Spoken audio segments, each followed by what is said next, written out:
Hold on. Well, I haven't played the theme tune yet. Well, that. Oh, right, okay. Okay, Guerrilla cricket. Whoa. Guerrilla cricket. Whoa. Guerrilla. Take guard, man the barricades, patrol the cover boundary. At last the time is come, this is a cricketing emergency.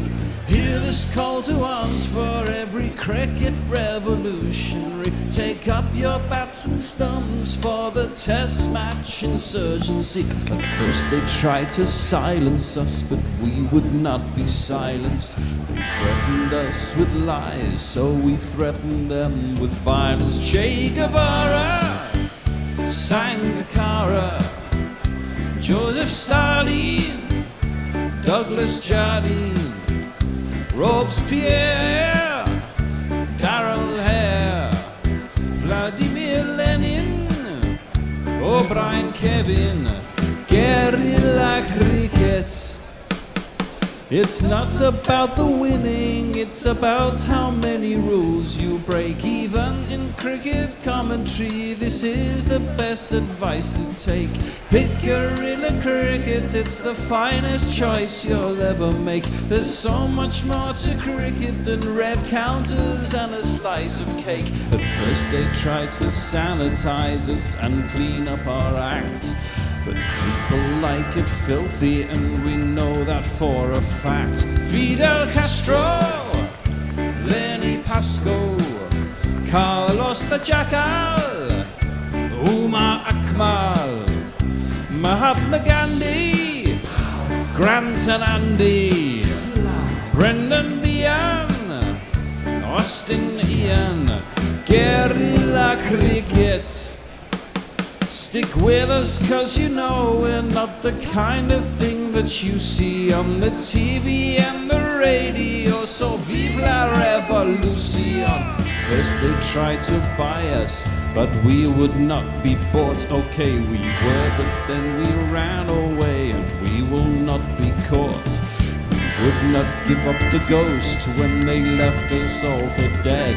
They decapitated us, but we just grew another head. Chairman Mao, Jamie Howe, Ho Chi Minh, Asif Din, Václav Havel, Graham Saville, No Surrender, Percy Fender, Che Guevara, Sangakkara, Joseph Stalin, Douglas Jardine, Robespierre, Darrell Hare, Vladimir Lenin, O'Brien Kevin, guerrilla cricket. A perfect start to the Brook era. He even took 5 catches, would you believe, in a game that was marked by astonishing catches, if not great bowling from the West Indies. Just how good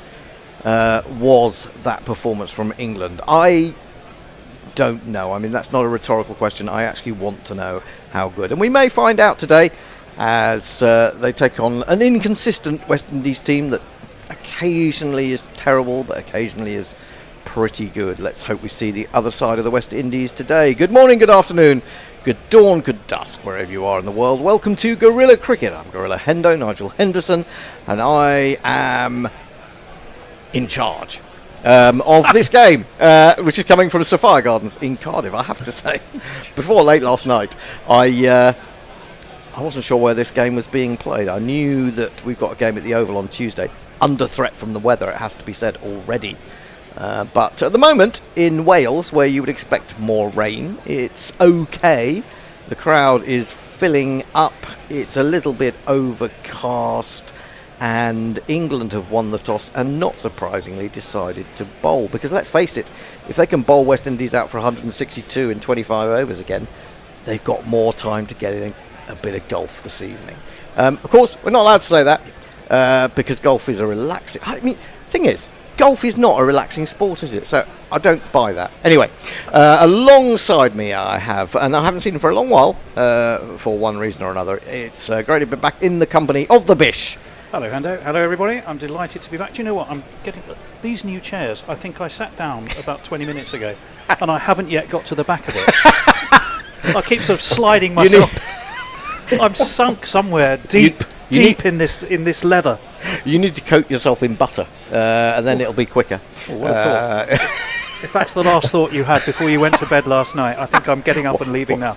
Coating you in butter? Yes. No, funnily enough, not. Thank God. Oh, actually, it could explain why I had a bit of a sleepless night. I don't want to spread myself too thin. Hey, boom, boom. And talking of butter, just finishing his evening sandwich in Melbourne, we have Anindo. I never know where Anindo is going to be. One moment he's in Singapore, the next moment he's in Mumbai, then he's in Cambodia, and now he's in Melbourne. He's basically doing the opposite of Messi Jersey's World Tour. So wherever Messi's not, Exactly. Anindo's going to. I'm the only one in the world who's come to visit Australia in the winter. Yes. Yeah, mad. Well, although I suppose, the places you tend to have hung out can be pretty warm, so it's quite nice to go and experience the freezing cold temperatures of Melbourne in a winter, sometimes in a summer, as we know. 4 seasons in one day. That'll get Mog jumping around, won't it? Probably. Does Mog ever jump around apart from when he's wielding his swords? I don't know. Anyway, what do we? I think he Maneuver rolls himself. Sorry, Anindo. I think he rolls. No, I just said I think he rolls around Okay. rather than jump. He rolls. Oh, he rolls. He rolls. That's Okay. just the way okay. he rolls. We all do that. Now, the news is that England have made one change. That was an enforced change, really, because although he came back and bowled after injuring his finger in his first over on Thursday, Jamie Overton's little finger has proved to be broken, so he's out of the series. Matthew Potts gets a well-deserved outing. The man who often gets cut when there's an extra player. So it's good to see him get an opportunity. Man who can. People will talk about he's not the strongest number 8 as a batsman, but he can bat, as we've seen. He's got a county championship 100 to his name as a night watchman, I believe. Anyway, Anindo, I don't know if you saw much of the game. I mean, I know you were saying which two teams are playing. I know it's difficult to find out. I know you were only joking because you follow the England team with great interest. But did you get to see any of the game on Thursday? And if so, what did you make of England? Do you think it was a bit too much hype? The fact, okay, we scored 400. It wasn't frenetic. They bowled well enough, but the West Indies were dreadful, weren't they? Oh, the West Indies were shit. I mean, there is no other way to describe it. Which is probably why you're so overconfident today. Yes, probably. And I hope they put one over you today. I do. I almost do myself. Just to get that smirk wiped off. Well, it's not All smug. the English faces. There's nothing smug about. You can never say that we're smug because we've been through too much English failure over the years. No, I can't ever say you are. No, but I know what you're That's for saying. sure.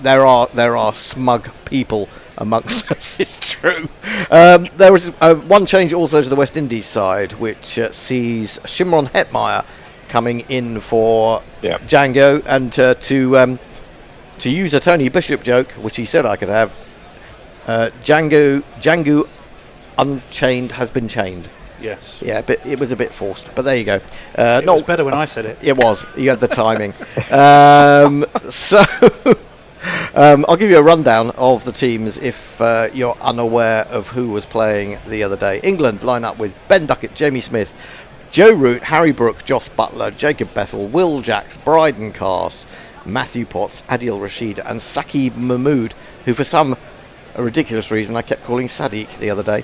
But there you go. We have changed the lineup in terms of batting order for the West Indies. Brandon King is going to be opening with Jewel Andrew, who moves up, and Justin Greaves moves down. Let's jingle them up. Brandon King, never been given before.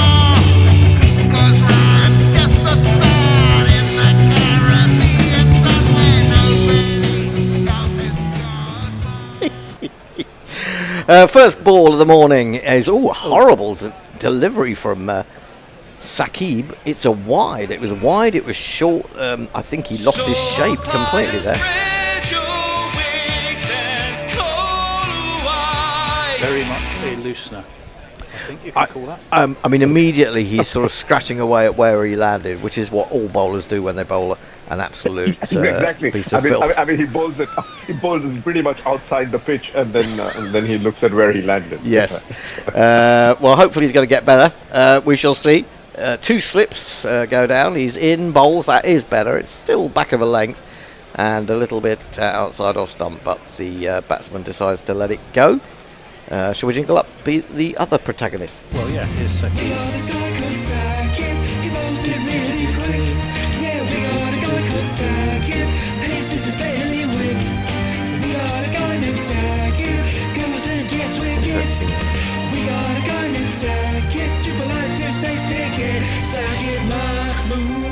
Mahmood. I like that Mahmood in there. Mahmood comes in to bowl.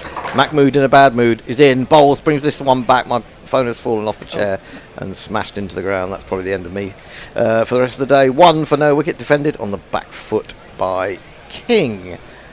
Top scorer was Jayden Seales for the West Indies on Thursday. He actually played some really fine shots, and as did Moti, and it made you wonder. Maybe they should have been much higher up the order based on what we saw. I know it's a generalisation. In comes Mahmood again, bowls outside the stump, and that's a good shot off the back foot. He's really fired that away through the covers. No one's going to stop Got what it deserved. Got what it deserved, absolutely. Giuliani had his reasons for selecting his landscape seasons. There were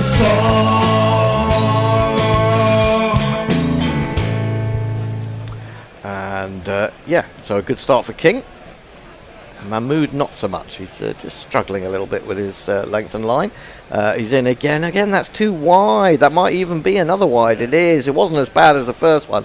It began to swing, and that's what took it beyond the guidance line slightly. Wide. Now, David Brook was commentating on Mahmood's opening spell on Thursday and was very impressed by the amount of swing he was getting, basically because nobody else was. And I mean, go on, Anindo. No, I was just going to ask you, do you reckon Saqib Mahmood gets picked for the India Test series?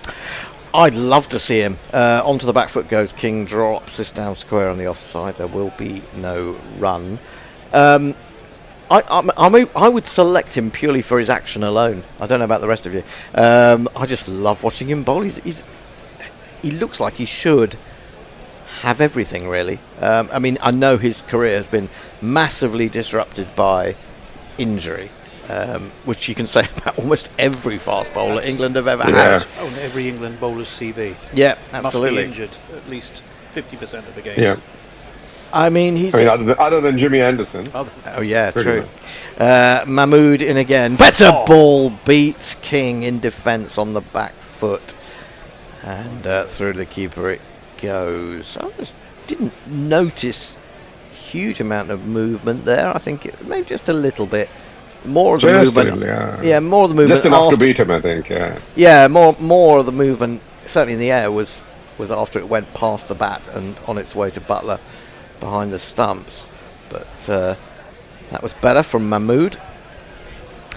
6 for none, 1 ball remaining in what will be an 8 ball over. There seems to be a strong wind. Maybe that is mitigating against swing.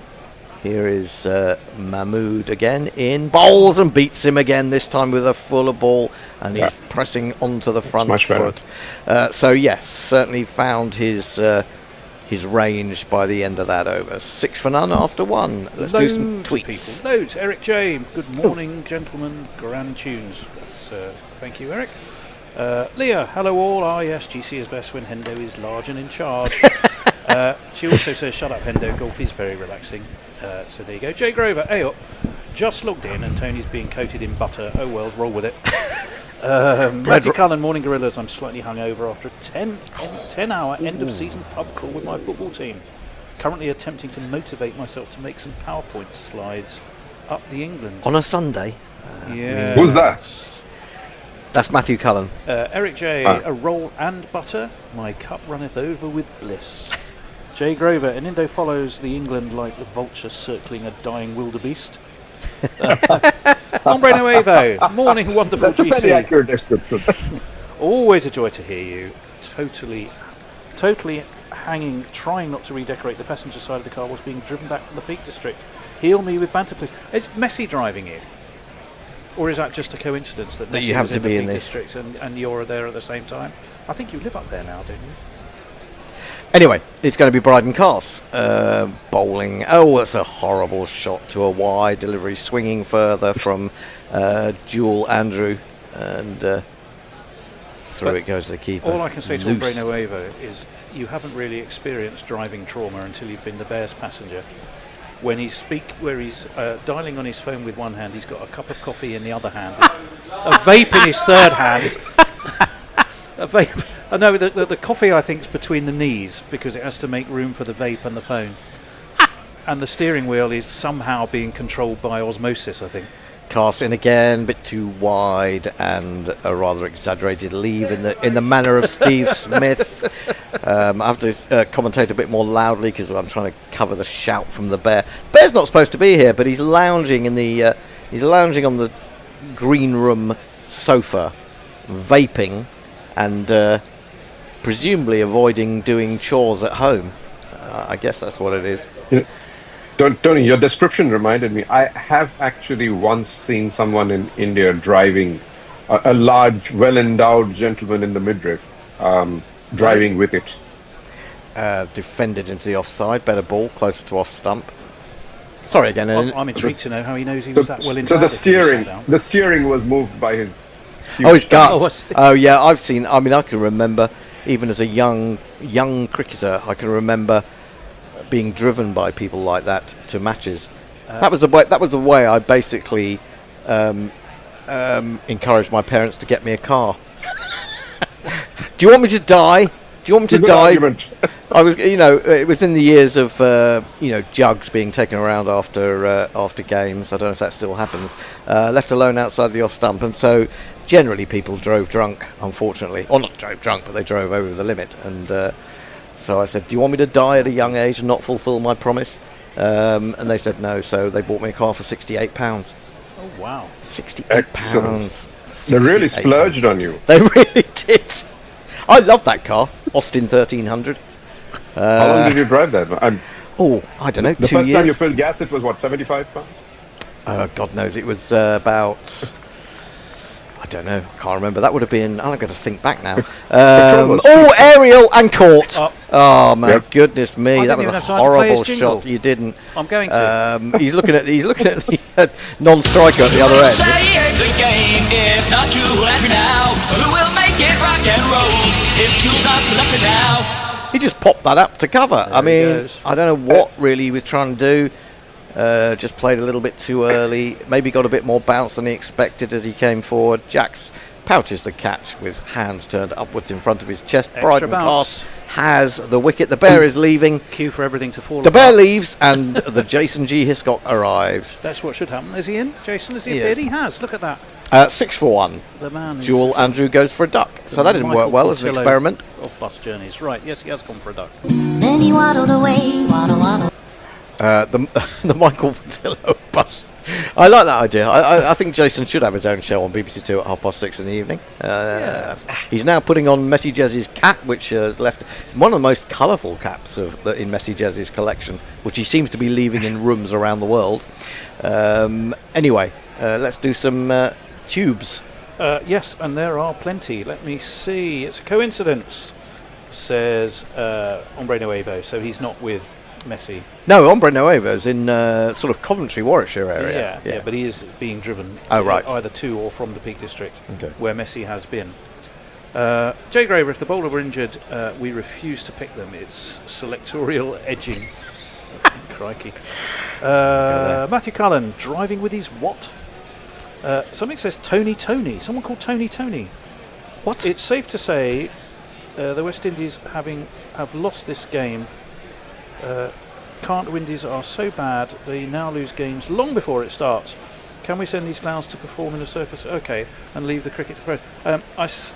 Tony, are you, as well as having my name twice, so good they named you twice, are you a disgruntled West Indies fan by any chance? 3 slips and a leg slip for the new batsman. And in comes Carty, who is a man who's shown a bit of form in Ireland, a couple of hundreds there. I think he's got 3 one-day hundreds in a row before Thursday. That's defended into the offside. It's the end of the over. A successful Waden from Cars. It was indeed. I'll carry on. John Palmer says, hi Gorillas, your fan from Warsaw, Poland. John Palmer. Hello, John. Welcome. Oh, You wow. may not be the only fan in Warsaw, Poland, but you're certainly, I think, the only one who's made himself known to us. Made Leah says, contact. I'm glad you clarified that in Indo.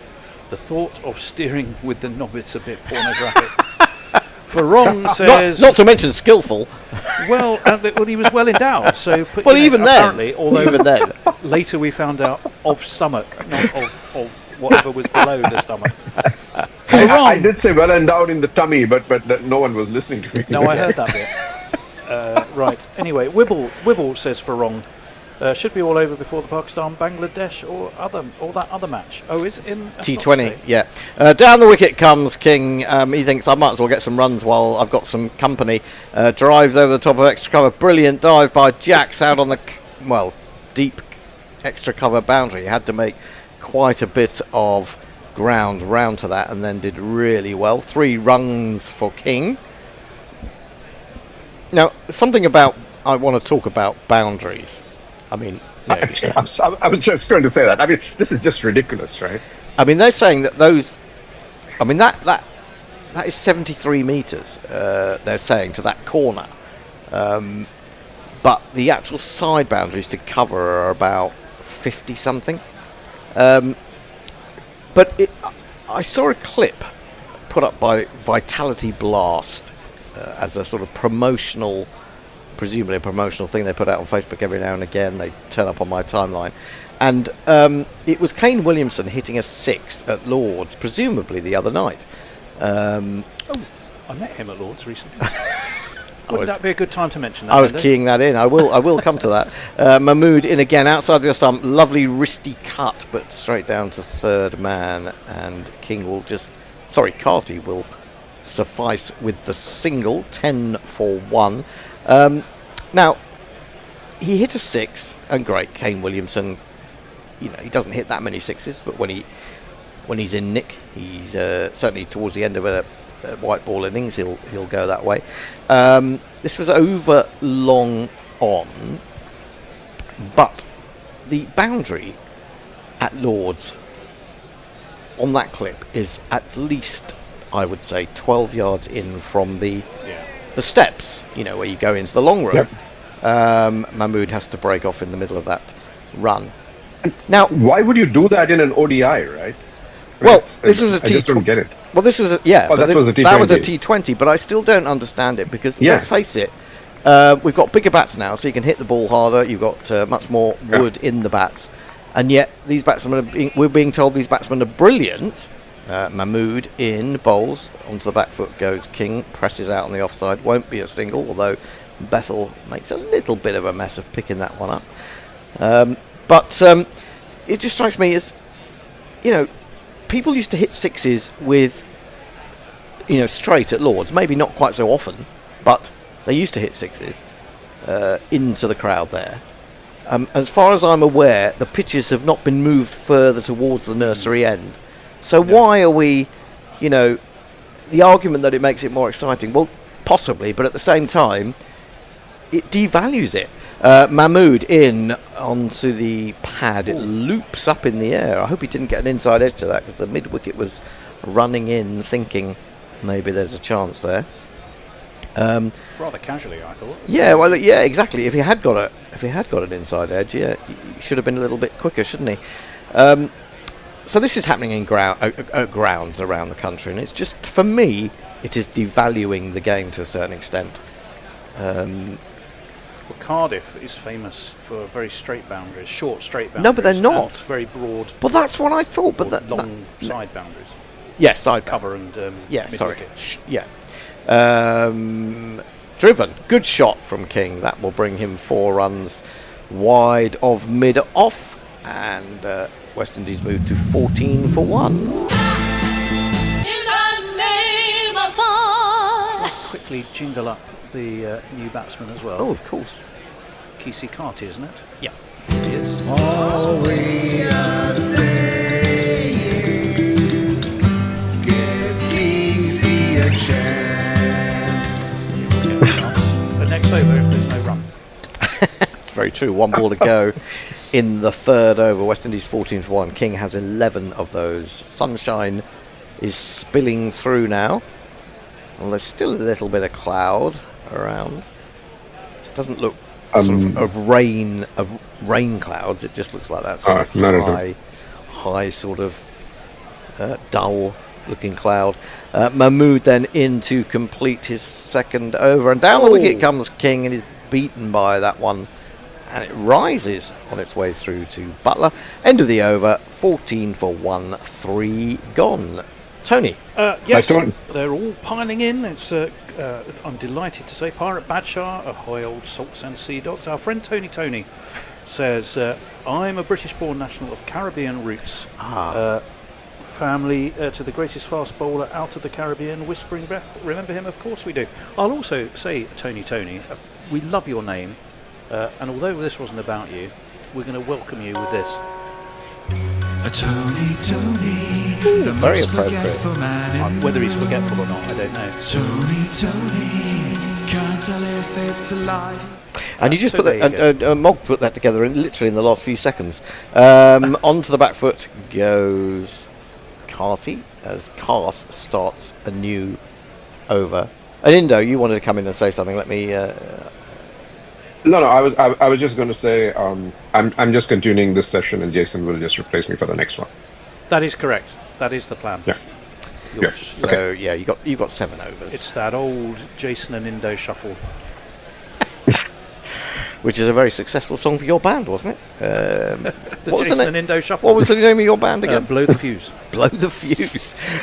Full edged ankle. Oh no, gone dear. down. It's gone down. Is that Harry Brook? No, it's Ben Duckett. It's Ben Duckett. He looked like he'd taken a really good catch, diving away to his right, one-handed at 2nd slip. But as he came to ground, the ball popped out. The pimps in the crib, ma. Drop it like it's hot. Drop it like it's hot. Actually flicked Drop it it from like his it's right hot. hand up to his Yeah, he patted it down with I think he his just got other hand, didn't he? Yeah, and he got the top of his fingers. I don't think he got the Yeah, hand properly in it. yeah, I think you're right. I think actually he might have caught it at the 2nd attempt had his fingers from the other hand not just brushed it. Cars in again. He'll be a little bit annoyed, but there you go. That's cricket, left alone by Carty. And through to the keeper it goes.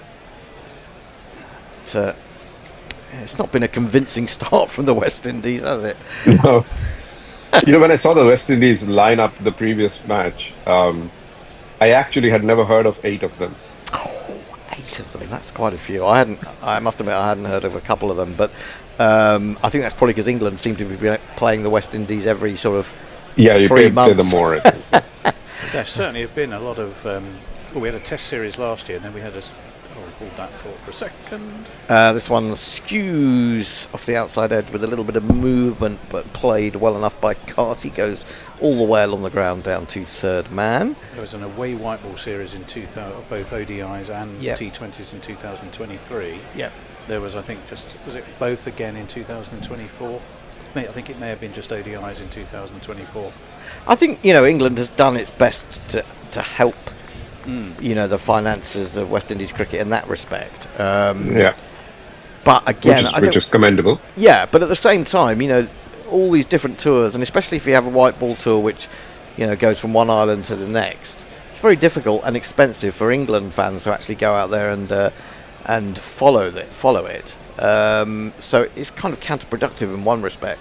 Cast in again, bowls, big drive aimed at it by King. Good wristy shot, but missed it completely. Through to the keeper it goes. When the English fans, I suspect, to the West Indies go more for the beach and the beer, so they can just stay on one beach.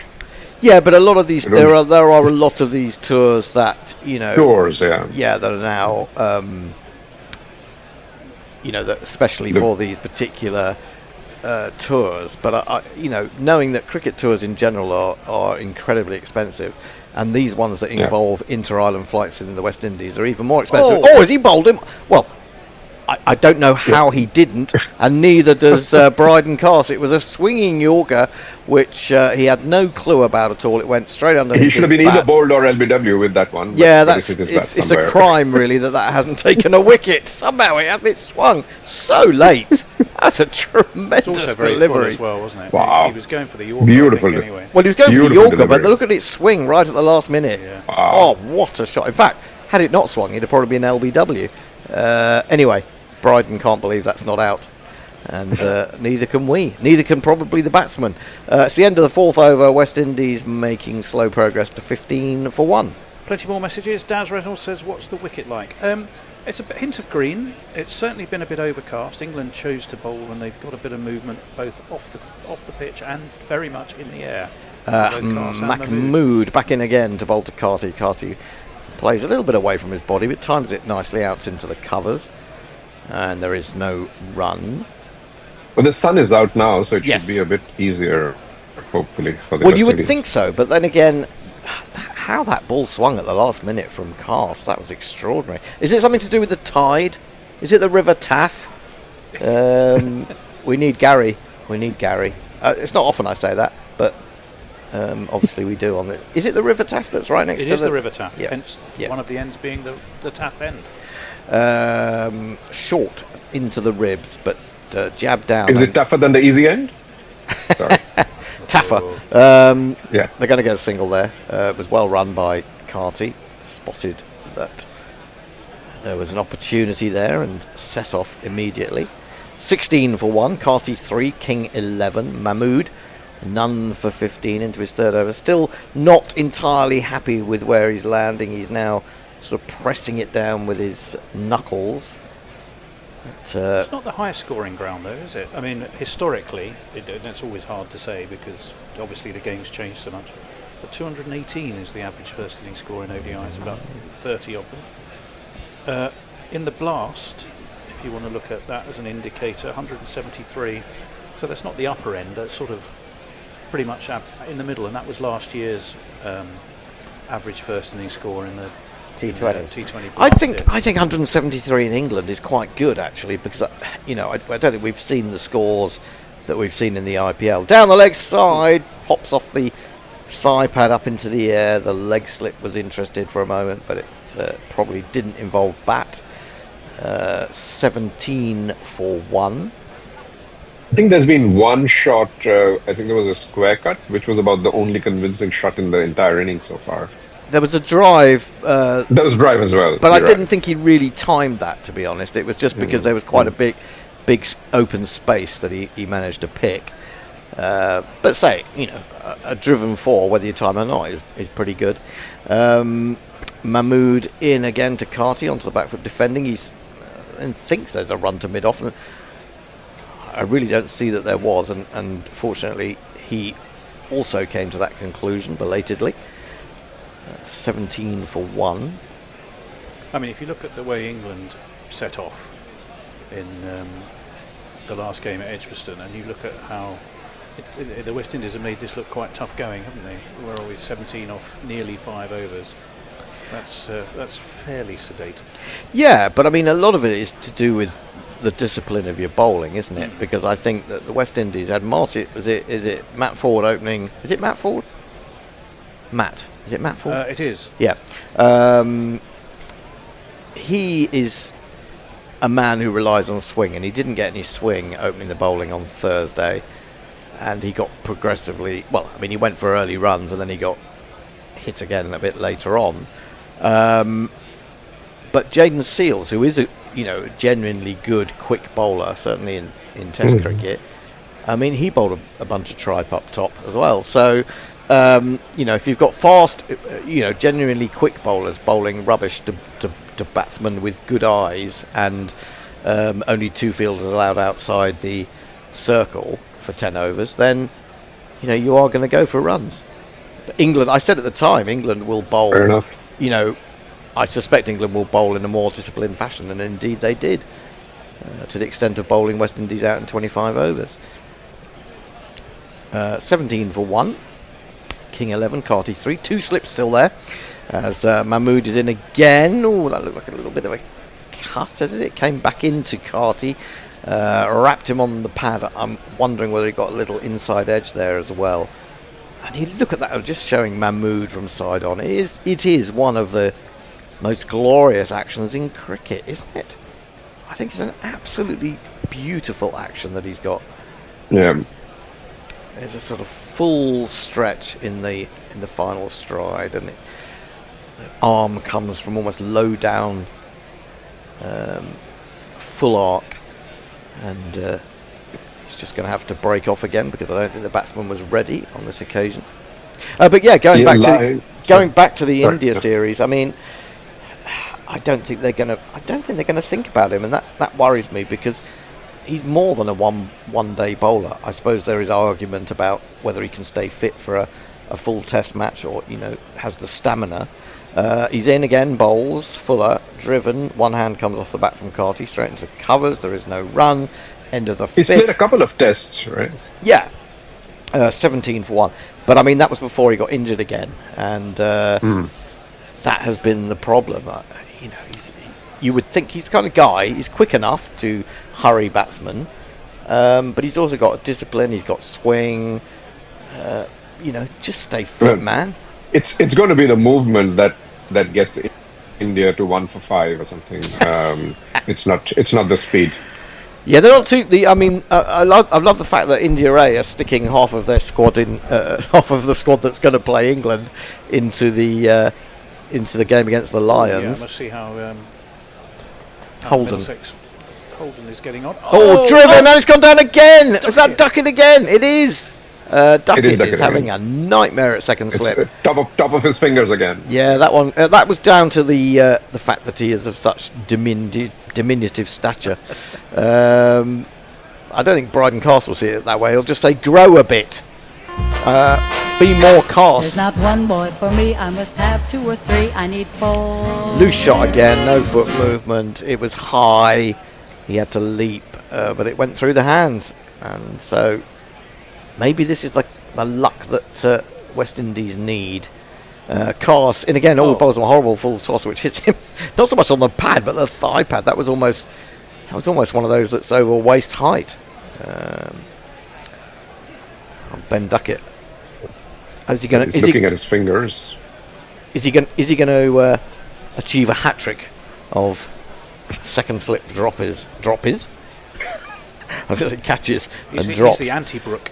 He is the anti-Brook. Who took 5, didn't he? 5, you don't. I mean, 5ers in catches are quite rare. I mean, for a wicket keeper, okay. But for an outfielder, yeah. Cast in again, bowls, and this is forced, but only as far as backward point, Bethel Fields, and there is no run. 21 for 1, halfway through the 6th over. It, Eric J says. Well, he didn't need to. He ducked it under it. Leapt to. He's 5'8", became all of 5'9.5". It wasn't the most spring-heeled of leaps, I think, but he didn't have a lot of time, did he? He didn't. It's true. That said, when you've got a bowler of Cars's pace, the slips are a fair way back. Cars in, bowls, a little bit of movement off the pitch, is left alone wisely by King this time. Through the keeper. Yes, sorry, Anendo. No, I was just saying, typically, and I mean, maybe it's just coincidence, but just my observation is the third slip position typically is slightly taller people. I mean, in most teams. Interesting. I don't know. Just an observation. I don't know if it's planned or what, but I think it's good. It's a lot of the time is really short guys. It's a good point in this day and age, actually. Yeah, Cars in bowls and pulled with some ferocity by King through mid wicket. It wasn't that short. I think he'd just run out of patience. But he gave that everything. 25 for 1. Certainly the most violent shot of the morning. He absolutely climbed into it, didn't he? He did indeed. He did indeed. It's not a full house in Wales today, but at the moment anyway. Hopefully more people come out. Looks like it's quite breezy.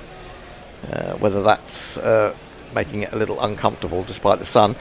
Cars in again, looking for the Yorker, but it goes down the leg side. Will probably be signalled as a wide. It's be a wide, isn't it? Well, we didn't see the umpire signalling it. I think maybe the umpire decreed that it flicked the pad on the way through. So nothing given. 88. The only reason that would not be given away. 25 for 1 after 6. Right, plenty Tony. of messages I need to catch up. A lot of interest in your first car, Hendo. Oh, really? Was it an Ambassador by any No, chance? it wasn't. an Ambassador. Okay, well that cuts out some of it. Eric wanted to know, Austin Ambassador, why Reg? So obviously the answer is not. Farong says, Hendo, how can one confuse Brook with the lad? Facial difference and height, not of any assistance. Well, there you go. It's my eyes, mate. The other big difference for Farong is that one of them takes catches and apparently the other one and one doesn't. But I'll leave you to figure out which is which. One bucks under them. Jay Grover says, Farong, Brook's taken wickets. Oh, yes. Good point. New bowler. First change of the morning. It's Matthew Potts coming in to replace Saqib Mahmood. His first ball is guided out into the offside, slightly wide of mid-off, who has to make some ground to his left, and they take a single. Carty has struggled a little bit. Maybe he will make hay as the day goes on. But for a man who came in with a great reputation, having hit 300s in a row, this is, before Thursday, that is. Are you muttering away because we didn't you get enough YouTubes in there, Tony? No, it's not that. It's no pots in the jingle cart. No pots. Indeed. No pots in the jingle cart. So, that sounds like a sort of thing that would be come over a PA in a shopping centre. Well, I think I found him. Mog will have it with you in the next 2.5 minutes. No, I've that one bit of tech I've managed to work out. In comes Potts, and King is onto the front foot. He's got 19 from 21, which is pretty good going. Well, now I've got to go fish for him. Here he is. I've heard from Potts that the kettles are filthy black. You know he might do. Let's bring him into the attack. In comes Potts. Again, 2 slips still there. Oh, he's put almost like a sweep shot off that one. The man on the 45, I'm not sure he saw that. He was standing there almost as if he was expecting it to come straight at him, and it went flying past him on the right. 4 runs.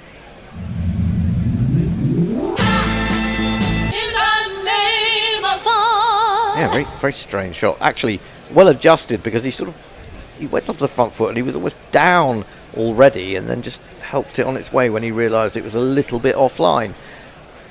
So he goes to 23 from 22, and in comes Potts again, outside off stump, driven well. Just for a moment you thought, oh, that's a little bit aerial, and they lost a lot of wickets like that on Thursday, but that's gone straight of mid off, and it's gone to the boundary at pace. I'm looking over a 4. Yes, he's absolutely smashed that. It wasn't that far away from Brook. That's definitely Brook, not Duckett.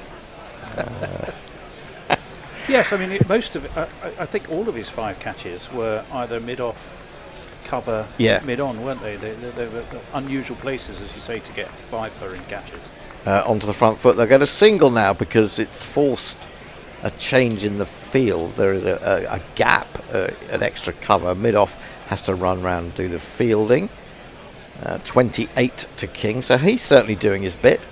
28 off 24. West Indies 35 for 1 ball remaining in the 7th over of the 10 in the power play. Just angled that really nicely into the offside, actually, when you look at the replay, and was able to jog the single, to be fair. Potts again. Potts has a real extension of his arm when he bowls. I like Potts, although he hasn't started that well. Pushed to extra cover again for a single. Sorry, Tony. Hyperextension, isn't that the article we were discussing? Oh Yeah, yeah, well hyperextension. I can't access it because I don't have I'll find it for you behind in a break, Endo. what's it called, the paywall. But in the Times today, Simon Wilde has written a piece talking about the new sort of the new exciting thing in English cricket is the arm coming over the perpendicular as a bowler. So I'm trying to work out what that does. So I do want to read that article and work out what he's saying. So the arm coming from behind your head? Almost, yeah. So it's almost brushing your ear as you bowl, I suppose. Okay. Jay Grover was saying, Bishop, I were referring to the Hindustan ambassador, a car that I'm sure an Indo knows well. Yeah, but it was Eric J. who'd I grew up in an it, Austin yes. ambassador. Al Hop says a full Yorkshireman sketch coming. Hello, Al, by the way. How lovely to hear from you. An ambassador. We used to dream of owning an ambassador. Flick down towards fine leg and flick down to fine leg very effectively by Carty on this occasion. He was slightly offline down the leg side and he just put the bat there and away it sped. 4 more runs. West Indies beginning to create some momentum. And Jay, I just saw the other day that the Hindustan ambassador is making a comeback in a brand new modern form. It's a car, presumably the Hindustan ambassador, is it? Ambassador, yeah, it was pretty much the only car he could have for about 30 years. Yeah. Oh, a lovely drive. Good shape from Carty there, the way that he manoeuvred that through extra cover, and it's successive boundaries. And suddenly they're up at around about 6 and over, which is, considering they were struggling along at 4 and over for a while. They have had let-offs. There have been a couple of drop catches, 2 let-offs. When you think of how many good catches we had on Thursday, Ben Tuckett has set a very poor precedent this morning. To be fair, none of them absolutely straightforward. Yeah, none of them easy, yeah. But in the 1990s, sometime Tony, just after this ball. Defended up to mid-off. There is no run. Yeah. A few of the ambassadors were sold to England to be used as London cabs. Oh, right, okay. Yeah. The black cabs. Yeah, that Austin 1300 served me so well. So well. Beautiful car. I was very sad when it left. Makes it sound like it decided it's leaving home. This driver just moans too much. Talks about cricket. I'm going to drive myself to someone who will appreciate me. My driver moaneth too much. In comes Cars, bowls, hits Carty on the pad, and he seems to be in some grief about that. Seems to have hit him in a place that caused some pain. I do remember that when we finally sold that car, I sold it to a couple of guys who came round. And we sold it. Before you go on, it was bought for 68. How much did you sell? Well, exactly. I think we sold we sold it for about £50, and the guys that bought it. Not bad. Yeah, I can't remember how long I had it, to be honest. Cast in down the leg side. That'll be a wide taken by Butler. Is it a wide? Well, if it wasn't, it would have been out. Well, how's that not been considered as a wide? That's bizarre. Anyway, doesn't seem the to umpires have are sleeping, I think. I think he must be. Yeah, we sold it again. The guys took it. They literally drove it around the block and came back and said, "Can we have our money back?" And they said, "Oh, we didn't want to get involved." Your dad said no. No, we didn't. Actually, we gave it back. Gave the money back, and they gave us the car back. Can't remember where it ended up. Cast in again. Bowls forced up to mid-off. Diving figure of Brook won't stop that. It's going to go away to the mid-off boundary for another of these. 4, 4, 4. F-O-R. Yeah, you do wonder if Ben Duckett's going to look back at those 2 drop catches and all of a sudden West Indies have taken their chance and scoring seems to be that much easier. It does. I mean, 2 brand new balls. Yeah. it makes the new ball just do, or the new balls do more for longer, doesn't it? It sort of protects them a bit, but that early bounce and movement doesn't seem to be anything like as worrying for them. No. And Carter's gone for a few in the last few overs, and that's beautifully met as it's half volley on middle and leg. Only presented the full face of the bat, didn't he? And it just ran straight.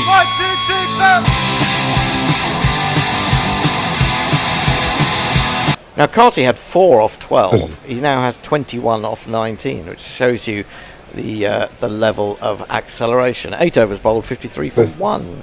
Right. There's a lot of carsing going on out there. Yeah. I'm being told to tell a Pharaoh joke, but I need to find where it was. It's from Kieran Roseblade. I'm going back, Kieran, to see if I can find it. But I can't find it. You might have to send it again. I don't want an Indo's joke about casting to go under the radar. He's now. I noticed that an Indo is now trying to out-bish the bish in dad jokes. I think you're doomed to failure. I'll tell you a good story next over, but it'll be a bit longer because I read a very amusing article by Tiger O'Reilly. Oh, okay. Last week. Okay. Yeah. Potts then to start a new over. He went for 11 in his first, and this is wide outside the stump. He's trying to angle the ball in. It was too wide. King flashed a drive at it, but missed it. 53 for 1. So this was about slip fielders. So Tiger O'Reilly was training to be a school teacher when he was going home one summer, and he heard that there was this young kid called Bradman who was playing school cricket and doing rather well. Right. And he thought nothing of it. Come back to that in a minute. Potts bowls, driven but not timed straight to mid-on. He's quite deep set. Score remains 53 for 1. Carry on. Yeah, so he thought nothing of it, and he was going home for the summer when at Boral station, the station master came and said, "Oh, I've spoken to your mom. You're playing a cricket match today." And so it was the Boral Cricket Club playing against wherever Tiger O'Reilly's home was. And at one drop, I give you Potts again in just the one slip now. He's gone wider to almost try and cover those two positions. This is a drop down backward a point to the infielder, no run. At one drop, this little schoolboy comes in, looking quite determined, and so O'Reilly's talking about his captain, who's wearing a waist jacket on top of his whites, and he's got several pockets. So he's got a pipe in one, the pouch of tobacco in the other one, and a pair of matches in the other one. Potts let's again go with this ball. Here he is in bowls, better ball, but they will get a single because that's played softly or more softly up to the mid-on that I just referred to being a little bit deep, and they get through for a single. 54 for 1. Carry on. So he gets Bradman to edge one, which goes to the slip fielder. Unfortunately, the captain's in the process of looking for his matches to light his little pipe. So the catch, of course, doesn't fall into his hands. Yep. Here is Potts again, bowls onto the back foot. He goes, defends into the covers, no run. So O'Reilly comes in again. 2 balls later, Bradman edges him again, and this time his captain's actually managed to light it, and he's smoking the pipe. So he's otherwise occupied. So by the end of the day, Bradman's 254 not out. I tell you what. I think that's what's lacking from modern day cricket: slips with pipes.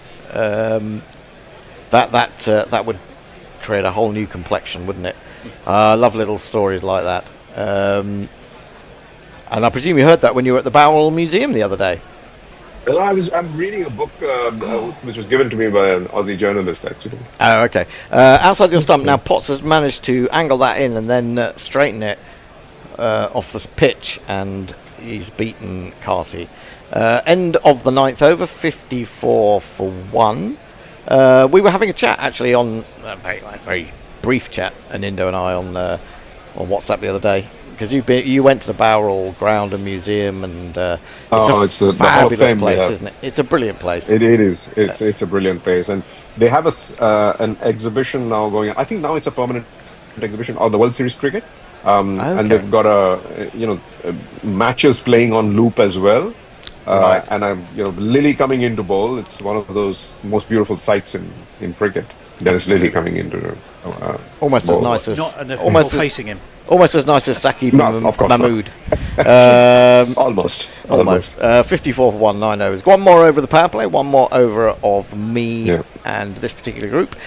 And then Can I drop some messages in go between on, balls? Go on. Yeah, well, absolutely. Yeah, with cast bowling, I think you Betty can. Holford said, "Good day, guys, from an overcast Barbados.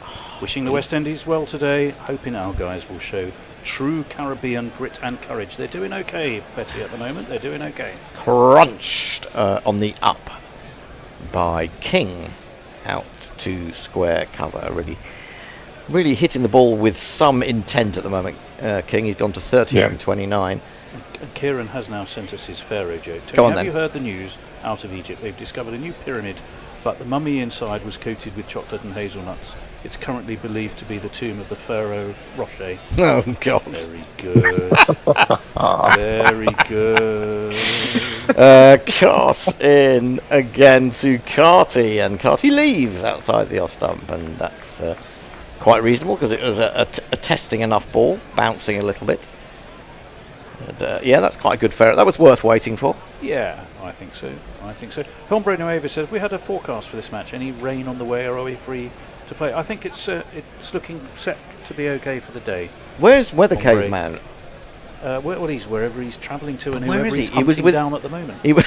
He was with Al Hodge yesterday, wasn't he? Yeah, he was with Al in the Wirral yesterday. That's He'd right. been with Jay Grover in Sheffield. He'd been with some Hombre Hombre. Nuevo, I think, in the Peak District. This is defended out on the offside. Really getting around England It's astonishing. and Wales. It's not bad for a man who found it quite a struggle to walk up Wembley Way the other day. Although that said, so did I. Was this on the way back from the game, or had you lunched heavily before kick-off? No, we didn't lunch. We had ham, egg, and chips at the Weatherspoons in Victoria Station, which filled the spot. And then we went to the ground, and we did stop off for a coffee on the way back because it was a bit of a, station getting packed. Defended back to the bowler by Carty. There is no run. Windy Fanatic. Did Wimbledon win? Yes. Yeah, they did win. They did. You don't know this, Anindo? I'm surprised you're allowed on without becoming. That's basic You information didn't give you it. need to know. Didn't give it the password. Tony, this was just to allow Hendo to say yes Oh, fair and enough. be happy once again. It's sort of mixed feelings. You're happy, but then with every team these days, so many players get released at the end of their contracts in the lower league, certainly. Cars in, again, bowls all driven into his pad by Carty, and there is no run. I find that sort of, I kind of knew certain players were going to go, but I always like anyone who plays for Wimbledon, unless they're a complete and utter idiot. So I'm always sad to see, especially when I see talent go, and I think it hasn't been utilised as well as it might for one reason or another. And it's quite There used sad. to be Premier League when I was in England. Oh, indeed, yes. Back in the day, before the Norwegians took over. Well, of course, also Sam Aman sort of betrayed us a little bit in the end. This one comes off the thigh pad. They'll take a leg by towards backward square leg. 55 for one, and that is the end. 56 for one. That's the end of the power play. The 10th over, more than two. 4 can now go outside the circle. The run rate is 5. And who's on next, Tony? It will be Mog. Yep. And it will be Jason who's going to come into your seat. And I'm off. I'm am going I? to stay. See you later. See you, Anindo. Thank you, Anindo. Thank you. Yep, 56 for one. While Jason comes in, I will catch you up on a couple of messages. Windy Fanatic, good morning from the 51st state with a Canadian flag. I think tongue is firmly in cheek there. I'm back for another dose of humiliation thanks to the incompetent Sammy and his gang. Windy Fanatic, don't be so negative. They are doing okay at the moment. Admittedly with a bit of luck. 2 drop catches from England, both by Ben Duckett, but they haven't done at all badly. They've made the most of it. So 56 for 1 after 10. It's going to be Matthew Potts over the wicket, up onto his toes goes Kisikati, steers it out to extra cover. They take a single and the score moves on to 57 for 1. Will Jack seems very animated. Jason, have you enjoyed your bus journey in? No, but that's partly my own fault for missing the train that got me here for 10 to 11. I was counting you to be on bang on time today. I know. For technical support reasons, apart from anything else. But yes, it was frustrating, and no, you Potts can't. in, Diddler defended into the onside, just off the front foot, leaning really into it was King, who's moved on to 30, off at a run, exactly a runnable. Carty nearly a runnable, 22 for his 27. Sorry, Jace. I was going to say, I elected to choose 2 buses, which would have got me here, I thought, for 11 o'clock. But you can't trust a bus to run to time. It'll get you there, but it may take a little longer than you think. Yeah, well, we were delighted to find that we actually the parking restrictions don't exist on a Sunday. So Hendo and I you can could park quite nearby. Right, in barrels Matthew Potts, just the one slip, and it rather gets Brandon King into a tangle, because I think he was looking to whip it away to mid-wicket, mistimed it, came onto him just a little bit quicker, a bit of inside edge onto pad, and in the end there was no run. There's another benefit to this new studio as well, is that the bear is that much closer.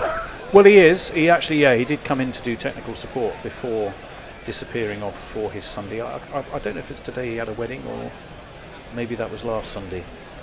But anyway, he went away to do whatever bear things he was doing. Over the wicket comes Potts, driven but straight back to the bowler by King. And again, there is no run.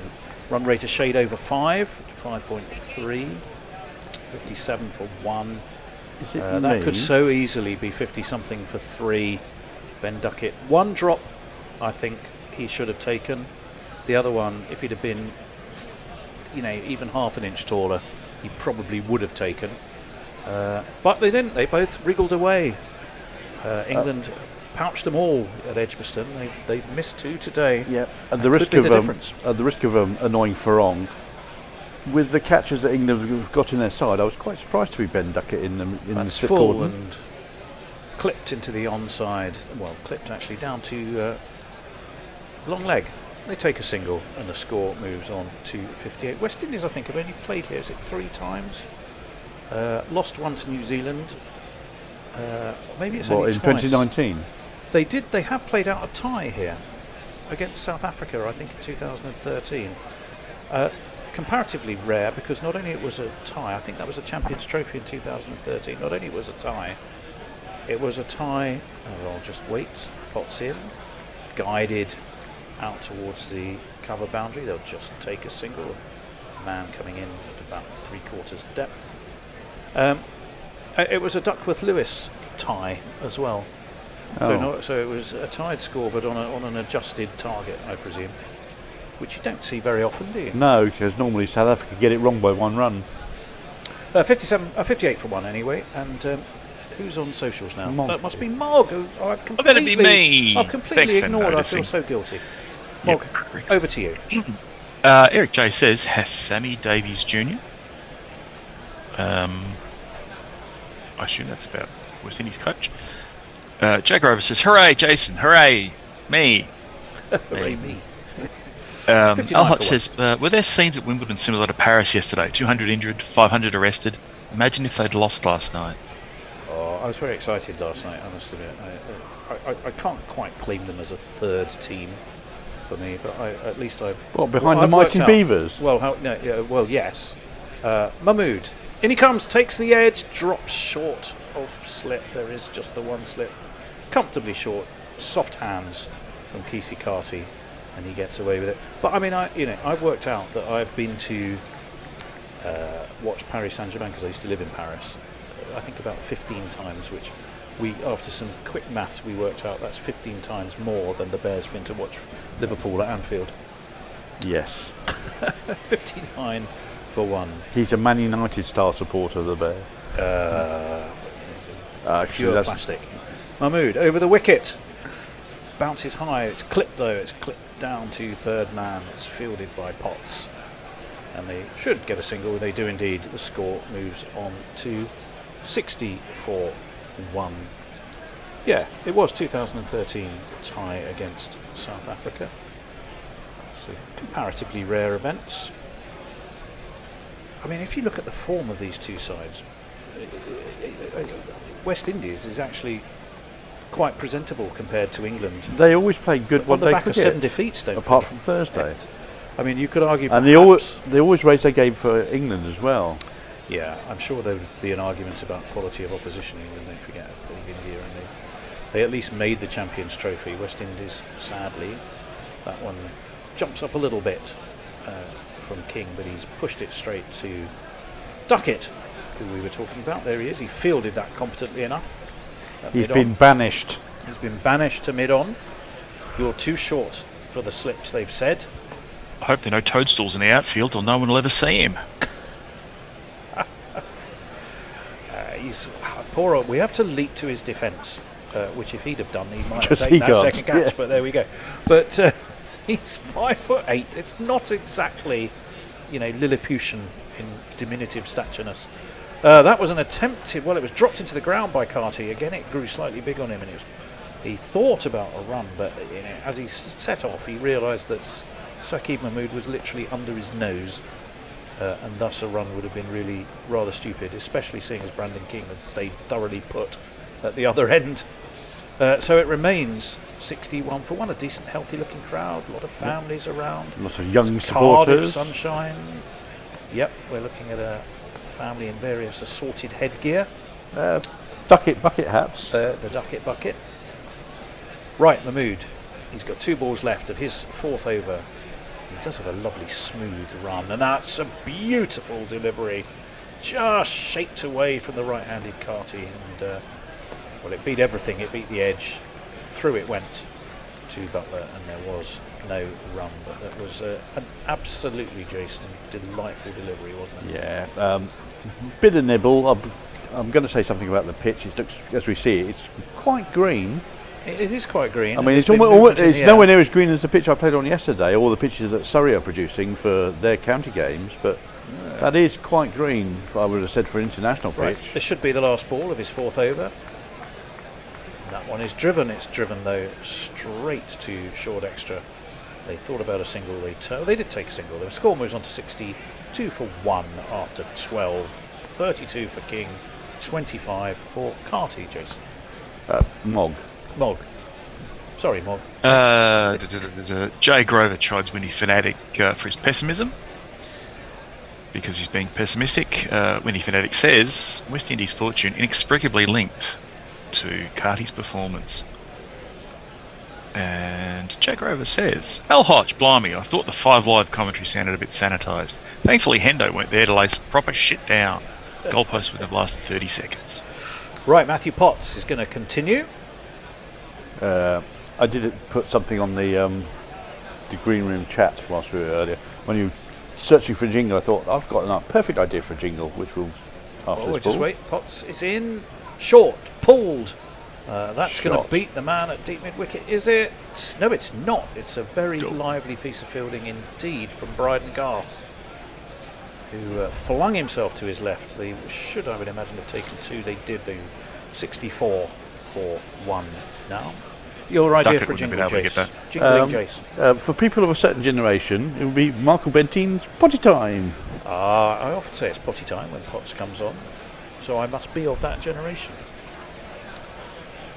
Are you a fan of Michael Bentine's Potty Time, Mog? We'll just hold that thought. Oh, that's an inside edge. He's going to get 4 for it. He knew, well, I would suggest nothing about it, did Kesey Carty.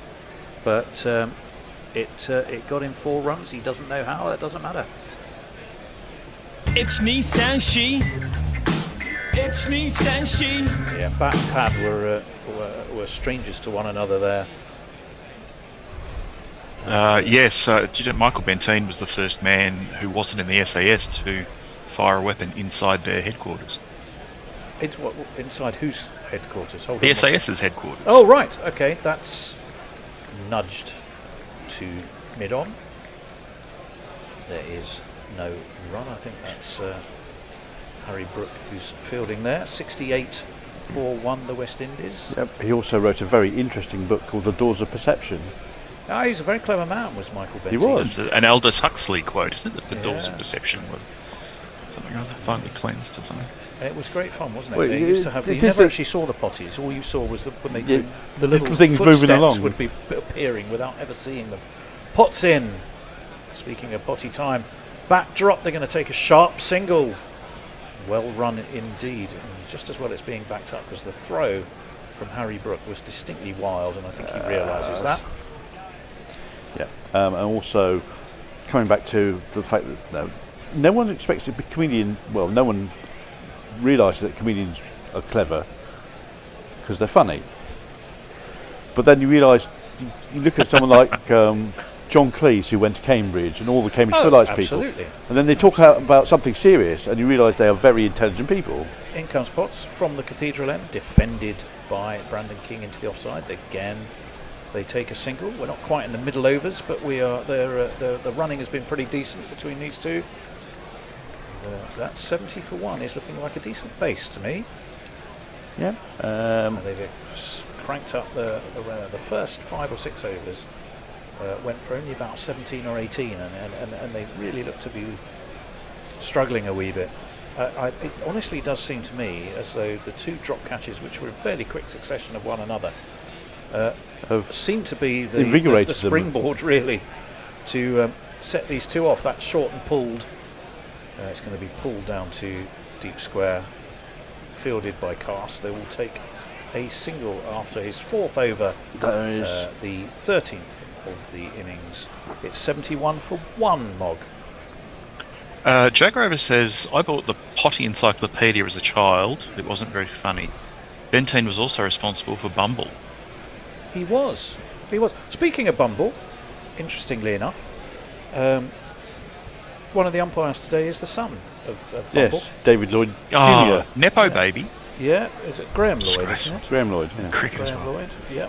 Who was a pretty good player for Lancashire of course, and Glamorgan, I think. Yeah. Hence his assignment for a Cardiff fixture. He's like his dad, he's from Accrington. He is the son of David. Right hand bat, right arm medium for Lancashire. He played 6 ODIs actually, I didn't realise that. In 96 and 98. Yeah, that's the bits and pieces era. Well, yeah, and I'm afraid it was a bit of a bits and pieces international career. It was just those 6 ODIs. Mahmood in, and that's chopped down onto his toes, completely mistimed by Kesey Carty, but he survives. Australia, Pakistan, South Africa. He averaged 9 and a highest score of 22 when he was caught by, against Australia, Shane Warne off the bowling of McGrath. His last appearance was a 2-ball duck versus South Africa in Dhaka in the Wills International Cup. Yeah, because that was probably it. He went back to Lancashire. Probably the period where they had people like another person who interviewed, Doogie Brown. Well, yeah, the 90s was very much you're in, if it doesn't work, you're out. In comes Mahmood over the wicket, nicely clipped off his legs down to fine leg. They'll take a single. So Carty executed the shot that time that I think he tried the first time around. He moves on to 34. Pretty much running neck and neck, and Brandon King, who's on 33, 72 for 1. There are loads of kind of fairly average all-rounders around that period. There was Matthew Fleming from Kent, who played for England. Yes, I remember him. Mad Ronnie Irani. Ronnie Irani, Essex. Mad Ronnie. Essex. Oh yeah, have you ever seen him? We've got a fantastic picture of him somewhere. We've seen him bowling. He's got wasn't that the googly sort of eyes staring out. Mascarenhas era? Dimitri Mascarenhas, yes, was just a bit later. But in comes Mahmood. Defended. Mahmood's quick to sprint over to his left. He does have, he has a wide sort of third slip, I would say, as well as a third man. You'll be glad to know, unless you're for wrong, that slip is not Ben Duckett, who hasn't covered himself with fielding glory this morning. And to be honest, that's made quite a difference to the state of play. I think he'll have just fueled up the Duckett vat of bile to smash the ball all over the park later on. Maybe will today be the day we get to see him bowl? No. Next question. No, it won't. Over the wicket comes Mahmood down the track, a swing and a miss by Brandon King, who's played pretty nicely within himself by and That's large, but that one, for some not reason... necessary. You didn't need to do that. He- They're going along nicely. You don't need to go and try and banzai the ball out of the ground. Now they've got exactly. 4 people back on the boundary. That was the very definition of a wild swing. The head was looking in a completely different direction to the bat, which I think was aiming to cart it over cow corner. No. And the camera is looking around. It's looked at Bethel. King flings, Casey carts. Well, we've looked at both Adil Rashid and we've looked at Jacob Bethel, one of whom we suspect may be given... Oh, that was a terrific delivery. It was short and it was nasty. And Brandon King did very well to play it from right under the grill. That is a traditional fast bowler's response to someone charging down the wicket. I mean, you know, well, drive that. Hendo has... Michael Benting's books were the doors of the mind and the door marks. The Doors of the Mind and the Door Mark Summer were the... It's the canon of Michael Benting's written work. He was a goon, of course, briefly. He was the one that got replaced. He was. Right, Mahmood. Last ball of his 5th over. That's full, and it's again a little bit uppish. On the bounce to short mid-wicket, where it's fielded. It's 14 overs complete. It's 72 for 1. And we shall go to Mog in Melbourne to update us on your communications. Hi. Farong says the lad was never meant to field in slips, mid-on or mid-off in between overs. It's because he's small. Kieran Roseblade says, Oi Tony, tell my Pharaoh joke again. It's a good one. That's the Pharaoh Rocher. That was the punch. Not that good. It was. Funny enough, I saw it on Facebook yesterday. Maybe that's where you got it from. It was one of those that popped up in my Facebook feed. Are you saying that it's a joke that he nicked first? No, I'm not. I mean, well, all jokes. by All and jokes large have are been nicked, yes. We are going to see a change of bowling, by the way, folks. It's going to be the Bethel boy. It is going to. Oh, yeah, because I'm multitasking. I still don't recognise him without the blonde hair. No. Yeah, he's done something odd and dyed his hair darker. Well, he's the man who comprehensively took the game away from West Indies in the last 10 or 11 overs in Edgbaston. He's absolutely thumped 80 off about 50 odd balls, wasn't it? Yeah, helped in some part by Will Jacks thumping 24 in an over. Will Jacks, yes, did indeed help him out. Where is he? Here he is. Breaks a little bit. Watchfully by Casey Carty. It's an interesting field to start off with. He starts off with no slip, but a leg slip. Yep, he does indeed. Presumably for the ball that just goes on with the arm angling down to the leg side. Which kind of tells you Like Mac everything Dillon about there for a second.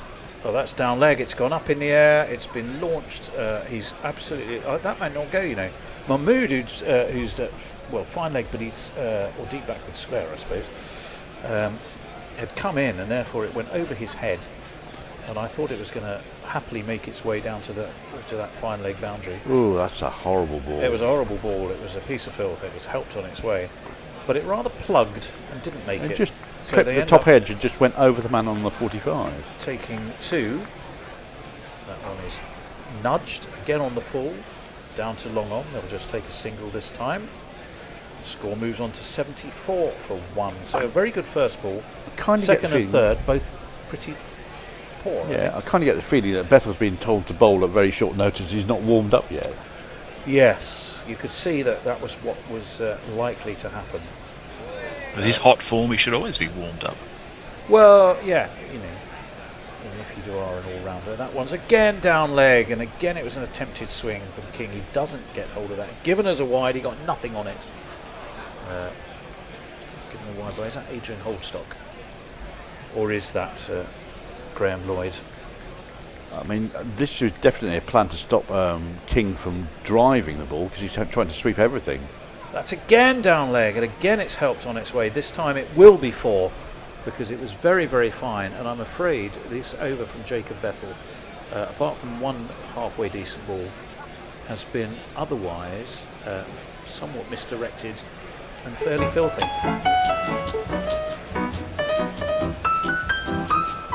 This is a Joe Root, the man at leg slip. kind of a tactical mistake, I think. I think Bethel, as I said, is bowling to a plan that's been enacted, but I'm not sure this plan is the right one for the batsman. I'm rather with you. There is a conventional slip close in. That's again down leg, and again it's swept, and again it's going to be 4 to the deep backward square. And whether Jason's right, it's a plan, but a misguided one, or whether Bethel's just bowling filth. The fact is that's also gone for 4. 1, 2, 3, 4. From the way, isn't it? You have a huge thumping wind. Just a sense I'm getting here. As Bethel left arm around. Rashid is, as ever, in his normal station on the 45 and is lively to field that. It's 84 for 1. That Bethel over has gone for 12. We have time to reflect on it. Yep. And also on your messages, which I think we'll do first because it's a drinks break. Bonza. Windy Fanatic says, will the West Indies Division 2 bowling be able to defend any total posted? I don't think so. So there's that optimism striking through again. Matthew Cullen says, will batters ever reach the point of intentionally playing the Chinese cut, or whatever we're supposed to call it, batter can slice, that's the term. Sorry, drive. There's another other one. things are The scoop available. would have been unthinkable 15 years ago. Parabacha asks, is John Cleese clever? I mean, he's the only one who blacked up in the opening scene of The Life of Brian. And Matthew Cullen says, clever and racist aren't mutually exclusive, unfortunately. Yeah. Yes. He does love his cricket, though. He's a big man of Somerset. Yeah, big man. That can forgive many things because of that. Yes, but he's certainly a man of Somerset. Leah says, Cleese is a bit like Clarkson, a fuckwit with occasional witty insights. Yeah, he's become a True little enough. bit grumpy in his later years. I think very you much could a grumpy old certainly man now. Say that. Kieran Roseblood says, does Mog not like jokes about Egypt? He's probably in denial. Oh dear. That is almost as bad as the joke Zinger. I had last night. Again, I think it's just formed a tumour in my stomach for that. Christ. Matthew Cullen says, can the gorilla sell a ducat vat of bile, similar to the ducat bucket hat? a ducat what? A ducat bile? A ducat vat of bile. A ducat vat of It might be a bucket of vile, just not a bucket hat. What a horrible thought. Yes. Yeah. I think probably there want might to be have it in a glass fulfillment jar. issues with that, keeping it fresh enough to. I'm not sure what you Yeah, do you with cut- it when it was delivered to you. To be fair, that is the more interesting question. If you'd actually want to buy one, what would you do with it? Were we to merchandise somehow ducat bile, and it was delivered to your door, what would you be planning to do with it? I think They should you'd like go- strip grout from your tiles or something. Yeah, it could be toilet cleaner, maybe. Pointing Poison your drive. Poison your neighbours. I was just watching the one week before, which was a long time ago. It was Jewel Andrew quartet cover, wasn't it? Look at those drop catches. Disappointed If only that. he was a normal-sized human. Well, yeah. He's They were both very slightly under normal They were size. both designed to test his limits, weren't they? One, a dive to the right for Duckett, which he got a fairly decent chunk of his hand on. You could just see the Mitchell Johnson jiggle coming in my head. Yeah, the other He one. dives to the left, he dives to the right. He doesn't catch anything. Duckett's Duckett. fielding is No, you're catching his shite. SHITE. Yes. You aren't 5'8" as well, are you, Jason? By No, any chance? I'm mildly taller than that, but not hugely taller than that. You must be, because Let's I'm see. 5'9" and you're taller than me, I think. Yeah. So you must be about 5'10" would be Correct. my Jason. In old Wright money, that is. estimate. Oh yeah, I can't think in anything other than old money. Once- We should be resuming soon. 15 overs complete. When the West Indies have been looking in tidy order, to be honest. The run rate Mahmood's going to get 5.5 another go and above, already. just above. Interesting. And we are, yeah. Who are we going to see? Is he still going, Mahmood? Yeah. Or are we replacing him? No, he's No, still he's gonna go. taken off his second sweater, and he's down just to the colourful short sleeve. Yeah, I quite like England's one-day kit. It's okay. Mind you, I like the Nothing's going to test beat the 2019 strip for me. I think that's lovely. No. Do they have Whole Earth for this one? They do. I They think. do. No, they've got Toyota, IG, and then on the other sleeve KP, which I think is the nuts, Yeah. not the former Kevin not the Peterson. former Not the nutty former South England. African batsman. Right, Mahmood continuing again. It's a good ball too. He's found a line and a length that's working for him there, and Carty defends one that was pretty straight, maybe on just fourth stump line, but was the perfect length. Just Now, talking after about a the break. West Indies performance, when I was having dinner last night with a couple of West Indians, and they said, "Well, we weren't surprised we lost the first game. West Indies always start badly." And I was thinking, where have I heard that before about a different team? Well, a lot of teams, a lot of touring teams think that is true. Short and pulled and on the bounce to mid-wicket. Looked a bit of a crowd catch for a moment. Harry Brook there again. The man who seemed to make a speciality at Edgbaston of taking catches in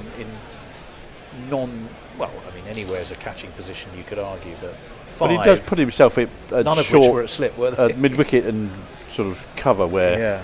no, you will get the chance to take spectacular catches. Old safe hands, Harry Brook. Old. Clearly a comparison that's also being made because the camera switches straight to Duckett. Up onto his toes goes Carty, slides that nicely down to third man and takes a single. Yes. I've got another merchandising idea, by the way. Well, hang on, hold that other thought, because it was quite amusing. What we did just see was clearly a focus on catches held by Harry Brook, and then the camera immediately switching to poor little the Duckster. He's been Mr. Fumble. A today. director's got a sense of humour there. We've got Junior Bumble as umpire. We've got Mr. Fumble in the form of Ben Duckett. Let's hope nobody takes a tumble and hurts themselves. Right, Mahmood over the wicket. Pulled uppishly by King. Is it going to drop short? Yes, one bounce to deep mid-wicket. And they take a single, 86 for 1. 2 balls left of the 16th over. Jason, your marketing idea? Given that he's got hands of not great catching ability compared to some of the others, you might have a ducket bucket hands with a big hole in the middle of them. Excellent idea. He does have the hands of an infant, so yeah. Possibly needs work. Mahmood over the wicket. Oh, that's beaten the outside edge. Carty was, I think, a defensive shot in the as is the time-honoured tradition of batsmen who have been fairly comprehensively beaten. Just nods his head and immediately then plays the shot he would have played and, in his head. That was as good a ball as we've seen from Mahmood. I think you mean should have played. Yeah. Just not a huge amount of movement either. It was just a little bit of a way movement. It was A little enough. bit of lift as well. That did climb a little bit off the pitch. 86 for 1. It's the last ball of the 16th over, barring mishaps.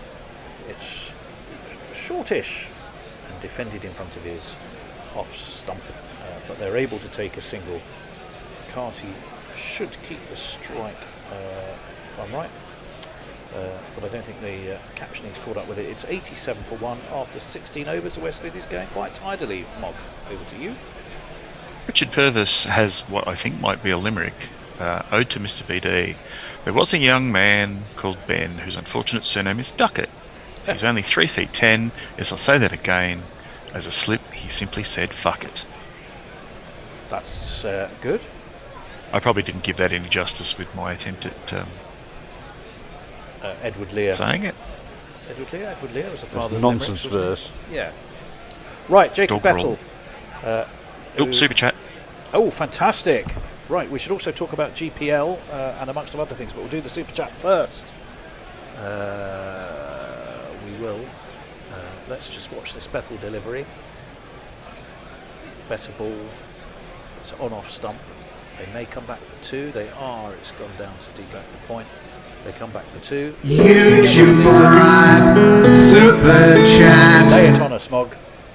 Jay Grover, Jay hissing cash away. Grover says for £2. Hang on, SC/GPL FFS. Right. Yes. Oh, I just need to get someone to check that the GPL should be open, so I'm going to tell you about it. Bethel comes around the wicket. There's that equally filthy ball, and it's taken as a No, he's dropped it. He's dropped it. It's another dropped it. drop. Please don't tell me it's Duckett. No, it's Mahmood this time.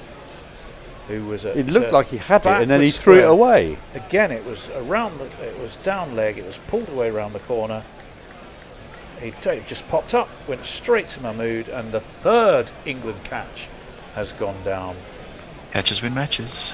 Well, Bethel in, nudged to mid-on, Nudge, single wink, taken. wink. Now, to drop 2 catches can be considered a misfortune. What's the rest of that quote? To drop 3 is downright daft. And England have, I'm afraid, willful negligence. Been, a little bit sloppy. That one is pushed through a bit by Bethel, who's probably feeling a little bit aggrieved. That's worked her way down to deep backward square. They take 2 runs. The score goes on to 93. Willful negligence. A slightly less good cricket player to Will Jacks. Willful. Well, yes. That's 3 catches gone down for England.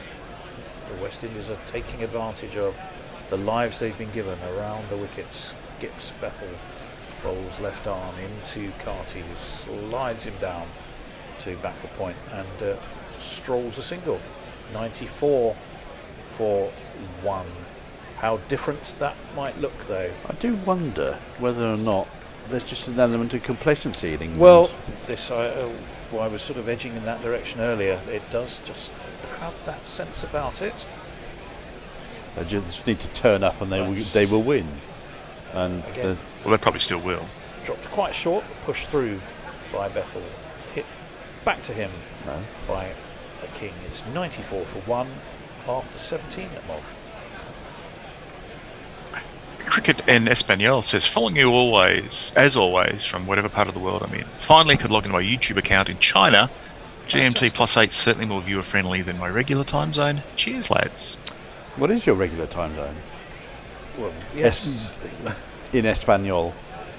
Well, 1 hour ahead of us. Speaking of horror, Kieran Rosebud says, I've just made this up. It's shit, but how many pharaohs can come on my boat at any one time? How many pharaohs? Yes. Don't know. That's the NSFW version, I imagine. Right.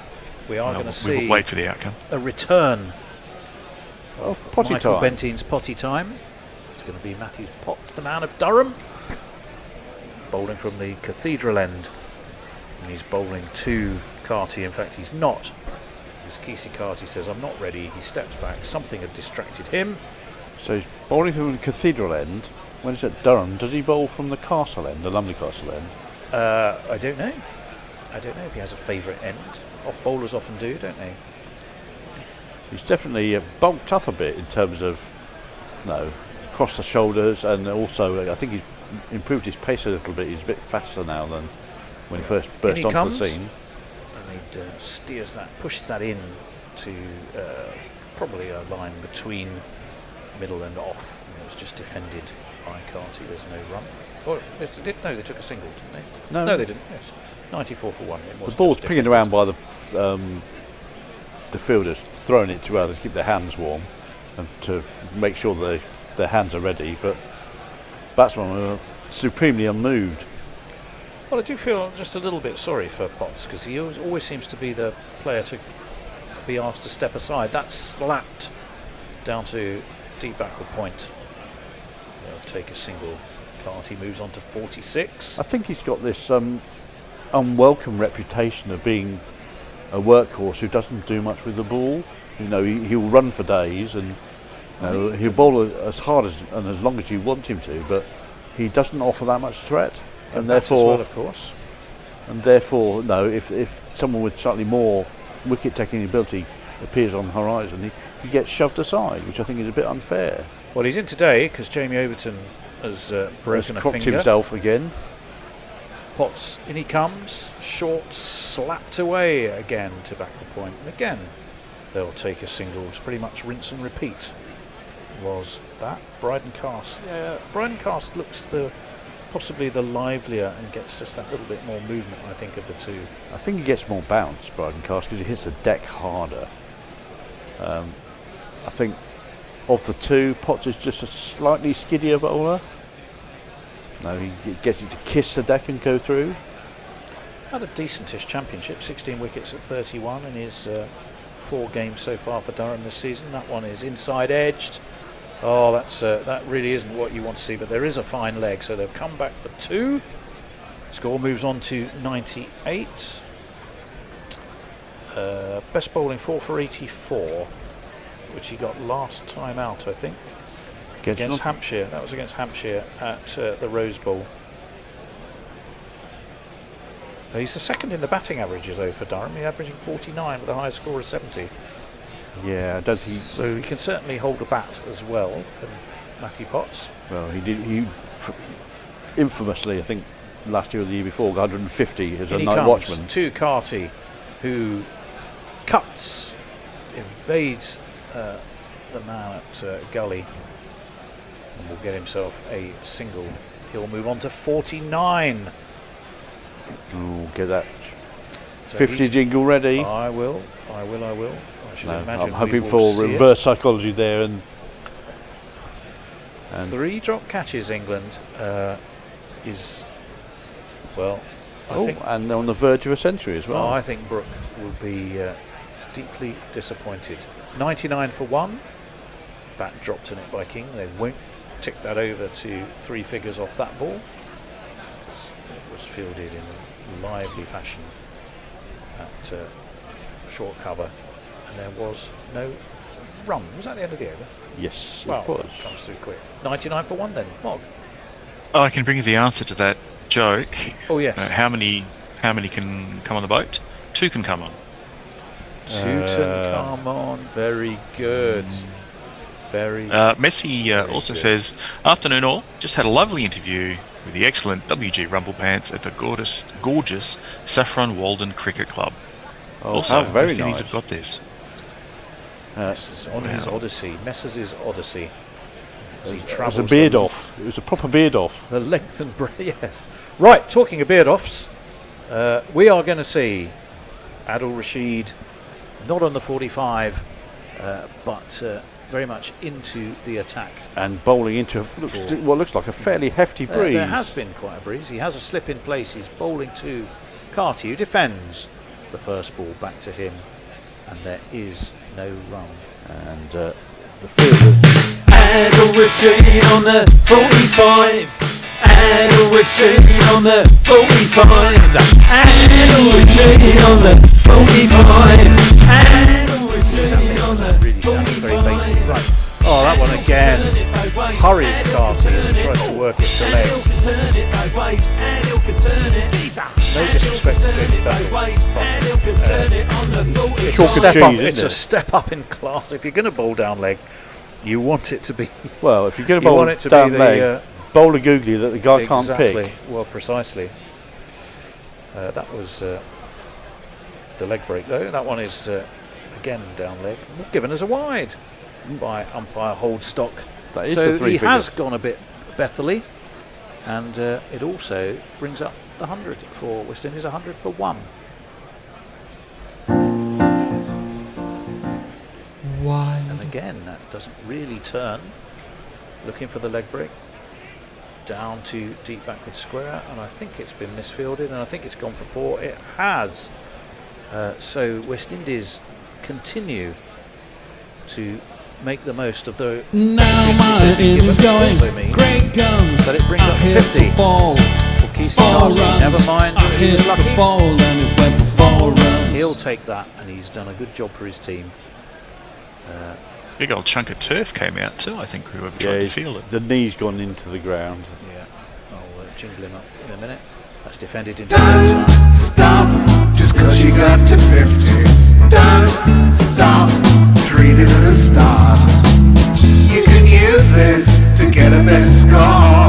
The first 50's done, the first 50's done. Rashid in.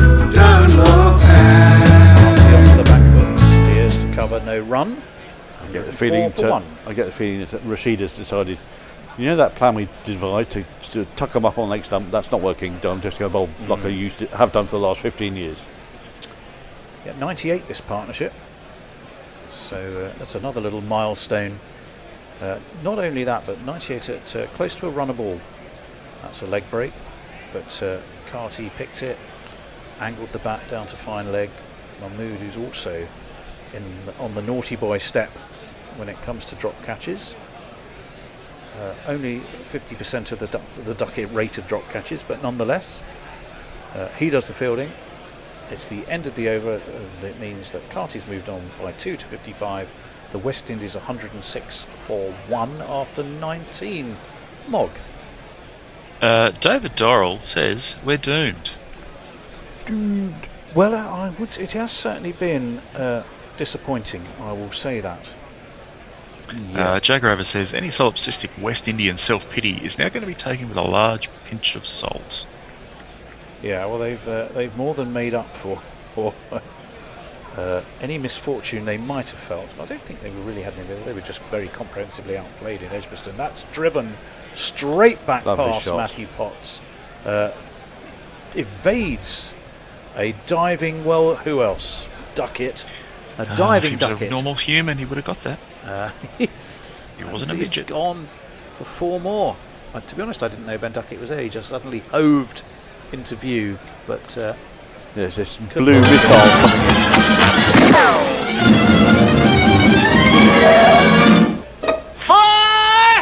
A wholehearted effort by Duckett. Well, but I mean, he ends up rather diving over it and getting a hand to it. So it is. Yeah, he's got it on the bottom. There's no hiding finger. place for Ben Duckett at the moment. Swing and a miss by King. He does have that rather lazy attempted slap, doesn't he, in Brandon King? That's the second one of those that we've seen. Yeah. The camera is lingering longingly on Duckett in Hendo, a Kohli-like way. Check to see if Cat's in the green room. Oh, yes. Because Cat should be on next. Who's Cat on with? Might be you, Jace. No, I'm not on till the 40th. Might be Hendo then. Potts in, defended straight to mid-wicket. There is no run. And I shall try and figure out Cat's. What, me again? Good Lord, did I put myself on 3 in a row? You worked hard here. It's myself and Hendo. No one to blame but yourself. Well, exactly. I thought I was having a little break now. But obviously I am not. Yeah, well. I'm doing socials though. I'm taking up your role, Mog. Eileen, obviously not with the same degree of refinement and talent that you bring to it. That one is short over the shoulder of Brandon King, who again, well, he swung, but I think that one he thinks was rather too high, and I don't think it was a serious attempt. It's 110 for 1 for the West Indies. Hendo will be back to join then myself vacate the and seat. we hope Cricket Bat Cat. She popped in a second ago. She might have dropped out. In that case, she should be around, one would hope. Let's have a look at this field, because England have just put in it's either a leg slip or a very short fine leg. And that's driven straight to wide mid-off, though, fielded by Harry Brook. It's a double bluff. England's captain. And it's the end of the Potts over. Number 34, no it's not, he's got 1 ball left. It's 111 for 1. Will Nelson work its magic for England? No. Brook is being... Or will someone loft the ball to Duckett, who will then drop it? Very busy. I mean, I had an interesting game yesterday where we bowled the side out for Nelson. Oh, right. 111 for 11 wickets. Oh, goodness. In a 12-side game, so lots of ones around. Hang on. Can't be 11 wickets. It can only be for 10, mate. A 12-a-side game.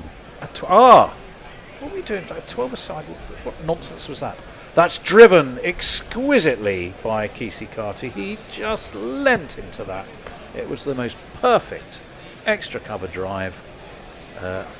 Potts looks just 4. 59, and it was a gorgeous shot. 115 for 1. It is time for that change. Jason is going to go and study bus timetables while he waits for his next session. Hendo is going to come in and join me, and I'm hopeful, crossing everything, that we should be seeing the fabulous Cricket Bat Cat appear on our screens any minute. Might need to let her back in, maybe. Rashid, in the meantime, will continue whilst I'm now left completely on my own.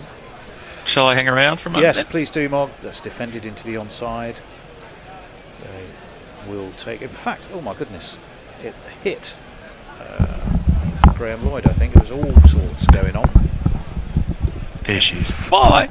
King is down. Cat, hello, how are you? She's not quite ready yet. Hello. I need to have a look.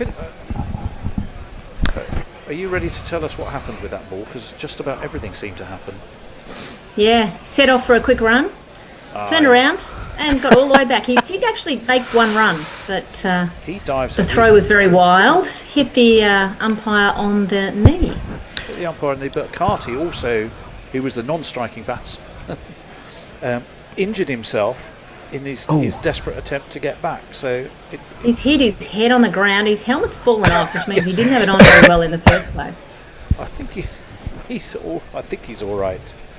It's all going. It's all happening, Hendo. I thought that was very entertaining in terms of. I mean, obviously you don't want him to have hurt his head, but the degree of athleticism shown by the umpire in trying to get out of the way of that was excellent. His shoulder look that seems to be the problem. He'll be all right. I think the umpire actually jumped into the ball. But well, he of course did. You don't know. You try and evade it, but he did. But though I feel like there might be a really good still photograph taken by someone of that. Which shows him in the in mid leap, which will look quite good. But yeah, this is a good recovery. Okay, they've had some chances, England, and three that they should have taken. Probably at least two of them. Two of them should have been taken. To be honest, I think all. But I mean, you can't really. those catches should have been taken. But let's take your chances. The West Indies have made the most of it. King's about to get to 50. He's on 49. Do you want me to take over the ball by ball? Yes, please. Yeah.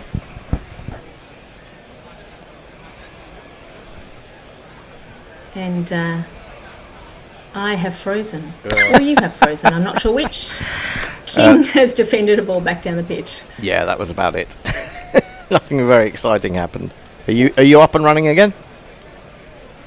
No, she's frozen. Do you want to take over then? Yeah, Adil tosses this one up, driven into the ground, and then up into the hands of Brook at a shortish extra cover. Cat has disappeared again, and now she's back. Reappeared, but I'm not sure why Zoom just keeps crashing on me here. That's annoying. This next one is defended straight out to point. King can't get a run. He's very keen. He's going to get himself run out if he's not careful. Just bide your time, King. You've got plenty of time to get that run. That's true, yeah. It's just a little bit fidgety. Just wants that milestone. Fair enough. And he's on the drive. This time he's getting it past the short point, and it's gone not quite all the way out to the boundary, but enough for him to get to 50. 50 for King. He joins his partner Carty with half centuries. Yep. I need to find millstones. Where are they? Here they Millstones? are. Millstones. Let's give him this one. Half a half a half a half a half a half a half a half a half a half a half a half a half a century.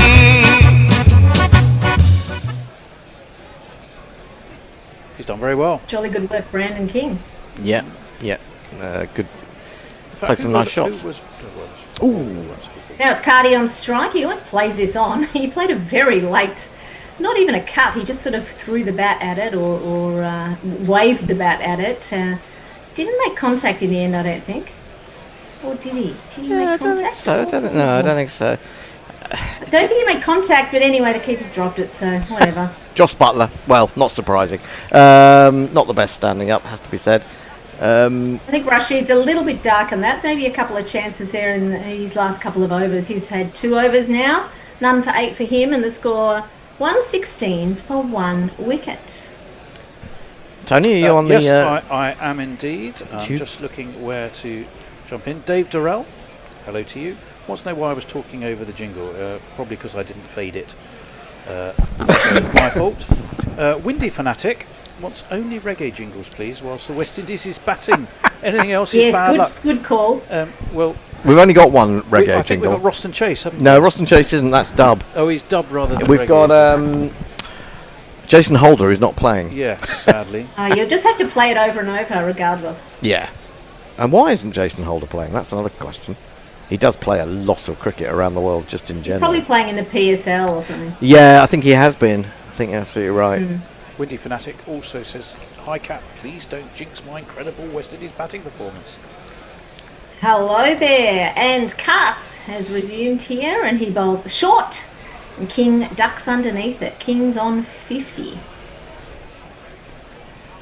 Yeah, 100. And someone was complaining that we were talking over the jingles. That's just standard. We always talk over the jingles because we can't hear them. That's the problem for people who are on Zoom. You just cannot pick up. Sometimes you can pick up the vocal, but you don't hear the music beneath it. But mostly you just can't hear them. Yeah, that's right. This next ball is played to mid-on. They don't take a run. Yeah, that's the problem. I think that we haven't been able to overcome so far is actually getting Zoom to translate the jingles over distance. I mean, it's not even distance. I mean, it happens to me at home, and I'm only 11 miles away. So, it's just something to do with Zoom as opposed to where you are. It has got better though, Hendo, since we moved to the studio. But the bear doesn't know why. It's not like he did something different. Cassie's over the wicket, back of a length, and wow, King has nearly got all of this. It bounces just inside the rope. Lofted drive, really gloriously done. 4 runs. Well, it's a 4 for a boundary, well, here's a rope. The bowler won't like it, but it has to go. Okay, I heard that jingle. Yeah, I think you can. I think something has changed for the better. Maybe it's you can hear Mog's jingles because they're generally louder. Yeah. He absolutely launched that. There is a way of doing it. If the people in the studio just hold their hand up, then I'll stop talking. Yeah, we always forget to do that, don't we? We don't. And I always forget to look anyway. This one's a late cut, played just to a wide third, and they scamper through for a safe single. I think it is actually better now because we've got a bigger monitor or a monitor that's easier to see, where we can actually see the people on Zoom. So we should concentrate on that, yeah, absolutely. Yeah, I did send some pictures out of the studio the first day we were here. Posted some pictures from various angles of people, just to give you a sense of what the space and the place is like. I have to say it is quite magnificent. Helped. Yeah, it looks pretty good. Yeah, no, it's a terrific spot. Another slightly shortish delivery here from Cass. Carty defends back down the pitch. Let's hope they've got their helmets on properly now, but I'm not sure they have. Whose helmet came off? Was that Carty's helmet? It still looks like it's not properly. Yeah, I think a lot of players do that. They don't really, secure the strap under the chin, and I don't know whether that's a good thing or a bad thing. If it's too tight, can that be a problem, or do you get more reverberation? Don't try this at home. Put your helmets on, people. And this next one is slightly fuller. And there's a mix-up. The batter decides that because someone tripped over in front of him, the bowler, in fact, he was just going to stop halfway down the pitch. In the end, the return went to the wrong end. I think it went to the non-striker, was running safely to that end, and perhaps they would have run out that batter if they'd gone to the right end there. Well, and guess who it was again? It was Duckett, wasn't it? But there was curiously, they are going to look at this. Did he miss? No, he got in.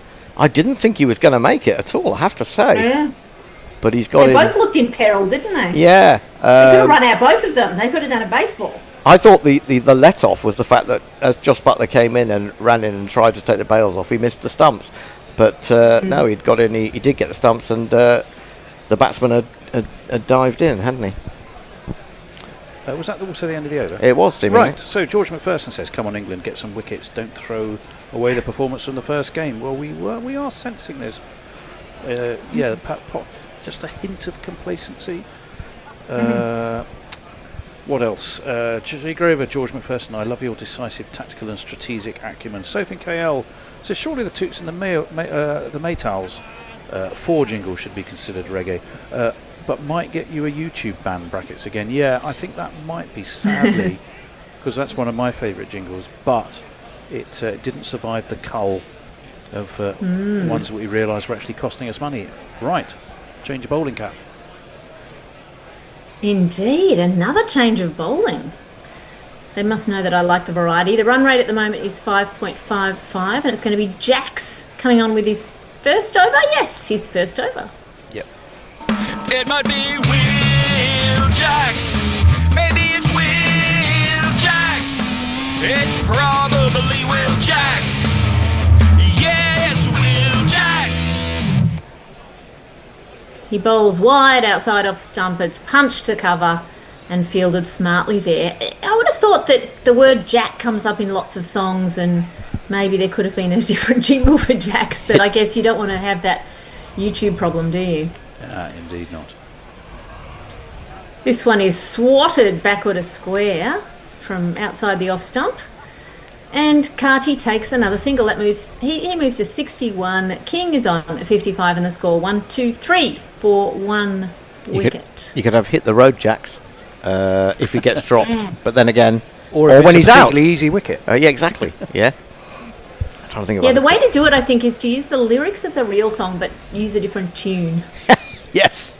There you go. That's a challenge is on there for Mog. That's right. There. Yeah.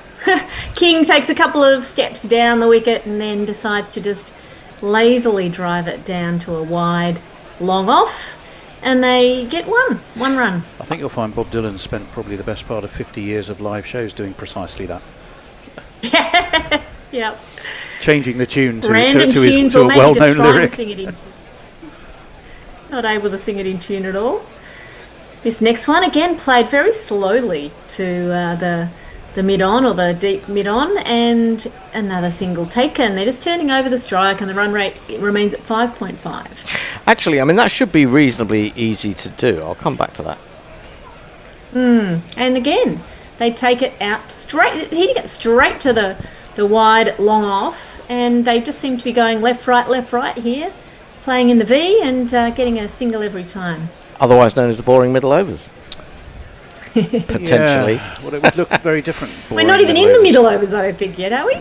Well, I don't know what... This one is played late, an aerial by Cardi, and it's gone out through point all the way to the boundary. That's 4 runs. 1 and 2 and 3 and 4.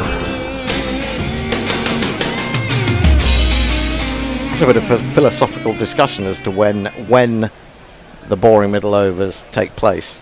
Presumably after the 25th. We'd like everyone over. on social media to let us know what they think. Which over exactly does it happen? Precisely. Or is it more of a play-related thing? But going back to changing the tunes, I mean, it was a while back we did a sort of we were going to do a quiz on YouTube, but YouTube kept failing to answer their phones. So it never happened because we were given access to the studios for the number of subscribers we had. And I asked, was it Mog or was it Jeff? I can't remember, to do a kind of spoof theme of the Mastermind tune. Rashid's bowling, and King does a reverse sweep and gets it out into the deep for a single. Which was kind of enough for it to be recognisable in one sense, but also, you know, not to be a complete rip-off of the original. And of course, you know, people like Not the 9 O'Clock News used to do those. Do you remember at the end of every, if you ever saw that, they used to do, come back to that. So Rashid bowling again. It's played relatively straight bat, again to mid-on, and 1 run taken. They used to do sort of comic songs, didn't they, at the end, which were obviously take-offs of a particular song around at the time, but weren't quite it, and with, of course, their own lyrics. But, so I think, you know, Mog, Jeff, Richard Peel, that is your challenge. It's difficult to do, we understand. Yeah. King pulls out the reverse sweep again, and this time it goes straight to third, or short third, and there's no run. But they are supreme musicians, all of them. So, you know, it's probably just a sort of sit down for 10 minutes and they'll sort it. So the King's looking to score, and in fact Cardi is as well, on every single delivery. And this one's played out towards cow corner, and another run. We haven't really talked about the GPL at all. Well, I was sitting on the sofa when I was off air and thinking we hadn't talked about the GPL. Is it too late? How It is far too late, yeah. Is it the first 10 overs? It's the first hour and a quarter, I think. Oh, right, okay. Well, I hope you've already got your GPL gone, bids whatever. in. Maybe some people will This have is a just... complete pie from Rashid, down leg side, called a wide. And it also bounced about halfway down the pitch. It could have been a no ball. That was out the Bethel mould of shockers, wasn't it? Good take by Butler to give him a bit of credit. So here in the Melbourne studio, we are drinking cups of tea. Cups of tea? We have been out for dinner tonight. Ah. This next one, Rashid is bowling on middle stump, and it's just again played straight defensively by... I guess it's a bit late for coffee, isn't it? In terms of if you'd like to sleep later. We've lost Cat again. Rashid in bowls, driven slightly airily, but with quite loose hands out towards deep extra. Cat, are you back? What's going on with my Zoom? It just keeps dropping out for some reason. I'm not sure if it's the internet. Doesn't seem to be the internet here. Anyway, the Melbourne studio having some problems here today. Oh, that's where are you now? Are you at your own property, or did you find a new studio? Yes. I am in my own property in the eastern suburbs of Melbourne, in Burwood. Very beautiful weather. Beautiful weather today, sunshine. What I should do is quickly play this before we do anything else. YouTube Prime Super Chat. Jay Grover, £2. I am missing Sister Rosie. Oh, yes. Yeah, there Where we go. is Sister Rosie? That's a good question, isn't it? Plenty of others. Which have disappeared. Nick Vickers. Hello, Tony, Hendo and Cat. ACDC have a song called The Jack, but Ben Duckett doesn't have to worry as he's not catching anything today. Steve Rizzo's predicting 400 for the West Indies. I think of that being his team. Go Windies, he also said. 400 before the loss of the next wicket. Although Cardi tries very hard to edge his next ball. He plays at one wide outside off stump and through to the keeper. I think this is good in a way for England, really, because hopefully they're going to be set a challenging target. They are. And I think that will give us much more of an insight into the so-called someone was calling it Brook ball the other day, which I think is slightly ridiculous. Which, although it was like Bazball with the absolute chaos taken out. Surely we can do better than Brook ball. I would have thought so. Oh, what a shot! Oh, Cardi's played a ball on the up. He's had a wild agricultural swing at it. It has gone out to cow corner. One bounce over the rope. It was in the sky for a long, long time, but no one out there to catch it, and that's 4. 1, 2, 3, 4. That was almost like a top hand, forehand smash, wasn't it? Really? That's exactly what it was. Yes, it was like a tennis shot. He was on one foot as well. Very clumsy looking shot. Tennis shot with a bit of flamingo added. A bit of Peterson flamingo. So Cass is barrelling again. He bowls short. I could see that coming before he let go. And it's ducked. It is ducked by Cardi. I'm a little bit surprised that wasn't signalled as a wide over the head, to be honest. It seemed quite high to me, but it's the square leg umpire who rules on these things. Yeah, perhaps he wasn't paying attention. Yeah, we've had that a couple of times today. A couple of wides seem to have gone missing. Yeah.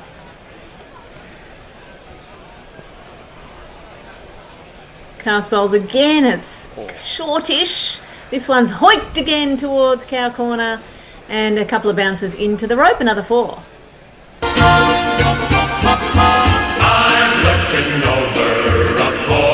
So Carty's in the zone now, isn't he? I think he's just hitting everything. I mean, again, it was a slightly similar shot. It was a similar length, and he just cross bats it over towards cow corner. He likes playing there. I mean, I get the impression these guys have been playing all over the ground, but most of the boundaries seem to have been in that region. Yeah, they're kind of reinforcing that field now. They've got a square leg mid-wicket and then 2 men out, maybe 3 on the onside. He's going to hit now. a 4 behind square now. They've moved that. Well, they've got dude. deep. There is someone deep out there. Okay. But presumably, is there a long leg as well? I can't really see. There may be someone down in front of that. Oh, there could be. It's a very spread field. They're all out there on the boundary. Lots of singles to be taken, and we know they have been taking them. This one is played over the circle. In fact, it bounces just on the circle, living dangerously here. It was in the sky for a while as well, but I mean, really, England aren't catching anything today, so they just take an easy single. No, they're taking 2, I think. 2? Yeah, and actually quite interesting because with that change of field, Carse decided to come round the wicket. It was pretty much the same length, but Carty wouldn't be fooled, and he actually made room outside leg stump to put that over the offside. So intelligent cricket. Now the short delivery from Carse, he should stop doing that. It goes up in the sky. Oh. 2 fielders come around and they make a bit of a meal of it. They were never going to catch it, but they looked as unco as possible in the attempt. Well, that was another of those shots. I thought he might perish there, but he managed to get it to pitch between the fielder running back from mid-on and the fielder running round from deep mid-wicket from what I could see. 146 for 1, end of the over. Windy Fanatic says, what's your guys' assessment of the pitch or the bowling? What's considered a good score? It's a comparatively low average first innings score here at Cardiff, but that's over about 30 plus years. It's only about 218.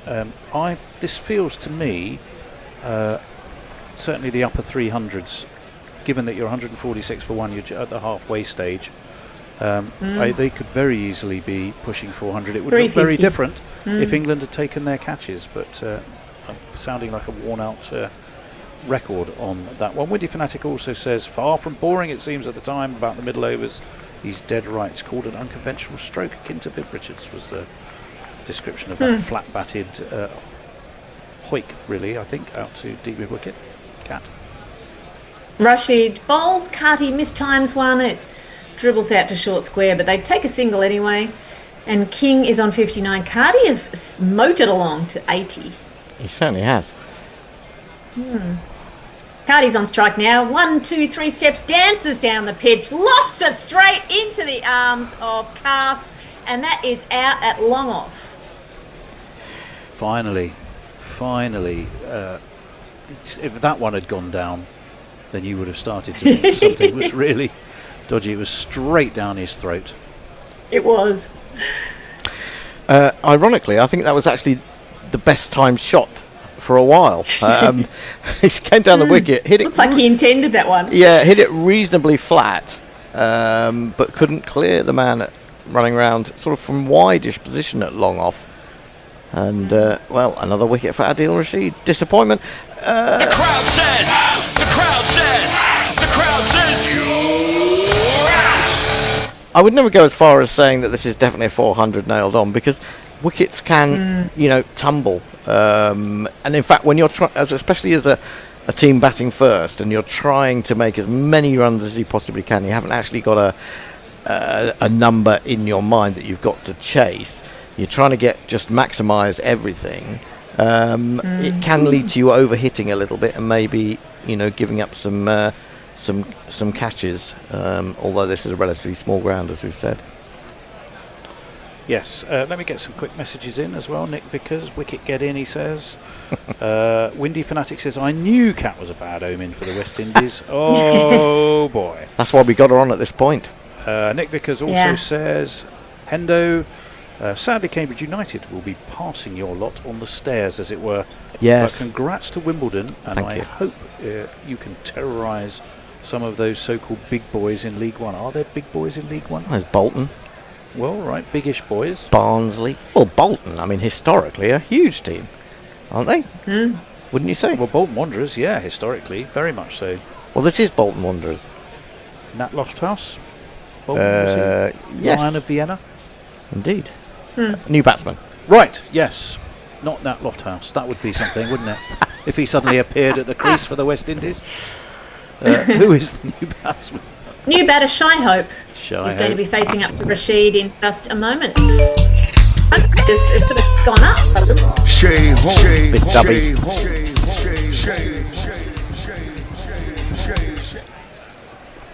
That's a good jingle. It is. Anyway, Shy Hope just pushes the ball into the offside for his first delivery faced. Rashid has 3 to come in the over. And his figures are now 1. I'll wait till after this ball. And a little bit of a defensive shot there from Hope. Squirts off the edge safely into the onside. No run. Sophie KL had questioned, said I sound a little bit quiet. I have juggled my headset, Soph. Can you just let me know if you're hearing me okay? This one's a flatter ball from Rashid. It's pushed down to mid-on and they take a run. It was quiet for just a couple of sentences there for a minute there, Tony, and then I think it's gone back up again, so it sounds good now. Yeah, it might have been my juggling that did the trick then. Yeah, that was right out the front of the hand, wasn't it, that one? That was the, I don't know what you call it, actually, slider. This one's almost taken on the full. It's spanked out towards the cover boundary and a great bit of fielding there from, is it Potts on the boundary? Manages to save it inside the rope. Good work, young man. And that will take the West Indies at the end of that over to 150 for the loss of 2 wickets. Leah's saying we can technically hear you, Tony. I don't know if that's a play on words for Tech Tony. I think it might be. Yep, says Soph. Sounds better. That's good to know. Gary Powell, I tend to get a little suspicious when teams start mysteriously dropping their catches. Too much in these kind of matches. No, I don't think that's... Well, I take your point, Gary. I think with the Duckett case, they were at the limit of his range, shall we say, and a taller man might have taken them. I do think the Mahmood catch was very disappointing. Yeah, it was poor. That was genuinely poor. But no, I don't think we're quite suggesting... manipulation for betting purposes in this instance at all. Steve Russo does believe 400, by the way. He's backing his guys all the way. It'll depend a bit on what Hope can do, and he steers this ball back with a square. It's heading out towards the rope. There's an excellent piece of fielding again on the boundary there. Battle. And Hope, though, has definitely exploded off the mark. He's now 3 from 4 deliveries, and the score 152 for 2. Yeah, Jacob Bethel running around there, put in the big dive, and then Joe Root was there to help him out, get the throw back in, so just 2 when they might have got 3. Yeah, Cast, that was fingers up, Aussie style, even though it was right in front of his chest. And he never looked like letting that one wriggle away, did he? Well, based on the one that he took on Thursday, yes, one-handed, he should have taken that one. Catch. Hope faces up to Cast, and he's playing this ball like he's been out there all morning. It's gone all the way down to the rope, deep rope, long on for 4 runs. Giuliani had his reasons for selecting his landscape seasons. There were 4. Tried to play that jingle with a bit of a flourish, and there was too much flourish and not enough jingle when I did it first time somehow. Hope plays this deep in his crease. He was almost going to tread on his stumps there. Plays it out into the offside, into the covers, no run. Yeah, Cast just seems to be bowling this length almost every ball, doesn't he? Very, I wouldn't say it's not short. It's back of a length, verging on short. I think it's because he's trying to cut the ball a little bit, and a little bit of hardness has gone out of the ball as well. But yeah, they're not finding him too problematic, are they? They seem to. Anyway, again, Hope very deep in his crease. Stop putting your back foot down there. He's going to knock over his middle stump. Plays it into the offside, takes a single. My cat has just made an appearance up here. It's unusual. If anyone would like to see the tabby Persian, whose name is Pirate, you have to do a super chat, I'm afraid. Good idea. Good idea. Oh yeah. I might do a super chat myself just to see the cat. I'm not sure anyone has seen this cat before. He doesn't usually socialise. How many cats have you got? He's usually downstairs with the teenagers. 2 dogs, 1 cat. Oh, all right. I think I have seen the cat before. I seem to remember. I thought maybe you must have had 2 when you said you haven't seen this cat. Yeah, but anyway. maybe. Yeah. You probably have seen the cat. Pirate, because he's been around long enough. Does he have a wooden this leg? This one an is eye patch? short, and Cardi doesn't play it. Yeah, why is he called Pirate? Pirate, just because we like the name. It isn't because he has 1 eye. I do know there are some cats out there with only 1 eye and they get called Pirate. I think that's because you're looking at them walking away, not walking towards you. Oh, please. I always thought maybe because he walks along, walks along planks. And if you want a super chat to stop Tony doing any more jokes, please. Well, somebody has. Jay Grover. Yay! Yes. Is that a fresh one though? Yep. Or is that one he did before? No, it's this fresh. one is played over the keeper's head, and that's gone all the way to the fine leg boundary. Another 4 runs. Just four. Is that super chat for the cat? I will get the cat. It is, because basically it just says cat. That is the message. Super chat. The cat's now running away, but he doesn't move very fast. There's another one. There's another one. There's 3 now. Pirate Badshaw. I want to see pirates. I haven't got that many animals, people. I'm going to have to get the neighbours' cats in. We need to see some dogs now as well. Pirate Badshaw says, I want to see a fellow pirate. Dogs are coming. I can tell by how heavy Dan's tread is on the stairs that he is carrying the cat. The cat is very big. Right. Okay. Is it a Maine Coon? Cat is oh, no, you said it was extraordinarily Persian. big. I'll have to stop talking. Someone else will have to describe the play while I hold up the cat. Oh, okay. Well, also, Mr. Handjob has donated money. Show the cat, not innuendo. Oh, he's lovely. Or innuendo. Oops. No, I can't get into the shot. Defended to mid-wicket, there is no run. He must get hot in the Australian summers, but I suppose you've got air conditioning. Yes, he is very. Let me just I'll take my. Since we've got so many super chats, I will take my background off so that you can see the. Cat properly. Windy Fanatic says, I can't believe the cat actually exists. Well, we're seeing the cat now on the lap of cat. Cat with the cat. Pirate was on screen. Where's he gone? Is he still there? I think he's still there. Just see a little bit of him. Hold him up so he can wave his paw. Has he got a cutlass in one paw? He doesn't look very happy. This is defended. A little bit of turn there for Rashid, placed to back the point. There is no run. Oh, there he is in close up. Look at that. Oh, he looks pretty angry. He does. He does look angry. What's going on there? What have you done to him? Pirate stinks. He doesn't smell very nice. Oh dear. No wonder he's looking angry. He's big. Look how big he is. He's huge. This is forced up to long off. They get a single. I'm not sure, though. To be fair, pirates are particularly noted for their, splendid toilet habits, are they? Are they regularly showering is not the first thing you think of when you think of, Blackbeard or whoever it may be. Goodness me! I've got all fur in my mouth now. Crazy cat. It's the kind of thing you don't get on Test Match Special. He's much bigger than the dogs. Much bigger than the dogs. Anyway, Rashid is bowling again. And luckily there were no wickets while all that was happening, and this is played to mid-on. And the England field was running around, having a lot of fun in the field and hoping for another wicket here. 163 for 2. Mr. Handjob says, I had a Maine Coon, Hendo. Windy Fanatic says, looks like a teddy bear. Oh. Yeah. Leah says, that's a He's fat cat. He's very much like a teddy bear. Shame he's not called Garfield. Am I talking Hope plays this one as heading on. It's gone between the two fielders, beautifully placed to the deep cover boundary, and that is another 4 runs for that gorgeous shot from Hope.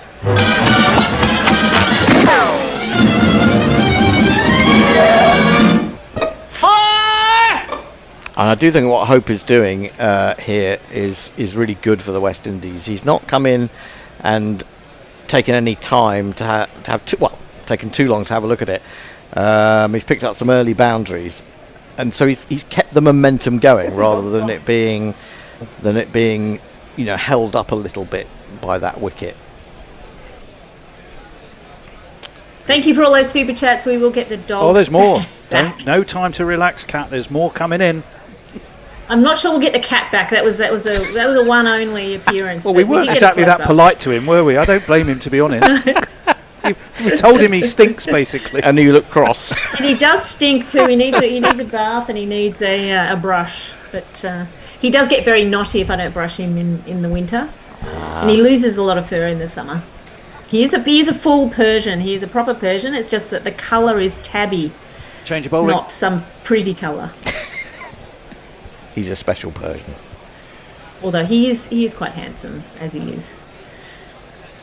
Anyway, Mahmood is bowling, and they think about a single here, playing the ball out into the onside end, disappearing again. And you've got a ball. A question, Cat, though, is he? You say he's full Persian, but I tend to think of Persians. The Persians that I've known have always been quite small. Oh, he's got a dog now. Oh, that was a golf ball that Batman just dropped. Yes. What was the question? Yeah, he seems like big for a Persian because Persians I thought were normally quite small. Yeah.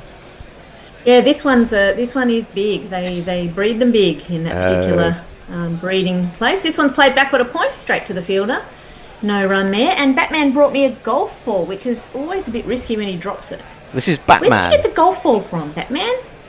Batman, certainly as I'm looking, Batman appears to have no eyes. But that's because he's very, very black. Completely black. I took the background off, so he's now very good boy. He's smaller than the cat, isn't he? He's much smaller than the cat. The cat is ridiculous. Get the ball, Batman, get the ball.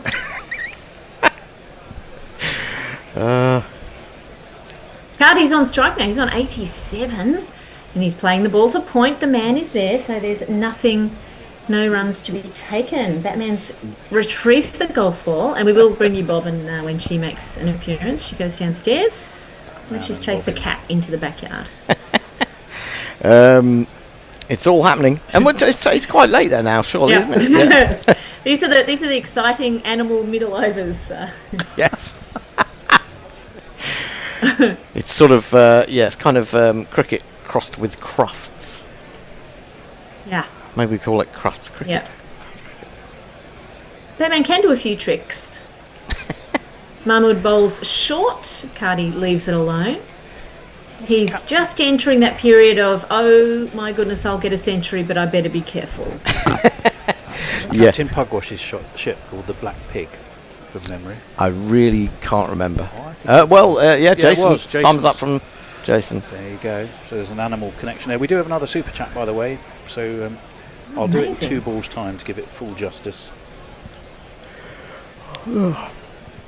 Excuse me. It's a sight of cats, Hendo. Just sends you to sleep. Relaxes. Yes, it is. Full ball in the sky for a little bit. Heading out to a wide third position. They run through for a single. Was that a chance? No, I don't think so. I think it. I don't think so. I think it was into short. the ground first, maybe. Yeah. I won't read Muttley's. You can read it yourself, but it made me chuckle. Mutters. I want to have a check. Hope has sped away to 13, and Cardi is now on 88. Yes. And the run rate hovering around 5.8 for the last few overs. And this is Mahmood's 7th over. Last ball of it. Played into the onside, no run, and end of the over 168 for 2. Yep. YouTube Bright Super Chat. Let's run the magnificent Ombre Nuevo. We need more dad jokes from Tech Tony. Cat-related dad joke, I don't know. He's got a super chat for dad jokes. Indeed. They say that cat's eyes were invented by a chap who saw a cat walking towards him, and he saw the eyes glowing, and that's how he came up with the ideas of cat's eyes. Had the cat been walking the other way, he would have invented the pencil sharpener. I wonder whether that was going to be a punchline. Jay Grover, Batman, Bobbin, I cry with joy. And if this is a super chat, by the way, yes, it was the Black Pig. I'm not going to play another jingle. Oh, go on then. Here we go. YouTube Bright Super Chat. Yep. Kieran Cullen, Matthew Cullen says, Kieran, that somewhat reminds me of a joke involving 2 nuns, a tandem bike and a cobbled road. I dread to think. We didn't get the punchline, thank goodness for that. This next one, Cardi plays it to long on and gets 1 run. Oh no, the joke is bowling his... I'm reading them backwards. The joke was, what noise does a cat make when it's sitting on a motorbike? The answer is purring. Not so sure about that one. That's good. Rashid bowls on the pads of hope and he turns it to square, gets 1 run. Used to be a cat down my road that used to sit on the huge motorbike that was always parked outside. And then he just disappeared. They just disappeared, the cats. And I don't know, maybe they moved. There's a very nice cat called Max. That's the nice interpretation. Yes. This next one's played to short cover. and stopped and fielded well. And Also, Ross Butler gives him a little round of applause. The motorbike disappeared at the same time, so he might have been on his way. He might be going around the world with Ewan McGregor or something. Cat on a bike. Yeah. Full ball from Rashid, flighted, driven down to mid-off, long off, and another run taken. I do appreciate the totally needless roll by Rashid after bowling that ball. You're not going to stop it if you roll and you don't stick your hands out. You're not going to stop it. Yeah, it just looks good. It just like looks he good. made an effort. Yeah.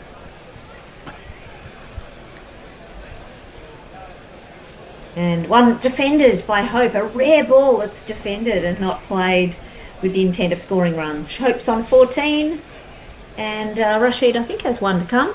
Kieran's not happy with me for butchering his joke, apparently, which I have to apologise for. The timing was all off. Frank Rockefeller says, Kat, that you look camouflaged on the couch. I think that's with your background as well. You do, yes, you do I've taken rather the background blend. off now, so that the animals can be better seen for the super chats. Yeah, the super cat. Had a slip there for a hot minute, and the slip's gone. There's a diving attempt at short cover. This one goes out into the deep, and they get one. Carty on 90. We are going to have a change around, Kat. Right, for the next 172 for over. 2. I'm going to leave you with one joke from Richard Purvis, though, which I promise not to butcher. Two cannibals eating a comedian. One says, "Does this taste funny to you?" That's all right. Not too bad. Who's on now then? Who's on now to doing ball by ball? Nobody's doing ball by ball. I'm off ball by ball. You're on, but you're not doing ball by ball. No, I'm on doing something else, I think. It's Jason and Mog. Jason and Mog doing social. I am surrounded by felines.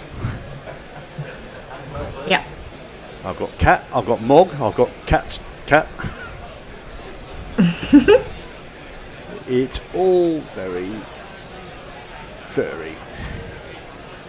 West Indies looking indeed. very, sitting very pretty at the moment, 172 for 2. Mahmood is going to continue. That ball is short, played off the back foot. They scamper a quick single up to Harry Brook, who cannot prevent it. Does shy at the stumps, but that's doesn't hit and doesn't go for overthrows. We're looking like this is going to be a fairly substantial score to defend.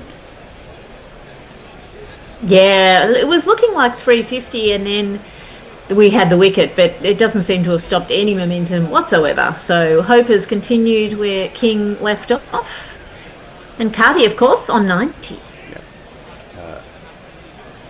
Again, just glided off the back foot by Carty into the gully area. Ducky comes and fields.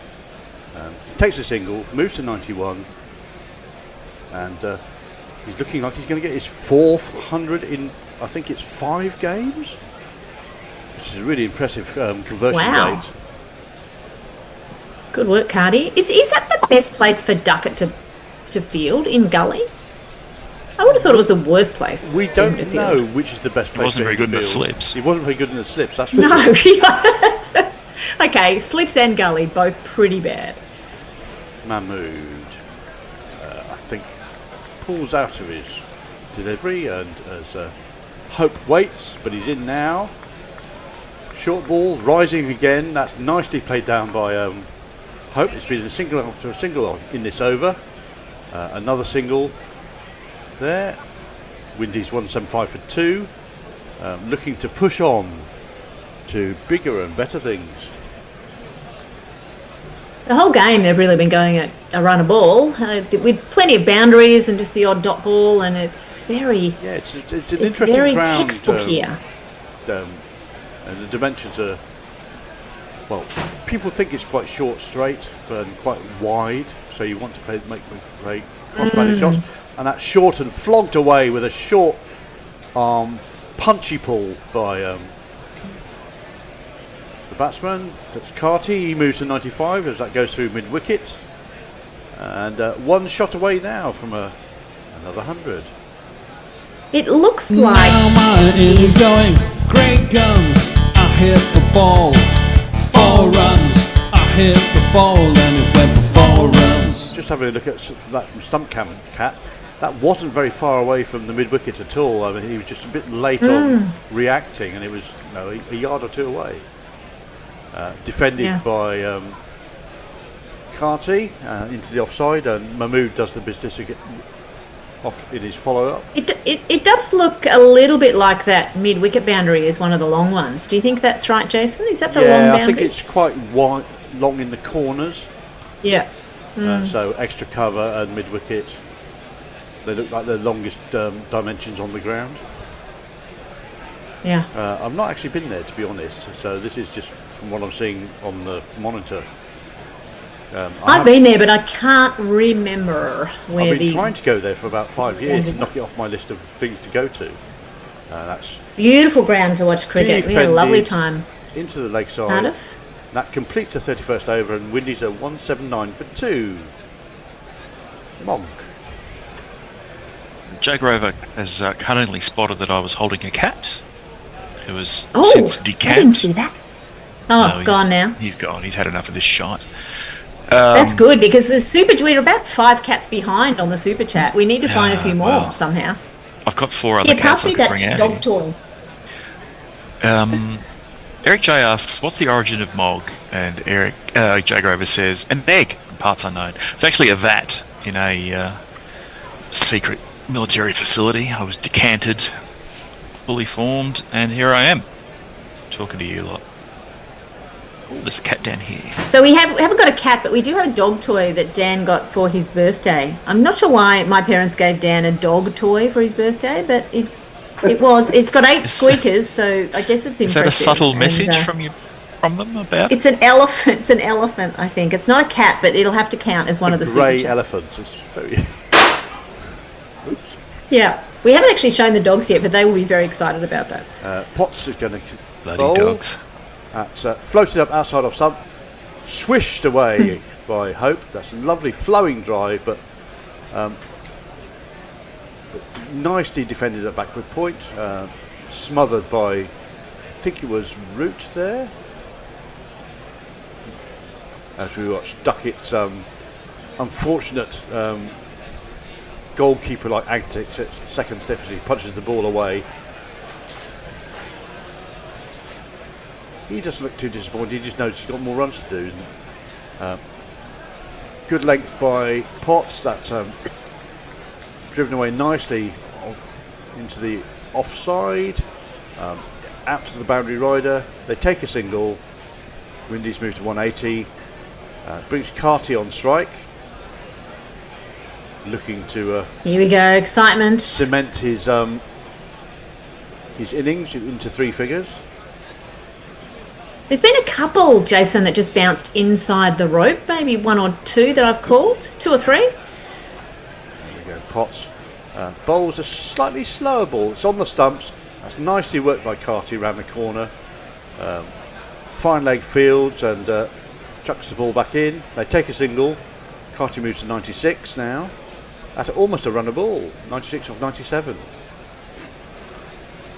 And Carty looks nervous. Poor Carty. Although, as you say, he's scored plenty of centuries recently, so maybe he's not that nervous. Maybe we're Should be imagining used to it by it. now. Yeah. Just another day for him. Yes, looking at Another day in the boring start middle overs. stats on screen of England's fielding woes in this match. That's chopped down into the leg side of a rising ball, and an agreed single is taken.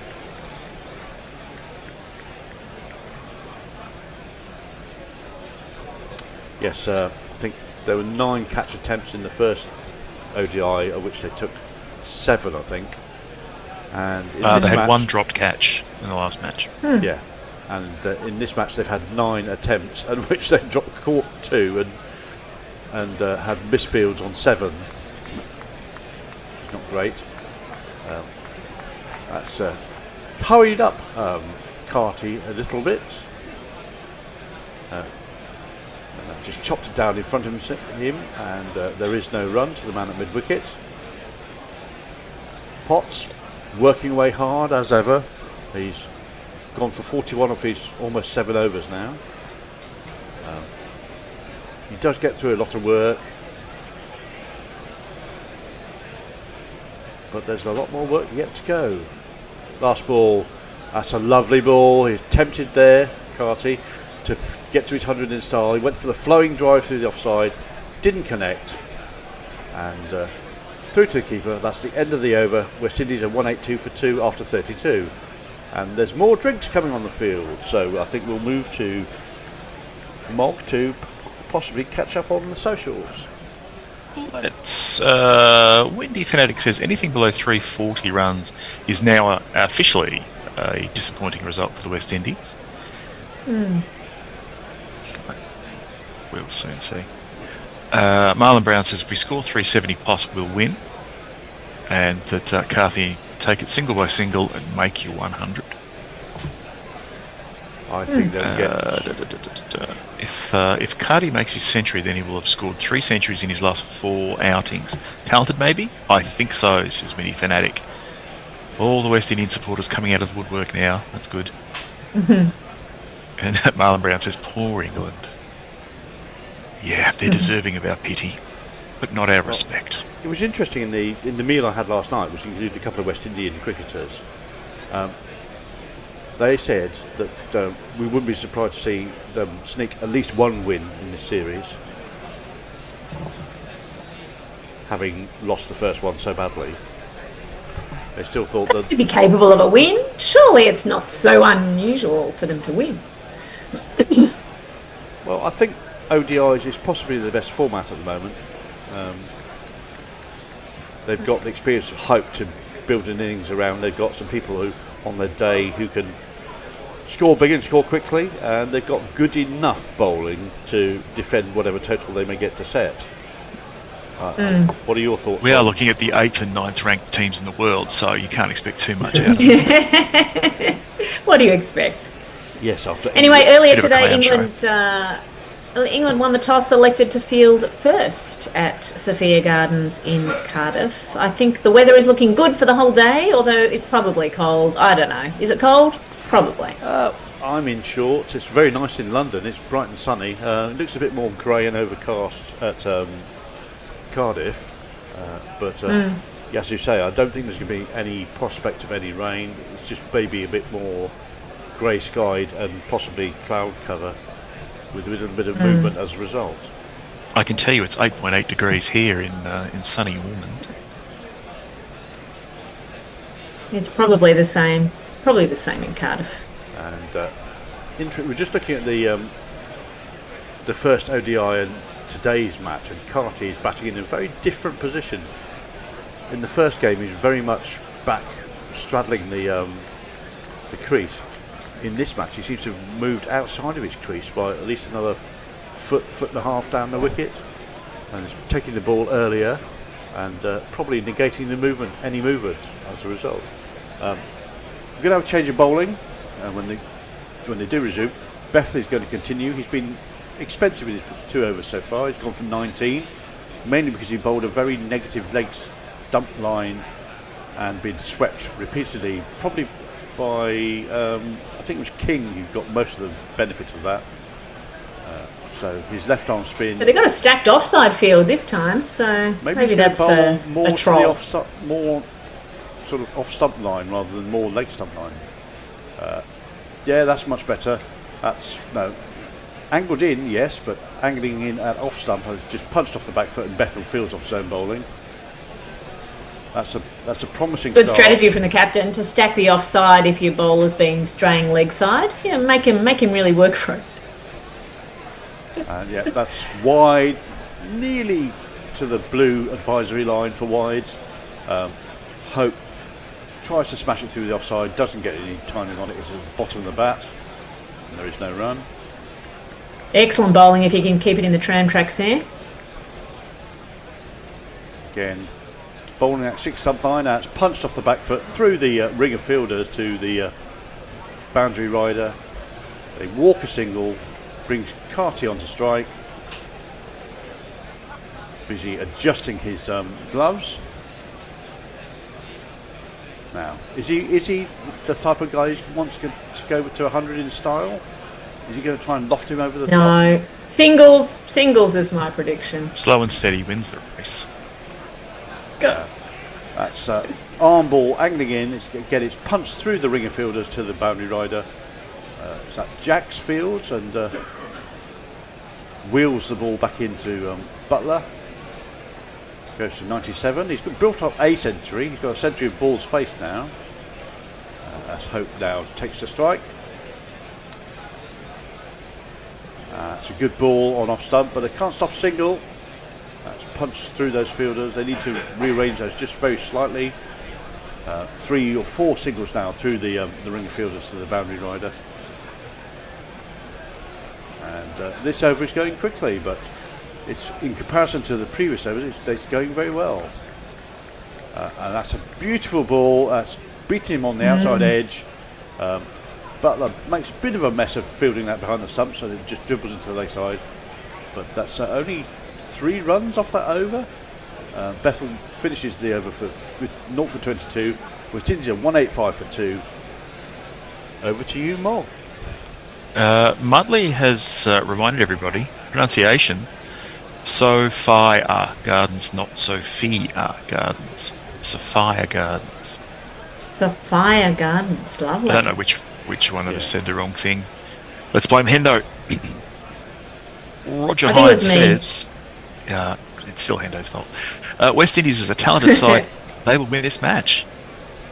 Yeah. And this West Indies team on paper shouldn't beat any other team. England losing would be a cause for concern, says Windy, not at all pessimistic. I don't agree with that. I think they've got puncher's chance in any game.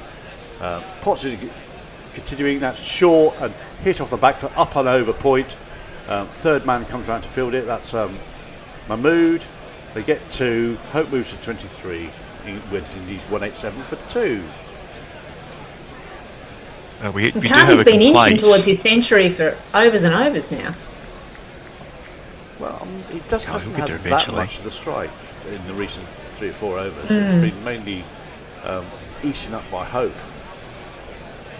Anyway, Potts bustling in, bowling that top of the stump's length, angling in.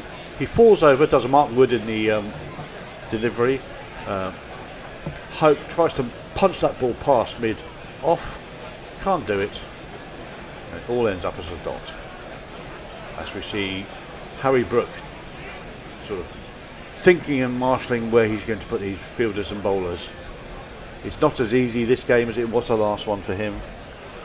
He's certainly having to exercise his captaincy muscles and ingenuity. He has fabulous captaincy energy. When you see the camera follow him around the field as he's pointing at people and giving instructions, he looks $1,000,000. I'll more on that in a minute. Lovely slower ball by Potts that completely foxed Hope. He thought it was coming through quickly and he just died in the pitch because it was a good 10 miles an hour slower than he expected at 69 miles an hour, and he's played all over the top of that. Yes, just on that captaincy issue, I think the first time he was really given the captaincy in adult cricket was in a T20 for Yorkshire, and everyone noted immediately that the whole energy was completely different. That's short. I think he looks fabulous, really fabulous in the field. Yeah. Short. Hope. When does he get the test job? Hope tries to slap that into the onside. That's fielded nicely by Duckett, who shies at the stumps on the bowler's end. There is no run. There is no stump. Sorry, Jason, we were talking over the top of you, but the ball by ball is fabulous. However, they're not doing very much at the moment, the West Indies. So we will let you pause to let you describe the play here. Yes, we are in kind of the boring middle overs before. That's a lovely Yorker by Potts. He's dug that out. Hope, but all he can do is dig it out to mid wicket, and there is no run. So Brook is wandering around, he's strutting around the field. The camera just is on him the whole time because he looks so magnetic. So he tosses the ball. He controls the ball in between the play so that everyone looks at him, and he tosses the ball into the sky and spins it in his palm like a magician. He looks fantastic. Another good full-length ball, and that's dug out nicely by Hope, but all he can do is bunt it back past over his fellow batsman at the other end. They take a single. That's the end of the over. A good over from Potts. I think they only got 2 off that. And he's nicked the strike. He again. has. Carty won't be pleased. Maheshwar Bhagan says, only see the white man talking and not even see the game. So Leah has reminded him it's a radio show, and Jay reminds him that you saw at least 2 cats and a very cute dog. Stop complaining. Also, if you'd like to pay the rights for video for us, that'd be great. What were we up to after that? Is that actually your cat behind you, Mog, in the really large background, or is it a tiger? No, that was my Maine Coon. Oh wow! Bethel's lived a life of indulgence. That's a bit more on leg stump. That's reverting to this very tight line. Good work by Potts. He's around quickly, picks the ball up and gets it out of his hand. That prevents a second run, but it brings Carty down to face the next ball. West Indies 189 for 2. Kings sets up, eyes the field. Bethel comes in. This is more of this leg stump rubbish, and that's given us wide. I don't agree with this plan. That was pretty bad, that delivery. I think you need to attack the stumps. I don't think you need to, tuck the batsman up. And, Bethel's going to continue. That's better, but that's nicely glided off the back foot past third man. Rashid gives chase. He can't get there. That is a 4, and that is 100 for Casey Carty. His 4th 100 in 36 matches. His 2nd against England, and his 3rd in 4 innings. Well batted, young man. Fair effort. Yeah, good job. Well done. Takes his helmet off, acknowledges the crowd, then gets everything back on again, including his headband, gloves, take stock and go again. On for the next 100 now, Cardi. Onwards and upwards. Yeah, it's 220 time. He's got 15 overs. It's very possible. Set batsman. West Indies are 194 for 2. Bethel. That's more on the stumps. That's a better ball, but Carty Sig it so well now. He just rocks back and just punches it very gently past the batsman at the non-striker's end and takes a single. So let's have a bit of a look in between these balls that you're describing, Jason. I'll just describe what's happened so far today, but back to you. Short of the offside. Hope rocks back, punches the ball to Jacks on the boundary, who wheels the ball back in. They take a single. West Indies approaching their 200. So the first wicket was Jewel Andrew, and he was out in the second over. Caught by Jacks bowled Cass. That's driven nicely, all on the floor to Jacks. Doing a lot of sterling work at on the cover boundary. Takes a single. Yes, that catch. There was a very, very short kind of catching cover, or catching point almost, that the ball went to. Last ball of the over. Down on the leg side, worked nicely past mid-wicket. Too long on. They take a single. That's the end of the over. West Indies, 35 overs are gone, and West Indies are 198 for 2. Yes. After that first wicket, there was a very big partnership between King and Carty. 150, I think. 140 odd. The next wicket to fall was at 147 when Brandon King was out. Caught by Cass, bowled Rashid for 59 from 67 deliveries. Yeah, he'd just been tucked up a little and then stymied for the runs, and lost his cool a little bit and tried to do something that probably he didn't need to at that point. They were still scoring kind of 6 and over. We're going to see Will Jacks return. His 1 over so far went for 8. splitting his boundary riding with some flat off spin. He's in now. That's not flat. That's not flat at all. That's floated up and dispatched by Hope. He's given the opportunity and he's taken full advantage of that. That's gone all the way over the boundary for a big one of these. Super shatter, super shatter, super shatter, super shatter, super shatter, rocka, rocka, super shatter. Lovely piece of technique there from Hope. He cleared the front leg, then did pretty much like a baseball swing. He went down on it. That's flatter and quicker by by Jax into the pitch, but that's punched out by Hope to the Jax-like boundary fielder.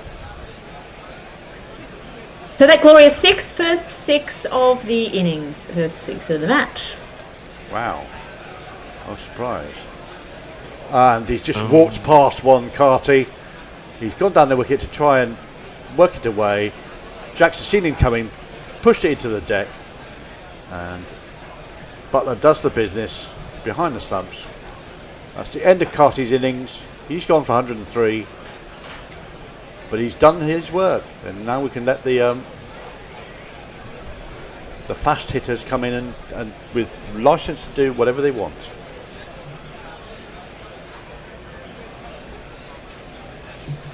Well done. You silly Well little done boy. to- What on earth were you playing at? Oh! Sorry, just need to find the Well, the poor old appropriate Cardiff. one. A bit of an embarrassing way to go in the end. Stumping's always a little bit embarrassing, and he took a couple of. He danced down the pitch a little bit, and the ball went straight past him, and he just kept walking. Didn't even really turn around. Just I'm done. As Butler took off the bails, getting a big standing ovation here from the Cardiff crowd as he heads on into the change rooms, and that brings. Who does it bring to the field? Is it a Hetmeyer? I believe it should be Hetmeyer. Who Imran is- coming out.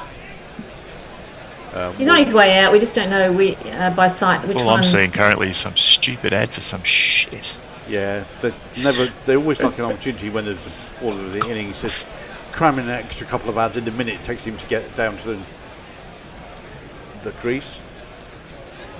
I'm still reminded that Bobbin has not made an appearance yet.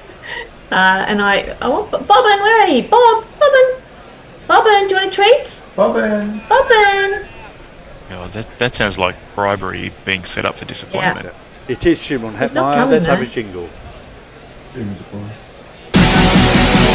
I'm Shimron Hetmeyer. Oh, Dan has to go down. Sounds like an Yes, Israeli president. Good average, 32, 1,500 runs in his 50 innings. And he's got license to do a lot of damage License to potentially. splat. Does hit a long ball, but can equally get out for nothing. And bareheaded, not a cap, not a helmet. And that's just That's a statement. worked just round the corner, gets off the mark straight away. I think a hat may be coming as soon as a pace bowler comes into the attack. But while I there's thought he good was spinners- just getting all these out. I thought he was just getting dressed, and then all of a sudden the dude Jax was bowling at him, and he still didn't have a helmet on. He's got a very, very large necklace on. short and angled into the leg side, just worked through mid-wicket by Hope. Bethel Fields takes the single. Poor I think he's Bobbin got a had gone cricket to bat on his bed. chain. He has. It's a really nice necklace, actually. Yeah, it is. Poor Bobbin had gone to bed, and I've just woken her up. Poor Bobbin. Where are those treats? Good God problem. damn it. Last ball, Yes, round the wicket by very good. Jax. Punched again off the back foot into the offside. They'll take two. Castfields. Jax retrieves the ball at the bowler's end. That's the end of the 36 over. West Indies are 209 for 3. Right. Well then. Come on, Bobbin, your chance to shine. You want to read some tweets out, Bobbin? Well, they're not tweets. Yes, but, Bobbin wants some tweets. lots of people congratulating Cardi for his big old 100. Marlon Brown says boring. Okay. Matthew Collins just looked back at the YouTube feed. Excellent background. I assume he means the current one. Roger Hines says 100 is 100. Jagger over. Top class innings. Jay says proper. We're going to see speak English next time. Rashid return to the attack. He's had 1 for 27 or 6 overs. Spinning the ball from hand to hand, as is his wont, and blowing into his hand. Here he comes. No, here he doesn't come. Gets to the crease, has a hop, and then decides not to bowl the ball. Oh, that was an attempted man-cad, let's say. It actually wasn't, but talk it up. Anyway, that's a nice ball. That's on the stumps. Somewhat over the top athletic stop by Rashid, showing he can do the mayonnaise stops. on that.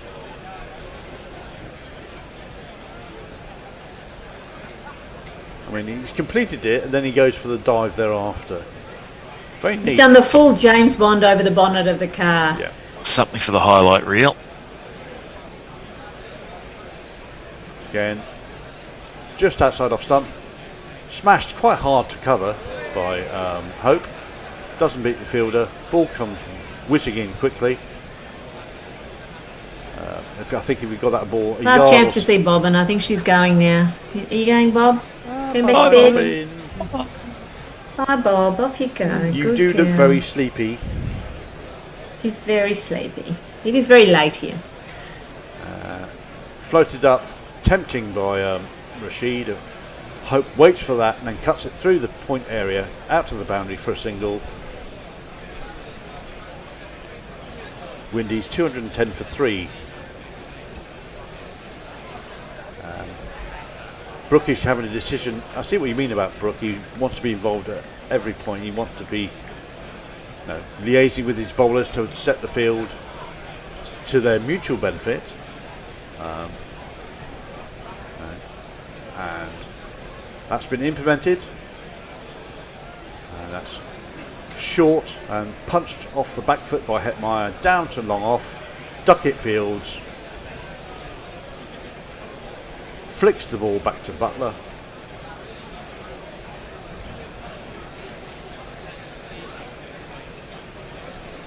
He looks a little That's a bit bad lost place for out there. Duckett, on the boundary. Yes, well, Or is he's that just When you're on the facial boundary like that, if it goes over your head, it doesn't matter, right? short, horrible ball, and dragged down and pushed away with a pull by Hope. And Hetmeyer showing proper respect for this bowling by just not wearing the helmet. Hasn't got a cap, hasn't got anything.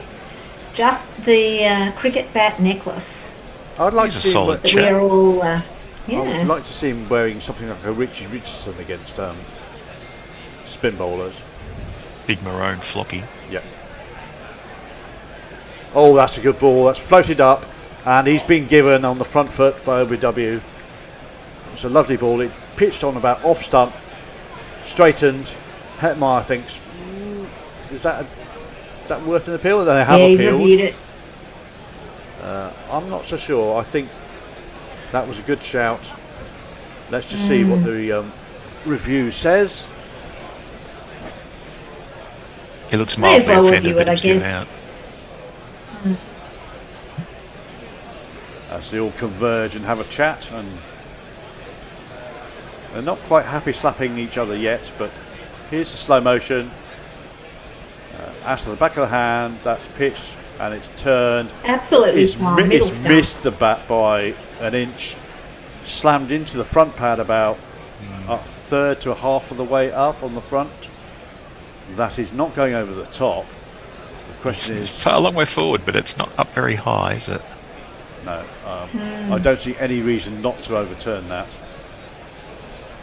And Yeah. here we go. Middle stump. Middle stump, just about at the top. Hetmeyer has to go.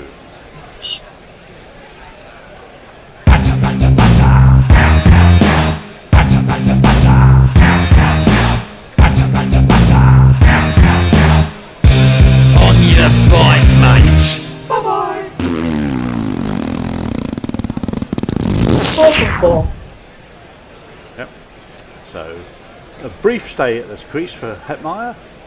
That won't have improved his standing with any of the Hetmeyer deniers or his detractors. They meet on the dark web and swap conspiracy theories. Farong suggests that the West Indies would be 6 or 7 down if the lad had bowled. Whereas I would suggest, no, they wouldn't. We'd be laughing at England because that would be a fucking joke.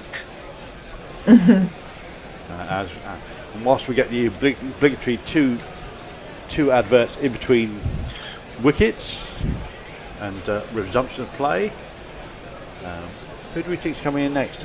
I think it's going to be where's his name? Is it Django? So it's or Chase? No, they dropped Django out Greaves? for Hetmeyer, I think. Is it Justin? It might be Justin Graves. Justin Greaves. Let's just Turn around, show us your back, god damn it. Anyway, that was the end of the over, and Cast is going to continue. It is Justin Graves. He's not facing.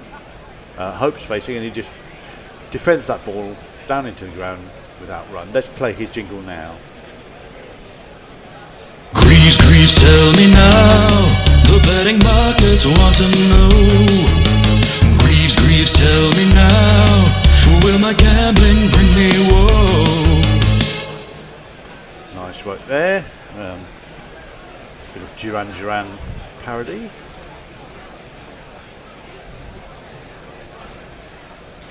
Cast in, almost collides with Hope as he runs through for the single, having dropped it into the offside. There's only one winner in that contest. Cast is a big unit, and Hope is quite slight, but he does just about get out of the way in time. And there is one more run.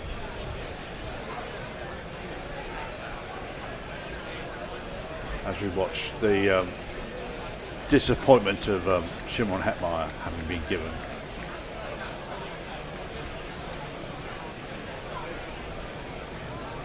Cast to continue. Short rising to the tall Graves, but he knocks it down into the leg side. That's nicely played, but there's no chance of a run there. West Indies are 213 for 4.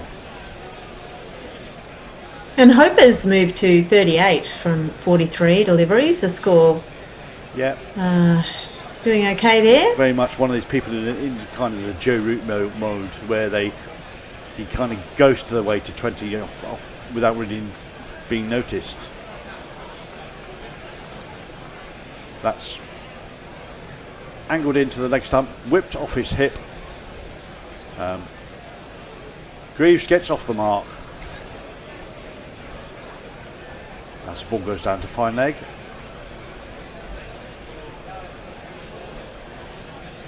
So the score, the run rate has not increased for practically the whole game. It's been 5.6 to 5.8, and they need to start. We're coming up to the 40th over. They need to start opening up the shoulders a little bit, particularly Hope. Short and swatted away by Hope. It's nicely fielded by Bethel. Dives, catches the ball, flings it off the ground.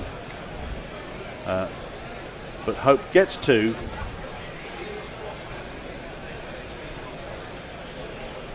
Very competent dive there with 2 hands, just in case one. Yeah. A lot of people there would dive with 1 hand. He dived with 2, so a backup hand in case it went through the first one. Didn't even manage Nicely to damage done. his shades because they fell off nicely away from him. Here comes Cast again. That's a bit of a flat-footed swat by Hope. Rising ball, cleared the front leg, tried to smash it through the offside, but the ball was over the top of his bat. That's the end of the 38th over. West Indies are 216 for 4. Marlon Brown is having a crack at Duckett. He's about 4'5", and Marlon Brown says, "I'm 5'8". So, so you are exactly one BD, one Duckett, one BDU.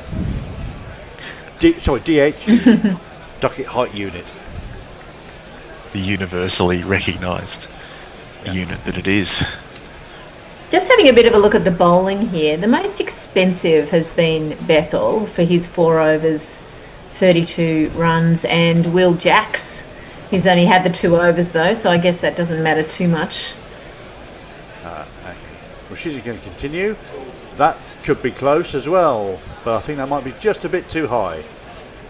Greaves tries to sweep Possibly that. some bat on that as well. Greaves tries to sweep that. Ball hits the pad. They do appeal.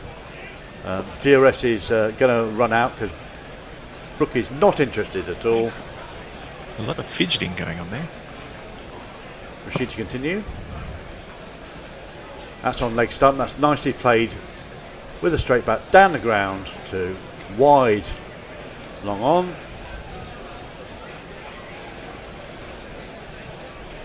Batman's brought me a bone. What, a real Not sure if bone that's or visible on the camera. a real bone or a toy Very bone? generous.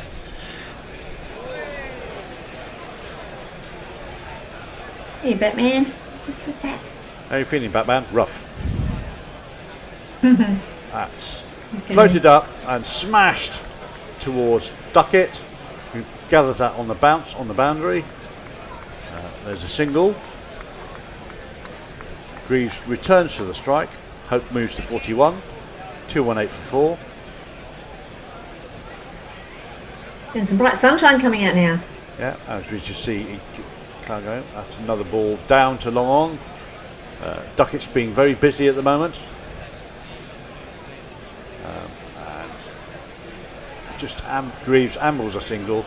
I do wonder about the wisdom of putting a short man at long off where the ball is liable to go aerially. You get There's stuck into nowhere him to too put now. him in the field. Anyway, Rashid almost jams up Hope as he angles the ball into leg stump. Hope tries to get his feet out of the way, squirts it out to mid wicket. Can't beat the man. There is no run. Some good work going on here from Rashid at the moment. That's nicely played. That's going on with the hands and arm. Pushed into the offside. That's the end of the over. West Indies are 220 for 4. 39 overs gone.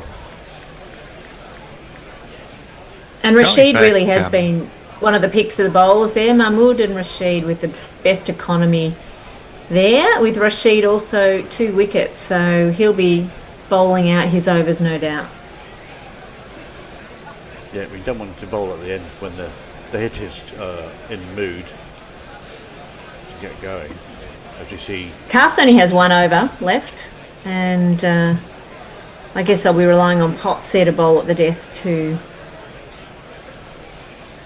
Will Jackson. Joe's expressing his love for Batman, by the way. Good boy, Batman. They've both gone to sleep now on Dan's knee. It is late. Well, it's almost 11 p.m. in Melbourne. 10:57. Jackson's going to resume. Bowls a flat, filthy ball that's slapped with a pull down to Bethel on the square leg boundary. Easy single taken. That's not going to improve Jackson's figures of 1 for 20. No, the batters would be hoping they can get 9 runs off this over, otherwise they haven't done as well as perhaps. Let's hope there's 9 runs on the table for them. Lots of chatting going on there from various people. The Brains trust at cover and mid-wicket, talking to Jacks or shouting to Jacks. Anyway, here he is. Yeah, I'd be shouting again, at him too. short It's again. terrible. No. Pulled again, fielded by Bethel again. Good throw in. That came in like a rocket, but they managed to complete 2.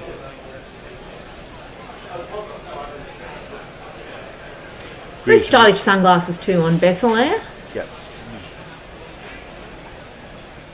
Yeah, just a slight misfield when he went down to get the ball. He was up quickly and the arm was very good. No, good work by Butler to try and throw down the stumps, but he would have made it even with a direct hit, I think.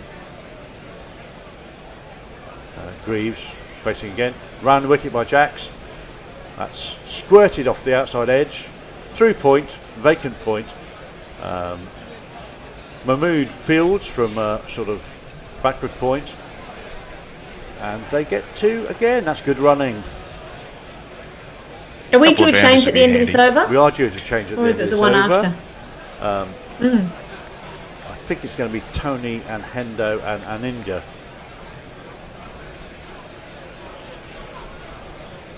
To come on to replace the 3 of us. Jack's ran the wicket. Reverse swat. That was, I think Jack saw him shaping up for the reverse hit. Bowled the ball shorter, so it would be harder to sweep it. And all he could do was get a toe end on the bat and then dribble out into the off side, leg side. I'm not quite sure. And there is no run. 225 for 4. 10 overs to go. Almost. And that's short. Down the leg side. Popped up into Butler's hands. He claims a catch. The umpire responds with a wide signal. Stifled his appeal pretty quickly when he saw it was already a wide. Tracks again. That's a better ball. That's on leg stump. Greaves thinks about a single, but he gets disabused of that idea fairly sharply by the other batsman. Just about managed to get back in time to prevent being run out. Anyway, last ball of this over, last ball by Sint. That's punched off the back foot by Greaves. Out to Bethel. Takes a single. That's 40 overs done. West Indies are 227 for 4. And I will leave you in the capable hands of Hendo, who is in place, Tony, and I believe Aninja. Indeed. See you later, chaps. See you, Kat. Thanks very much, and for your the interventions of small furry animals. So, 227 for 4. 10 overs remaining. 5 men now outside the circle. Roston Chase, very experienced player, now the Test captain of the West Indies, will be in next, but Hope has moved on to 43 from 49. 10 overs, I mean, they've got to be looking at another 100 here, 330, 325. Whether they'll get there depends on how many wickets England can eke out. Bethel is going to try and do that right now with his 5th over. He's got number 32 so far. Now, we were just talking about whether Greaves should be pronounced Greaves as it's spelt, or Graves. I know that Jason was calling him Graves, and I bow usually to Jason's knowledge on these things. Apparently Alison Mitchell was doing the same. So should it be Graves or Greaves? Let's have a vote. Flicks away up to Jimmy or Johnny. Long on for a single by the aforementioned Graves. Or Max by. 228 for 4. Just a little bit of a harness put on West Indies' progress with that's 2 or 3 wickets. Value of wickets, isn't it? Wickets are important. Here's Bethel right on round the wicket, fired into the leg stump, making a little bit of room for himself. Hope, and drives this without any real aggression down to long off and takes the single. The other interesting chat we were having was how you calculate. I vote for Greaves, by the way. Okay. Just in case anyone's interested. Okay. Bethel in again, swiped across the line by Greaves. It's just dropped short of Potts. One bounce. He has to stick out his left hand on the bounce because I think it spun away from him. But he did well, and it's just 1. 10 now to Greaves from 12. Yeah, Tony, go back to your report. Well, yes, we were just calculating how you could evaluate the cost of those drop catches. I'll wait. Bethel in again. Once more, Hope giving himself room. This time on the back foot. Forces out to deep extra. Carty and King were both on 11 when they were dropped, coincidentally for the first time, both by poor old Ben Duckett off the same bowler, Cars. The partnership was worth 141. King went on for 59 and Carty, of course, for a ton, 103. pushed back by Greaves.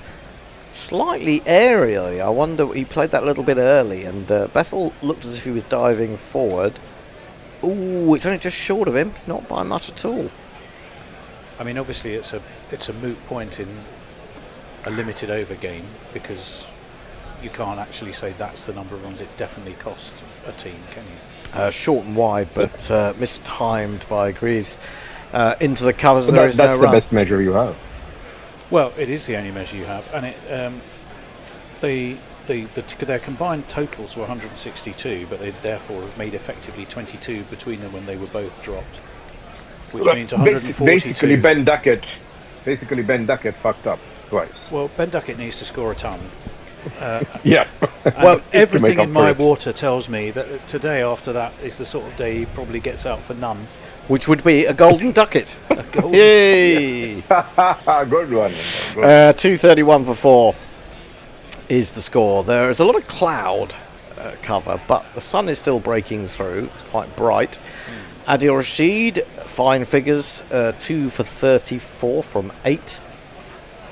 Kars has only got 1 over left, 9 overs, 1 maiden, 1 for 59. He deserves much better figures than that. Although the approach that he took, and I guess this was a planned approach, Rashid in, bowls flat into the pads of Hope, who steers it out to Bethel, deep mid wicket.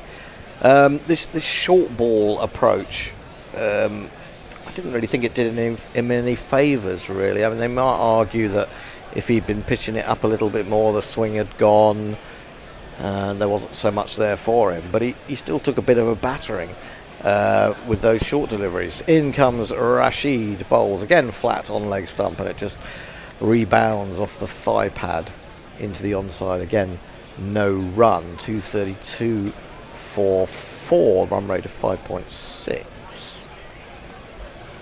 Well, as the only one with a moustache among the three of us, I have a technical question for you. Right. Good sweep in front of square by Greaves, though, this time. That's gone out to deep mid wicket. I mean, straighter from where Bethel is. It's ball 4 runs. You have a moustache question, did you say? That's what I thought you said. I have a moustache question. Go on. I was no, in case any of you gentlemen or the listeners know. So between Moin and Rashid, both of them have a beard. One of them has a moustache, one doesn't. Is there like a religious difference, or is that style? I have no idea, actually. It's a good question. Reverse sweep, slightly in the air, diving, or half stopped by the diving backward point. They get through for 1 anyway. Hashim Amla didn't have a moustache, did he? Yeah, that's why I'm wondering that maybe there's a certain sect which requires that, and some is it something between a difference between the Sunni and Shia Muslims? It is possible. I really don't know. I don't know. I'm sure somebody will know. Rashid bowls again. That's another good shot from Greaves, who's bringing out his strength over mid wicket or through the mid wicket region. Might have to rethink his field placement there, Rashid. It's 4 more. It's Nissan She. It's Nissan She. It was Gypsies, Tramps and Thieves, wasn't it? Sonny and Cher. Oh, that song? No. Sorry. Oh, sorry, Sonny. Actually, it's Sunny and Shia, not Sunny. Oh, okay. Sunny. It was a terrible joke anyway. It was so a terrible I'm glad joke. it went over everyone's head. Rashid in gives this one a little bit more air outside the off stump. That's a little bit better, and it's just a single this time as Greaves plants it up to long off. 243 for 4 at the end of the 42nd. Tony's been tickled. Yes, right. Well, Mutters, I said it went over everyone's head. It didn't go over Muttley's head. Wait, what? He says there's Muslims that worship Sonny and Cher. George McPherson. Yeah, mate, they quite possibly could be. Why wouldn't they be? Diana Patterson, Greaves versus Greaves. I provide the wisdom of my primary school teacher. When 2 vowels go a walking, the first one does the talking and says its own name. Hence, Greaves. I like that. I remember that. When the first vowel goes a walking. No, hang on. When two vowels go walking. The first vowel does the talking. I've never heard that before in my life. Well, I like that. Jay Grover says, thank fuck Tony made the Sonny and Cher joke before I did. Yes. Gordon Dixon, why some commentators say caught and bowled, caught and blowed and not right blowed, and caught is right. What? I think he means bowled, not blowed. Gordon, you might want to confirm that for us. Have I got time for one more? Anthony Holford, Jay Graves just putting someone in their place who were boasting that they are taller than Duckett, not showing off, pal. I don't know what that means either. This is pulled, a strap pull really, what we call a straight pull down to long on. Root, I think, is down there now, just a single to the walking, talking Greaves. Goes on to 22 from 20 now. 244 for 4. There's a man whose life I just think would have been so different if he had played in 1966, but would England have won the World Cup? Jimmy Greaves. Good question. Oh, that's smash. That is smash. Yeah, that's a really good shot to bring up Shai Hope's 50. He's smashed that over long on. It wasn't right up there at all. Made a bit of room for himself. 28th ODI 50 to go with 1700s in 138 matches. Don't stop just cause you got to 50. Don't stop, treat it as a start. You can use this to get a better score. The first 50's done, the first 50's done. Don't look back. So Diana's given us the grammatical version, but Betty Holford says it's pronounced Graves here in the Caribbean. Oh right, well then in to that bring case. us any Greaves today. Grief today. Any Grafe. There you go. Okay, so well, if it comes straight from the Caribbean, then we must go with Graves, mustn't we? Yep. We were just basing it on the fact that the former CEO of the West Indies was a Graves, although he wasn't from the Caribbean, was he? Johnny Graves. He was actually, wasn't he English? I think. Was his name even spelled this way? No, it wasn't. It was spelled A, just with an A. Yeah. AVS. Yeah. 250 up, 250 for 4. Hope to 52 off 53. Now, if Hope begins to really tee off, then the West Indies have a hope. Yeah, 330 is definitely on the cards, if not more. Potts in again, bowls him a full toss this time, which he smashes. Now, the mid-on that Brook... Where did this ball go? Well, I'll tell you. It went straight. I mean, it went very straight. Harry Brook is so straight at mid-on that he's almost behind the umpire. He's very, very straight indeed. I mean, there's no rules against it, but well, he would be if he was right behind the umpire and in the batsman's eye line in that respect. Full Yorker really, but he's got away with that as Hope. He's a little bit lucky. Got a thick inside edge to that. It was fired down the leg side. He'd made room, and it went speeding away to the long leg boundary. 4.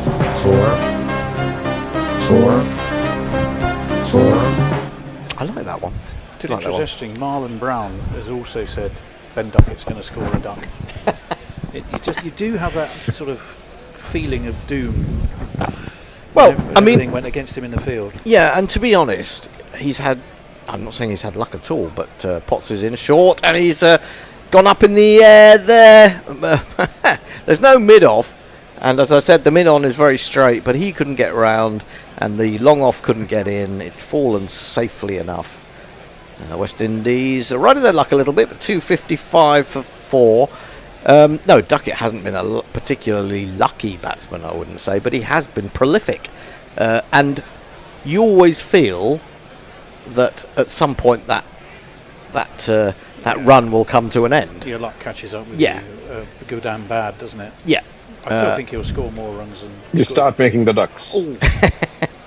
This is right up in the block hole, and Graves, as we now have determined him to be called, digs that one out. It's the end of the over. Right, well, Gordon Dixon says yes, he did mean bowled and not caught. So now I'm with you, I understand. I'm going to reread your question, Gordon, because I understand it now.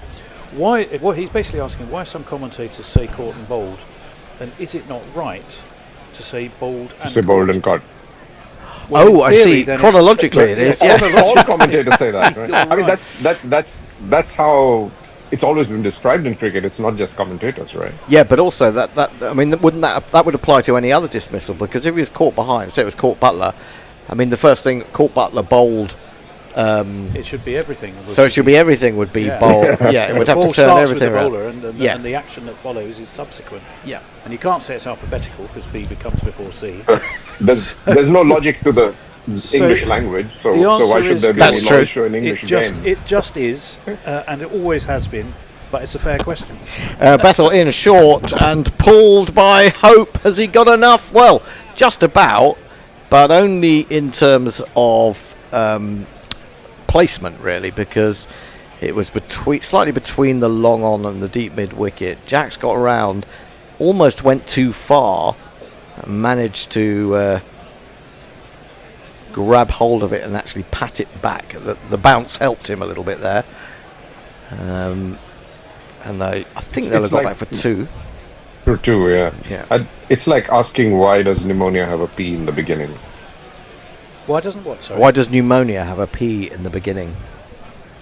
Bethel in bowls and struck firmly off the back foot by Hope, but straight to Steve Extra where Potts is. It'll just be a single this time. He's now moved on to 60. Well, indeed. But what happened to the old monia? I think you should be told. Exactly. The moment you start trying to make sense of these things, you're going to come up with more and more questions. Absolutely. It's funny, isn't it? Bethel in giving that one air, driven by Greaves or Graves. I'm not sure he's got enough on it, and a diving catch. He's turned it around. Ben Duckett has taken it on the boundary. The smile on his face says it all. He's had 5 minutes to see that one, and Graves will no longer bother us because he's gone. He can take his walking, talking vowels with him, and like Josh Hazelwood. And Duckett has redemption. Maybe it will be Duckett's day after all. We shall see. But a 5th wicket has gone down. I'm just trying to find the appropriate thing to play, but I can't see. But do we have it anywhere? Why do you look for it? Yep. Why do you look for it? Yep. There's this bizarre stat going on about Josh Hazelwood. Since you mentioned him. Oh, right. Any team that he plays, yeah, if they have got to a final of a domestic or international tournament, has won that final if Josh Hazelwood is in the team. Oh, right. So it's a 100% record. So how many trophies? How many is that for Australia? It must have quite a few for Australia. I think it's about 5.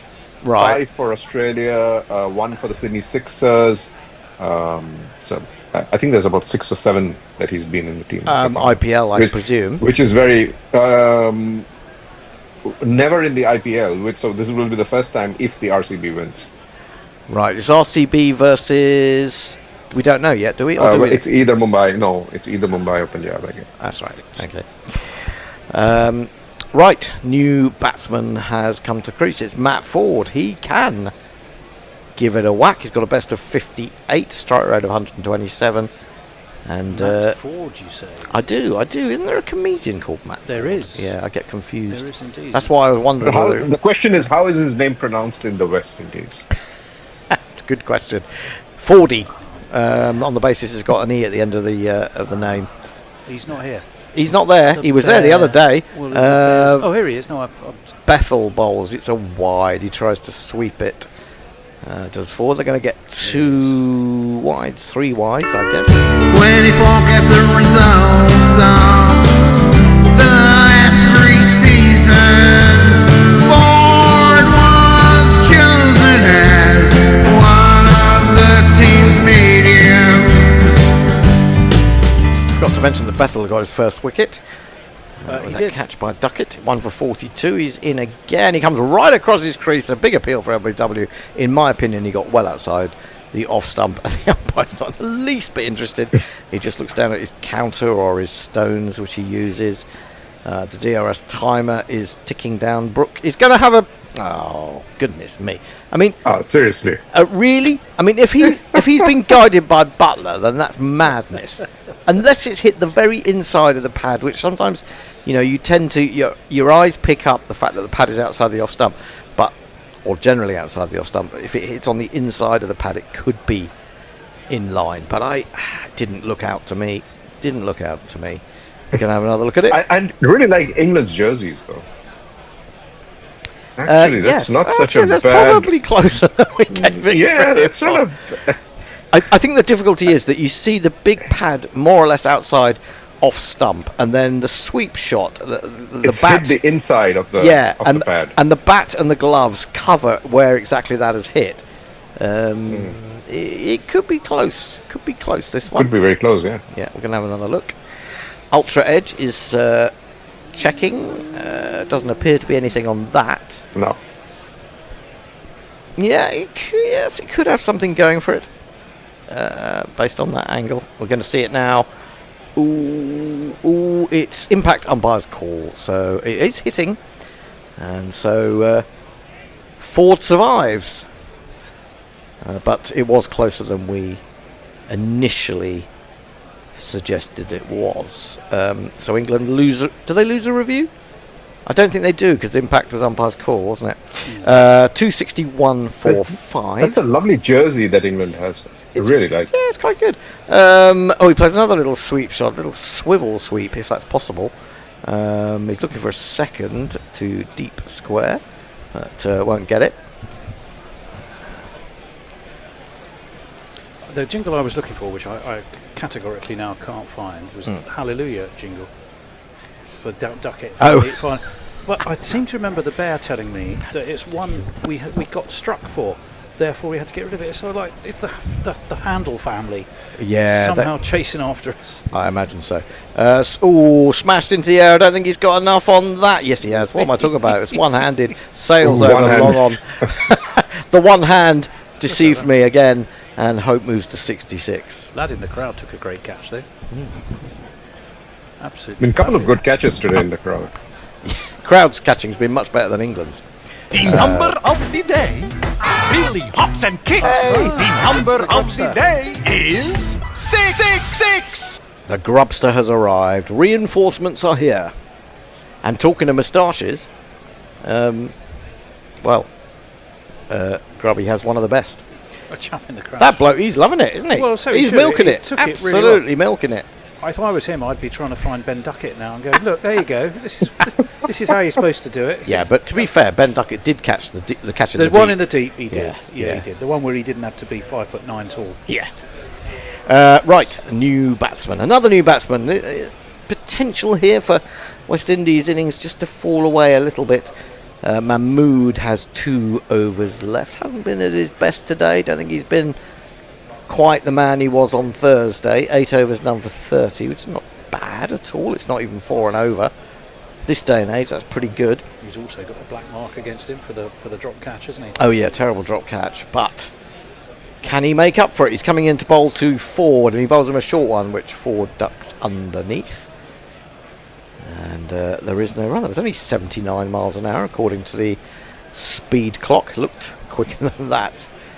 Maybe that's why Sam Cook is getting such stick. Maybe it was just the speed clock that was wrong and kept marking him down at 76, 78 miles an hour. Of course, there is a big difference. When the ball is shorter, it tends to appear to be slower to the speed gun. Mahmood in, short again, smashed up in the air. I think someone must get underneath that. Someone does, and takes a very good catch indeed. And that man is the England captain, Harry Brook, a man who rarely, unlike Ben Duckett, drops catches. He was backpedaling all the way there from wideish mid-off, and the momentum was such that as he grabbed it with 2 hands above his head, he fell back down, took a bit of a clobber on the back as he went. But that's a really good catch. Really good catch. It's right above his head as he takes it, and he's got it under control. You silly little boy! What on earth were you playing at? Another short but sweet innings from Matthew Ford. He goes for a single from his 5 balls, and West Indies are just falling away. They really are. It was too short to be sweet, though. Yeah.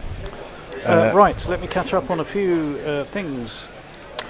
Stephen Kelk, Bethel Jacks, why hasn't the lad had a bowl? Yeah, a lot of people want to know that. Well, it's not his day, is it, Farong? I mean, to be honest. I think Michael Bedford's been the victim of predictive text here. Oh, yeah.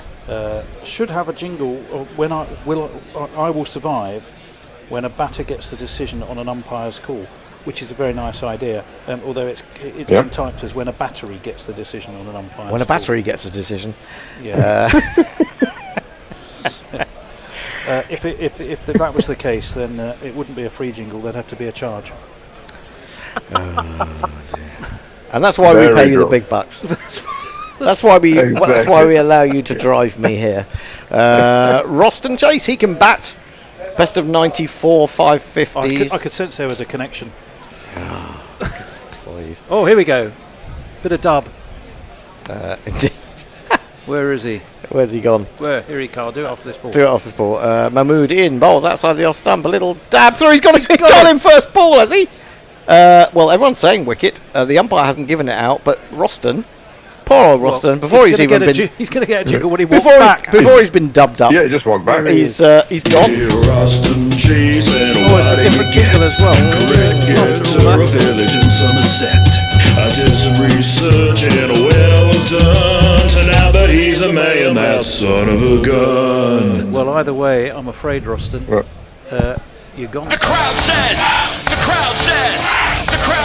you're out. Yeah, clear on the ultra edge there. Roston Chase caught Butler, bowled Mahmood. Mahmood, he's on a hat trick. He obviously got very upset about me saying it's not been his best day today. And suddenly he's on a hat trick. And Roston Chase is out 94 runs short of his best. Yeah. He is. Just a few more. Well, I don't know what Windy Fanatic's making of this, but the West Indies are rather falling away, capitulating a little bit. I mean, it wasn't a great ball either. It just kept a little bit low, or maybe he was trying to prod it down to third man and didn't get enough bat on it. But a simple catch for Butler. But this should have been a 325. That's not the right one. There is I'm sure there is a good dub one of Research and when I was done, turned out that he's a man, that son of a gun. The chase is on. Roston Chase. That's not it either. Is that another one we've had to get rid of? Don't think so. I think we played it the other day. I think we've played enough jingles. Yeah, have a look. For a man who was out for Roston. More jingles than balls face. But then the runs he scores, that's for sure. That would be a good jingle. Gudagesh Modi has come to the crease to face the hat-trick ball of Saqib Mahmood. From Georgetown, Guyana, where he had his first nets, to his debut against Bangladesh. He ain't no kid, but his face is fresh. An island boy named Gudagesh, who took his chance when spinning the ball in his second. We're just going to break that off because here is the hat-trick ball to the left-handed Moti, and it's not a particularly good one, which he tickles away to deep square leg. They didn't try to reinforce the close field, or reinforce it, or actually make there be a close field at all. There were no slips, there were no gully. I think the extra cover came in a little bit. That was the one concession to the fact that it was a hat-trick ball. He moves to 269 for 7. A lot of responsibility now on captain Shea Hope to get them up to 300, which has to be kind of a minimum, you would think. But stranger things have happened.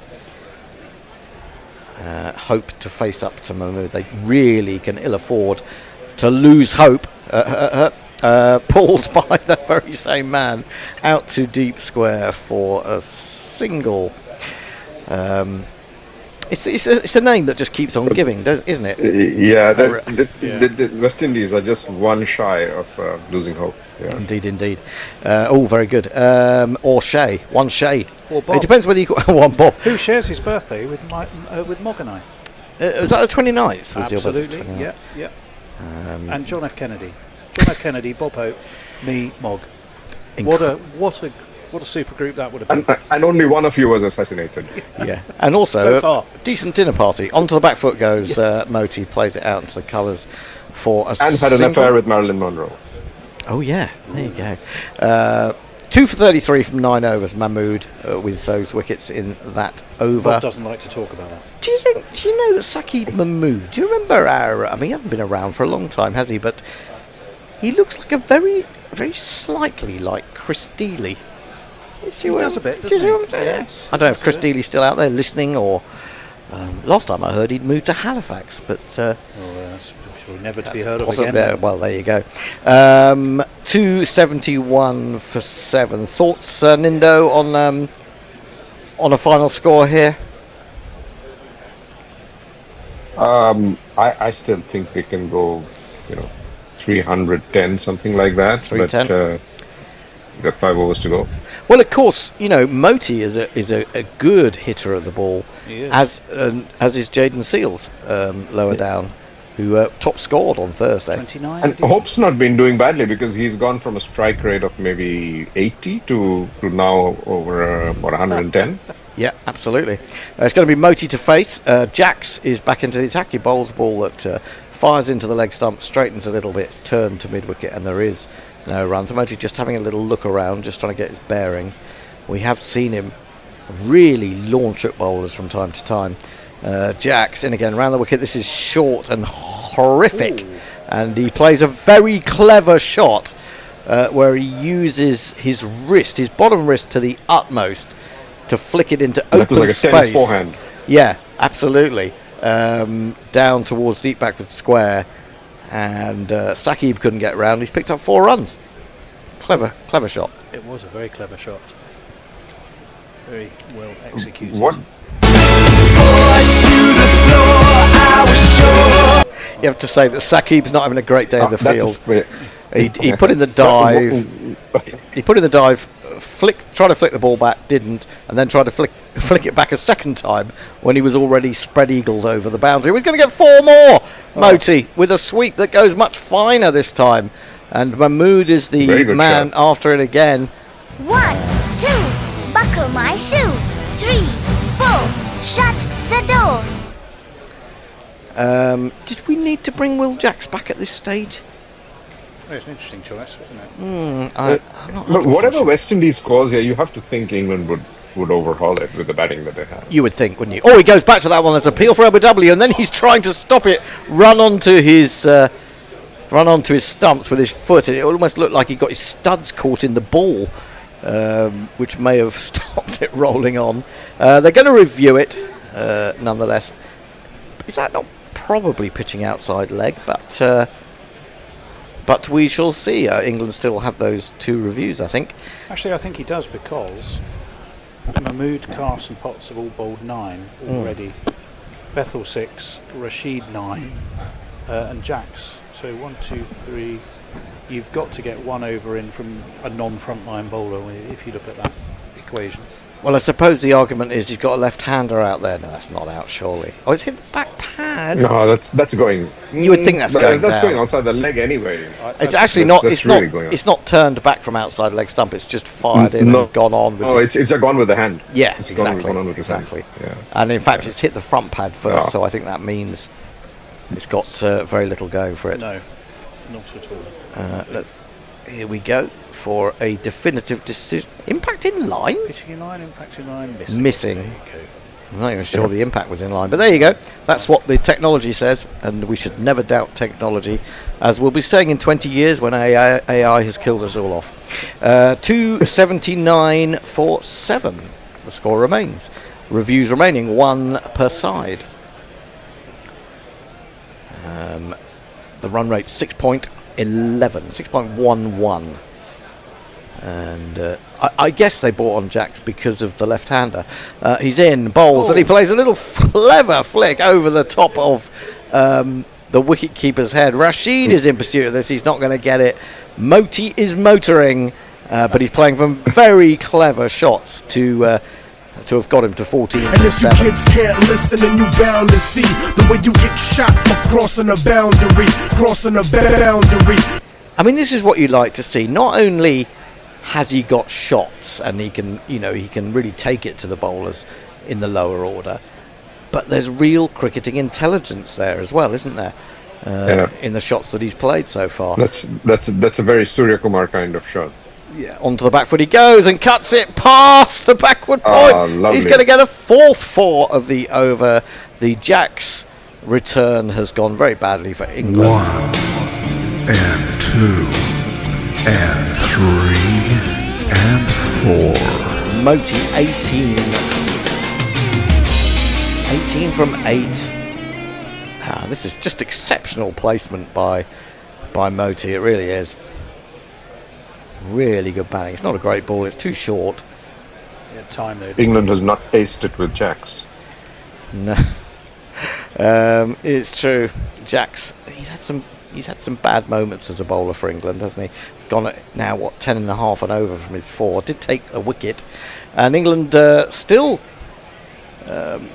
bargaining on spin. Rashid is going to come back and bowl his final over. Right, Stephen Kelk says, I also can't bowl, but still I get asked to turn my own arm over for Maastricht's D team. So give the lad a bowl. I think it's too late. We're now down to 4 overs, all of which will come from the front line 4, I think. That said, it does seem as if the clamour, it is short and horrible, and Hope has was gone onto the rubbish. back foot and absolutely smashed that cross-bat styly over long on. It's gone miles back. Very important runs being made here, potentially. That ball pitched in the middle of the... It was an awful delivery, but it was really well picked up. And it was absolutely... Did it go out of the ground? It has gone out of the ground. It's into the trees. Slapped into the taff. That's coming back wet, that one. So a gigantic 6 from... It is indeed. In fact, they've given up. There's a poor little bloke, like they used to be at Shrewsbury Town. Well, the man in his there's a man who gets out there in his little rowing boat to go and get the ball. I mean, it was easier to find a football, I imagine. And I suspect footballs would probably float longer. Float, yeah. You might need police divers to find that one. 293 for 7. Gay Meadow. I went there. Yeah, I've been there. I was when I was at college in Leeds, and I'd just been dumped by a girl overnight, and I thought, what shall I do? I'll drive to Shrewsbury, as anyone would, to watch your football in the team. river. Well, no, I didn't watch in the river, but there was a river right by the old ground that Shrewsbury had at Gay Meadow. No, I thought you'd been dumped in the river. Oh no, I wasn't dumped in the river, although possibly that could have happened. Another catch has gone down, and it's Joe Root at long on. And It's the first time I Rashid. realised Root is actually in the team. Rashid will be furious. We haven't seen him. I saw him once at long leg. The lesser spotted Root has... That's the 4th one to go then, isn't it? Am I right? 4. And yep. It's gone through his hands into his midriff. There's 3 fans in a row. You just see behind Root with just their heads in their hands. That's gone way up in the air. Someone must be under. Root's got a second chance, and this time he pouches it. He's not going to drop 2 in a row. Not as expensive as ducats then. Not as expensive as ducats. Those fans, the camera picks them out again, and they look far more happy with that one. Rashid has a 3rd. Another one bites the dust. I think that is going to be out, Fred. Another one bites the dust. Yeah, it was Moti. Made a bit too much room for himself. Maybe it was the intended googly that didn't really turn, but he had... and it was very short. It certainly didn't deserve a wicket. It didn't deserve a wicket, no, you're absolutely right. But short and sweet and quite entertaining. 18 from 9 for Gudagesh Moti. George McPherson said, I thought we retired from limited overs cricket. I think limited overs cricket, certainly not ODIs, he didn't, that I'm aware of. I think limited overs cricket retired from him. T20 Joe Root. retired him. Yeah, Joe Root. Yeah, from T20. Against his will, though. Warwick Allen says, do the Windies have 5 proper bowlers, or will they have to risk some part-timers like England are? I don't think so. No, they have... You have Moti, you've got Seals, Alzari Joseph's in the side, isn't he? Seals, Ford. Joseph, Ford, Moti. There is a 5th. Who would make Oh, it Roston 5th? Chase. Roston Chase. Although they did... Who else? Oh, Greaves, I think, bowled, Greaves, didn't he? Greaves. I should say, bowled. A full complement, I think, on Thursday. Yeah. Alzari Joseph. There's a lot of hitters down the order, West Indies, and he is another one. Certainly can give it a bash, and with only 21 balls remaining, that's what he'll do. Although he's got wickets. Alzari Oh, that's the one. That's the Roston Chase we were thinking of. I don't know why we think it's Roston Chase. I was thinking that the other day. Alzari Joseph. Sorry for talking over the jingle, but there you go. Rashid in, bowls, smashed. Where's that gone? Is it going to be another chance for Joe Root? Or is that completely out of the ground? That's not a bad Not first. if he's sitting in about Rose That's not a bad first shot for Alzari Joseph. And it takes West Indies. It takes West Indies to 300. And England's... Every time... Sorry, go on. No, I was just going to say, I was looking at Rashid. Every time he gets hit for a 6, he looks like a very annoyed uncle. He does. The temerity of it. Rashid in again, flatter, and that skews off an outside edge. It was another big shot aimed. He's going to get runs. He's going to get 4 for it. There is no justice, thinks the... no one knew where that ball had gone. No, least of all Alzari Joseph, and it's 4 more for third man. If he was a slightly upset uncle, the previous delivery, God knows what it. I mean, you'd be asked. You'd tell him in the family to move out, wouldn't you? As he explodes. Rashid in again, short, and bowled him. Now he's cleaned him up. He's got 4 wickets in the end, so he can't be too upset. With his final ball, he gets that 4th. 4 for 63 from 10. West Indies 304 for 9. They're in danger of not batting out their overs. Here we go with this one. That was a real attempted point to leg, wasn't it? Just missed one. I think it was a straight one.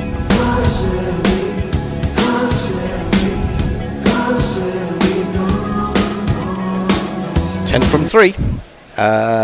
304 for 9. 47 overs bowled.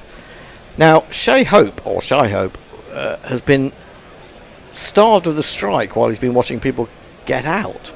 He's hardly faced a ball in the last 3 or 4 overs, I would say. So what does he do? The only thing to be said is that... Sorry. No, go on. Yeah. No, I was just saying the only thing is those on the other side of the pitch were actually scoring quite a bit.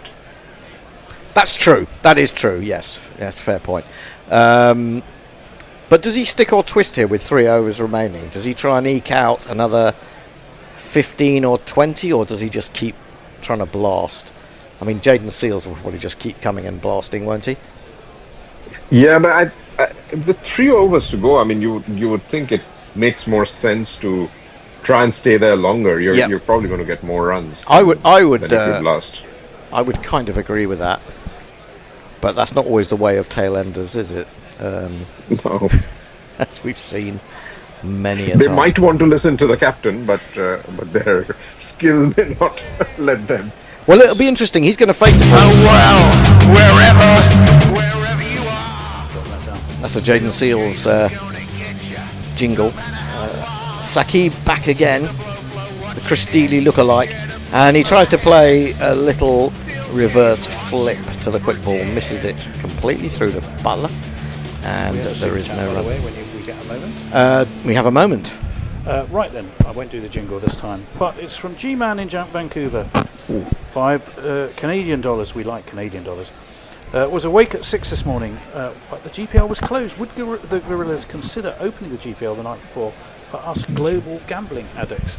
That's a very good question. Well, I think that has been done before, and I'm trying to remember why it wasn't generally considered a good idea, but I'll come back to that. Have to ask the Bear about that. Mahmood, slower ball, which Hope chops square on the offside. I've got a feeling that they didn't take a run there. He's going to do it all himself, which is a bit much, considering that Seals top scored with 29 not out the other day. Which he absolutely blatted, didn't he? Yeah. I mean, that seems strange to me. Because if you're not going to take the singles, what are you going to take? I mean, if you don't hit every ball for 4, and it's asking a lot with 5 men out, I'm not sure that's... You might be thinking Seals has only just got the one way to play, and you don't want to leave overs on the table. Well, true. Yeah. Short. This time he just smacks it. And that makes sense, I suppose. I think that's gone all the way, has it? No, just dropped short at Cow. Drop short. Well, it's a 4 for a boundary, well, here's a rope. The bowler won't like it, but it has to go. There's a lot of short balls that have been sort of smacked, cross-batted style, fairly straight for boundaries today. Well, that suggests a slightly slow wicket with the ball sitting up a bit, doesn't it? Does a little bit. Tony, if it's possible at all, you might want to turn down the volume on the jingles a bit. I can do that. Mahmood in again. Wide of the off stump. That's clever bowling. I don't think he's got enough length on that. He's going to be caught. It's Harry Brook underneath it. Clever bowling from Mahmood, who finishes with 3 for 37 from 9.4 overs. West Indies are all out for 308. You feel like they may have left 30 to 40 runs out there in the end, and they certainly left 14 balls out there. There's no doubt about that. The run rate 6.46. I suppose it could have been worse. They lost an early wicket, and there were 2 dropped catches in the slips from Ben Duckett. There was another drop at backward square leg by Mahmood, and latterly there was another simple catch dropped by Joe Root, but that didn't count for much. It was literally the very next ball that he got it, wasn't it? And it was the very next ball that he did take one.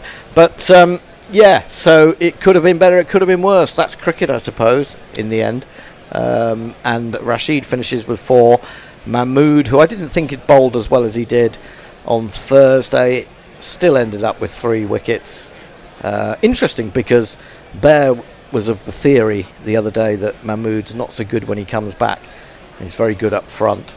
But he did bowl quite a few overs up front in both these matches, and he's been used well by Brook. Anyway, that is the end of the first innings of this match. We'll have a final few YouTube conversations, and then we'll be taking a break for a little while. We will. Mr. Handjob says, Jay Grover, my youth was misspent in the school library poring over old dusty tomes. I don't know who she was, but I'm sure she was delightful. Dusty very good singer from the 60s, I think. But if she was being poured by you, I'm sure she had something to sing about. Kieran Rosebleed. I nearly said Kieran Nosebleed. Kieran Rosebleed says Windies have finished the innings very much like I expected the West Indies to finish the innings with a collapse. Yeah, they got some runs along the way though. I think it's going to be more interesting. I don't think there's as many runs on the table as there were at Edgbaston. But you did say the average score was not that high, right? It is. At the ground. It's very low. It's very low. I thought Root retired. Oh no, we had that one. I think that's pretty much us up to date. Okay. On your messages, for which we thank you as ever. Brilliant. Well, if you want to run to the podcast arena, Tony. Podcast arena, which is now sounds like some sort of gladiatorial stadium, slightly around the corner from where we're sitting. We don't have it in front of us anymore, so we can't. The Bishop and Bear fighting a lion with a. It's probably going to be. It's probably going to be a podcast involving Tony the Bear and Annie Chave for about the 35th time, and if Annie hasn't sold at least 100,000 copies of her book by now, I'll want to know why. Because not only have we given it a lot of a push, and it's been getting good reviews elsewhere, but it is a fantastic book. Anindo, are you back with us later, or is that it for you today? No, not tonight. It's almost midnight for me. So midnight in Melbourne. I'll come in another day. Okay, we look forward to having you back ASAP. Thanks. Been very good much. as well. Yep. As usual. Brilliant. It's been brilliant to have you. See you later. Thank you very much indeed. Now, if Tech Tony can just give me a little wave round the green curtain, I can tell you when the podcast is ready to go. We'll be back in about, we think, 35 minutes, 35. And we will bring you the England reply, which should be fun.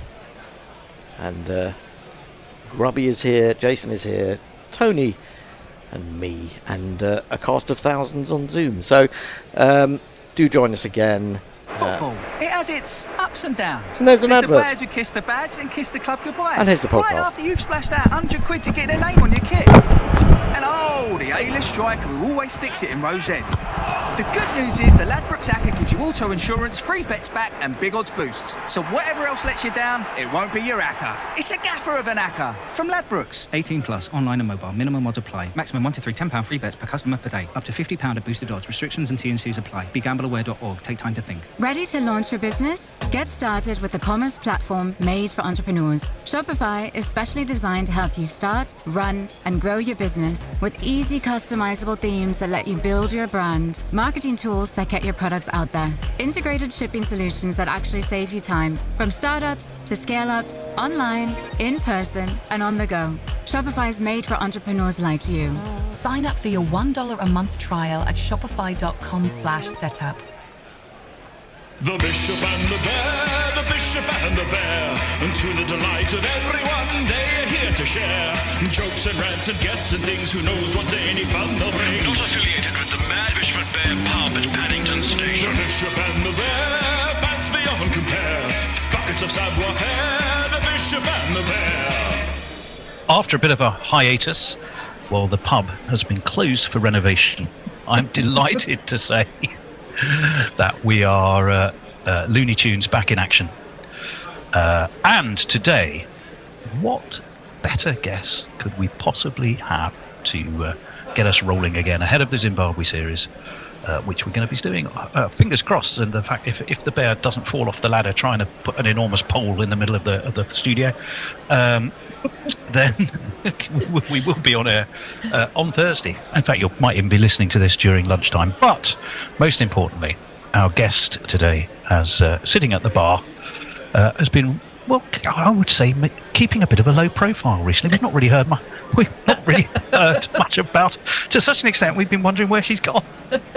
I'm obviously lying. It is Saint Annie of Exeter, who had her fabulous book, Cricket Changed My Life, 11 Personal Journeys, and she's going to chat to us about that, and then we're going to talk a bit about the Zimbabwe series and maybe just touch on a few other things, but first things first. Annie, what can we get you to drink?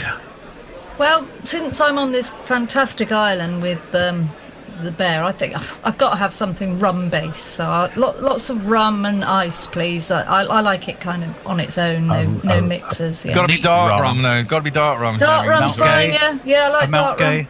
If David Brook's listening, he'd know exactly which rum to get you. Oh, he would, yeah. He's drunk most of it. And he'd have had it, yeah. Well, exactly. When we did the West Indies series, and he somehow got some weird sponsor who sent us bottles of rum, the dark rum went down very well indeed. Yes, I bet it did, yeah. Mm. So, right, as the bear hasn't read it, and I have, I'm going to... it's a beautiful book. Let me start by complimenting you. I've seen a picture of the front, and it looks lovely. Thanks, Bear. It is. Thank you, Bear. A fantastic read. There is, however, I would describe it as, in some cases, beautifully understated. May I read back to you, Annie, and we'll start there with the sentence I found to be the most beautifully understated of the beautifully understated sentences, and it was this one. There's an element of the extrovert about Dan Norcross. Now, what I want to know is what. Let's start there, because it kind of explains why it's the last chapter in the book, but it sort of explains why you're here. So can we start with that one? Well, yeah. I mean, to be fair, there's lots of lovely things about Dan Norcross, but he is an extrovert, absolutely. Yeah. Oh, okay, I'm understating that. He's a complete flamboyant, can be an arse, I will say. But he's wonderful as well, and it wasn't all about the flamboyancy anyway, or the extrovert. No, it wasn't. No. So there's lots of basically there's 11 really interesting people in this book. Well, actually 12, because one of the chapters is split between two people, isn't it? Yeah. But they're all they've all got so much to say, so much of interest that you can't just keep going on about how massive they are or how extrovert they are or whatever. You have to underplay a little. And you do, and I will point out as well that I think it was Gideon Haigh described it as joyful. Yeah, how nice is that? I would honestly say that's a pretty good description from the book I was reading. absolutely what I wanted, because it was conceived at a time when there's a lot of misery in cricket, and it was all a bit grim, and I just thought, there are so many wonderful things about cricket, and the thing I love most about cricket is the community stuff and the people. And I just thought, well, let's do a positive book and a joyful book. And I'm so pleased that Gideon Haigh picked up on that. So thank you, Gideon. I've also had a lovely message from Duncan Hamilton saying much the same sort of thing. So it's a lovely that these people are even reading it, let alone saying nice things about it. Well, I would absolutely say so. Now, I mean, there's a lot of interesting questions. I mean, you've kind of touched on it.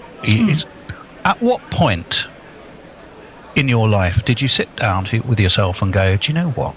I've got this idea for a book.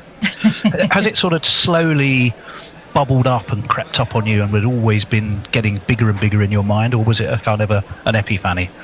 An epiphany, sorry. I was just trying to work out what that was.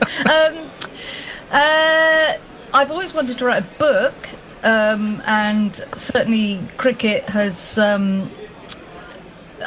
been a big element of my life in the last probably 7 years, and that's a lot down to you guys, and I do mention that in my book. Definitely do. Yeah, so I think coming on Guerrilla, sort of actually feeling like there was a community, there were people, loads of white middle class nerdy men that I've had an affinity with. Obviously, the barman and landlord completely accepted from that. I bloody hope so,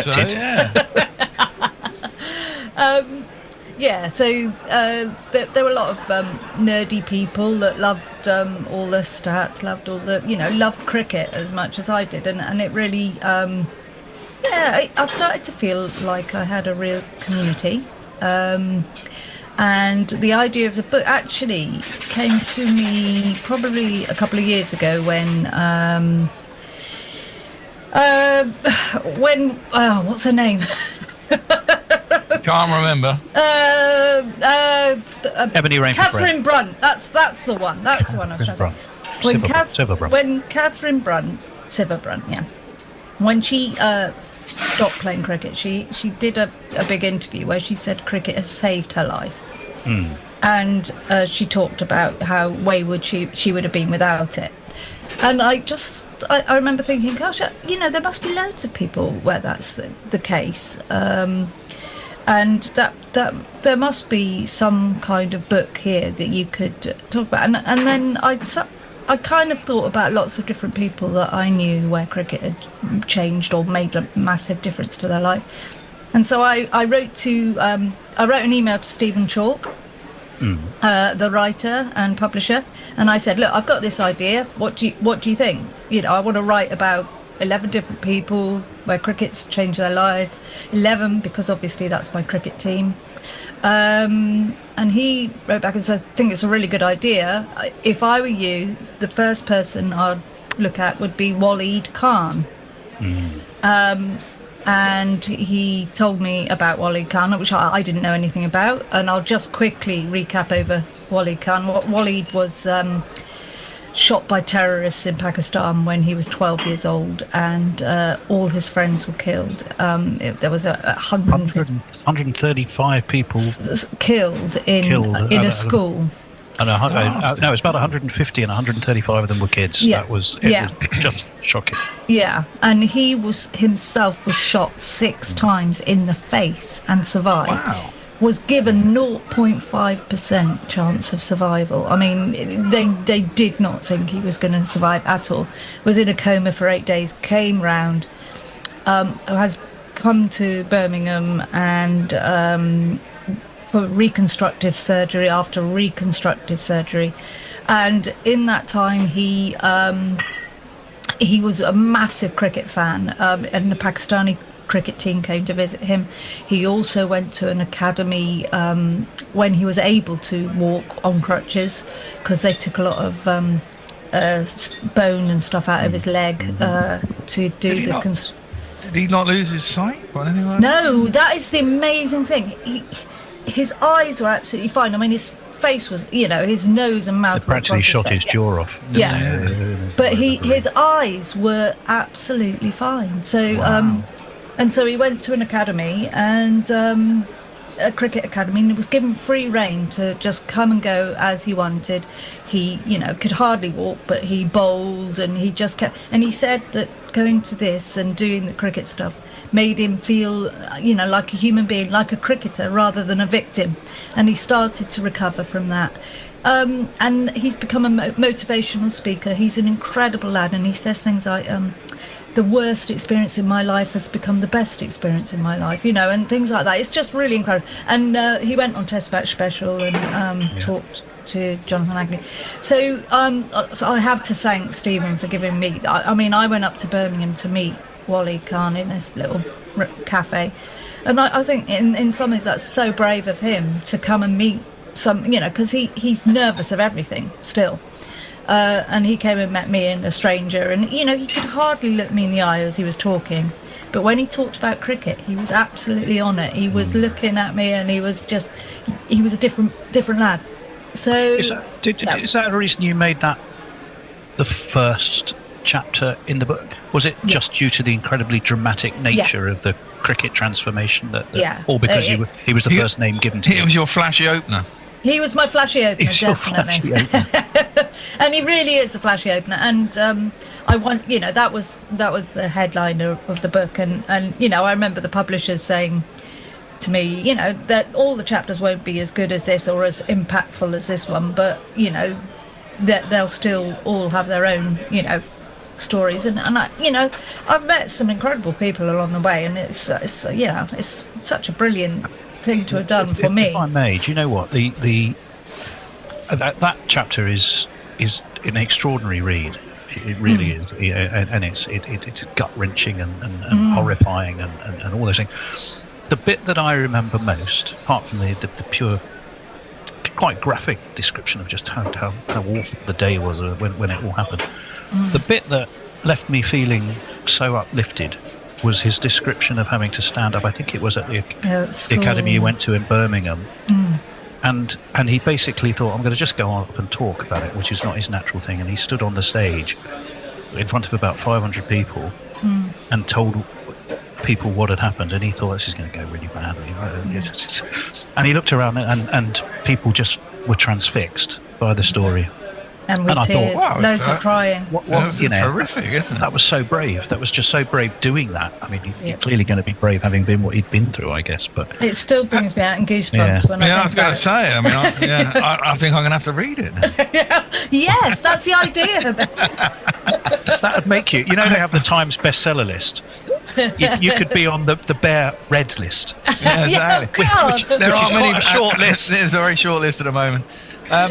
When you do these interviews, did you dictaphone them and then? Yeah. I know you're going to ask the technical stuff, aren't you? Yeah. I have a little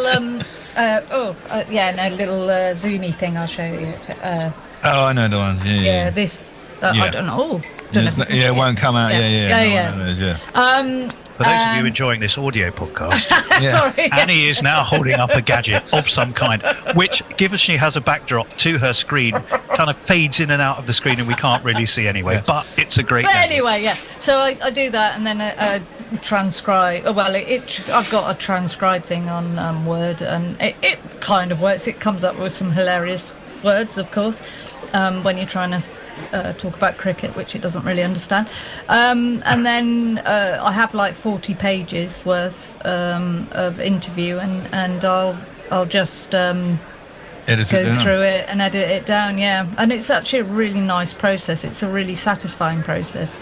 What was the biggest challenge, do you think? I mean, this is your first book. I mean, you clearly you have an artistic leaning, I think. So you're chosen other career paths.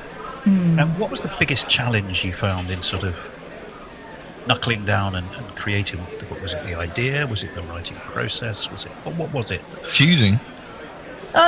Choosing the people was quite tough, but I did sit down with my publishers, which are Fairfield Books, which were Stephen's publishers, but are now taken over by Matt Thacker. they and we went through a whole list of people. I mean, they were keen to get the bigger names on. So I've included like David Lloyd and Roland Butcher. You know, and I understand that because a lot of people, I don't want to read a book about nobody I know, kind of thing. But I think often most people have said to me the ones, the stories about the people you don't know are the best ones. Yeah, probably again, true. Yeah, I think that we will touch on a couple more of those. Again, you know, you as you read a book, there's phrases you write that put mental images in your mind. And I think the book does that really nicely a couple of times. And Roland, I mean, like you, I met Roland a few times. He's a lovely chap. Yeah, really lovely. But the description of him as a 3-year-old, waving goodbye to his mum and dad, who he then doesn't see for another 10 years or something, and being left in Barbados, you know, so weird, isn't it? As the boat disappeared. That just stuck in my mind, and you know, because I was thinking, at the end of the day, he was born in Barbados, to a poor family. He's played cricket for a first black player to play for England. You know, he did okay, could have done better, I'm sure, but you know, he's carved himself a good commentary career. It's not a bad old life, really. But then he realised that, as was the case then, because it was just post the Windrush generation, wasn't it? You know, he'd been left by his parents as they went off to look for work, look for money, look for ways to support their family. Is how hard working his dad was in doing that. And you realise behind every have more children. But it was that image. It was somehow I so often see the now, what is he, 70-something Roland Butcher? Of various cricket things, not least of which in the Lord's Media Centre. And every time I see him now, I'm going to see a 3-year-old boy on a quay waving goodbye to his mum and dad as the boat disappears on a slightly choppy seas as well, from the description, I think, from the book. And I will look at him in a different light. I mean, it was very common, wasn't it? There were a lot of West Indians that parents went to, because England needed people to come over and rescue the country from having nobody around to rebuild it. So, they were seeking people, not just England. West Indies people went to America as well, didn't they? So it was very common for grandparents to bring up kids, but it's just I think the thing he loved it in Barbados. He found it. He said he was in heaven, really. That's one of the things he said to me, was I was in heaven, really. And then to have to leave when you're like 13, come over and meet your parents who you don't know, and new brothers and sisters in a rainy Stevenage. I mean, God, Stevenage. Of all the hardships in the book, that's probably the worst. All 11 chapters is having to go to Stevenage, to be honest. It's a shithole. He was at least averagely, reasonably close to Watford if he wanted to go somewhere a bit more civilised. It's also a shithole, but harsh. But so all those things are, that they are things people have been through, and everybody has a story. I think you say one of the challenges, the biggest challenge was meeting bloody Enid Bakewell, trying to get Enid Bakewell. Fascinating. Oh my God. Well, do you know what? I'm going to say who? You're going to say who? You see, this is the thing. Nothing to do with tarts, Bear. Dan. She is probably one of the best England all-rounders ever, She's played 21 tests for England. She got a century in her first test. She got a century in her first one-day game. Really, got loads of wickets. A fantastic player. And she's just not known. It's bizarre. It's bizarre. She's 86, Bear, and she's still playing cricket now. Wow. Now that's impressive. That's not bad, is it? She's still scoring tons? She could. No, I don't think so. Damn. She's still smacking it all round the park. Much in the same way as you're bowling in the IPL. Wow, Shall I tell you, again, do you know what? I actually, this is how, what did you say? Aged white nerd. I got my... Danny, when I read the Enid Bakewell chapter, I swear to God, I got my calculator out, or my laptop, not my phone, with the calculator on it. And because she got a ton in her last game, didn't she? Something like that, yeah. She got 112 out of 164, and I thought, hang on, is that more than the famous Bannerman? So I did the maths on it, and it was. Yes, it was. It was. She got it versus the West Indies. 112 not out of 164.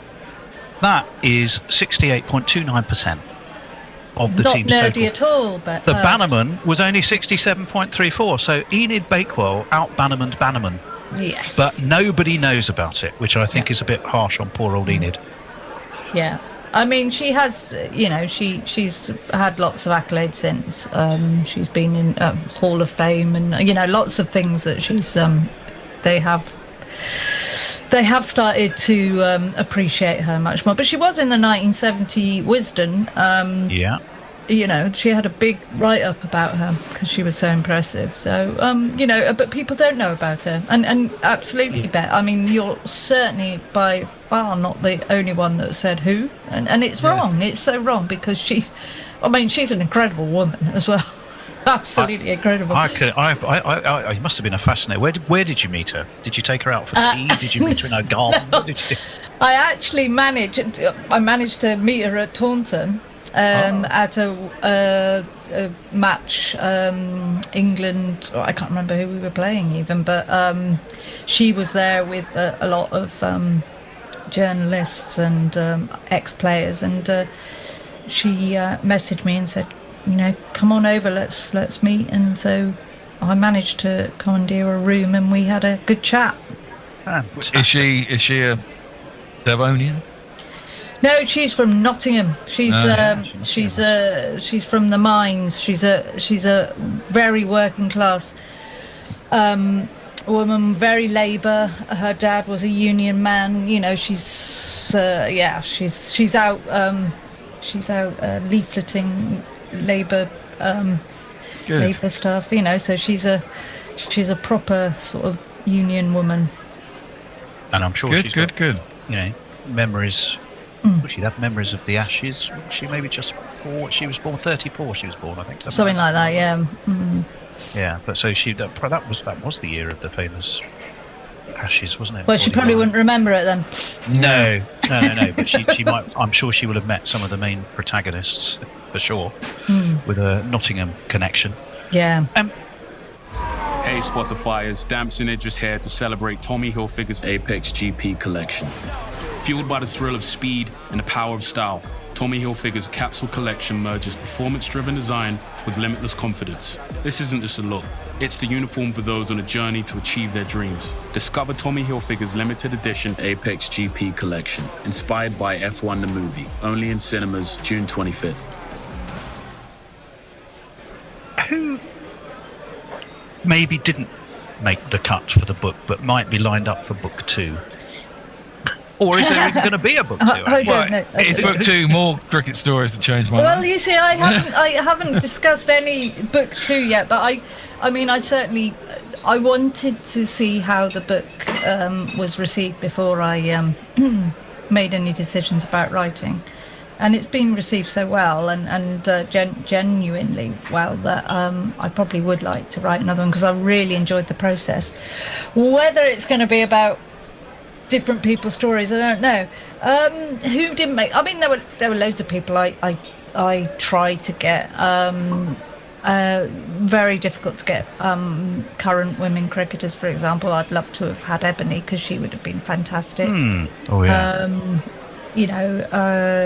There were quite. Michael Simpson was another one that I did interview him.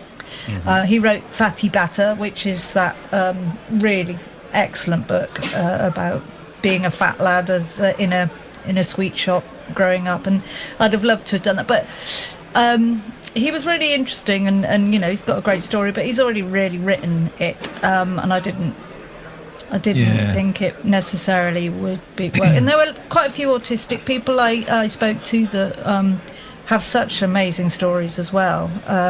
But there was only so many people that you can include, and I wanted to have, a varied group of people. Yeah, So I mean, I was worried it'd be all people have said somehow were associated with Somerset, but that very quickly allayed my. Although one of my favourite chapters, let me tell you, is Fred Rumsey. Oh, I love that. I really love meeting him. Fascinating character. So just tell us a little bit about him, because Yeah, he struck I mean- me as a real live wire. I mean, what a man he is. I have to say, he was the one I enjoyed meeting the most, and the one I came away thinking, my God, what an amazing person, and I'm so lucky to have met him. Okay, I'm ready when you He are. was a giant man, really big, but a giant person as well. He played for England. He played for Somerset. He played for Worcestershire. But Derbyshire, I think, was his other count. Hello. I think we're back. Duckett and Smith are making their way to the middle for England. The West Indies are in the middle already. It's Grubby here, being joined by Jason on my left in the studio. We've got new chairs, pretty comfy. Hendo will be with us shortly once he's completed his ablutions, and he'll be summarising and jingling for us. Jason, I can't hear you unless you're speaking to the mic, my friend. So 308 West Indies got. I think they'll feel they've left a few out there, not least because they didn't use their full 50 overs, bowled out in 47.4, but still a pretty decent total.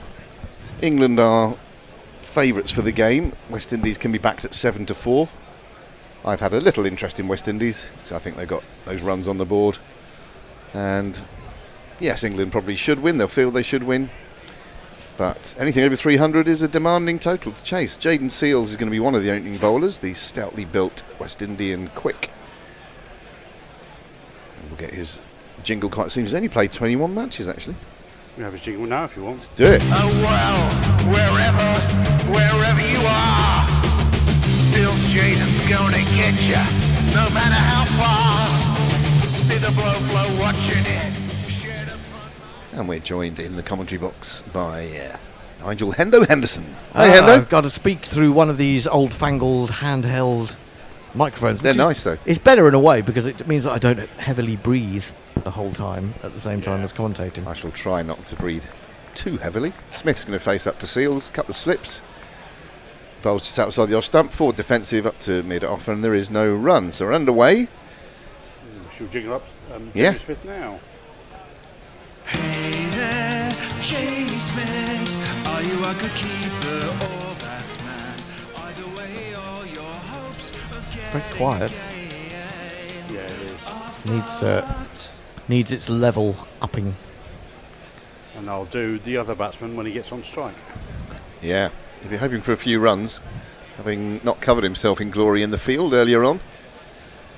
Smith is going to face delivery number 2 from Jayden Seales, just outside the off stump. He's on the back foot and guiding this down towards the gully where it's fielded. No run again. I felt for our old friend Mash Hewitt the other day. I saw him after the West Indies had got stuffed by 238 runs, that he'd put a thing on Twitter sort of with the most depressed looking face you could imagine, and trying to come to terms with it. But I'm not sure whether it was him or whether someone else who was saying that West Indies are very slow starters in these matches. Although that said, you haven't got really long to get into them, have you? There's only 3 of them. Well, they had the Island series as well. I don't think you can true. use that as an excuse, particularly. Just outside the off stump once more, up on his toes and playing this to mid-off. Again, there's no run. He's just having a little look at Seales here, is Jamie Smith. Yeah, the Island series, they got ambushed in the first one and they were very strong batting performances in the next 2. Fortunately, only one of them was a result. Yeah, that's right, because it was rained off the second one after West Indies had batted. Yeah, it's a slightly higher quality that you're going to be getting once you come to England. But, you know, Ireland have got some decent bowlers. Yep, and it's given West Indies players a chance to play themselves into form. Casey Carty definitely did. He's now got 3 centuries in 4 innings in one-day cricket. This is down the leg side, nothing on that, so that'll be signalled a wide. England are underway. Casey Carty 3 centuries in his last 4 ODI innings, and that puts him in some rather illustrious company in terms of other West Indies batsmen who've done that. Chris Gale did it twice. He'll be lesson surprised to learn. Phil Simmons did it once. Really? And Desmond Haynes did it as well. I had a feeling. I thought I'd seen that he'd got 3 in a row. So I'm thinking back to a previous series. So maybe he's actually now got 4 out of 5. I don't know if anyone can No, I think confirm he's got that. 4 in his last 9 or Okay. 7 or something, Right. and 3 in his last 4. This is a play and miss, and in fact, he's not missed it.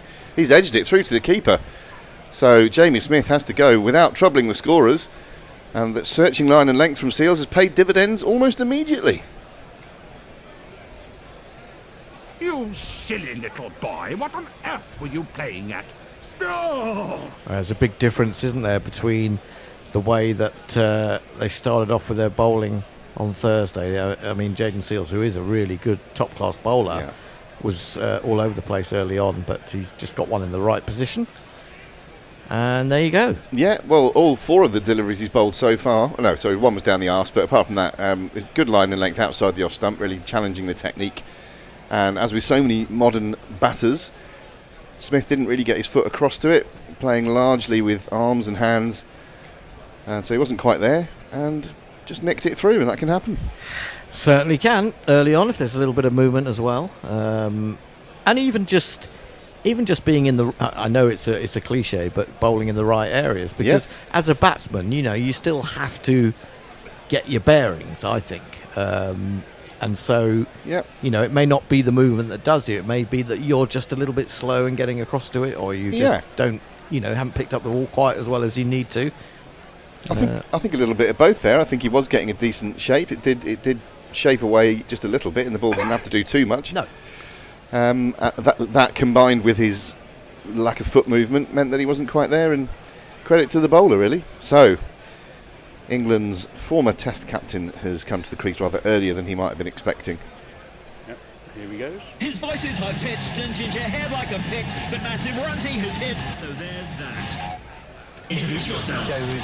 Introduce yourself. Joe Root. Introduce yourself. Joe Root, actually. 6,900 plus runs in this form of the game for Joe Root. He's forward in defence and playing it to cover, and there's no run. Really good start here from Seals, just conceding the 1 run so far. Yeah, and that wide. that wasn't a totally convincing shot even by Joe Root. No. And it was dead straight. It was threatening or hinting at moving away. Yeah, speared in. I was saying to Jason off air, this pitch very, very green looking, but appears to be playing quite well. It reminds me of lots of pitches you see at the Oval these days. I find the pitches at the Oval just mystifying these days. I really do. Seals in again, a bit shorter this time. Root is up on his toes, begging his partner to come through for a quick single, but it's not quite there. So, really good start that from Seals. At the end of the first over, England are 1 for 1. Joe Gower says, "Hooray, Grubby! Hooray, Carter USM!" Yes. Mark Zip says, "Morning all GC. Dodgy internet feed of the cricket. Pile of records to clean. Sorted." Wow. I saw Messi Jez went and spent a bit of time with Jay the other day, and put a little video on our And WhatsApp survived. group. Yeah. And I'll tell you, you remind me, Jay, like a cross between Tom Hardy and the actor Paul Kay. Paul Kay. Dangerous. I don't know. Dangerous Paul Kay. character. Paul Kay, what's he been in? You'll have to. Lots of things. Well, Game of Thrones. I don't never watch Game of It's fantasy bollocks. Paul sorry, Kay is Dennis Pennis. Yeah, Dennis Pennis, and he's quite beardy these days. Okay. And he's been in. There was a comedy on Sky which is called Zapped, which has one of the blokes from In-Betweeners in it. He plays a sort of a weird mystic character in that. Are you thinking that Jay may be a weird mystic? He might well be. Duckett, who hasn't yet faced a ball, is going to face one from Ford, who's opened the bowling for West Indies at the other end. When he forecasts the results of the last 3 seasons, Ford was chosen as one of the team's media. And also, He's not very tall. And duck it. But sometimes he hits the ball hard. Slowish and floaty across him. And duck it. And Duckett pushes it to mid-off for no run. I think we still need the jingles, unless it's just my headphones. It still sounds remarkably quiet to me. Can you let us know if you're listening whether the jingles sound quiet or not to us, please? I know someone was saying they were a bit loud earlier on, so maybe we've over-adjusted. Matthew Ford in once again. This is across the left-handed ducky who has a rather airy swipe. He's been given a wide, but he must have been quite close to it. Yeah, and he'd have been sick with himself to get out to that piece of filth. Yeah, I think he's a bit lucky. I think he's a bit unlucky for that to be given as a wide. I do. Yeah, to be honest. It just went across him. Duckett was not very far away from it at all. So, yeah, I think I agree with you. Didn't intend to do that, but I wanted to wait till the end of the over. That's right. Is that a prophecy? No, it's an actuality. Ford again across him, and he does connect this time, and he's going to be caught at third man. It's a duck for Duckett. A duck for Duckett. We read it earlier. We said it. Miserable day for him. Dropped a couple of catches, and now he's out for diddly squat. There you go. 2 for 2. They are quite quiet. They're very quiet. Well, on your bike, mate. So England so far have scored 2 wides and lost 2 wickets. well, it's good in a sense. It puts the pressure on England. Yeah. It means that those lower down have got to, are going to have to work for it. I know that Anindo was talking about us being smug this morning. Not us particularly, but it was easy to get smug after that performance by the West Indies. But they do seem, much more on the ball today. Yeah, very good performance with the bat, as we've mentioned. Even though they might feel that they still are a bit short of what they could have got. I like the rule, Hendo, don't you? And the rule, which is, double the score after 30 overs. At 30 overs, it was 172, so it should have been 344. That's more what they should have been after, but the 308 at the moment looking a long, long way away for England. Well, the question is, would they rather have 330 or 340 and England 50 for none in reply, or England 2 for 2 with 308 on the board? I think I would take the 2 for 2 personally. Absolutely. Jace, what you got for us? Jacob says, Mass's cricket bag is watching his Hendo-esque. His bag will be naught but string.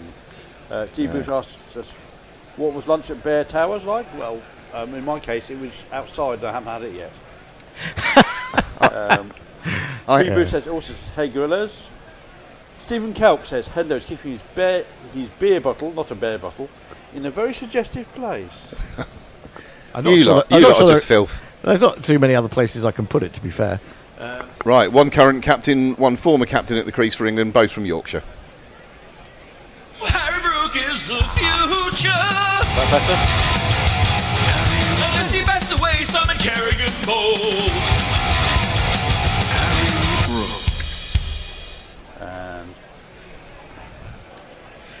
I think actually you'd probably give a tiny little bit of credit to Ford there, because he pushed that one quite wide as well. But if you look at it, he aimed the drive at it. It did nibble further away, which is why he took a thick outside edge. Really. Yeah, he'd seen the Duckett go after that wide one that was rather unfortunately given a wide previously. He thought, well, let's see how we get on, and I fancy my chances, and he got him now. Brook is taking a stride down the pitch here to meet it a yard or two down the pitch. He's timed the ears off that. And it's gone for 4 through the covers, through cover point. I've not heard for a while. Which body part can you time the ear off best? Time best, I should say. There's not one boy for me. I must have 2 or 3. I need 4. Oh, that's just glorious. I mean, if you needed a single encapsulation of the class of Harry Brook, we've just seen it there. Confidently strode down the pitch to the first ball he receives. Because he knows in international terms, Matthew Ford is a bit of a dobber, right? Yeah. He's bowling at 75 miles an hour or something. And so you can do that. And then absolutely caressed it through cover point for 4. This one he just waits for and defends it to extra cover. There's no run. Yeah, it's an interesting start. It's very interesting. I'm not a fan of England's kit, by the way. It's too patterny. Oh, well, that's interesting. I like plainer. Anindo was loving it. Plainer kits. He was well up for it. It'd be boring if we all thought the same, wouldn't it? Yeah, but you're wrong, Anindo. Yeah, and I'm actually with you, to be honest. Now I've seen it in its a bit noisy. full glory. Yeah, it's noisy. But it is blue, which is a quite calming colour, so that tends to tone it down just Tones a it little down, bit. yeah. Ford running in to complete the over, and it's Brook plays a very Joe Root looking shot, not too far away, with a shy at the stumps there from the man at backward point. I don't think Joe Root was particularly pleased.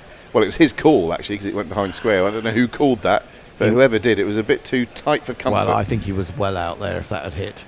Smiles all round, as there tends to be when the ball misses the stumps. Perhaps wouldn't have been the case if it had hit. And if it had hit, we're looking at the replay, he'd have been out by a yard. He didn't even run his bat in. No, I thought he gave that appearance of thinking, sod it, if it hits, I'm out. That's poor cricket, whoever called that. It was. Anyway, that's the end of the over. End of the over, 7 for 2. We have another one of those, please. YouTube Prime Super Chat. No shipping, unlike the bucket hat. Jacob sends us £2 for saying Tom Hardy needs a wig. I'm all natural. Warwick Allen says jingles are good. The entire production is seamless, professional, and glamorous. I think there's a touch of sarcasm in there. Who said that? Yeah, but when you put it on the back of a book, it doesn't look like it's sarcastic. Jago says Google Paul K's self-defense. It's funny because it's true. Stephen Kelk says, look, if you don't give the lad a bowl, this is what happens. He didn't have the chance to redeem himself with the ball. This one spits up at Brook, this ball from Seals, just plays it rather suspiciously under his nose with 0 foot movement. And lots of chat about your big warm beer bottle, Hendo. Really? Oh my goodness, people. Get over yourselves. Yeah. Concentrate on the cricket, for goodness sake. Don't look at us, listen to us. Well, you can't, you have to look at us, don't you? Well, you don't. I mean, you can have us on YouTube, but you don't actually have to look at us. Thank God we can't see you all. Can you imagine? Looking is a bonus. Brook has got 5. That's all of the runs England have off the bat. He angles this one down to backward point, and there is no run. Yes. It would probably be better if we did it in an ASMR-y type voice. In a who? ASMR type voice. Gosh, yeah, all that stuff. All that breathy sort of low. God. Yeah. I think the unfortunate thing is that YouTube gives away the fact that we're actually quite old. I mean, I looked at the analytics of our listeners, and we have a surprising number between 18 and 34. You're very welcome, youngsters. Yeah, come on in, you young men and young women. And we'll rizz you up. Seals bowls one outside the off stump of Brook, who dabs it down. It's not stopped there at backward point. Disappointing piece of fielding. And unless we're sort of Chase. revealing ourselves by talking about some sort of cultural item that only men of a certain age could know. Yeah. Like Are You Being Served? Like Are You Being Served, which is a regular staple. Or Michael Bentine's potty time, as we had this morning. Yeah, you know, we might get away with it. People might think we're actually quite young and hip. We're young at heart. We're young and we have hip injuries, but... Or young and hip injuries. Yes. Joe Root faces up. It gets one down the leg side. That should be called a wide if there's nothing on it. Decent stop behind the sticks there. And it is indeed a wide.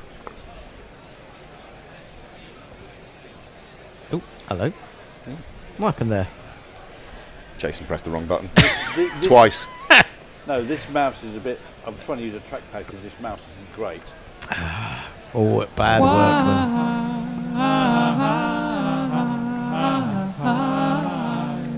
Yeah, I should shut up shop because we had something about that earlier.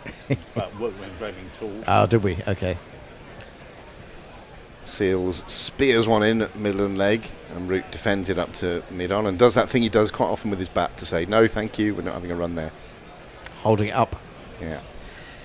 Using it as a barrier to a run. Yeah.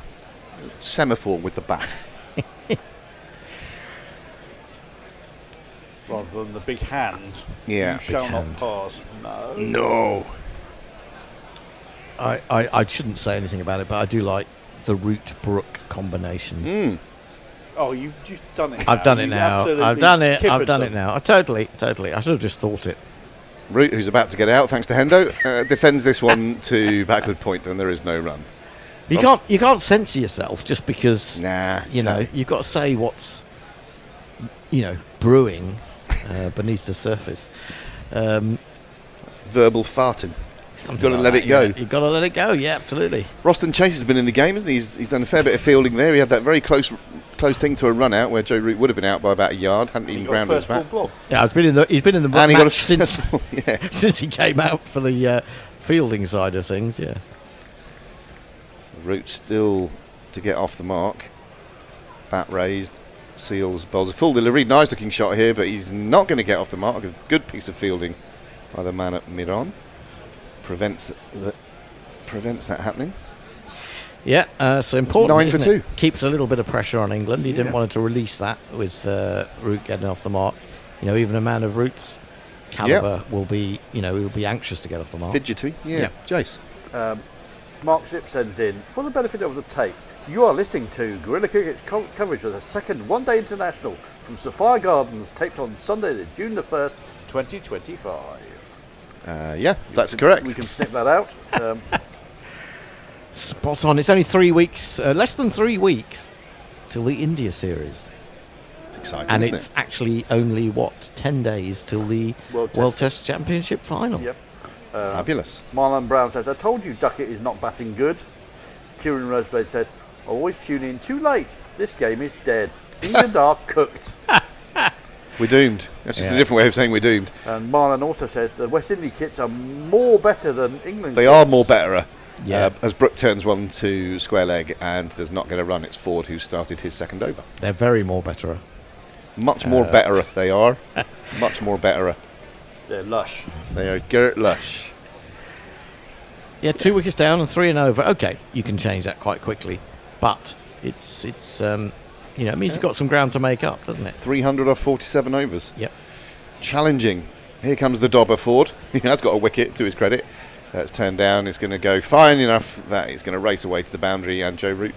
No, it's not Joe Root. It's Harry Brook who gets his second 4.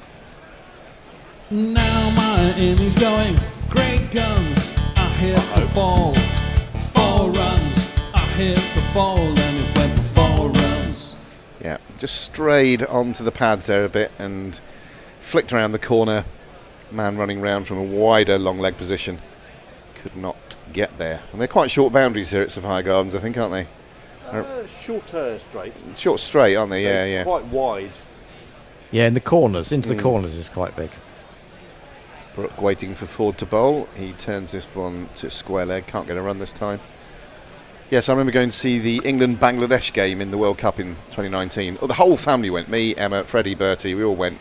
And although it was very bright, I remember finishing the game under those lovely woolly blankets you could buy. 'Cause it was freezing up high there. Where was that at? Here, it's Sapphire Oh, Gardens. at Sapphire, okay. I remember... you got a super tall, wide, open stand. Yeah, it was Especially really for the World cold. Cup.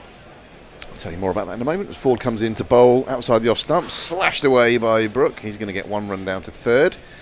Yeah, it was the day that Jason Roy scored a ton, and he went to do the massive celebration and Injured himself. knocked over Joel Wilson, absolutely totaled him. Oh, yeah. So he was in mid-set, hey, and then he went, oh God, I've nearly killed the ump. So that happened. That's quite impressive to do because Joel Wilson is quite a large lump. He's not tiny.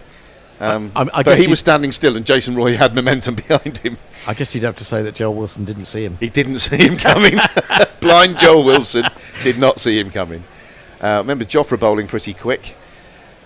As Ford, who doesn't bowl quick, comes in. Angle down the arse. Another wide to the total there. Wide's up to about 5 now, I think. Yeah, doing well. What else happened? Yeah, so Joffre was bowling quickly. I think he bowled someone. It was one of those that trimmed the top of the bails, and then I think the ball bounced once before it. It almost went for 6 off the bails. Basically, that's how. And it was one where, because famously at the time we were saying, he seems to make no effort when he's bowling, and that appears to be true. But when you watch him from side on, there's a lot of impetus early in his run up. Yes, that's true. That was quite sort of instructive. I found that just maintain nerdily exciting. This one just tails in a bit and Root is forward and playing it to the cover. No run. He still has no runs after 6 deliveries, Joe Root. 15 for 2 is the score. 1 ball left in this, the 4th over, which is being bowled by Matthew Ford. And yeah, that 309 looks a long way off. But so I enjoyed that visit to Sapphire Gardens. We ran into Graham Swan before the game. Literally? In your car? Not in the way that Jason Roy ran into Joel Wilson later on. Because he couldn't get out of the way quick enough. He had a chat with both our boys, which is quite nice. cool as well. This is shunted just wide of mid-on, and he is going to get off the mark this time, Root, and in the process he's nicked the strike for the start of the following over. 16 for 2 at the end of 4. Jace. Steve Bruce says, I was watching a few old gorilla videos, Gorilla with our friend Atif Noise. Oh, yeah. Lord. Can I just say the bear looks a different man? One might say he looked like a cub back then. What are you saying about the bear? Well, listen, not even the bear filled his frame out. Not even the bear can avoid the passage of time. I thought, there was a time though, when the bear lost quite a bit of weight actually. He was looking quite trim last week when I saw him. Well, that would have probably been in the years that we were at, if it was Gorilla, that we were at Katie's. So that was from about 2015, something like that. 2015, 16, something like that. Marlon Brown says, get Root and Harry and Butler and the game will be over. Root goes back and slashes this one to backward point again, where Roston Chase, assuming he's still there, does the fielding. Good piece of fielding, because that went pretty quick. In non-Duckett news, Farong says, ooh, Southend 1 up. And this is the final. And Pirates Bradshaw says, I see Ben Confit de Canard. Duckett has been cooked. Confit de Canard. Next on the B&B, Hips and Aging by Farong. So Root's had an eventful short Bishop of Bear. an eventful short stay at the crease so far. Nearly been run out for none. He's recently got off the mark. This one, maybe it keeps a little bit low. Straight ball from Seals. He just defends it back to him. He almost sort of hopping. He looks a little bit skittish, doesn't he, Joe Root at the crease? He's, it's a bit frenetic. A little bit for him. A bit Ollie Pope. Yeah, not quite as bad as that. Not in the good way. But talking of, you mentioned Jason Roy there. I saw Jason Roy actually got some runs. Was it yesterday? 92. No, it was Friday. He got 91, 92 in the match at Taunton, and they still got absolutely thumped because nobody else contributed at all. Joe Root, not too short this ball, but he manages to pull it through square leg, and he's got enough of that. Didn't quite time it 100%, but he times it well enough to get 4.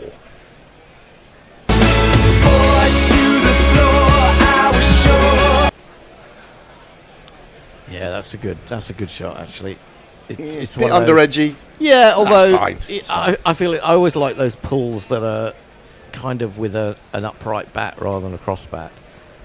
I think he'd seen the field and he thought, if I can just beat that man who's there at that mid-wicket area, it always feels like when you see one like that it's off the bottom corner of the bat. Well, I think that was actually a little bit, yeah.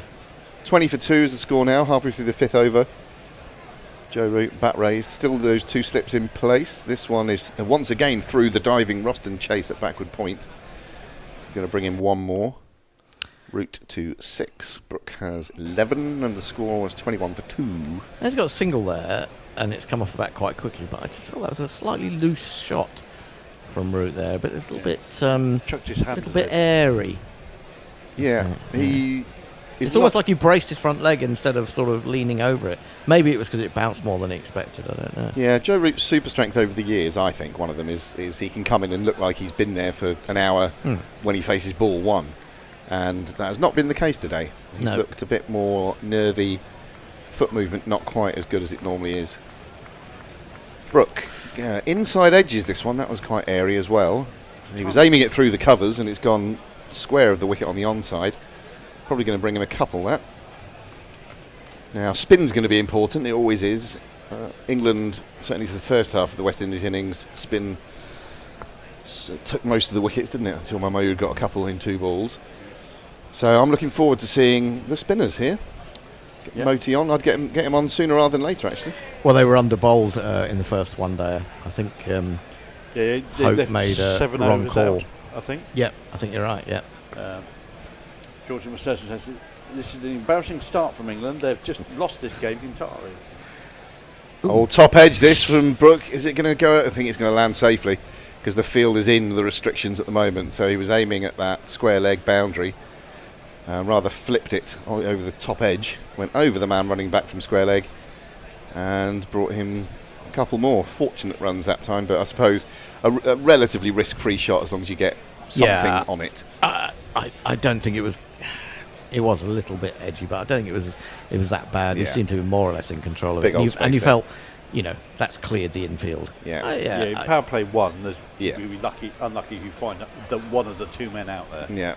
And really, he's played that with a lot of bottom hand, hasn't he, to try and flick it deliberately, and that's maybe where he lost the timing a little bit. It's 25 for 2 after 5. Marlon Brown says, I told you Duckett was going for a duck. We told you that.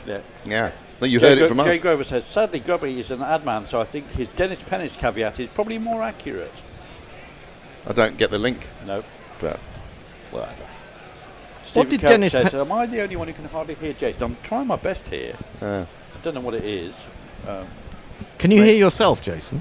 Yes, but I do feel like I am a bit quiet. Ford starts a new over, and Root plays the trademark Joe Root shot, guiding it down to third and getting himself another single. Maybe you need to play with your lead a little bit on the right-hand side and shake it around a little bit. That's going to get the pawn boss off. Playing with my lead. I think I know who the pawn bot is now, but I'm not telling anyone. Marlon says Root's going to get out cheap today. He's a doom-monger or a West Indies supporter. Kind of equates to the same thing occasionally. Brook's going to face Ford. He's into the wicket now, bowls. And this one he fetches from outside off stump, gives it the treatment. That's gone all the way. He just clears the boundary by about a couple of feet. First one of these. Yeah, he's going to pick up anything short from Ford at his pace so quickly. I remember watching Darren Gough bowl to Aravinda de Silva in Sri Lanka in 2001, and some bloke in the crowd going, "Come on, Ara, he's no bowler for you." And I just think that Brook thinks that about Matthew Ford. Yeah, it does. Bowling these little dobbers at me. I don't think so. Yeah, I don't want to. If I say something good about him, nah, come on, it'll happen. Nah, just say it. I'll do it in a minute. Brooks moved on to 21 with that 6. My God, he absolutely pummeled this one through mid-off. And the man at mid-off is a bit wider, and Brook just muscled that past him. Tracer bullet time. I mean, he's picked that up so early that he's hit it straight, really, or straight at mid-off, really, when you'd expect that kind of shot to go through squarish cover. What did you say, Grubby? Tracer bullet. That went like a tracer bullet. Perfect. I think he was looking to repeat the shot from the previous ball and just fetch it from outside off and whack it to Cow, but you think it didn't? Maybe the ball was just there for him, and enough. he thought I was going to play through the line here. Bang. Well, I do think he's probably got more than one shot a ball to certain. But he had time to change his mind. That's the thing. He's so, Ford is relatively slow as a seam bowler, and Brook is very quick of mind. This one he angles down, and it's going to be the third boundary in a row as it beats the man at backward point and races away to third.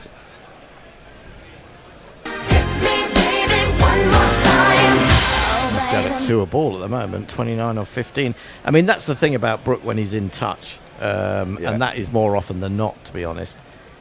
He's got the power, he's got the timing, and he's got the subtlety as well. Yeah, he's got it all. The man's a genius. Yeah. And based on what we've seen here in the last few seconds, captaincy affecting performance? I don't think so. No, although of course if there are a run of defeats in the future, of course that puts a lot of pressure onto you. Of course it does. Yeah. This is the ball was there to be hit again outside the off stump. He's going to settle for a single this time, carving it to backward point. Amanda's the fielding out there towards the boundary. Well, that was just a wide off spinner. And he was trying to bowl a very slow ball and cut it, wasn't he? You always bowl it and shut your eyes and hope So the worst doesn't happen. What else can I do? Yeah. They'll be happy, I think, to concede one off that ball and get Brook off strike. Yes. This may be the last we see of Ford. How many bowlers have been saying, get Joe Root down to face? Yeah, exactly, yeah. Because he's struggling, yeah. Yeah. Last ball of the 6th over coming up. England have just upped that rate, 41 for 2 now. Oh, that's very close indeed. It's a celeb appeal. Must be given. He's not given it. Oh. Well, was there a little bit about it? It looked like a very, very good LBW shout. That Root playing it from the crease, no foot movement.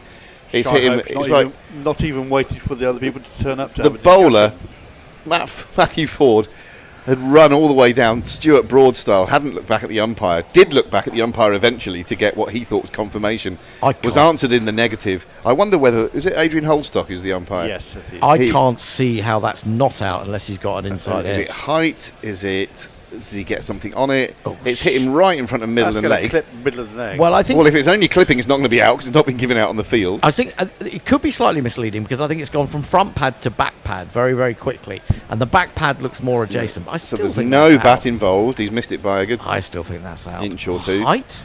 It's hit him. It has hit him on the back leg just above the knee roll, and the leg is slightly bent. It's going to be clipping. Umpire's call. Well. Having appealed as if it was impossible not to be out, it's not out. You got a feel for the bowler there, haven't you? Yep. Stephen Kelch says, despite no help from the bear, I managed to grade 98% of my linear programming exams. Can I get a hooray? Hooray! For that J Grover, to which he does get a hooray later on. And a congratulations from Suter Who, for which Stephen Kelch says, hello Suter Who. Well, Matthew slept through the entire first innings, apparently. Matthew Ford is having a miserable time at the moment. He got hit for 6-4-4 in that over by Harry Brook. Eventually gets Joe Root on strike. Bowled what he thought was an absolute. Well, he's looking at the replay. He's appealed. I can't believe it. He's walked off with a face like a wet weekend. I don't blame him. I don't blame him, and you know, it would have been considered a brilliant comeback after the treatment he'd taken in that over. So then he would have probably taken that treatment just to get Root out, you know, and that's a really big. I blow. wonder whether the celeb appeal played a little part in Holdstock not giving it. It's like, I will make the decision. Thank you very much, not you. Yeah. Back in your box. Yeah. Umpires aren't like that, are they? Seals bowls. Oh, he's been dropped behind. Harry Brook has been dropped off this ball from Jaden Seals. He was looking to angle it down, but that bit of extra pace meant that he just edged it, and Hope, diving away to his right, got a big old mitt on it and grasped it. Should be taking that. Went at a nice height. Probably should have got two hands to it, but certainly should have caught it even in one. And that is a bad error. The pimps in the crib, ma. Drop it like it's hot. Drop it like it's hot. Drop it like it's hot. Yeah, didn't get enough bat on it, did he? Really, in terms of he was trying to probably lay that down to third man, and he's taken it too thinly. I think it would have been a good catch. It would have been a good catch, but he'd expect to take it more often than not. If he palmed it up and first slip and just caught it low down, like a normal slip catch. They've got to be taking those, I'm afraid. Stephen Kelk asks, this is driven to mid off, lovely net shot, no runs. Hendo, what do we have to do to find out who the pawn bot is? No, there's nothing you can do. Lots of discussion about the pawn bot. There's nothing you can do. My lips are sealed. The conspiracy theory is it is yourself, Hendo, and you are just. Well, that would involve Hendo setting up another account. Oh, come on. I can't see that happening with the best will in the world. Funnily enough, Hendo does tech. Who did I try to set up an alternative account for? Hassan Ali, for some reason. I can't remember why. Hassan Ali. Yes, indeed. A fired up Seals comes in and fires one in at the off stump of Harry Brook, who defends that to point, and there is no run. Was that the account, Hassan Ali Doobie-Doo? I can't remember what it was now, actually, but I can't even remember why I did it. For larks? For shits and giggles? Well, presumably for larks, yeah, but some people did fall for it. Not many. We're looking at the LBW again. He's giving it the full old double fist pump, the knees in the air, and he got right down to next to Joe Root before he turned round to the umpire. I'm pretty sure if I were the umpire, I'd think, well, I might have given that out, but premature, mate. This takes Brook on the pad. It was sliding down leg side. It's rather hurt him, I think. Maybe it got him on a thin bit of the pad, on a bony part of the leg. But a good over this that's happening while we speak. No runs have come from it so far, and he had that drop catch off the first ball of it as well. We have a Super Chat Cash, Super Chat Cash, Super Chat Cash. And it comes from, in fact, from the pawn bot. Hey, definitely not Hendo then. $10 US saying a tenner for the Twitter logo for covering up Hendo's longings and shortcomings. Well, if he's really clever, he would have pre-programmed it and just Another ball speared in towards the stumps of Harry Brook, and maybe keeps a little bit low as he squats down and just manages to defend that out onto the onside. Really good searching over this from Seals, as well as the drop catch. And still no runs off it. Can he close out the over successfully and get himself a maiden? Yeah, that just died in the pitch, that, didn't it? Seemed to, skid on, keep it low. Knee height when you might have expected it to be waist height. One of those. That's good news for the West Indies if there's going to be this sort of variable bounce. Or low bounce. Looks even better then. Yeah. Brook to face this final ball of the 7th over, and he cannot get it away because it's fielded at point, and that does mean that Jaden Seals has a maiden to his name. Well, Bolter. Yeah, but very not good. a Waden. Yeah. Not a Waden. Not a Waden. Lockie Six is here. He says, "All is well. I am here." And gets roundly welcomed by the community. Indeed. A community welcome. Yeah. Suter Who says, "That's a pish decision." Well, I think if it's clipping... Marlon Brown says, "That's out." Colin, I just must take issue with you. If it's clipping, it's perfectly reasonable for the umpire not to give it. And that's why that rule's in place. Leia says, "England are effed." I wouldn't say that. Let's Although see. it has clouded over quite considerably, hasn't it? There's no sunshine really now. It's bright enough. It's not sort of threatening cloud, but it's that sort of blanket of grey. It never rains in Wales. And there's a technical thing from Suter Who talking about the drop. It says, "A keeper not moving his feet." ... His footwork so important as a keeper. He talks about it time and again. Ford is going to get another over. I thought he might be taken off, but he starts with a wide, so not really repaying any faith that his captain's shown in him. That's what makes Ben Folks look so good, because everything just looks natural. No, you don't notice the footwork really. Yeah, exactly. Because he's in the position. He's always there. He's always in the right place. He doesn't need to dive very often. And when he does dive, he's done the groundwork, so to speak, to be in the right place to dive to get the extra 6 inches or 9 inches. He took a blinding catch that day. That I think we were both at the Oval. We didn't see each other. First day of the county game against Yorkshire. As Ford bowls one just outside the off stump, and it's defended to cover. There's no run. That was a sort of inside edge on to pad down the leg side, wasn't it? I think he'd gone for a pull, the batsman. Yeah, just got a tiny little floaty one. But he floated, so he had a bit of time, but he did go across it, because I was watching it on the stream. Yeah, the footwork was impeccable. I mean, different type of footwork, because he was, making ground to take a catch, and then he took a splendid one-handed diving catch. He's just quality, isn't he? I had no doubt that he was going to take the catch once he got into position, if you see what I mean. Root on 7 faces up to Ford. He gets a foolish ball outside the off stump, and he's caressed this through extra cover for one of these.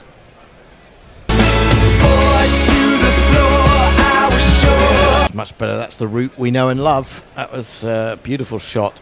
But Ford. You can understand Ford saying, "You shouldn't even be out here, mate."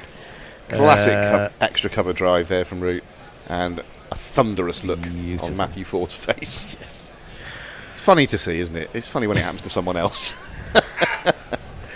Just seeing people in a right old strop makes me quite happy. Right. God knows I'm in one often enough. Yeah, me too, as you know. Root goes back and defends this one back up the track to the angry bowler. That makes me... we were talking with the Bear on Thursday. I don't know if any of the rest of you saw it, but I sent through that clip of the Walsall fan after losing to Wimbledon. Oh, I've not watched that yet. What happens? What does he do? Well, he's basically sitting on a bench on Wembley Way, and he's just almost in tears. He goes, "We were 14 points ahead!" And then everyone around him is laughing. The people, slightly off camera or whatever. I'll come back to that. Hang on. Root facing up to Ford. This is, edged over the top of the single slip, who remains in place and races away to find third for one of these. Now my innings going. Hand for that, did he? Guns, I hit the ball. 4 runs, I hit the ball. Poor old Ford. Yeah. I'm feeling more angry now. I'm afraid this is going to be his last over. I would have had him off before this one, I'm afraid. And that would have been... it's not gone well for the lad. No. But going back to that, the Walsall fan. boring for those that heard it on Thursday. But basically, when I first saw it, I presumed it was a Wimbledon fan. I was laughing at him, and I just thought, and I thought, that's not very nice. I felt quite bad about that. As Ford bowls another one outside the off stump, and once more it's been driven equally good as the one earlier in the over, and it reaches the boundary sponge now. Makes you purr. Yeah. Yeah, so basically, but it basically turns out that it was his own mates who'd obviously taken the defeat a lot better than he had. And then when they start taking the piss too gratuitously, he gets up and starts shouting. Oh no! Running over to them, and that just makes them piss their sides even more. We've all been there. Well, so I know I have been with my friends at times. There's no worse mocking than your mates. This one is clipped. The full repertoire of Joe Root shots now. This one was 2 straight, whipped through mid-wicket, and it's going to be the 4th 4 of the over. England are raced on to 58 for 2, and that is the end of the 8th. 3 4s off that over, 3 beautiful 4s. I mean, 3 over pitch deliveries, but with the edge as well that went just over the slips and the LBW decision that went against him, you've got to feel for Get 4. off. Right, we need to get through some tweets here. Go on, Em. Pirate Badger says, umpires fundamentally fickle creatures to be regarded with suspicion, always in the pocket of the other teams, and vice versa. That's a bit conspiracy theory. And also, YouTube Super Chat. GC Naked Fun says, Hendo has Sticker's bottle and tapers at the tip.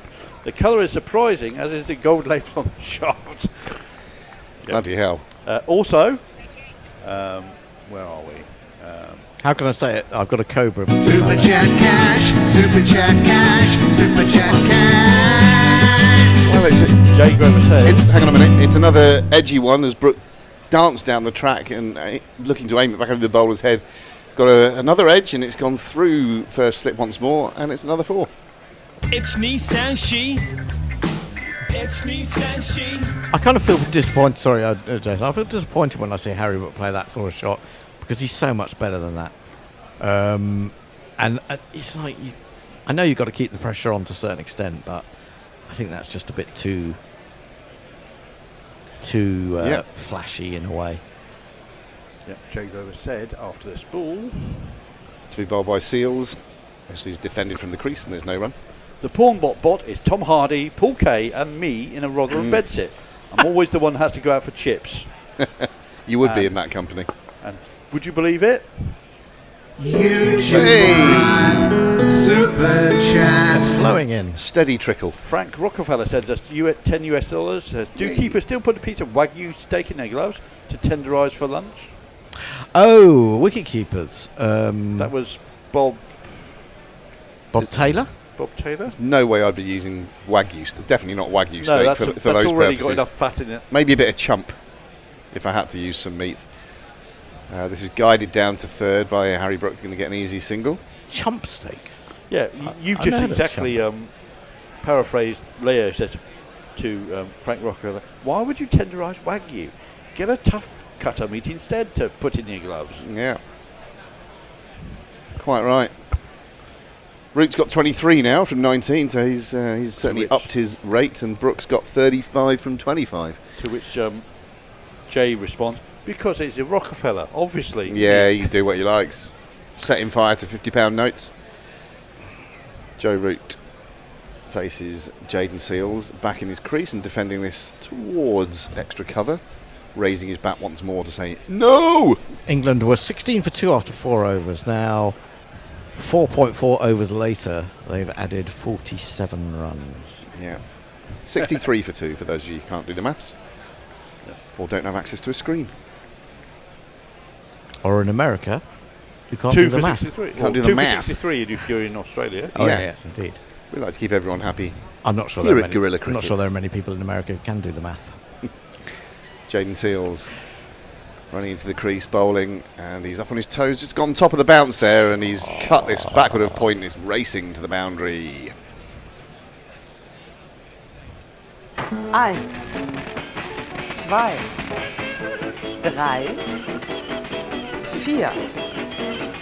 4. It almost got a bit big on him there, Joe Root. He was right up on his toes, and the full extent of the He's sort of off top his of the toes. bounce. He's off his toes, I think. Yeah. But the placement and the timing. Yeah, he was he's in the aerial air. when he He's played in it, the air. but was still enough at the moment of impact, and that's another mark of the class of the man. Well, no one said you can't jump upwards. You just can't be on the move forwards. This ball is outside our stump and a textbook-looking defensive shot that winds up at backward point no run, and that is 67 for 2 after 9. Frank Walker says, some of this Wagyu is mislabelled. Check out the marbling. Not sure what he's referring to. Some of the Wagyu he's having? Or are we mislabelled as Wagyu?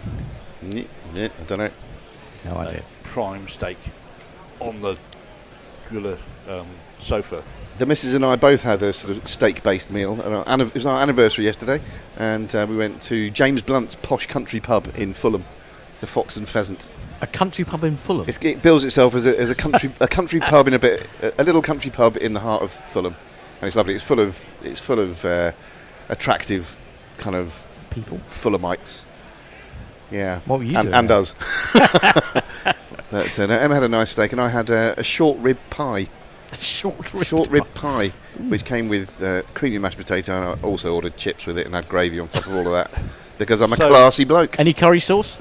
No curry sauce last night. I'll say that for today. A carb overload. Oh, it's delicious, mate. Yeah, this is tucked through the leg side by Harry Brook. New bowler. Alzari Joseph's come on to bowl, but he's been hit for 4, timed through the square leg region. The number of the day. Who could ask for more? The number of the day is 4. Is Alzari getting a jingle? He is. Oh, well. It's a classic, isn't it? It's a classic of its time. Alzari Joseph, dub time. Alzari Joseph.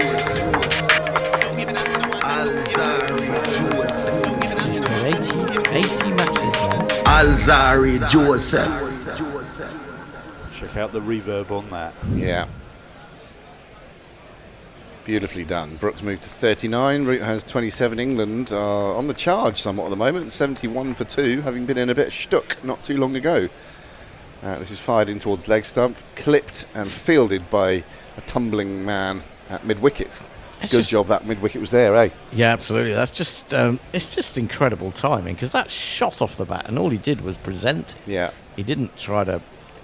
It's not an attacking shot, is 87 miles an hour according to the speed gun there. Alzari, you can bowl relatively quick. Oh, he's quite quick. And if you're facing a bowler of that pace, then all you need to do is get something on it and or time it. Just and tickle it slightly. It's going to, fly. Will's in the waiting room. I don't know if someone can let him in. This one is flicked through square leg. Just going to get the 1 this time, though, I think, Harry Brook, to move into the 40s. You said Will's in the waiting room. I also must have thought of Will's in the... What was that nursery rhyme? I don't know. Hendo will see you now. No, something about... I was in the such and such drinking... In the well. No, no, in her... The Queen was in the parlour. No! I'm trying to help. Someone will come. Someone will tell me. Not the Queen was in her parlour Something to do with eating money bread and honey. Yeah, something right. about that. And the King was in his counting house. Counting lots of Counting money. all his money or something like that. Yeah, Root goes back, squirts it towards square leg and gets another single. I was probably mixing up the Queen with the old lady in the shoe. Ah, well. It doesn't really easily scan, done. does it? Easily done. 2 balls left of this 10th over, and then, thankfully, given where the conversation is going, I'll be leaving temporarily. That's right. Will's coming in. Jace is going to join me off air. Hendo's staying here. Am I? As a punishment for convoluted nursery messaging around nursery rhymes. Might need That's to what you do get. some shuffling. And is Tone coming back in as well? Yep. Yeah. Splendid. Harry Brook has 40 from just 28 deliveries. And he's facing Alzari Joseph, who bowls to him now. This one is flicked. Just a feather on that down to long leg. Oh, it actually didn't get any bat on it. It was Didn't he? Not according to the umpire. That's been signalled leg bys. It seemed to race away. It went so quickly, I thought he must have got bat on that. I thought that. 89, that went quickly. Yeah, it did. So either way, it's 4 more to the total. 77 for 2 now, England. I need to see the replay of this. Yep, just flicks the old thigh pad, I think. On a nice solid part of it. Yeah. No chance for any fielder to get near that. The thigh is as good as a bat. So they've got to stop the bleeding here, West Indies. Yeah. They've been smacked around the park the last 6 overs. Brook and to a lesser extent Root are their tormentors. This is cut by Harry Brook. It's going to be 1 though, as it's fumble fielded down at 3rd. That does complete the 10th over. 78 for 2 is the score, and I'll leave you in the safe and capable hands of Nigel Henderson. That may not be an accurate description. Tony wants me to go in the middle. Why do you want me to go in the middle, Tony? Oh. The camera will be buggered. Well, I've got to wait for Tony to get in, but otherwise there'll be no one to talk because Jason is going as well. I can talk. Ah, Will! I am here. I just don't have a camera. Oh, that's a because I don't know why. Well, basically, I can see your Zoom doesn't like me. I can see your name face. writ large in front of me on the monitor, so we do know you're here. Which is the most attractive thing about me. I think your name looks beautiful. I have to say, yeah, totally gorgeous. Anyway, I'll hand over to Tony. He's doing ball by ball, and I'm doing social. Oh, so who's doing ball by ball? I think you are. Oh, right, okay. Well, that's why I said you need to be. I thought it was just because of the camera. No. You might have to do the first ball while I move. I can do that for you. I can tell you while Hendo manoeuvres. He'll start off round about now at the front end of the chair, and in an overs time he should have reached the back end of it. Jaden Seals in, up onto his toes goes Brook, steers into the offside, he'll take a single. The score will move on to 79-4-2. Yeah, I mean England, and there's some beautiful shots have been played, but there's also they've been unlucky, the West Indies. Although you could say the same about England. I think the West Indies have been more unlucky because England dropped some relatively easy chances, whereas the West Indies probably should have had an LBW and to get rid of Root, and they probably should have caught Harry Brook behind. Will, do you feel the same way? I do very much. I think it's like I think they're just really unlucky, but that's the West Indies. Back of a length from Seals that forces Root into a defensive shot on the back foot.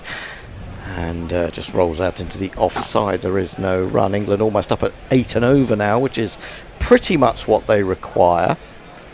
Well, one extra wicket had lost, but over 22 ahead of where West Indies are in terms of total from the power play. Yep. But, cricket and life turns on very small things sometimes. Short, pulled, swivel from Joe Root and met very nicely indeed, but he does pick up Hetmeyer on the deep square leg boundary, so it's just a single. Was it John Lennon? Mama told me there'd be days like these. I think it was John Lennon. Was that John Lennon? I think it was John Lennon. I'm thinking about poor old Ben Duckett. I mean, I don't know whatever jobs people do out there in their lives. Imagine the sort of day in your job that Ben Duckett's had today. I mean, two comparatively simple catches, which cost, we reckon, best part of 142 runs, and then he gets a duck. But it does beg the question, which might be quite fun on Twitter. Driven, beautiful shot. I mean, goodness me, the man at deep cover has only got to go 10 yards, but he's barely moved by the time that hits the boundary. The timing and power. And if you kids can't listen, then you bound to see the way you get shot for crossing a boundary. It does. Sorry, go on. I think it's quite interesting. It'll be quite an interesting bit of fun was to ask you out there on the Tube Sphere. What was your worst bad day at the office? Yeah, I was just thinking. I mean, if you were an undertaker, for example, you'd probably accidentally buried a live body, or God, something like. I wasn't thinking there's anything as quite as extreme as that, but there you go.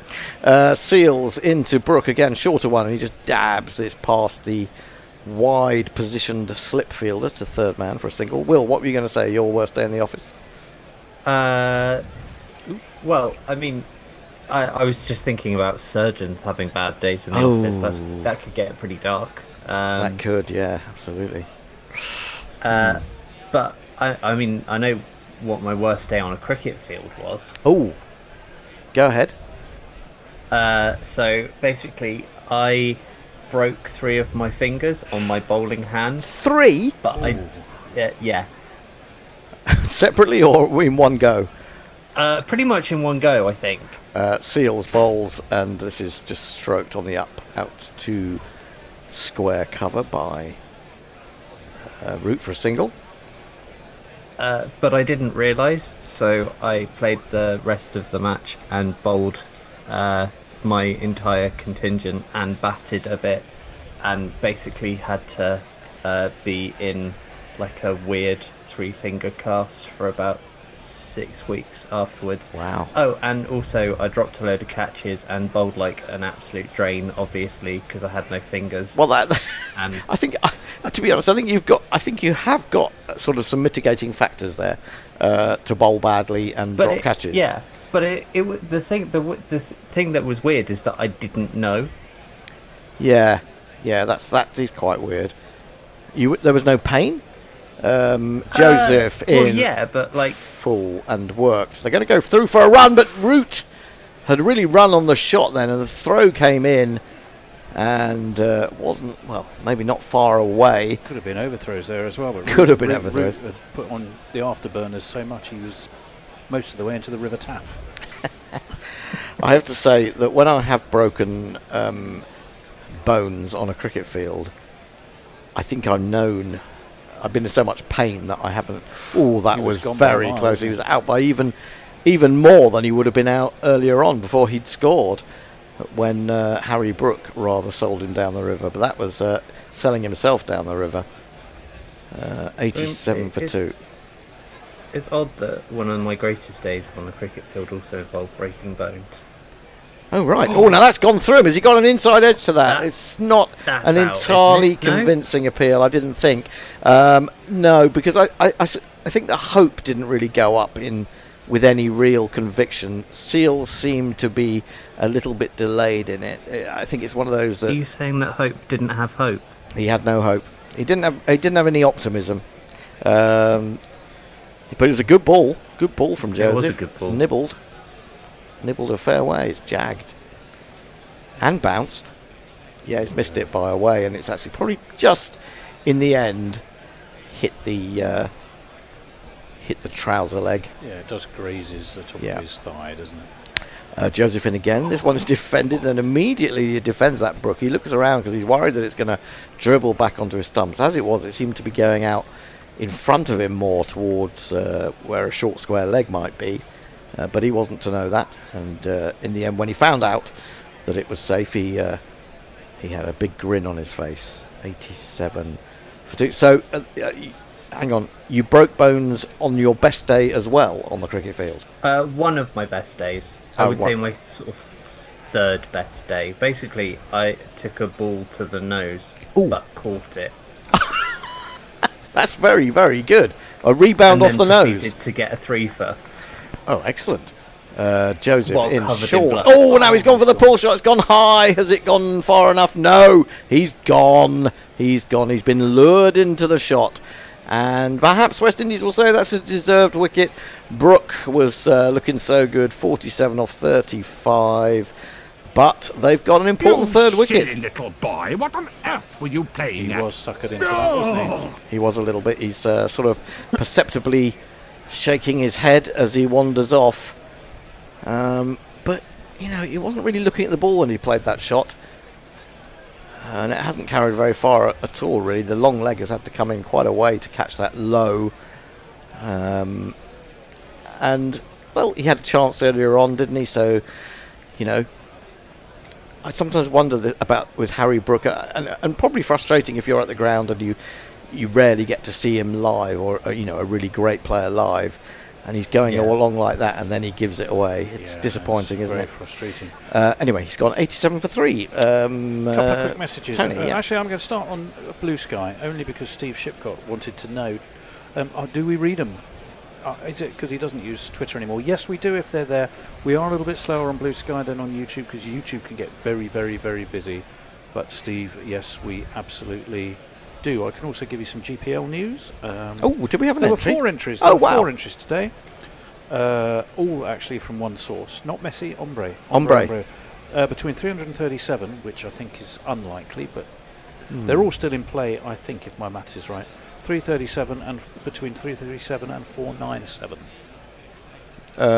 Well, 337 is not in Has play. that gone? Of course that's gone. Has it? 308 plus plus 87. He's got 308. 337 would be ridiculous, wouldn't it? That would Do the math. That would have been England all out for about 20 something. Yes. We're talking about Americans and math, and this is not all in play. Really frustrating. Clay Gatian doing the math. Clay Gatian maths, right?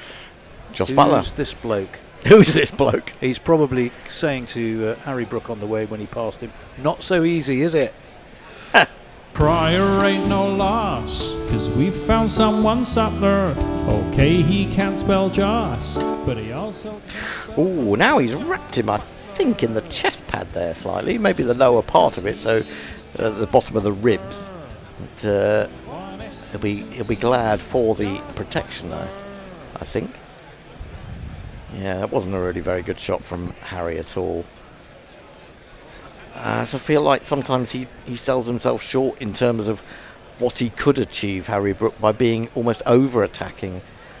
But there you go. He doesn't really need to play those shots necessarily. And I think when you've had one let off, I mean, I know there was a sorry, excuse me. I know there was a test in which he was dropped 5 times, but you don't normally get that level of luck. No. So when you've had one chance, you know, I don't know. Anyway, Joseph in again now. Well, Butler's not been able to control that pull shot either, and it's looped up towards square leg. King was running round, couldn't get there, bounces safely, but did it actually come off the bat? Because they've run through. Did they run? I thought they ran. Maybe they didn't in the end. I thought they did, but they No, didn't. looks like they stopped. So, I think that did come off the bat. Yeah, absolutely. And an orthodox square leg would have swallowed that up. But Brandon King was rather straighter at mid-wicket. And Joseph thinks of what might have been. Another wicket now, and an early wicket, getting rid of Butler. Certainly put the pressure on the likes of Bethel and Jacks, wouldn't it? Because presumably we got Potts coming in at 8, or will it be Rashid who will move up? Because we've got no Overton, have we? Cars it'll be, of course it will. Cars will move up to 8. Adil probably at 9. Anyway, a change of bowling, some medium pace. Justin Graves is going to bowl. He bowled a full complement of 10 overs in the last one there. He's got no slips. He's got a ring of 2 at mid wicket and mid on the onside. I was almost counting the umpire now. Goodness me, Root has chased after that. It was so wide, swinging further, but with no close catches. He's got a thick outside edge, and it's run fine. 1 before. and 2 and 3 and 4. What on earth was Root doing getting drawn into that shot? I mean, that would have been a big wide anyway. No wonder he couldn't reach it. And play a sort of a proper shot, really. Graves again into Root, brings this one back into him, and he just touches it into the onside for an easy single. 92 Is for 3. it Greaves or Graves? Well, we think it's Graves. That's what we've been told from the Caribbean, from one of our Caribbean listeners. So I think that's pretty. That's pretty clear. conclusive. I think so. Yeah, another England wicket now, and there's a job to be done by Bethel, who, is getting a lot of plaudits at the moment, and I agree with those plaudits. However, as Graves is in again to Butler, who sort of begins to come down the wicket and then defends, but I think there's a big danger of over egging him, and. You're expecting a lot of a man who, we have to remember, still hasn't scored a first-class 100. Now, hundreds aren't be-all and end-all. Bethel, yeah. We're not talking about the be-all and end-all of things. 90, yeah, he got 90 in... in New Zealand? Yeah, it was less than that. I think it was 92. Nicely driven by Butler, but it won't bring him a run as it goes straight to mid-on. And also, he's about 12. Well, there is that as well. So that amount of pressure when you're that young seems mad to me. Well, I think, he's done really well under the pressure that he's been put under so far. And he's shown incredible temperament. But you can't just keep saying he's going to be the best. He's done well so far. That's all you can ever say. A big drive by Buttler outside the off stump, thrown in the air by Hope, but that was more in hope than expectation, because it definitely didn't take the edge. That is the thing with the sort of British sporting press, is that they always do this. They do it, they did it with countless cricketers, countless footballers, and it never works out well. Yeah. Graves. I keep calling him Greaves, don't I? Now, inside edge from Buttler. He's desperate to get his first run, but as it comes off his pad, he's sent back by Root. It's the end of the 13th over. England are 92 for 3. We'll come back to Bethel, but in the meantime, some tubes. Well, yeah, a few tubes. Who sang, indeed, Mama said there'd be days like these, or Mama told me there'd be days like these. Well, the answer is, I think a lot of people did, and they were different songs. Dara Azizi said Van Morrison, and you're right, Van Morrison did. Mark Zip says surely the Shirelles, and indeed you're right as well. But equally, so was I about John Lennon, where I think he says Most Peculiar Mama as part of it. Yes, Strange Days indeed, says Lockie the Six, Most Peculiar Mama. Joseph starts new over, bowls to Root, who angles down into the gully. There is no run. That Mama was very busy telling people things. Well, Mamas are, aren't they? I suppose they They're are, always yeah. around when you need them. Yeah. Great things on Mamas, I think, unless you have a bad one. But the fact is, poor old Ben Duckett, probably, I don't know if his mum's still around. I sincerely hope she is, because he's only a young fella. He could probably do with a hug after today, poor old the Duckster. He's had an absolute stinker. Joseph in, bowls to Root. Root pulls, but straight to the man at deep square leg, so it's only going to be a single. I don't think I think you may be overemphasising him having a poor day. I mean, he's had a lot of really great days, hasn't he, in recent times? And as I said earlier, cricket will dump you on your arse as soon as you get confident in any way, to some extent. I think that's life, though. I mean, It's cricket, my life for cricket sure. and life Yeah. so often are interchangeable. As they because say. you see one as an analogy of the other, but yes. I would say that It is true. one of the most humanising sports. Onto the back foot goes Buttler, defends to extra cover. Joseph up around about in the high 80s, 88, that particular delivery. And it is something we often sort of barstool philosophise on, isn't it? Cricket and its life lessons. I mean, the fact is, in cricket, in football, say, you make a mistake, perhaps you give away a goal, perhaps you don't. Perhaps you're given a bad tackle, you might get a yellow card. Various things happen.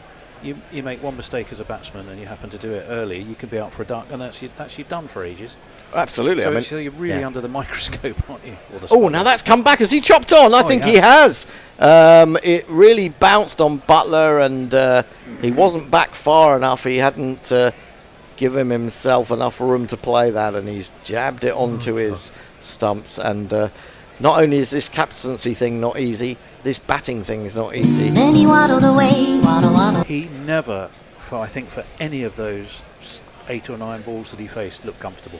No, he didn't. Never. That really cramped him for room. It's another good ball. If you get the ball to come back and you can get it to bounce like that, I mean, that's better than a bouncer in a way, because it rose, but it didn't, fly over his head. It made it uncomfortable for him. And now England are in some trouble, I would say, at 93 for 4. They might be bowled out in 25 overs. Yeah, absolutely true. Right, Lockie the 6. If poor old Duckett's not having a bad day, then he is now. Because when Lockie 6 says, is it just me, or is Ducky getting a bit fat? No, I don't think he is. Well, he did say he wanted to grow, but that's not the way he wanted to grow. I think he's looking quite trim these days. It's fine Not to me. taller, but definitely trim. Suitor Who says, I'd prefer that all my bad luck comes in one game. Well, I think that makes a lot of sense, and there you are in Duckettville. Quite a lot of chat. Duckett looking for Anderson to tip a pint on his head. Says Suitor Who. That could be quite interesting. Pirabachar Oh no, hang on, that might be a conversation. Brook is nothing like Root as a player. It's like saying Crawley is the next Ben Stokes, says Suter. Kind of go along with that. Lockie the Six says, I've commissioned a life statue of the lad. Cheaper than expected because it's fucking tiny. Well, you said a statue. You didn't say whether it was life size. Oh, did you say life size? Oh, you did say a life size statue. It's like one of those. It's like one of those miniature ships that they put inside a big or a little glass Duck bowl. it in a bottle. Yeah, duck it in a bottle. Right. There's a new jingle. Butler gone for 8 ball ducks. Well, there we go. Yeah. Somehow not great, Darren is Stevens gets a mention.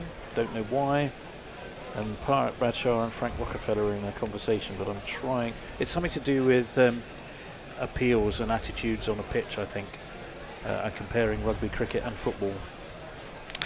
I guess Matt Ford's sitting there and thinking, bloody hell, Joseph's getting all the wickets I should have had. It's not entirely true, but I imagine if that had been given out as well, if Root had gone, England would be really looking down the barrel. Well, now, we also have... Are we watching the wickets? We have time, do we? Yes, we do. Select marketing 2. Where is it? Here it is. One of these.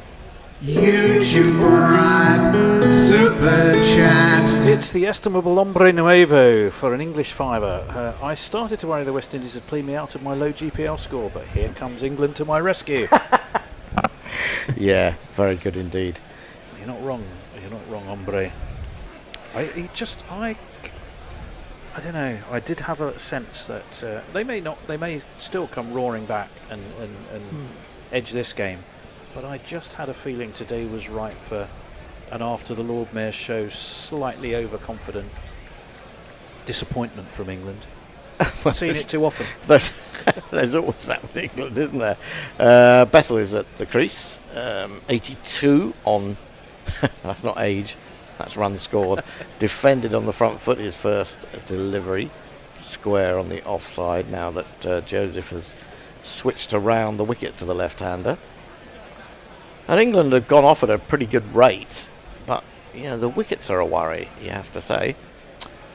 Anyone who understands abbreviations in text, DWL, does DWL mean anything to anyone? Is it some sort of parcel service? No, just DH. I don't know what DWL is. Well, it's Marlon Brown who says DWL for England. I don't know. Do you know, Will? You're a young man. No. I was going to say draw, win, loss, but that's a weird way of putting it. Yeah. Oh, dead with laughter, apparently. Dead with laughter? Yes. How can you be dead with laughter? That's a vicious bouncer from Joseph. And Bethel shows all the expertise that he showed in New Zealand when facing Willow Rourke. And he just sways his head out of the way of that one. End of the over, another good one for Joseph. What a set of figures he's got. 2 for 9 from 3. Brought West Indies right back into this game. YouTube Prime Super Chat. It's Jay Grover. No GPL. Nong is rallying round the West Indies. Who's Nong? Not that Jeff Thomas says dying with laughter. Yes, I've got it now. Thank you. And I'm guessing Marlon. Who are you rooting for? My guess might be the West Indies if you're dying with laughter.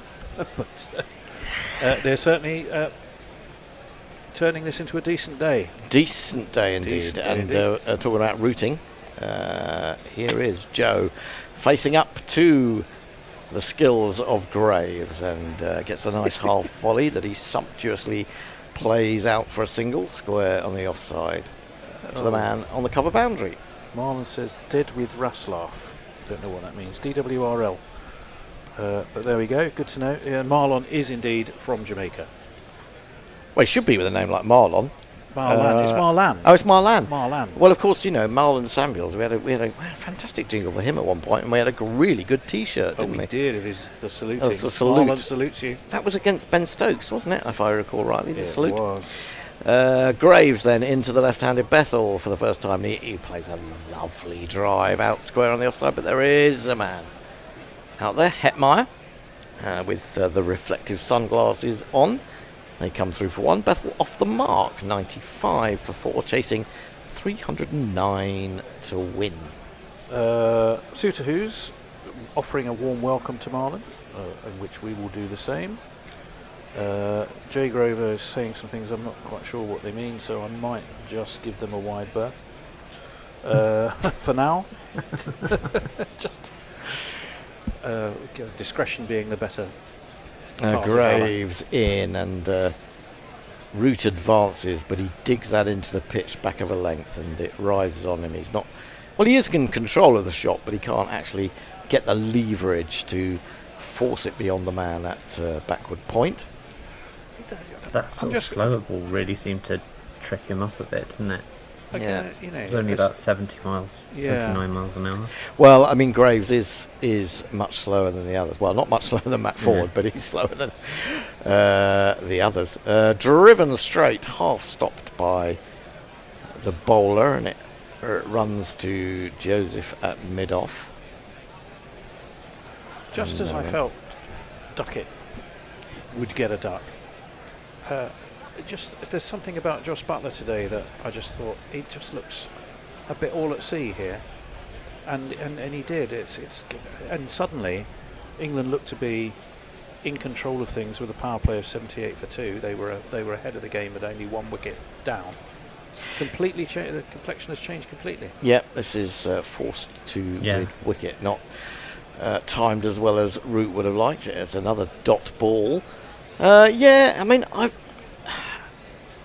in those ODIs, while he was still captain, you felt there was a scratchiness at times about Josh Butler when he first came in. I don't know. It's a tricky one. He's been playing all of his cricket under lights, hasn't he, in the IPL. That said, he did get a very, pretty good, fluent 37 on Thursday. Onto the back foot goes Root. Lets this one arrive right at his feet almost, and just lays it down to third man for a single. Keeps the strike at the end of the 15th. It's not actually a message, but I'm going to say a fantastically well played to Max Holden, who's got a ton. Oh, wow. Got 101, but it didn't last much longer after that, against a very strong-looking India A side, so well done him.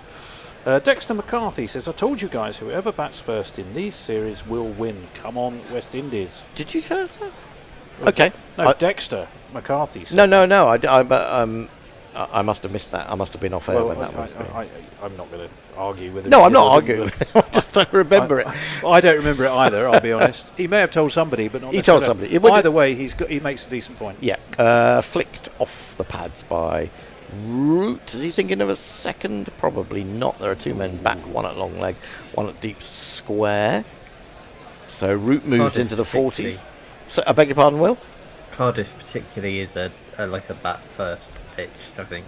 Generally, Well, you say that. It's about 64% of all ODIs here won by the team batting second. Ah. And that might, and also I suspect England, in choosing to bowl, might well have looked at the conditions. Well, said, you know what, we could get amongst them early here. Well, I think they thought that because it was a little bit of cloud around and it was a bit green. In fact, it's probably more cloudy now than it has been. That said, the sun is peeping through and shining its light across the field, just for now anyway. Bethel facing up to Joseph is in, and he plays that neatly down to third man, just jumping up onto his toes, controlling it, and jogging through for the single. It's been a very impressive spell this from Azari Joseph. He's really bowled quickly. Yeah. He's got bounce. He's jagged the ball back every now and again. It's just filled out a bit now, Joseph, hasn't he? I mean, he's always been tall and slim, but he just looks a little bit more buff. I don't know if that's just my impression. Anyway, he's been up at 91.2. That's his fastest delivery today. He's bowling to Root. Oh, he's top edge to pull. Is he going to be in trouble? No. Because he didn't catch it that well, it falls between the square leg and the man in the deep. And Root gets away with another one. 41 of 38. England 99 for 4. But he's making England play these pull shots or hook shots. He got that right up on the splice, did Root. And fortunately for him, actually looking at it again, certainly from side on it looked like it was hitting the splice. Looking at that again, it just looks like a horrible top edge, to be honest. That was 90 miles an hour. Joseph in again to Bethel. The slip that he's got is wide, and that's dead on target. Fuller, straight. You've got to get bat on that, otherwise you're in trouble. He's played 9 ODIs against England, has Alzari Joseph. Against England alone? Against England alone. He's played 9 ODIs. His best figures were actually Edgbaston 2 for 69 when he got Smith and Overton. So you would think he's going to beat that today because he's already got 2 for 12. Yeah, I mean it's been a one more wicket. Even if it's 1 for 200, which it wouldn't be. No, sorry, 3 for 200. It would still be better than what he's done before. Oh, now he's found a leading edge from Bethel. He was trying to tuck that away on the leg side. He's got fortune. It's flown through a big gap down to third man for another single. England's 100 comes up in not particularly encouraging fashion, but at least they're there. They need another 209 from, well, plenty of overs. It's the wickets that are the problem, and you wouldn't be confident in another 1 or 2 going down in the not too distant future, because these two have, particularly Root has had the let-offs, and that was a little bit of a let-off for Bethel. Joseph back over the wicket to the right-handed Root, who goes back to this one and defends. Slower ball maybe from Joseph. That one I don't know. We're not seeing the not actually seeing the speed. 81. So well, it's down, but not necessarily a deliberately bowled slower delivery. He's bowled 4 overs, 2 for 13. England 100 for 4 off 16. Root 41, Bethel 3. Yeah, Dexter McCarthy says, we were questioning, had you said that? He says, I'll search the chat. No, you don't need to. No, we believe you. We really don't. It's not that we don't believe you. We just don't recall it. We're all old and forgetful. Well, it's not just that. It's just that we don't hear everything if we are off air at that particular time. So, and Tony wasn't even in on Thursday. So anyway, Bethel says Frank Rockefeller. Bethel can spank this out in 20 overs. Interesting choice of phrase. Ashley Partridge, England can go for this. You have to believe England, he says. England going to lose, says Marlon, so they don't agree with each other. I fancy Root getting a ton, says Ashley. Really? England till he dies, quite clearly. In comes Graves, bowls to Bethel. It's full, just outside off stump. He presses forward and plays it square. And there is no run. Now here's an interesting, simple, distilling the picture of the match down to its simplest form. Ronald Goodrich says, Root out, West Indies win. You would think so. I'd agree with that, yeah. A wide slip for Bethel, who pushes, gets a thick inside edge to that one. Maybe he was just feeling for it. The pace wasn't quite sufficient for him. Greaves is down on most of the other pace bowlers. Is only around about 70 miles an hour. There is no run. The sun is shining. The shadows are beginning to show. And at that moment, the sun goes in and the shadows disappear. That's extraordinary. Isn't that extraordinary, the way shadows disappear when there's no sun?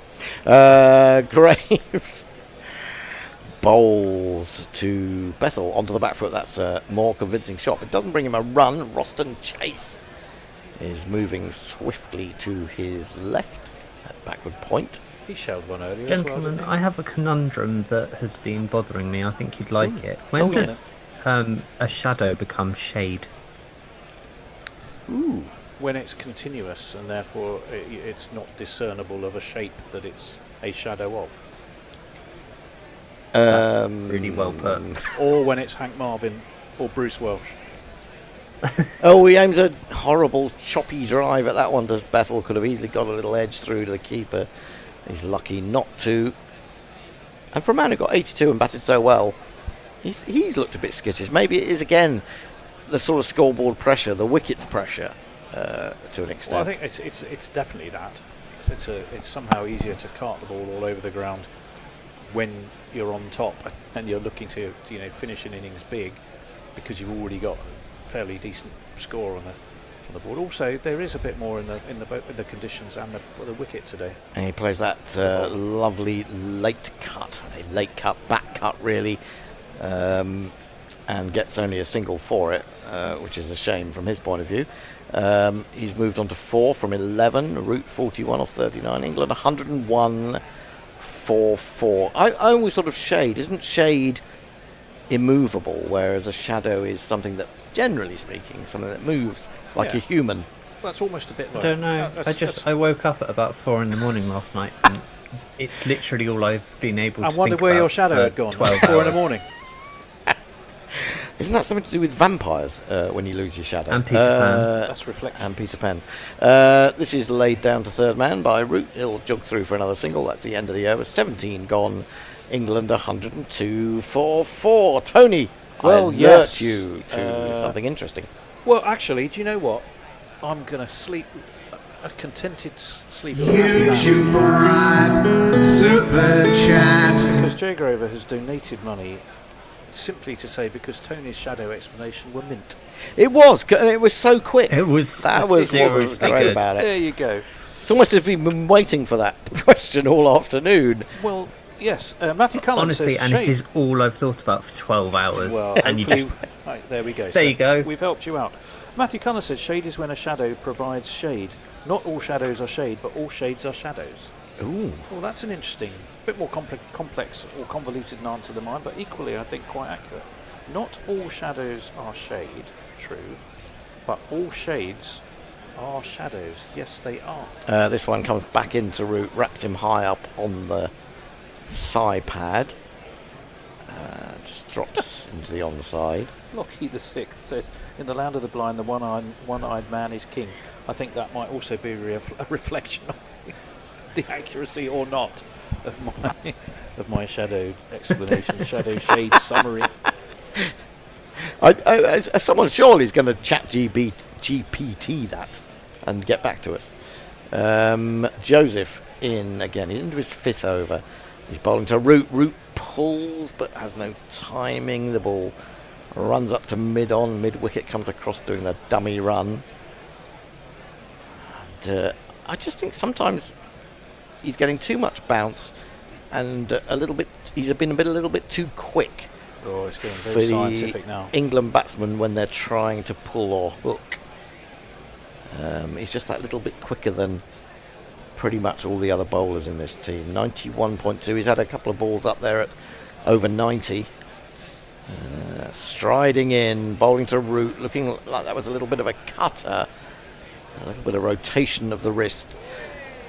Rotation of the strike from Root as he takes a single up to wide mid-on. 103 for 4. I can tell you now that the chat is pretty much split down the middle between those debating shadow definitions and those actually watching the cricket and having a point of view on that. I shall try to reflect both come the end of the over. Will you reflect or will you shadow? Well, if I'm not reflecting, then I'm a vampire. You are, indeed. Joseph again, then to Bethel, left-hander. As he come back round the wicket, he has. Bowls him a short one. And he just arches that back and gets out the way of it and then thinks to himself, could I have uppercut that over the wicket-keeper? Possibly. Oh, it doesn't stop. Wasn't that short, actually, for a ball to get up that much? But anyway, go ahead. Is that the end of the over yet? No. No. Okay, because I'll need to line up another one of these. Can you play a different super chat jingle?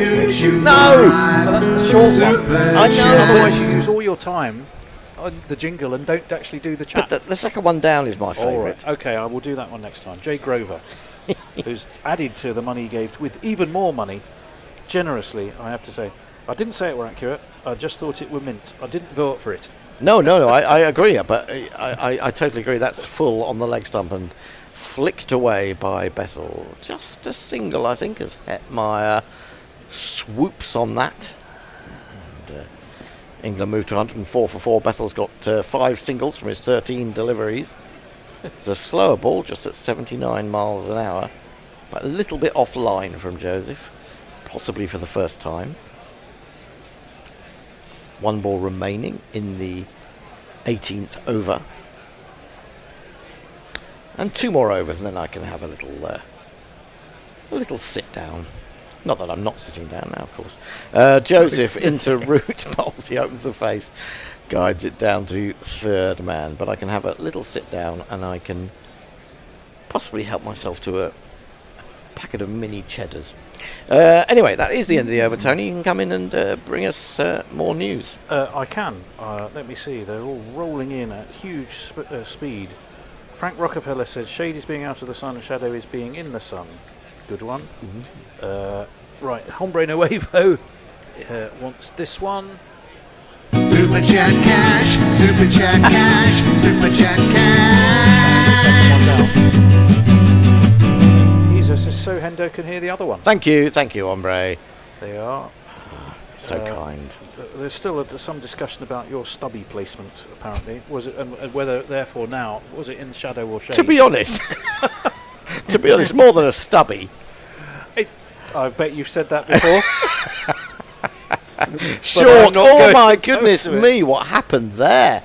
That has leapt from, not from Joseph, but from Graves of all people, and Root is more than surprised by that. That really has taken off. He was aiming a drive on the up, but he's missed it by some distance, purely because of the bounce. Yeah, there has been some variable bounce in this second innings, you have to say. 1 or 2 we thought earlier kept low, and the wind viz definitely had the best of Root. Root fiddles this out on the offside, backward a square. Again, no run. He's up to 80 miles an hour there, Graves, so let's give him credit. He's not as pedestrian as we were suggesting at times. Yeah, the ball was taken off at times and then just kept low. And while you might expect that perhaps on test match days, you don't see it do that too often in one dayers. Graves again, he's got a very rapid run up, and that's leapt on him again. Root can't believe it. Where has this come from? Again, 80 miles an hour. Maybe this was the thing. Graves just had to up his deliveries by 10 miles an hour. It becomes really dangerous.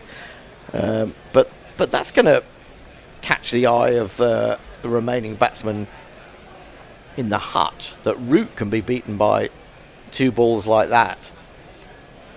Yeah, that's curious, isn't it? That's going to be... I don't know. Cardiff's a weird ground. It looks a bit timid now, Root, as if he's not quite sure what to expect. Again, he just manages to push this out on the offside. There is no run. You know, we're talking about shadow and shade, and it just kind of shows you never know what's going to take off on guerrilla cricket. Because I thought that your worst day at the office would bring in lots and lots of contributions. We've had almost nothing of that, and yet we are inundated by talk about shade and shadows. Graves into Root again. Root goes back, defends square. And your stubby, obviously. And my stubby, well, who wouldn't talk about my stubby? 105 for 4. This is a fantastic over from Graves. I think that's really become my role on Gorilla, to just sort of chuck out a sort of thought experiment and then just fuck off.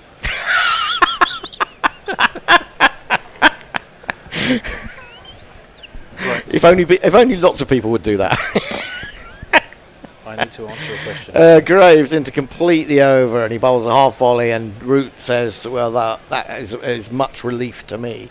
And he plays it straight, and he plays it firmly, and he picks up 4 runs, breaking the shackles slightly after what was a very good over from Graves. And if you kids can't listen, then you bound to see the way you get shot for crossing a boundary. And he's bowled 4 overs. He's only gone for 14, even with that boundary. A very good effort from these two, Joseph and Graves.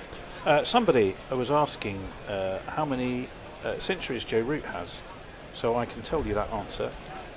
In Test matches, 36 with 6 double tons. In ODIs, he's got 17 centuries. In T20s, he has 5. So he's got 53. T20 internationals, he has 5. Oh, hang on, he's got 58 international hundreds. If you add those 3 figures together, 36, 17 and 5. And don't forget the 6 double tons in tests. Well, yeah. Roston Chase is going to come into the attack, and now we are now better informed. He doesn't have a reggae or even a dub jingle. He just has this. Yes, he's got. It doesn't matter which one I play. I got loads out earlier, and they've all disappeared. I thought they were all the same one, though. No, they've all gone. Where the hell's I can see one at the top there. Oh, here. There you go. And to the back foot goes Bethel, and he'll take a single out to deep cover. Where was done to now that he's a man, that son of a gun.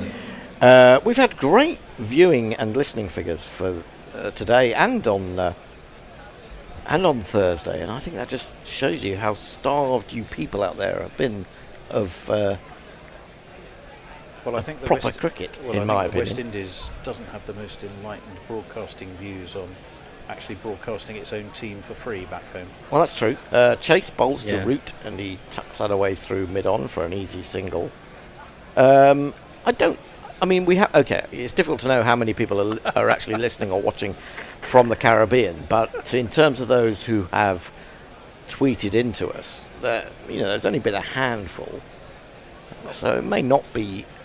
Obviously not. But a lot of people don't feel that they want to communicate in that way. That's totally understandable. Maybe they don't. They can't. He's given himself quite a bit of room there to a straight delivery outside the leg stump, Bethel, and again through the infield out to deep cover for another single. He's just edging along one at a time, which is kind of what he did on Thursday before unleashing. It's a different situation, as Tony has said. Mark Zipp has done a superb job of drawing together the two conversational threads. Chasing again, easy single for Root up through mid-on. When he and 50 for Joe Root. Oh, going to have to cut you off. You are going to have to cut me off on that one. 43rd ODI 50 to go with. Here it is. 1700s. Half a half a half a half a half a half a half a half a half a half a half a half a half a century. And I'm going to do the math, and I'm going to say that is in one of 3 innings. I mean, if you say that's around about 180 innings, as this is pushed to mid-off for a single, he has got 50 runs or more in one of every 3 one-day international innings, which is pretty remarkable when you add it to what he's done in other forms of the game as well. 5 runs off this over, 1 ball remaining. Root 50 off 52 will become 51 off 53. Turns that through square leg. Easy single. Time for a change. England after 20 overs are 115 for 4. Their target is 309. Root has 51. Bethel has 8.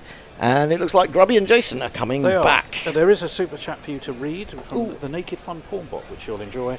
I am going to do the Mark Zipp one, who says, who's going to top Will's awful day at the office? We are all in his shadow/shade. Ooh. Clever. Thanks. See you later. Do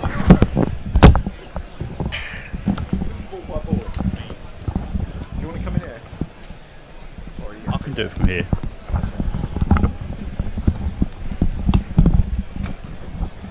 Root, steadying the ship. But is it sinking? As Graves continues. And again, he's discomforted Root, who chops down on the ball and managed to get it through square leg. Goes to the boundary and a single is taken. He's having a discussion with Graves saying, don't do that again. Please. So is it me on the tweets now, on the tubes? On the tubes. I think you've got a super chat, haven't you? We've got a super chat for $4.99 from the Naked Fun Porn Bot. YouTube Bribe, super chat, no shipping unlike the bucket hat. No shipping like the bucket hat, yeah. We have sold a couple of bucket hats in the recent past. The Pawnbot says, a donation to the ransom fund to make Jay Grover disclose what he did with Messi Jess's body. Graves in, slashed by Bethel. That's beaten the man at backwards point. That's gone to the boundary. That's a rocket. There's no chance for either of the fielders on there.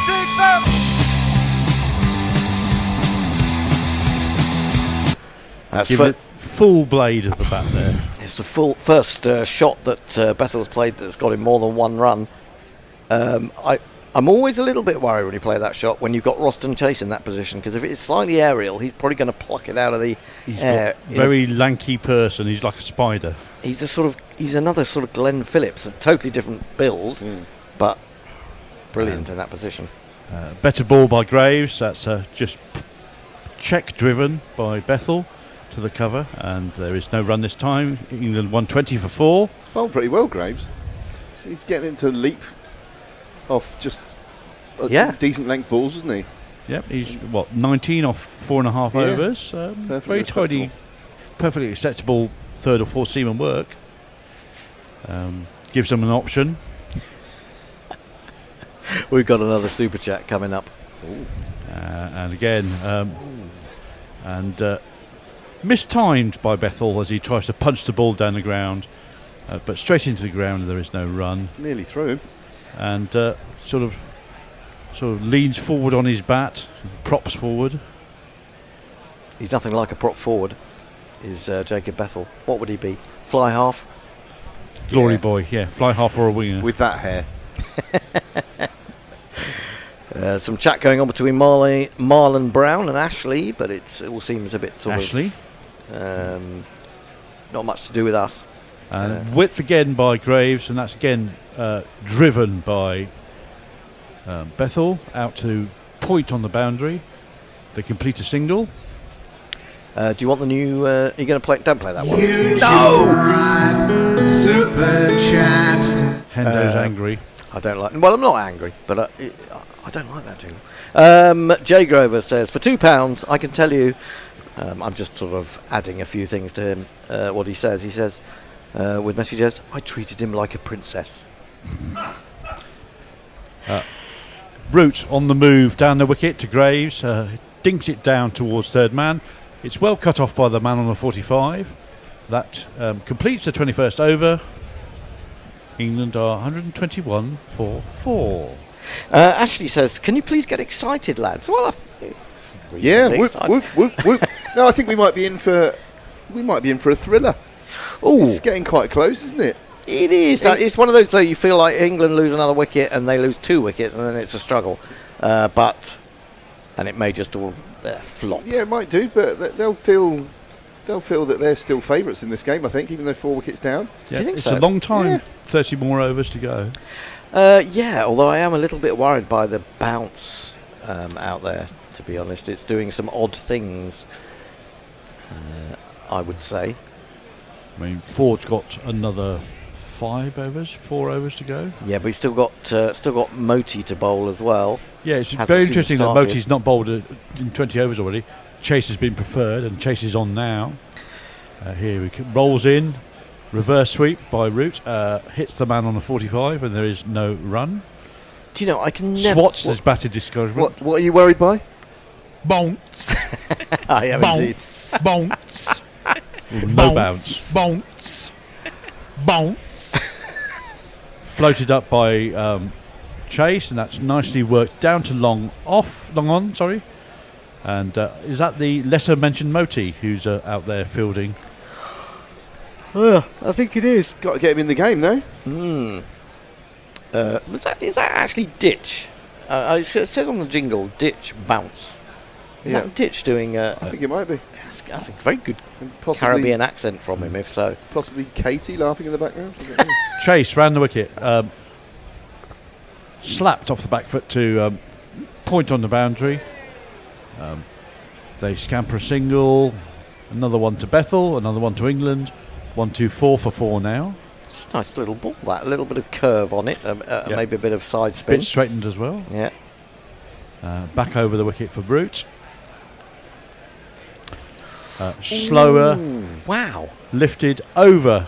Well, not really lifted. He didn't really get hold of that. Not at all. Out to the man on the boundary, and Root kind of disgruntled with his shot and his performance with that ball. Oh, he's got a bit lucky there. I mean, if that had gone straighter, I mean, he's skewed that, and if he'd hit it straighter, he could have easily holed out at extra or mid-off there. He didn't. Chase coping well with the left-right combination at the moment, and continuing going over and around the wicket. Here he is again to Bethel. That's good work by Chase. He does just enough there to put the run off as Bethel punches the ball back. Doesn't stop the ball, but does enough to stop him from running. Ray Pyridine says, please get Root and Bethel out. England should lose this match. Last ball, again, off the back foot with fast hands, Bethel, straight to the man on the boundary. Take another single. That completes the 22nd over. England are 1-2-6 for 4. Right, someone's just said Jamaica. No, she went of her own accord. No, indeed. Ashley said, Marlon, you said this 10 overs ago. So Jay told a huntsman to kill Messers, and when that failed, he poisoned him with a dodgy apple. Charming, says Lockie 6. There's a lot going on between Ashley and Marlon that we shouldn't be privy to. Windy Fanatic is back, he says. This was earlier, wasn't it? Yeah. Stop. There's an advert. Sorry. Stop your foolishness about Jamaica better than England. I am in my late 40s. Ha ha ha ha. And, I'm very pleased for you. Have we mentioned on air that Joe has just overtaken EOIN Morgan for the leading run scorer in ODIs for England? So he's leading run scorer in tests and ODIs. Wow. Graves. Width again. Chopped into the ground and through, I think, the area between that wide slip and point. Down to the man on the third man. And a single accrues. Jay Grover, who's got a little crown and a number 1 next to him, because this is something that YouTube do now. Marlon and Ashley, please stop because you are making me cry. What is going on? Jay's got the number 1, as in he sends the most messages.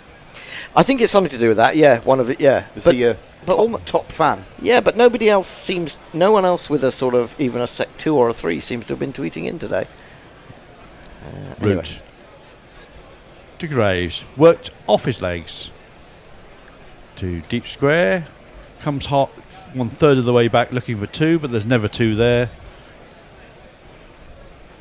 Lockie 6 says they don't care, Jay, they hate you for what you've done to Messers. Steve Bruce said, I've just come home from having a fresh trim. A haircut feels so liberating. Hoping for a 10th finish so I have enough time to order and finish my takeaway listening to you all. David Dixon, I just love listening to you guys. Nobody uses the English language like the British. Well, it kind of is ours. No one abuses it in the way that we do. The language is the best English export, plus it gets around without tariffs. From Jamaica. Brilliant. Who was that? That was David Dixon. Thank you, David Dixon. Graves in again. That's a nice ball just on off stump. Bethel covers up and tries to glide it down to third man, but can't beat the man at backward point. I just imagine the border agents in America trying to stop the English language coming through. Stop. David Dixon with tube of the day there. That is a great tube. Unless you've got something better than what Dicko's just sent us. Matthew Collins says I had a 2 earlier, but I'm not sure what he's referring to. I hope it's not what I think. Yeah. Graves. Wide, pulled, strappled, but doesn't beat the man at mid-on. Marlon Brown is doing his best to get Root out. He just keeps saying, Root is a goner. Root is going to get out. Saying it. No, it means that Root is a gooner. But he's just missing a no. That could be it. Like Michael Benteen. He's a Blades fan, isn't he? Yes. He would have been disappointed by their performance against Sunderland. Heartbreak at the I end. don't think he's really that bothered, actually, Jay. I don't think he's a big football fan, I got the impression. I don't know. I may be wrong. I thought you were talking about Joe Root. Joe Root. Oh, right. Sorry, Joe Root, yes. That's sort of glided off the outside half of the bat by Bethel down to third man. Jay Grover, actually. England 129 for 4. Yeah, I think Jay is a Blades fan as well, from memory. There was that other fellow, Blade Picker, wasn't there? Who was another. Oh, a tweeter, as his name would suggest. Yeah, where's he been of late? I did notice. I think Picking Blades. I do think. Did not Nick Martin turn up the other day? Who hasn't been? I haven't heard from him, or we haven't heard from him for a long time. But I think he appeared during the first day of the Zimbabwe Test. Are you out there, Nick? If you are and you're listening, get in touch because last ball. Where and did you go? Again, just glided down to third man. Basically, England are just taking the runs on offer at the moment. They're not really going after the bowling, and that completes the 23rd over. 130 for 4. Yeah, they've gone middle overs mode, really. Well, it's kind of understandable when you've lost a few wickets. Yeah, it is. Yep. Steve Bruce says, what is this thing called haircuts? And what else do we have? English language is so cool, says Frank Rockefeller. The world's language. Hurrah. Panglish. I think that's technically probably more people talk Spanish and Chinese these days. And Indian of various forms of Gujarati or Hindi. Yeah, but I mean, in terms of one language, maybe not. I don't know. Very sad. I don't know what that's about. Root is a blade. That's right. The Windy Fanatic says, okay, bring back underrated Alzari to wrap things up. West Indies need another wicket. Chase, slightly quicker, and Root rocks back and chops that into the offside to point. The boundary fielder comes in. Oh, they go for 2, and they get 2. With that misfield there as he's trying to pick it up and throw in one motion. Good fitness there from Rooty. From the moment he hit that, he thought there was 2 there. And he fair sprinted them both. I think Super Chat gets you extra numbers according to Ashley. Maybe that's true.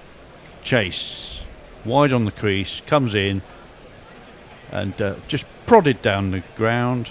Can't beat the man cutting off the run from mid-wicket through to mid-on. There is no run. If that's so, I'll come back to it after this ball because we've got he's spinner on. Turns in a bit by Chase, but Root lays back and punches the ball out to that man on the boundary at point again. Regulation single is taken. Jager is loving to have Windy Fanatic back. Please restore sanity. Do we know which part of the Caribbean Windy Fanatic is in? I thought he was Jamaica, but I may be wrong. Bethel facing round the... Oh, and that's beating him all ends up. Has he been given? Yes. He's been given. Wow. He's fooled him there, hasn't he? Bethel's gone. Bethel tried to work that to leg. The crowd says you're out. And the ball potentially straightened on him, and he played it across the line. He has reviewed. Better out than in. I think that's out. Better in than out. Better out than in. Better in than out. In, out, shake it all about. The only thing saving him there is if he's come enough down the wicket, because he did sort of. I think he's come down. Has he come down the wicket?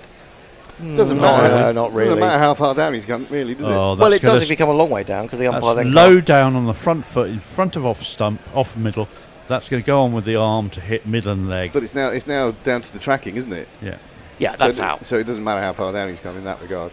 No. It used to be in the old days when umpires would be less likely to give it. Well, no, but also I think if there's isn't there something in even in the laws now? 2.5 metres down the track. 2.5 metres down the track. Yeah, it's only 3/4 of the way up the leg stump. So yeah, that's out. He didn't. I thought he had sort of made a move down the wicket, but he hadn't really. Another one bites the dust. Crucial wicket. I think that is going to be out, Fred. Another one bites the dust. Right, so all-rounder number 1 has been and gone. We're now going to get, presumably, all-rounder number 2. Yeah, a little bit. Presume it's going to be this lad. It might be Will Jacks. Maybe it's Will Jacks. It's probably Will Jacks. Yeah, it's Will Jacks. I'm tempted to say Will Jacks is probably best to think of this as just a slightly extended T20 now. Well, in the sense, although I always feel with Will Jacks that he's actually better nearer the top of the order when the ball is harder and he's got more pace on it. I And don't there's know. less people out on the boundary to catch him just inside the rope. Indeed. Let's do some tubes. Well, they finally got the wicket. Marlon Brown has been saying someone's going, and eventually it's proved true. Lucky Six says, Jay bought Microsoft shares for nothing back in the day. He spent £3 billion on Super Chats. It feels like that. Is Cornwall still around the Windies team, says Ombre Nueva. Raheem? You'd know if he is. The big unit. Had one of my favourite jingles, but I feel it got flagged by the YouTube bots. And Steve Bruce asks what football teams we all support. Ipswich Town. Wimbledon / AFC Wimbledon. Nominally Plymouth, but... and Watford off camera. The Bears best place for him. The Bears, a Liverpool fan who's never been. To be fair, near Tony Liverpool. supports many sides. Mighty Beavers. Yeah, but that, I mean, you can have a second team that you go and watch that you don't really support, but you support a little bit. He was talking about Paris Saint-Germain earlier. He's chatting away to himself, Tony. We can't hear him. It is Will Jacks to come in, of course, with an average of 31.6, which is quite healthy, considering that he doesn't tend to survive to get not out very often. One thing that was really noticeable when they put that top 10 England batsman in ODI, and Bruce has gone to the top of this, he averages something like 48. Then this KP averages 41. Everyone else on that list averages 30 in the 30s. something, yeah. So it just shows quite how good Joe Root is. Here comes Chase, and that's played with due deference by Jacks, who just knocks it on his head into the ground, and there is no run. 1-3-3 for 5. Definitely having a little look there, Jacks, wasn't he? Wasn't quite sure what that was going to do. Last ball of the over. Bit of turn, bit of angle in. Jacks get off the mark with a little punch down to long on. And that completes the 24th over. A successful over for West Indies. Yeah, I think, well, this is these two have now got a bat for 20. They've got to get England near 230, 240, I would say. Anyway, let's have a look at the tweets. Joke's on you, says Jay Grover. I'm Peter Thiel's middleman, which I'm not sure many people know who Peter Thiel is. But do you know who Peter Thiel is? I do. Do you? No. He is a very dodgy character, tech guy who's kind of a little bit behind the Project 2025 Trump, Elon Musk kind of thing. He owns... Joseph's going to return here. Is it Palantir? This? Not those people. Yeah, that company in America. Alzari Joseph.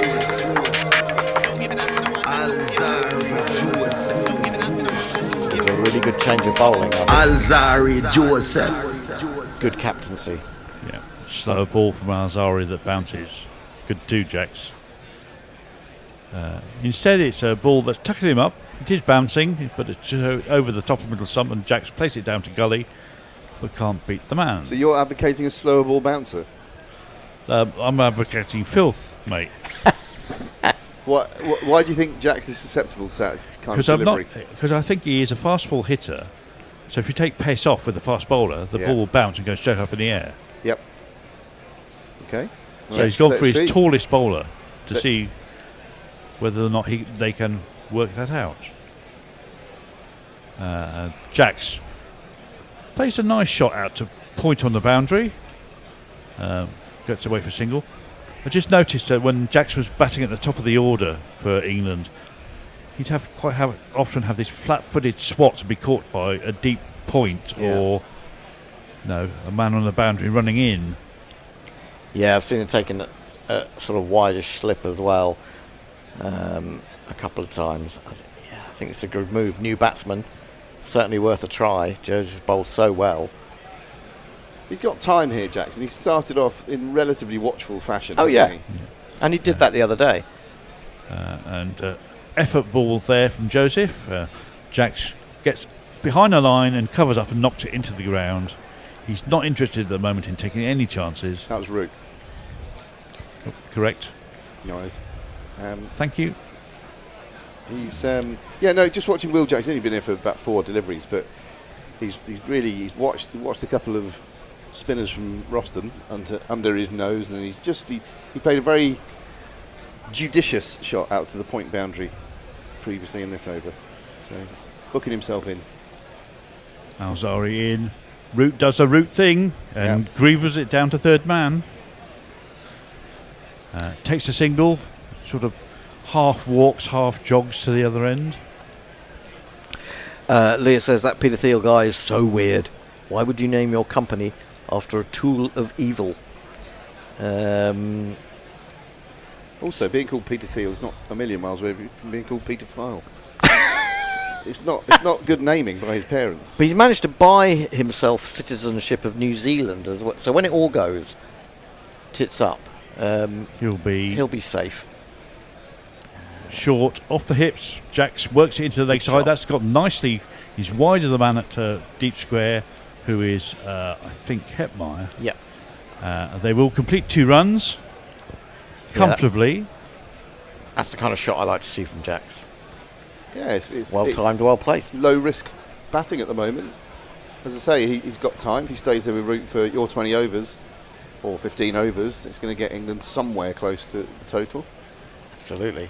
There's no need for too many heroics and histrionics just yet. Totally. I'm up for that. He doesn't need to play those shots yet. I mean, England are somewhat above the run rate, but they've lost too many wickets, and that's gone in by Joseph. Jack says, play forward, punched it into the ground. That completes the over. He doesn't smile very much, Alzari, does he? No, he's a bit of a brooding presence. If at all. Was that we were watching him last year when he got the captain sent him off, didn't he? Yes. When he got really angry about something that was going, and I can't remember what it was. Hope? Yeah. Was that Hope that sent him off? I think it was. Was it Hope or was it Brathwaite? Yes, I remember. Told him to go sit down and have a think about things for 20 minutes. Reflect on his life. Steve Bruce says, Grubby, I'm loving the tash. You're a man of taste, Brucey. I've always thought it. What does Jay Grover say? Suter who still can't have a go on the copter. Darn it, thou about 12 and all. No idea what that's all about.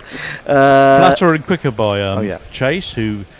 Oops, what happened there? We seem to have lost the feed. Oh dear. What happened there? Oh, this is not good news. I'll get through some... Oh, it's back. And it's back. Maybe it's not us. Maybe it's just somewhere else. But a single was taken as Root worked it into the leg side. Here comes Chase again. And as he's worked into the leg side off the front foot this time by Jacks. We had a temporary blackout here We at Gorilla did. Towers. That was very exciting. Jay says that he was supporting Sheffield United, that is, over Wednesday, because everyone else was a Wednesday fan, and he was a dick. And Lockie says, no one can believe Jay was a dick. Possibly the exception being the half-eaten remains of you-know-who. Again, onto the back foot by Root and worked into the leg side. That's never happened before. Bit of a awkward pick-up and throw on the boundary by... Who's that there? That's a good question. Who is that? Is that Akil Hussain on as a sub? It was a horrible, slippy, slidey. Or is that Andrew? Could have torn any Andrew, yeah. amount of muscles. He did pretty well, actually, because he slipped, but still managed to pick it up cleanly. And much the same from Jacks, who just rocks onto the back foot and sort of swats it down, slightly cross-batted down to behind square. Yeah, Jewel didn't sparkle with the bat earlier on, and he's now having some fun in the field. Shy Hope in shades behind the stumps. I'm trying to think of something to add to that. Onto the back foot again by Root, and punched into the offside, but can't beat the extra cover. Who fields smartly. 1 for 2 for 5, last for the over. Ooh. And Chase is bowling flatter and quicker now, and the batsmen are playing off the back foot. This one through the offside, through point to the man on the boundary. That completes the over. 26 overs have gone. Root's on 64 and Jacks is on 6. I got the impression that Root was trying to make even more room there to try and get it further behind square, but he didn't really time it enough. There wasn't enough pace on the ball. Yeah, I've just did a bit of fag packet math here. Even if they go at 4 and over for the next 10, that would mean 183, so 125 from the last 14. you know, they'd probably fancy themselves if they're both still there, wouldn't they? So they can trot along quite sedately for now, I would say, and they probably will. Okay.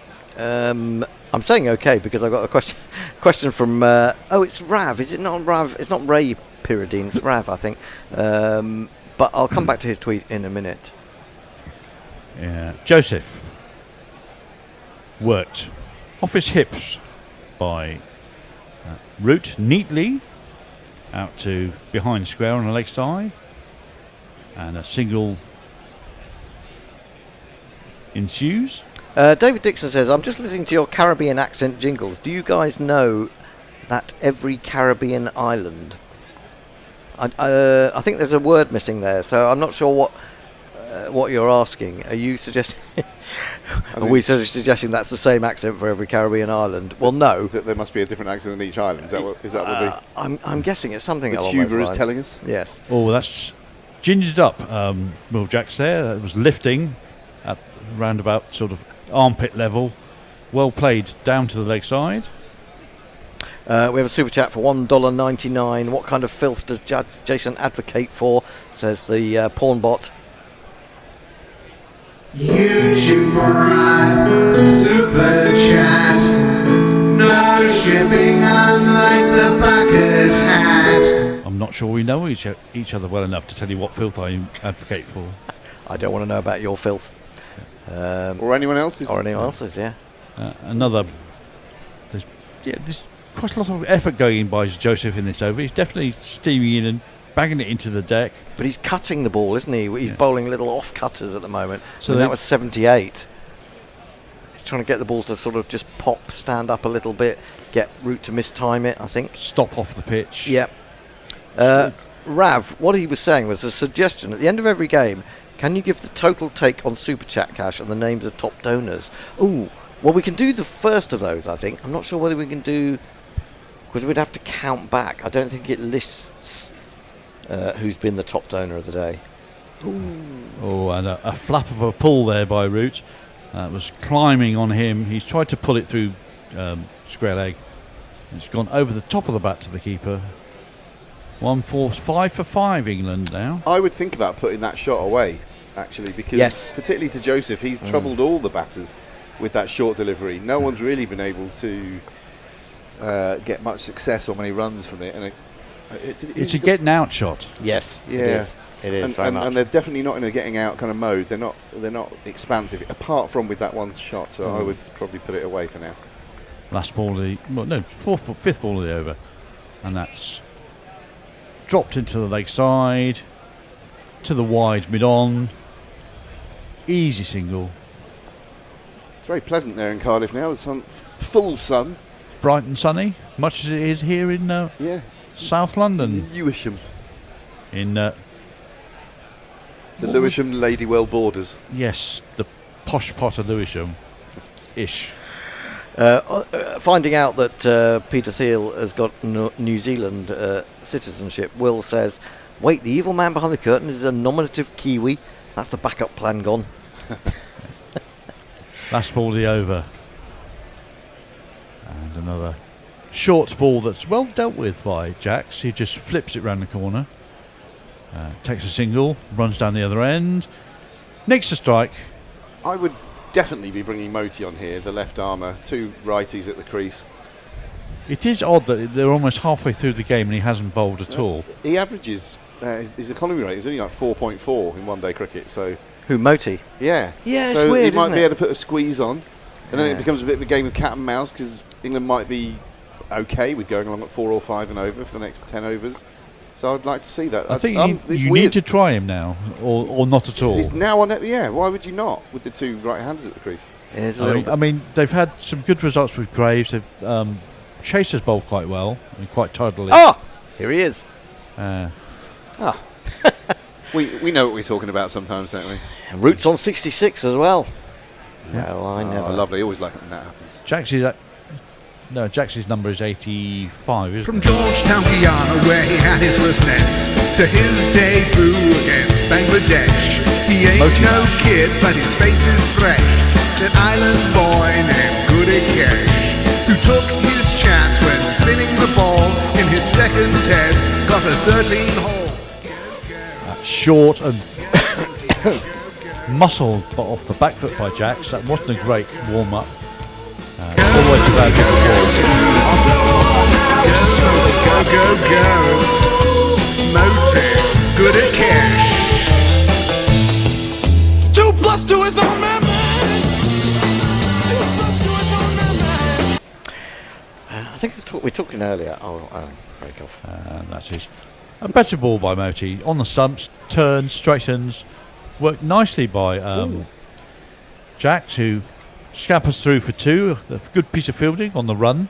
Good piece but of can't running. prevent the 2. Yeah, good piece of running, I think. Hendo, you were saying something. Well, I was going to say, we were talking earlier about disguising tunes by kind of making them parodies as opposed to the tuner parody of the actual song that we were getting at. I think sometimes Jeff does that anyway. Because I wouldn't recognise Monster Mash initially until someone said it then. And that is just on the stumps, defended by Jax, back to the bowler who does all his own work. You see, I don't think that could get us dinged, could it? And another dot ball as Jax tries to force off the back foot but can't beat cover. If you're saying that Jeff's super talent is to turn songs that we recognise into songs that we don't recognise, that's a bit of a back-handed compliment. And 3 in a row for Moti. He's got his line and length sorted out now. Jax has got to do something different now to pierce the field. Well, the tempo of the actual Monster Mash is very different there, isn't it? It's much slower. Yeah. And 4 in a row. That's really good bowling by Moti to close out the over. Yeah, he did well there. Yeah. England 1 for 5, 3 for 5, 28 overs gone. Jax on 14, Root on 66. David Dixon comes back to clarify that tweet that was missing something. Just listening to Caribbean accent jingles, do you know that every Caribbean island nation has a different accent, but generally outsiders just think Jamaican patois? That's probably true. Enough. Yeah. No, it is true, because Yeah. I had the difference between Trinidad in the south and Jamaica in the north. There is a fair amount of difference. I'm perfectly willing to accept that we probably just have the kind of the one accent that we Generic. generic kind of So It's I'd love to hear. I'd love to sort of understand what those differences are in accents across the Caribbean. I think that'd be fascinating. It's a bit like when Americans think that all English accents are either a very, very RP. posh one or a Cockney, basically. Yeah. He's going back into the attack. Here he is. Yeah. Oh well, wherever. Seals in. Lovely shot, lovely shot. Just punched with no real effort down the ground. Beats the covering fielder at mid-on and just rolls neatly to the boundary.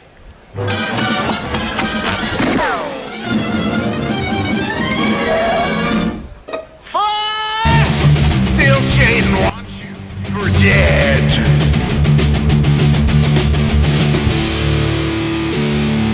Good work by Jax there to split his legs and show his class and get out of the way.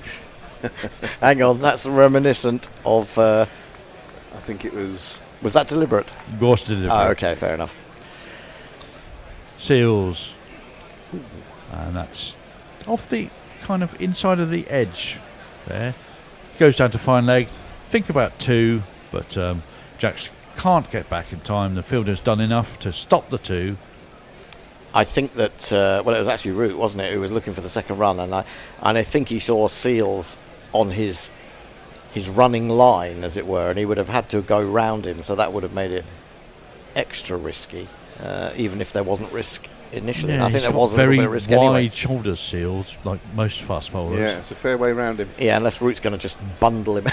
Yeah, I can't see that happening. No. No, I think there's only one winner in that contest. And that's dropped into the offside, and quick call and go, and they're through before the ball's even fielded.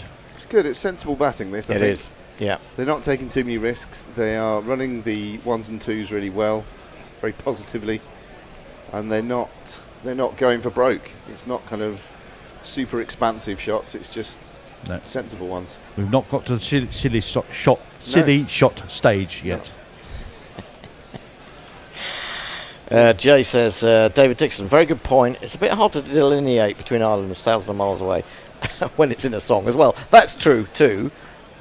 Seals, and that's played a bit on the walk by Root, but nicely enough out to the covering fielder on the boundary. I suppose to an extent that's what we're looking for, isn't it? A generic Caribbean feel as opposed to being specific. England 160 for 5. Well, I can't tell the difference between areas of the USA, for example, apart from Deep South and New York and Boston, maybe. Southwest London and Southeast London. Very difficult. Yeah, tricky. Jacks awaiting the ball. Again, worked off his hip to deep square. Never more than one there. Jacks moves to 16. Seals walks back to his mark in a slow, measured way. Yeah, I don't think I can probably differentiate between different London accents. Having lived here for over half of my life, I'll probably do a generic London accent as well. Yeah. When I do one. Accents are... I mean, we like accents that are different from us, don't we? We like to sort of... Sorry, Jason. And typical Joe Root dink down to third man to finish the over. He walks down to the other end, dinks the strike, or retains the strike. And 29 overs are gone, and England are 162 for 5. I think that if you when you're first exposed en masse to an accent that you're not that familiar with. I mean, when I went up to Leeds for 3 years, and hearing lots of different northern accents, and you might mimic them, and I think it's often seen as a sort of mocking thing, but it's actually it's kind of an affectionate thing. I love an accent. It's an affectionate thing in lots of ways, but it can often be seen as being, piss-taking or whatever. I'm not sure I agree with this latest WinViz stat that England have got an 11% chance of winning. Well, it's been like that for a long. It was like that from when England were sort of in the score was around about 80 odd. Anyway, Moti to continue short. Punched off the back foot by Root. He takes a single. But Marlon Brown is convinced that Jamaica has the best accent in the Caribbean. Marlon being from Jamaica. Yes. Indeed.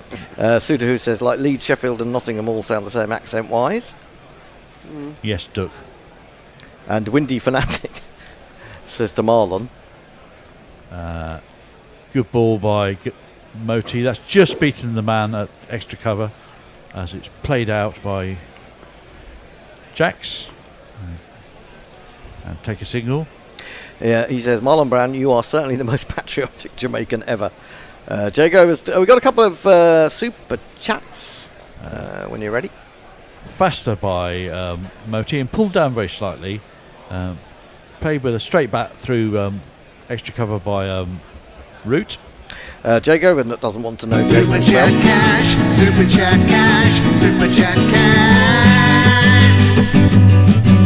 We'll be having a changeover at the end of this over, and that's squirted off the inside edge of the bat through square leg to the man on the 45 runs round the fields.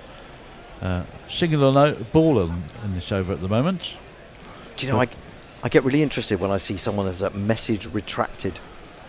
Yeah. What was it? Floated up onto leg stump, and the ball is worked to square leg by Root. Lockie 6 also has a super chat. We'll double up on the jingle, but he says it's just a small donation, $2 Australian to the Find Messers Fund. Where in the world is Messi Jazz? Last ball of this over, last ball of my stint, and that is well fielded by Moti as the ball is punched back off the front foot by Jacks. Has the rotor man given me half an hour off now?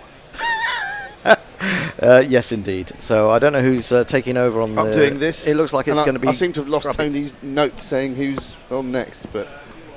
I'm on, yeah. We know that you are. Me. Tony looks like he's coming on, and Will's back. Oh, hello, Will. How are you? I'm back. I'm good. He's in shadow, I have to say. Have your fingers recovered from that years ago, wasn't it, when you broke your fingers? Yeah, it was like 15 years ago. Oh, It's right. fine. So On the base, I hope they've recovered then. On the basis that we can't see you, Will, are you in shade or shadow?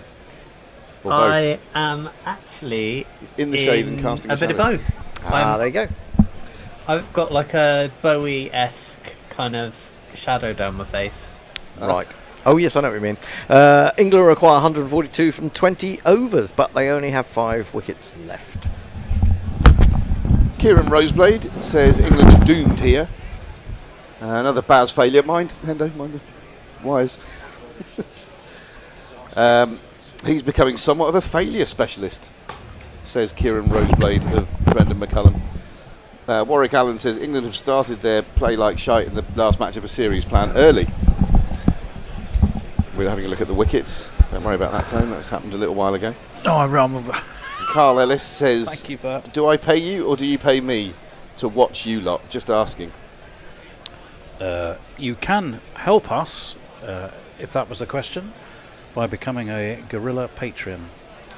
Either patreon.com/Gorilla Cricket, or just go to our website, gorillacricket.com. You'll find a big old link right on the front page to Patreon, and for that you get lots of other regular content. You get the you get merchandise, you get the chance to visit the studio. There's a range of different levels with all sorts of different benefits. Here's a question from one but of if our you do listeners. help us, it keeps us doing what we do. We couldn't do it without you. We do it because we love the game. We do it because we love doing it with you. And if you can find a way to help us, that is very much the best way to do it. And we'd be thrilled if you could. Daz Reynolds asks when the test squad is announced for the India series. Do we know that? I don't off the top of my Okay, head. don't worry. We'll let you know as and when we know, though, Daz. Jay and Colin are having a bit of a chat with each other, a little bit of a bromance. Work sucks, says Lockie. Oh dear. Good name, though. Leah is talking about some mayonnaise-based food. Jace, if that means something to you. Jay insists he hasn't killed and eaten Messi, Jez. I think Messi was with Al Hotch yesterday, wasn't he? He'd gone up to the Wirral. Apparently the weather wasn't that great as far as I could see, but we got a nice film of that. I somehow imagined... It looked very grey, didn't it? Al and Messers, or the weather? Well, both, really. But I was talking about the probably weather. both. They did look good. I had this vision in my head for some reason, of Elliot Mess hunting down fugitives all round the country, bringing them to justice. It looked like 2/3 of Last of the Summer Wine, what they sent us.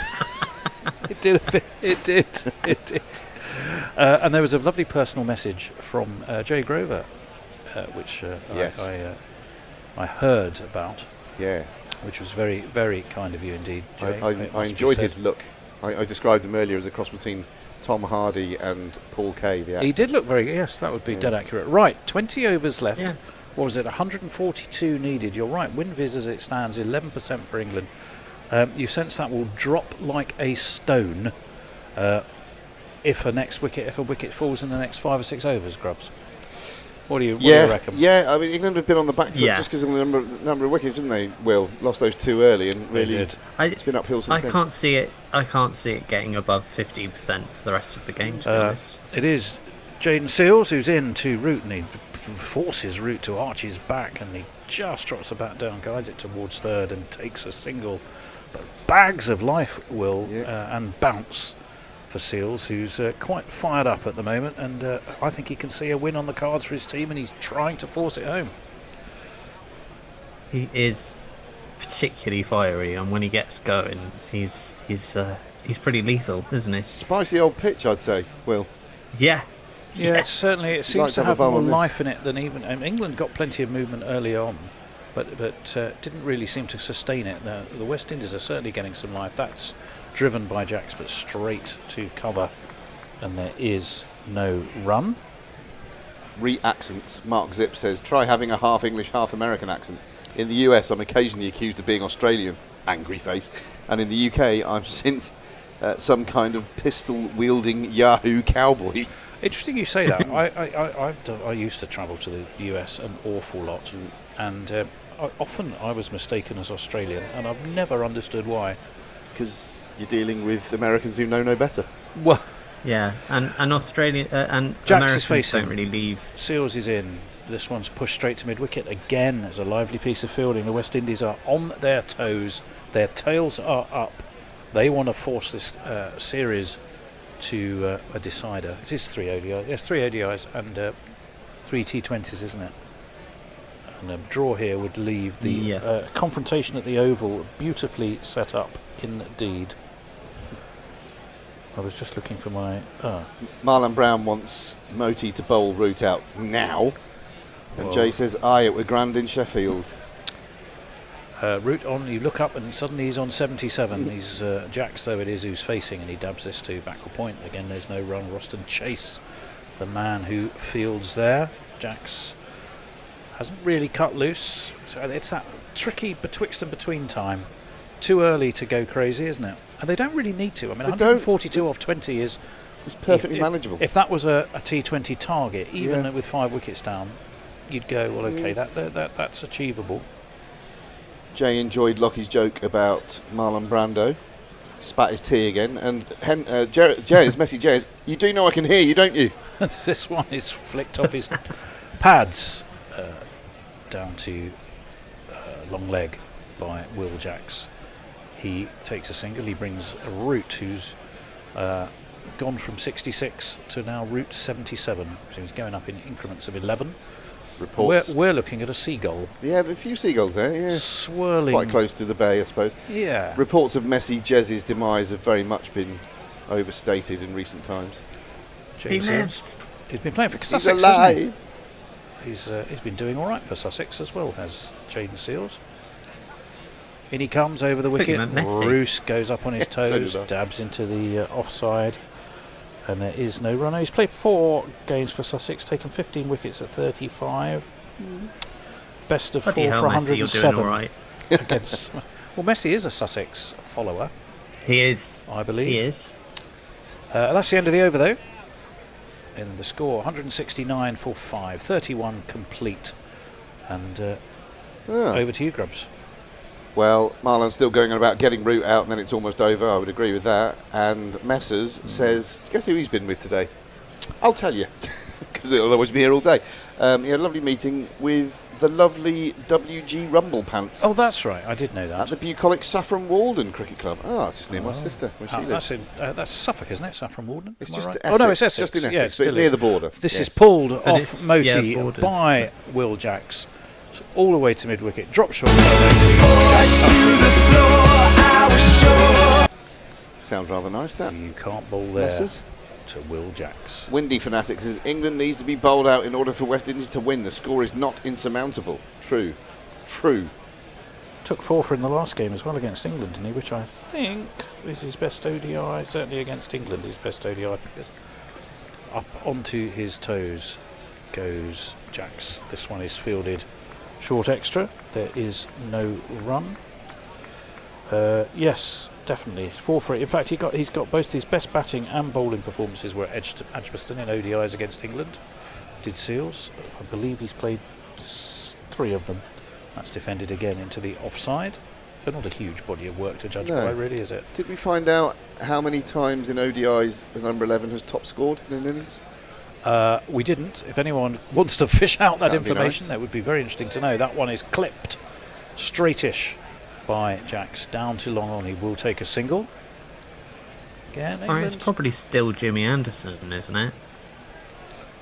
'Cause he's still the leading wicket taker and the most successful 11 in Test cricket. And he's probably got it's the one of most those not weird- outs. This is swept by Root. That's backward a square.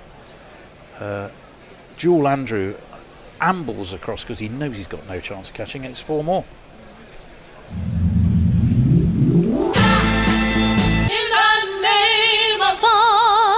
No, Moti just dropping it too short, isn't he? The thing that I wanted to know, Will, was how many times in one-day internationals the number 11 has top scored in an innings. Yes. As Seals did the other different day. thing. In comes Moti, defended off the back foot by Root, out into the offside. No run. He's a bit cross with himself, feels he could have done more with that. So he walks away and practices the shot he thinks he should have played. He's chuntering to himself. He's Right, old chunter.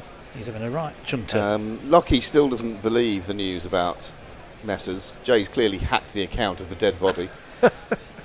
And Jay says, talking about the hardcore pub that he took Messers to, lucky to get out of that place alive. Only problem we had were him having a rubbish steak.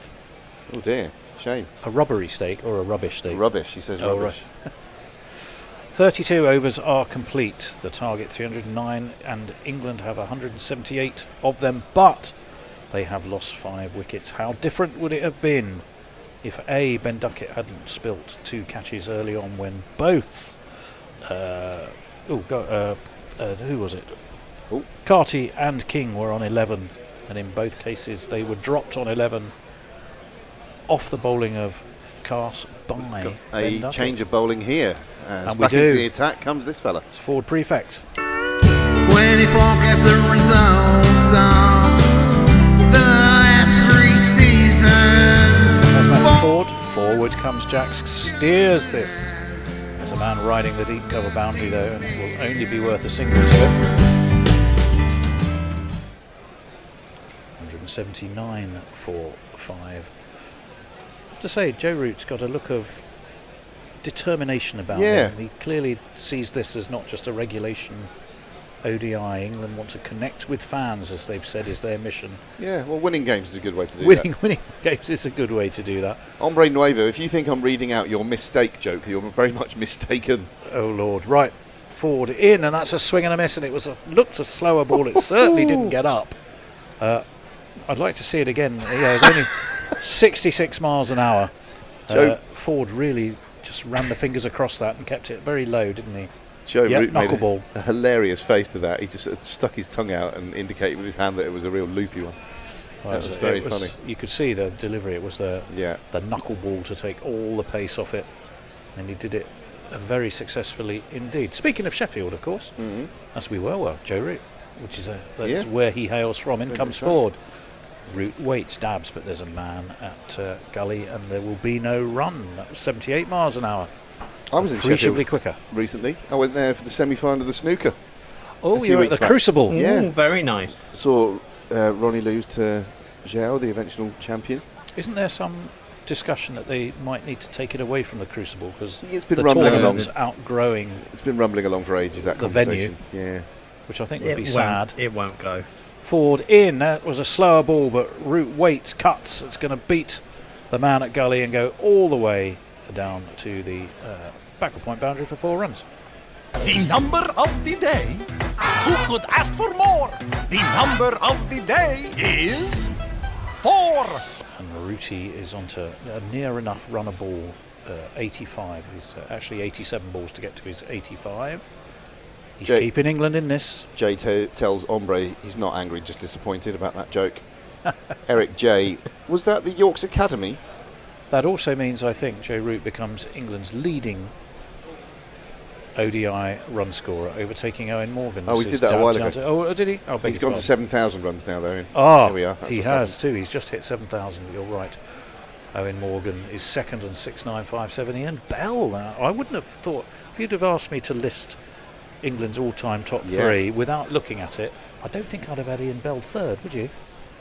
There's a shot. I'm going to say yes, I would. No. Would you? No and I wouldn't believe you. 184 for 5. Rooty on 86. Will Jacks on 25.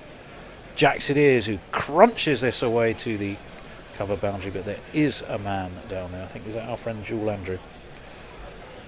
And the throw has come in, and I think it's hit Rooty on the foot, but he seems to be none the worse for it. It means after 33, it's 185 for 5. Still work to do for England, but it's doable. What are you thinking? Win Viz Will? Where do you put the line now? Oh, I don't know. I don't think it will have moved much, but I think, essentially, I don't see England winning it, to be honest. I still think Winviz is a couple of blokes in a pub just randomly having a quick chat and going, well, what do you reckon? Winviz is pissed. Well, it's also That's too predictable. Probably why for me. I'm good at it. Is that it's literally just randomly going. Yeah. It's about that. That'll be fine. Well, by the time you get to 8 or 9 down and you need 250 still, you can tend to go, Most people who know even the tiniest bit about cricket could pretty much give you the percentages. Right, Moti's in, he's around the wicket, that stays very low and Jax has to chop down on it to cut it away towards deep cover. Carty fields, he had a terrific day at work, 103 he made. Probably shouldn't, ask Ben Duckett, but he did. And it could make the difference, it could carry the West Indies to a win here, but Jack's got a single. Moti in, bit more flight, bit more air. Rooty waits, turns it away around the corner. He'll get himself a single. Jewel Andrew, who, that's one of my favourite names in this West Indies team. Such a great name, isn't it, Jewel Andrew? You'd have liked my pun earlier on when I say didn't sparkle with the bat earlier. Very good, very good. I think I suggested to Mog when I said we didn't have a jingle for him, he should think about Shine Bright Like a Diamond. But he always ignores my suggestions. There he is again. Shine on you, crazy diamond. Yeah, that's Jewel Andrew, who's been busy. Another single for England, 188 for 5. Root on 87. He dabs this. Tries to tickle it away around the corner, which he does, but he doesn't quite get hold of it at all. And there is a man at short fine, and there's no run, so it's a dot ball. I bring news. It's a super chat. Moti in on a attempted sweep, and Rooty nearly chops it back onto his stumps. Hands on heads all round. 188 for 5. That were close. Do you want to give us the super chat now, or? One ball left of this over to it after that. That was missed by a boarding house scrape of butter. Butter, it did. Not the butter that Hendo was threatening to slaver on me earlier on this morning. As that one is cut off the back foot by Rooty. It's beaten short cover. Goes down to Carty, who's set a little deeper. But we had no butter, so we had to palm you off with margarine. GC Naked Fun. $4.99. Ooh. Thank you very much. Ooh. That's what that previous jingle was for. And he says, Tony, are you suggesting that Joe Root was involved in bumping off Messi, or just a dismemberment via several Vatican slices? Very good. No, it was merely a connection of Sheffield. I was putting Jay Grover, Messi and Joe Root together, linked by the City of Steel. And Messers, as if to confirm his existence, says, as far as steak is concerned, I can confirm the steak Hombre Nuevo cooked was the best meal I've had in my 4 weeks here. Ooh. Lovely. And once again, I'm hungry. Very nice. That does sound good. What did you have it with? Did you have some good wine with it? That would be the... If you're having a good steak, I would like to know what the wine was. 34 overs. The West Indies were 188 for 2. England are slightly ahead, but only by 1 run. But 3 more wickets, 189 for 5. So it's not the run rate, it's the issue, it's the wickets that have fallen. Matthew Ford continues, and that's thrust down towards mid-on. It was a very pushy sort of shot.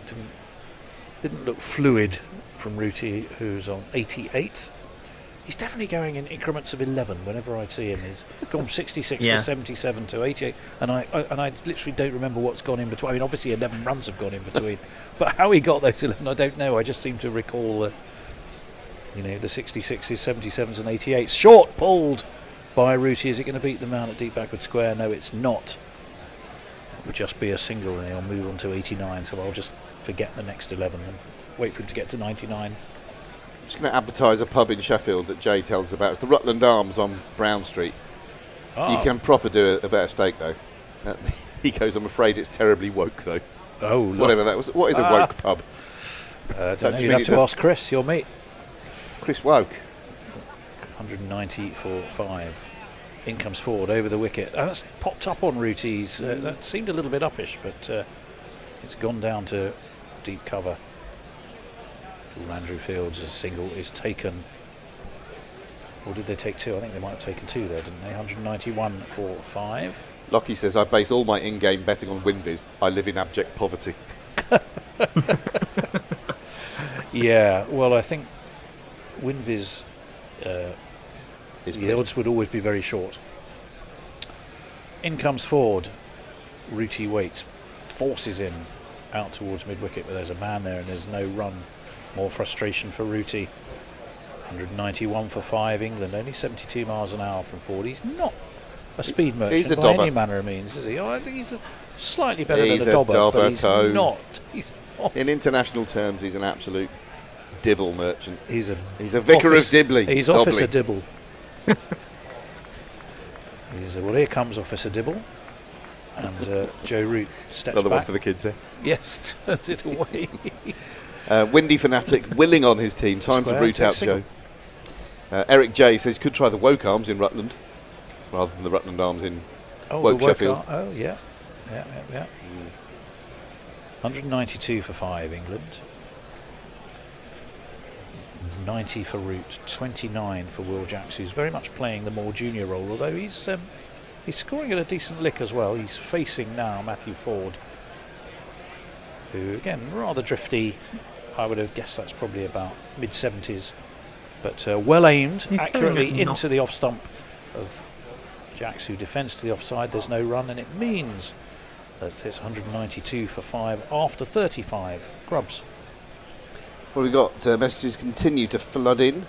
Lockie says, I wonder if Messi was just a one-off or if all the gorillas need to be worried. This kind of thing always starts with one. Messi says, I can't recall the name of the wine we had. Must have been a good night.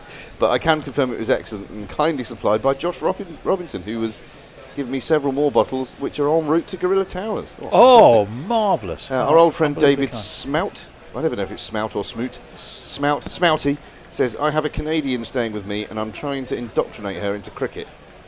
Ava is unimpressed. Is Ava your Canadian friend? Come on, Ava, give us a chance. Greatest In game in comes the world. Moti. Short, pulled high, pulled hard, pulled handsome, pulled over the mid-wicket boundary. Not by much, but it doesn't matter. Up goes the Holdstock arms, which is not a pub. It is the arms of the chunky nice. Adrian Holdstock. And it's 6 runs. Let's talk That really could be a about pub. sex. Yeah. Let's The talk Holdstock about arms. sex. Oh, I love a pint in the Let's talk Holdstock. about sex. Let's talk about sex. You might very well do. That's pulled away round the corner. That could be 4 more, you know. England had wanted to accelerate. That was a horrible ball. And it was a full toss. Helped away round the corner. And Joe Root raises There's not his one bat. more for me. I must have 2 or 3. I need 4. 10, 20, 30, 40, 50, 60, 70, 80, 90, 100. That Congratulations, is his sir. You are a centurion. 18th ODI 100 in his 179 matches to add to his 36 Test hundreds, 6 double hundreds, and 5 T20 international hundreds.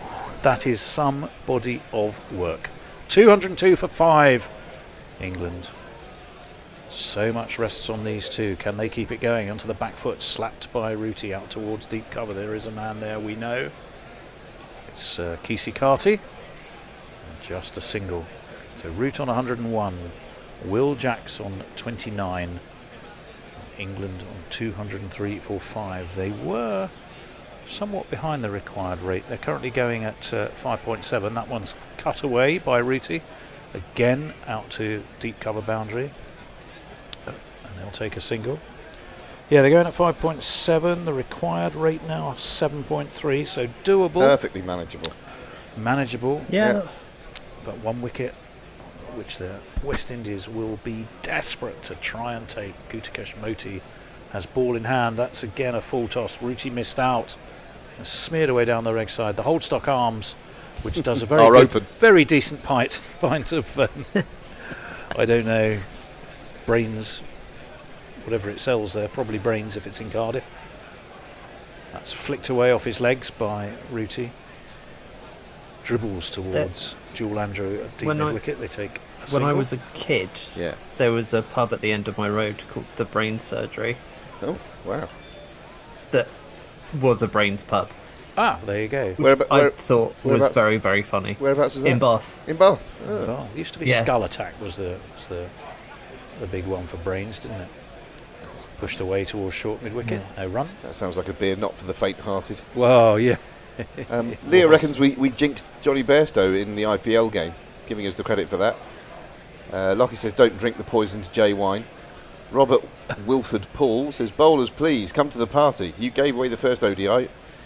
And imagine another West Indies fan there. Oh, it does sound that way. I'm a shit host, says Jay. Wine, Tim Tams and steak. Eric J says, is Messi the replacement for the late Sir Les Patterson as cultural attaché? That's a very good one, Eric. I'll give you that, sir. Windy Fanatic. Last time I stepped away, Windy got 2 quick wickets. I'm going to try for a repeat. Oh. Give it a go. It's nice to know everyone has similar suspicions, Yes. superstitions. This one's pulled by Rooty. It jumped up on him. There is the man down there. It's our friend Kesey Carty. And for all the effort that went into it, it's only worth a single. Takes Root to 103 and England to 207. Leah's pulling me off on my English. The best game in the world is advanced squad leader. Cricket is the best sport, though. Well, then you're into that debate about what counts as a sport. The best definition I think I've probably heard is any game you can play in your slippers is probably not a sport. Jay, I didn't read your entire comment because, I didn't have the will to do This it. one again, floaty forward is in. It's guided down to third man. They take a single. Happy to do the ones and twos are England. They can keep these two together. It'll take this game deep. And that obviously conspicuously is what the West Indies failed to do under considerable weight of scoreboard pressure at Edgbaston. Not so much scoreboard pressure here, but those early wickets have definitely set England on the back foot. They've had a lot of rebuilding to do. And Winvis has little faith, but we don't have too much faith in Winvis either. That one's pushed away towards mid-wicket. They take a quick single. Oh, Joe Just Root. 72 miles an hour from forward. Joe Root definitely hasn't lost faith, has he? No. He needs to go big in this innings. So are you saying that Shove Hate Me, the sport of kings, isn't a sport? A pub game.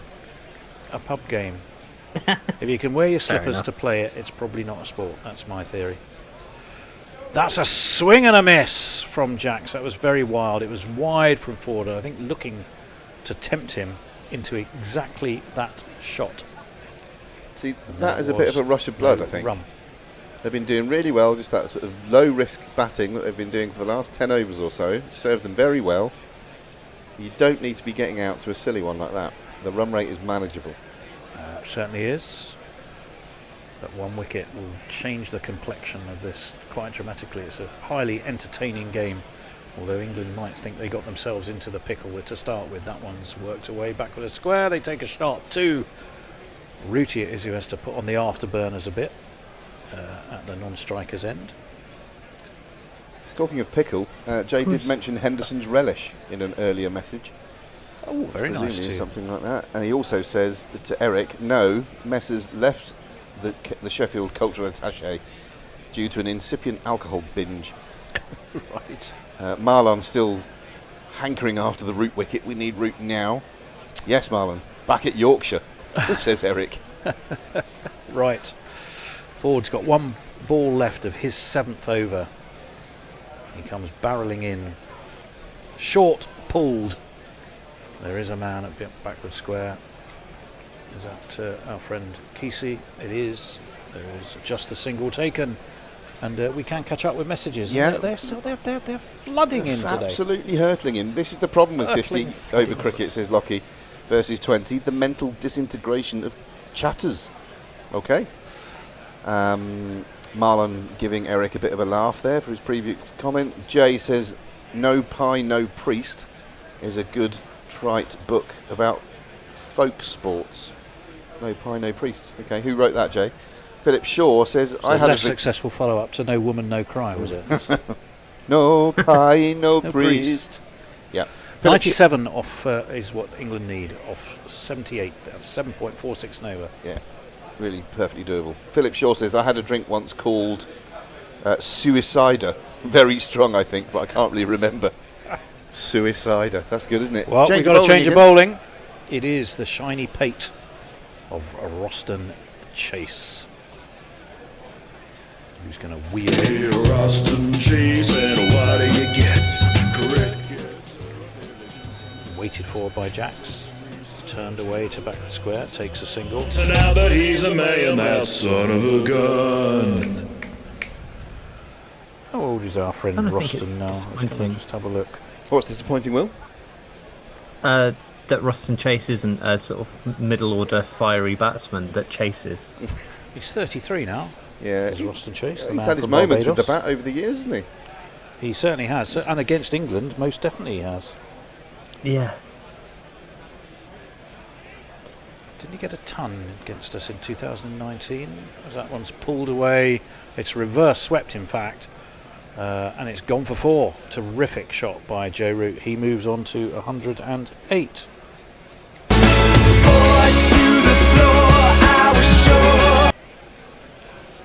I thought it was in the COVID period. Oh, he took 8 for 60, didn't he? That's what he Yeah, did. 8 wickets, Oh, 8 that test was match once. 60. That was in Bridgetown. That's a lovely shot by Root. 108 for him then. What's Roston got up his sleeve? That's flicked. Oh, it's flicked fine enough. Is it going to beat the man? It is. It was a bit of a half-hearted chase, to be honest. By not by Roston Chase, but by Alzari Joseph. So deft by Joe Root. Yeah, he's getting the old box of tricks out now. We've seen 2 reverse sweeps of very different types in this over. One went out sort of on the 45 angle. That one was much, much finer, almost flipped over his right shoulder. Let's hope his petard isn't hoisted.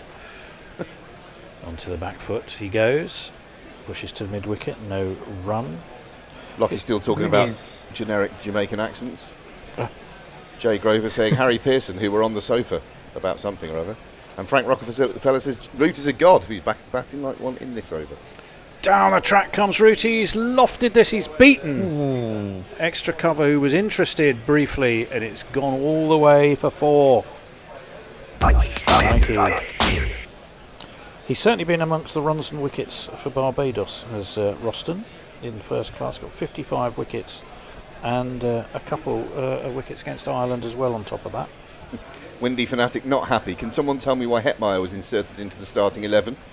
Was it for his fielding? Certainly not his batting. Well, he did diddly squat in the IPL. Fire Sammy now, I say. He's Rajasthan Royals he was playing for, wasn't he?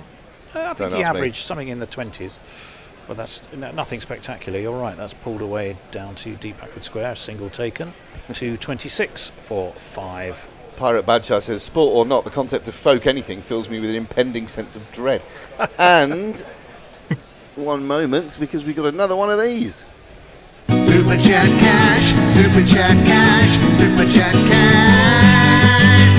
Come on. Our very own beloved Jeremy Messrs Henderson. Yes, I admit it, Jay. Sheffield turned out to be a lovely place. In other surprising news, Wetherspoon's breakfasts are excellent value. Oh, well, you see, Messrs, it's a culinary as well as a sort of a missionary visit. I think there should be a book coming, Messrs. Yes, well, maybe that is part of the idea. I think he's releasing either articles or video content or... Yeah, get it into a stocking filler. Bill Bryson-esque. Yes. Frank Rockefeller says, stepped away to clean an oriental rug and Root moved right along. That's what happens. You look up from your oriental rug cleaning and he's moved on to a ton. I thought you said, and it took off. He's almost selfishly good, isn't Yeah. he, Joe Root? It's like he's taken an entire generation's talent and kind of gone, no, this is all for me, go away. Wow, look at Let's that. have a look. 100 scored in all internationals, 54. Yeah, we counted them up earlier, didn't we? That's extraordinary. He's got the same number. Greaves, or Graves, depending on how you want to say it, is in.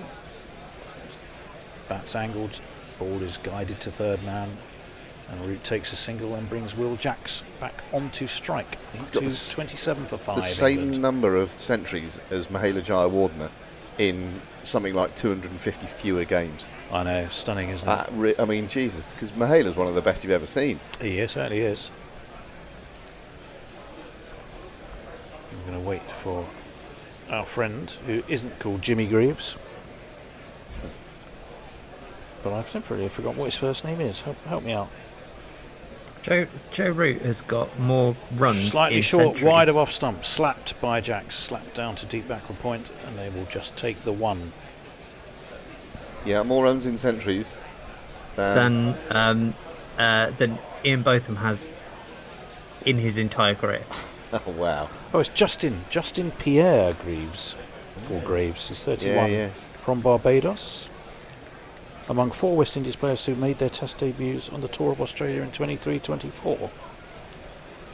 Very good indeed in Ireland. Had a good little spell there, certainly with the bat, and added a wicket or two as well. That one's launched by Will Jacks. I think it bounced just short, didn't go all the way, did it? It was Root, I beg your pardon. But he got hold of it, a couple of bounces, over deep mid-wicket, 4 runs.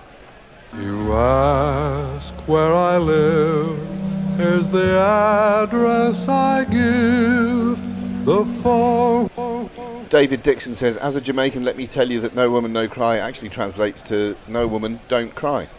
There you go. Okay. Thank you very much, David. 232 for 5. Darren Sammy is looking very, very thoughtful.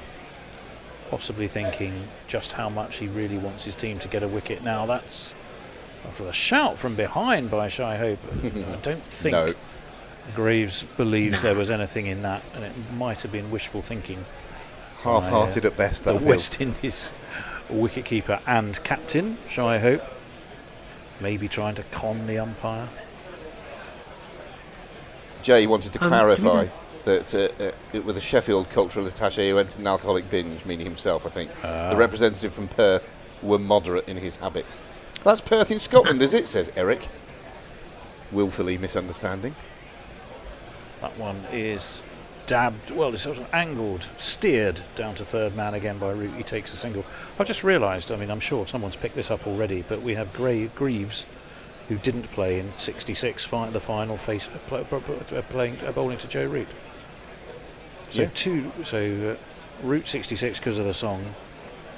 I don't know, Greaves and 66 must just be a coincidence.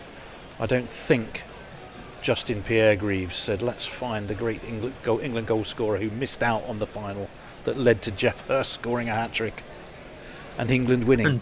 I have no idea what you're wittering on about, Tony. I'm really sorry. Probably not what he was thinking of. That one's steered away out to deep cover. Well, it was Greaves who didn't make the cut. The cut. Yes, that much I get. I have no idea how that relates to Greaves or Graves. Well, he's got 66 on his back, as has Joe Root. Oh, I see. It was the 66. It's tenuous. Yes, it was the 66 connection. I see. And anyway, he's gone for none for 33, which is half of 66, and it's 234 for 5. Grubby. Oh my God, this is like a beautiful mind. Luckily, we've got one of these. Super chat. Oh, good. A super chat from a huge YouTube hero. They're awesome and smart and they're playing their part. Super chat, super chat, super chat. GC Naked Fun says, did Jay have Messi with some fava beans and a nice Chianti? And Eric says, Messi thought going for a full English was something else. Oh, hello. Kieran Roseblade says, enough of my sarcastic comments. Being serious, Root's game management is brilliant. Kept them in this game and he can accelerate if he needs to as well. It does have that whiff about it that he's starting to manage this game towards its conclusion. It's been a masterful display thus far, and if he does get England home, it's really it most certainly would one of be his most awesome. impressive one-day knocks. He really is a genius. A few people over on Blue Sky. He's also on 1, 2, 3, which is pleasing. Oh, don't start that again. You'll set Tony off. Nudged into the onside, takes another single.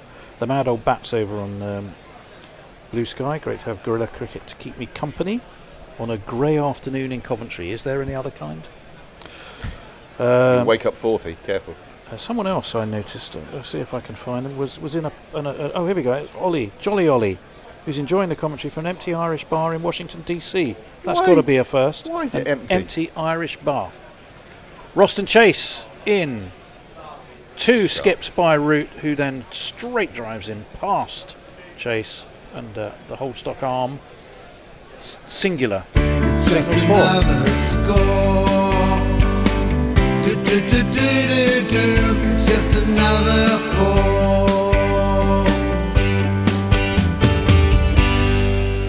Also, our friend Chris Silvery Beams is on Blue Sky. Ah, hello, Beamers. That one is turned away around the corner, down to deep backward square. Matthew Ford is fielding down there in his West Indies cap, and they take another single. He says, good afternoon, breaking non-red ball watching rule because we have to treasure Root before he goes.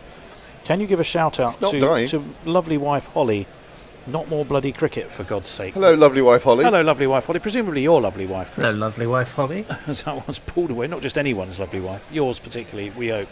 Pulled away to deep square. Another single taken. They seem to be enjoying their work. It's all the Hollies taking out on the challenge. Jay Grover is denying Joe Root, saying, nah, he went to a public school scholarship, thus he's no longer Sheffield. 2 balls left of, this little spell of 10 for us. That one's a good ball, forces Root back onto the back foot, and he has to content himself with a dot ball, which I suspect. Lockie's trying to goad Kieran, who said he was putting his sarcasm aside, and says, that's hilariously sarcastic, Kieran, you card. 241 for 5. Target 309. Root on strike. 2 chase, that's smeared away down leg, and Root says, thank you very much, Roston. If you're going to bowl me that rubbish, I'm just going to help it on its way. And it's gone for 4.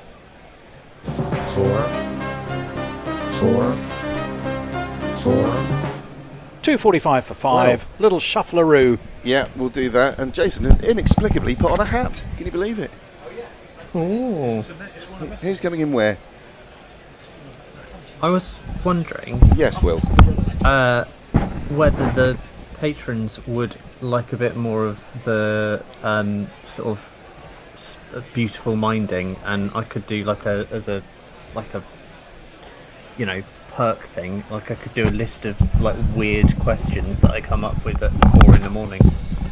I would love that. Such it was the shadow and shade, wasn't it? And that was you. Yeah. Yeah. Right. I shall leave you. Are you done? I'm done, I believe. Are you staying? Where are you going? Well, I'll stay for a bit. Good man. 245 for 5, England. They've got 10 overs in which to score now. 64. Not even as many as that, is it? Hang on. Yes, you're right. 64. Yes. Sorry.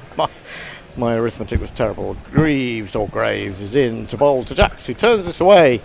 Behind square, they're going to come back for the second. That's pretty good running. Yep, very and good in running. the end, the throw goes to the non-striker's end because Jacks was so quick to get back. Jason and me were just talking off air about where has this new responsible Will Jacks come from. But I think, and we were arguing, well, we weren't arguing, we were discussing.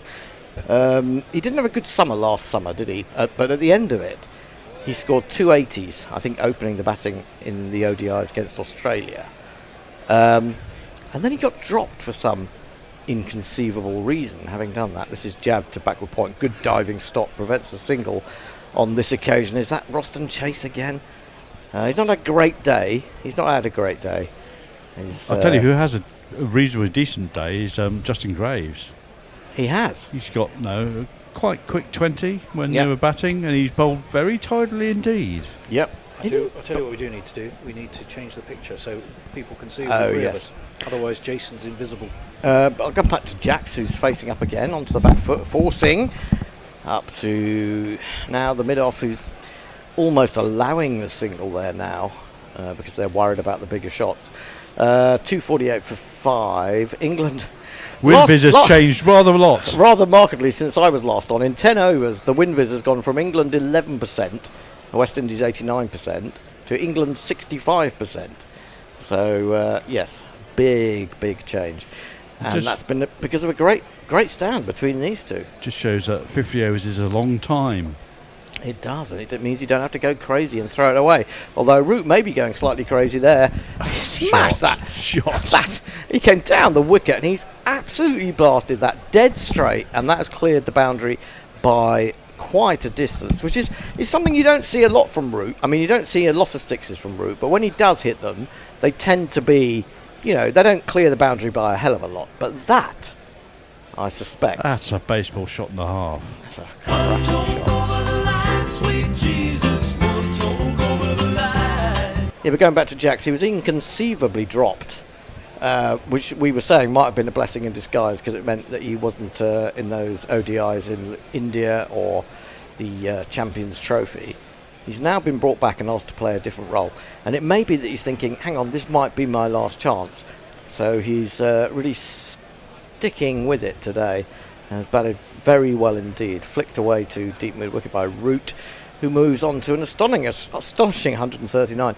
But we're going to come back to the West Indies are going to be sitting in that dressing room later, probably, unless they can produce something miraculous now. And they are really going to pour over that decision about Joe Root, aren't they? Well, you say miraculous.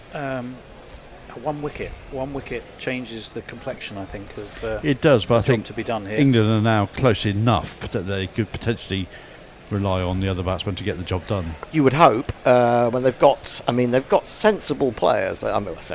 Cars can adapt. I mean, he likes to hit the ball, but he can adapt. Adil Rashid. Trope, but hits balls into strange areas. And of course, Matthew Potts has developed as a batsman as well. So right. Yeah.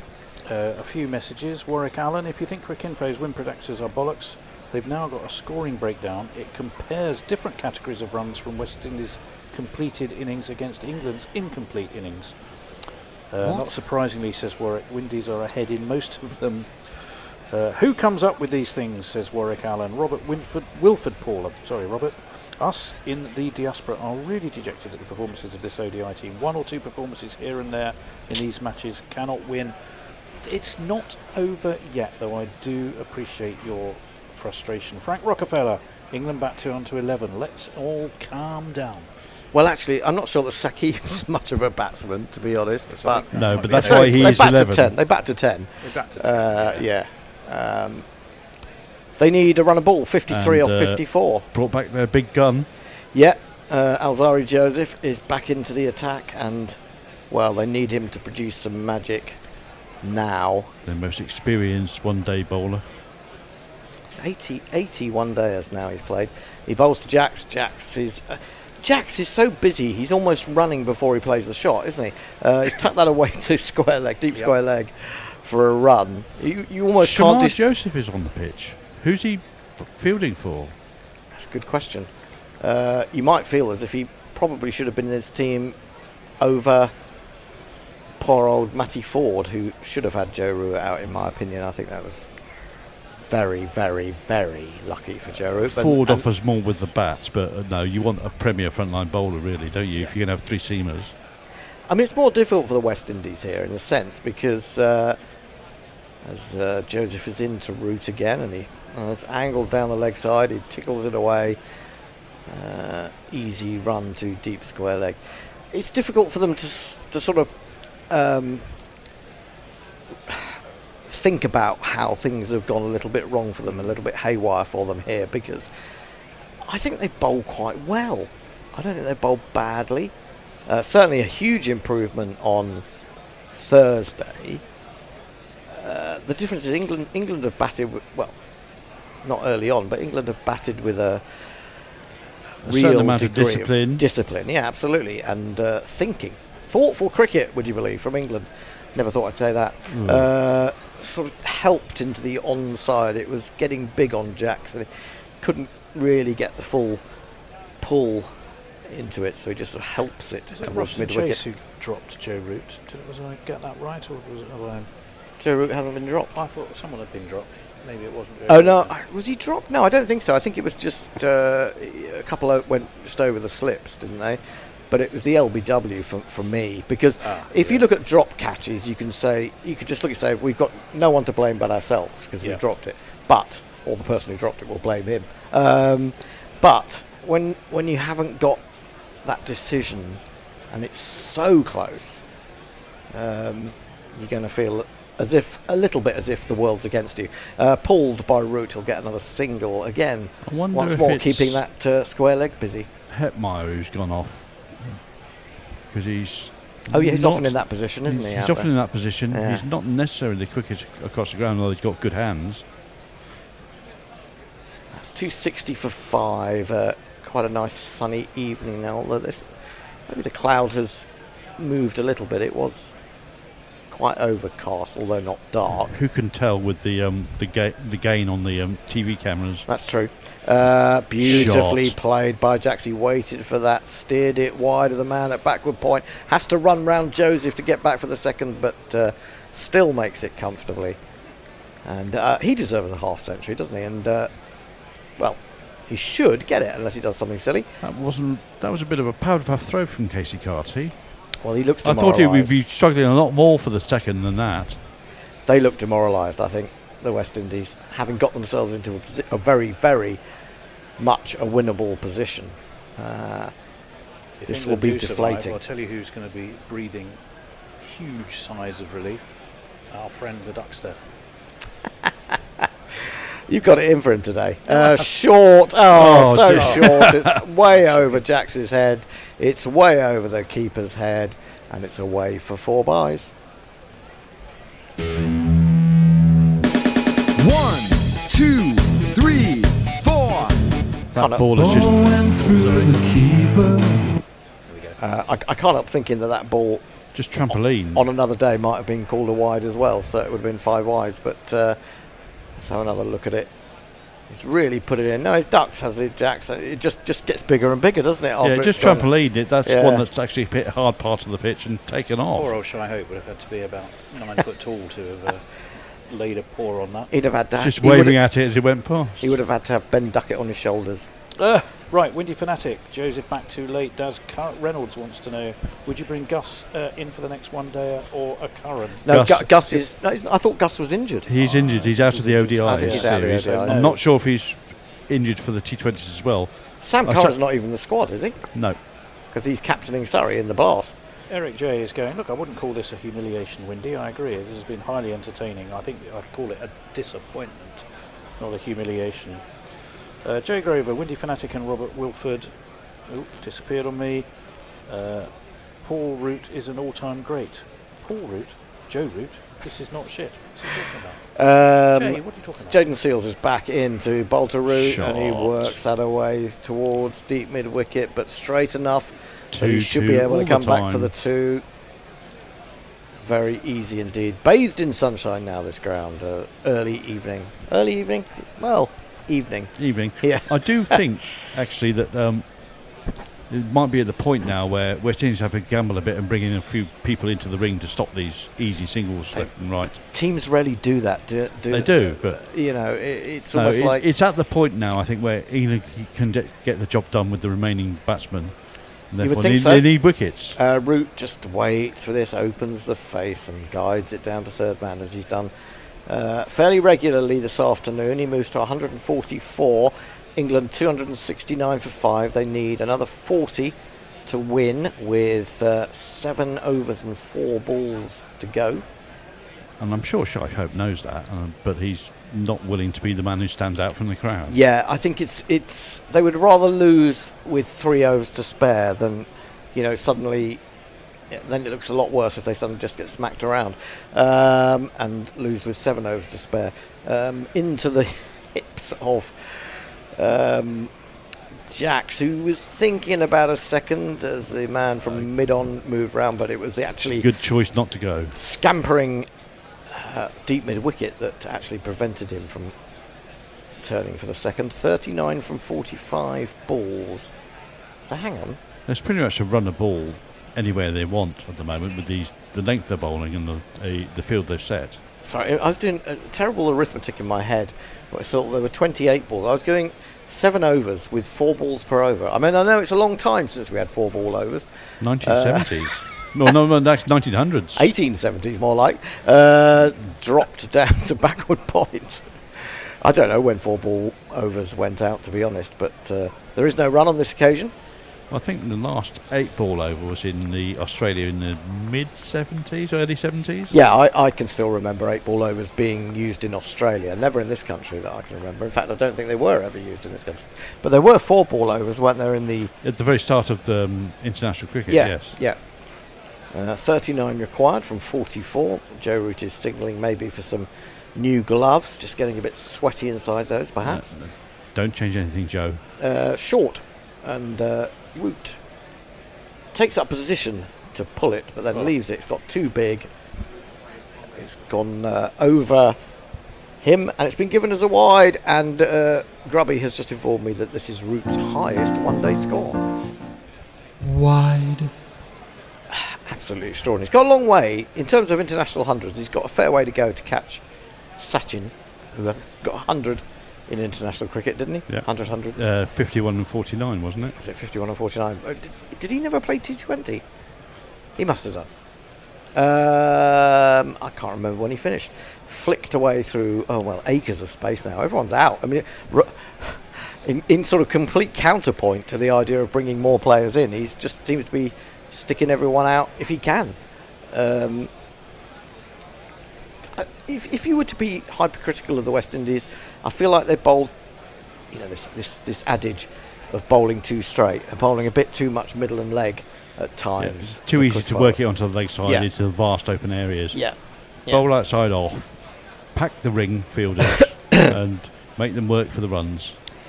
Here he is again, Seals into there's another prime example. He's just clipped it away. He's thinking about the second. Again, he won't get it. But at the end of the 43rd, England have moved on to 273 for 5. Lots of messages. Kieran Roseblade, 247 on the tubes. How do we support Guerrilla Cricket, guys? You support us most by becoming a Guerrilla patron if you possibly could. We don't expect you to do it for nothing in return, as well as keeping us on air doing what we do.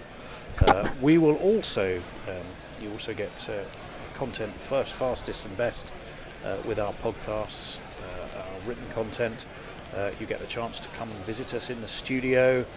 You get merchandise. You can promote yourself and your company. There's a bunch of, or any cause you want to promote. There's a bunch of things that we offer, and if you go to guerillacricket.com and just look at the link there, it takes you to the Patreon page. That is absolutely the best way you could possibly help keep us on air doing what we do, and we love it while we're doing it. What happened there? I think that did we have a no ball or something? Because I thought the over was done. I was wittering away. I thought the over was done. He's got another ball to bowl, Seals. He's in. He's looking for the Yorker, which Root doesn't play particularly well. He was leaning back and trying to give that the kitchen sink. That was a little bit ambitious from Joe. Very inelegant. It really was. But it's brought him a single and it's brought him the strike again. 275 for 5. Tony Moore. Yes, absolutely. Robert Wilford Paul. Root really taking this bowling to pieces. We arranged a watch-along in New Orleans, USA from early morning, and the performance of this team has certainly not helped our lunch consumption. Well, now, you mentioned Does it change your alcohol consumption? You mentioned lunch in New Orleans to a bunch like us. We want to know what you're having for your lunch, Robert. Is it something suitably Cajun or gumbo-y, or something very local for New Orleans? Or something suitably southern? I'd really like to know, yes. Let me see. Windy Fanatic, the bowlers facing in this era are inferior to the attacks of old. Yes, I agree. There's an element of that, That's true from a West Indies perspective. I'm not going to disagree with you. But if you're talking generally, you would have to say that over the time that Root's been playing, that Australia have still had a very, very strong attack. India has got stronger rather India, than Pakistan have got some good fast bowlers. Yeah. New Zealand, yeah, absolutely. But I think from a West Indies perspective, it would be hard to argue. If you're certainly from a West Indies perspective, that's totally true. You wouldn't expect to see Azari Joseph in the top strength West Indian side of all time. No. I mean, when you consider some of the really good bowlers who rarely got into that side, if ever, absolutely. Yeah, the Tony Greys of this world. Sylvester Clark didn't get that many games, did he? But he was fearsome. Joseph into Root. Root bends at the hips, arches the back, and lets that go through. I think we're going to plan stick it up his nose and see how he deals with it. Well, we did say that. I think it was Grubby and about putting this shot away, the pull shot, the hook shot, when it was getting quite big on Root and Jacks and Bethel and one or two others. Oof. And they did to a certain extent. 86% for England now. Well, yeah. But they were 11. I know. I'm pretty sure when I went off after 30 overs. Is that the no ball I think I'll give him the benefit of the doubt. That's an inside edge. I thought that had got through for a moment. Looked like a slower ball, a cutter from Joseph. No, 80 miles. Well, it is slower by his standards, but not. He's berating himself, but he's berating himself when he's on 146. Yeah, well, he should get 150 here, shouldn't he? He doesn't want to throw it away. I mean, he's batted so well, he should really see it through. You can afford to have one dot ball, Joe. Yeah. Well, 146 off 126, Joe Root. Which just shows you, you do not have to go out like a train in one-day cricket. Depends on the train, I suppose. Short, he does pull. He's only going to get one out to deep square, moving around to his left. Yeah, just as well he didn't connect with that, otherwise it might have carried. But I'm still getting a little bit confused because I don't know what England will be like in the Test series against India. But certainly the way they played on the first day against Zimbabwe, where they nearly notched up 500 runs, was frantic. Well, no, maybe not quite as frantic, although I always feel that Pope is a little bit frantic these days, notwithstanding the fact that he got 171. Yeah, he had one of his good days.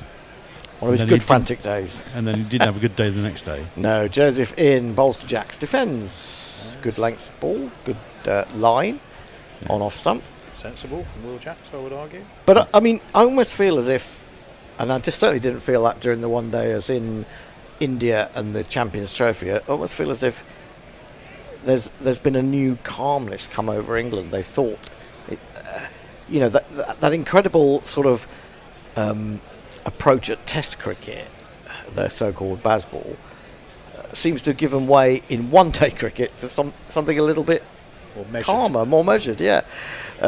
Joseph in bowls. Oh, he's hit him on the pad. Worth a shout. I thought it was going a bit too much. He's given it. Yeah. He's given it.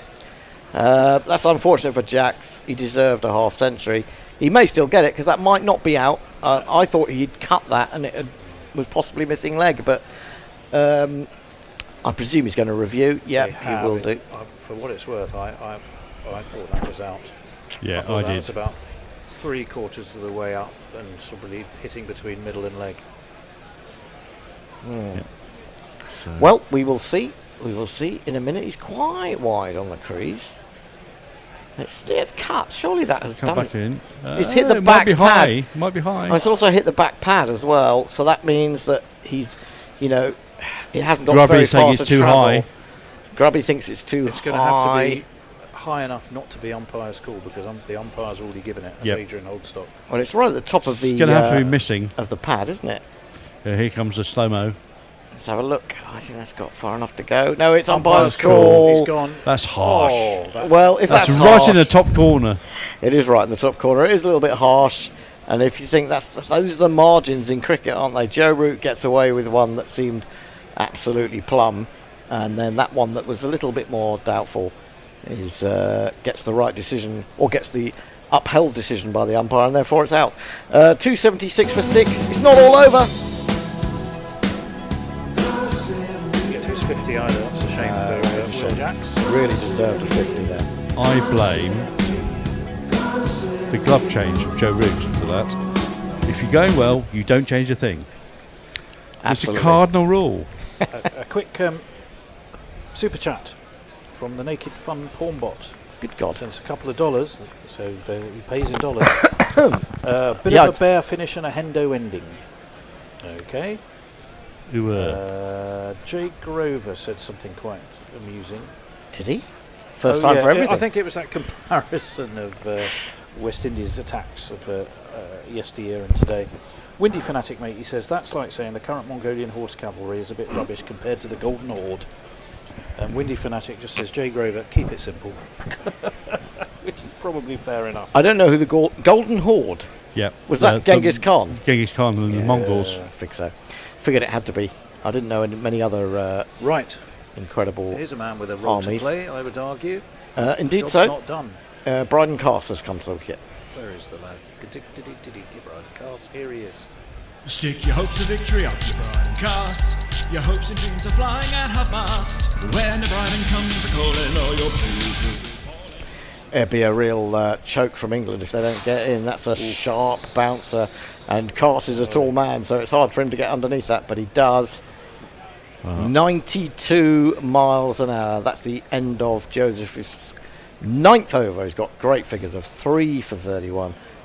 Definite pick of the ball. See, I thought there was movement off the pitch there, and I thought that was possibly doing too much, but not according to the technology. And he deserved a 50. Really did Will Jacks there, very, very much so.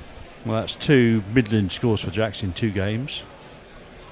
37 in the last one, and Sorry, 39 in the last one and 48 in this one. 49 in this one. But you just feel like you've got to get a 50 for someone to take notice. You know, at 49, people will say it's only one run, but you look at 49 and go, 49. Well, 50. If he gets the win, then who cares what it was? Well, I agree, because we've seen the match. But if you're just looking at the scorecard afterwards, you may not appreciate quite how well he played and the situation that he came in at. Ford is in to bowl to Root, and he bowls him a slow cutter. Root hit in the air, but through the gap on the offside out to the cover boundary. Now, if England were to lose Root now, then it would get interesting. And I think Root would be silly if he got himself out now. I mean, he may. It's hard to say when he's nearly on 150, and he must be very tired. But he's the man who's got to see it through, isn't he? Really. Well, the last thing you want is Root run out for some stupid reason, just trying to get him back on strike. Well, you could see that happening because he's had a couple of run out. I mean, not actually, that's the point. Not only did he have that really tight LBW, but he's had two run out opportunities against him, which he kind of had to give up as he was running. You know, if it had hit, he'd have been out by a long way.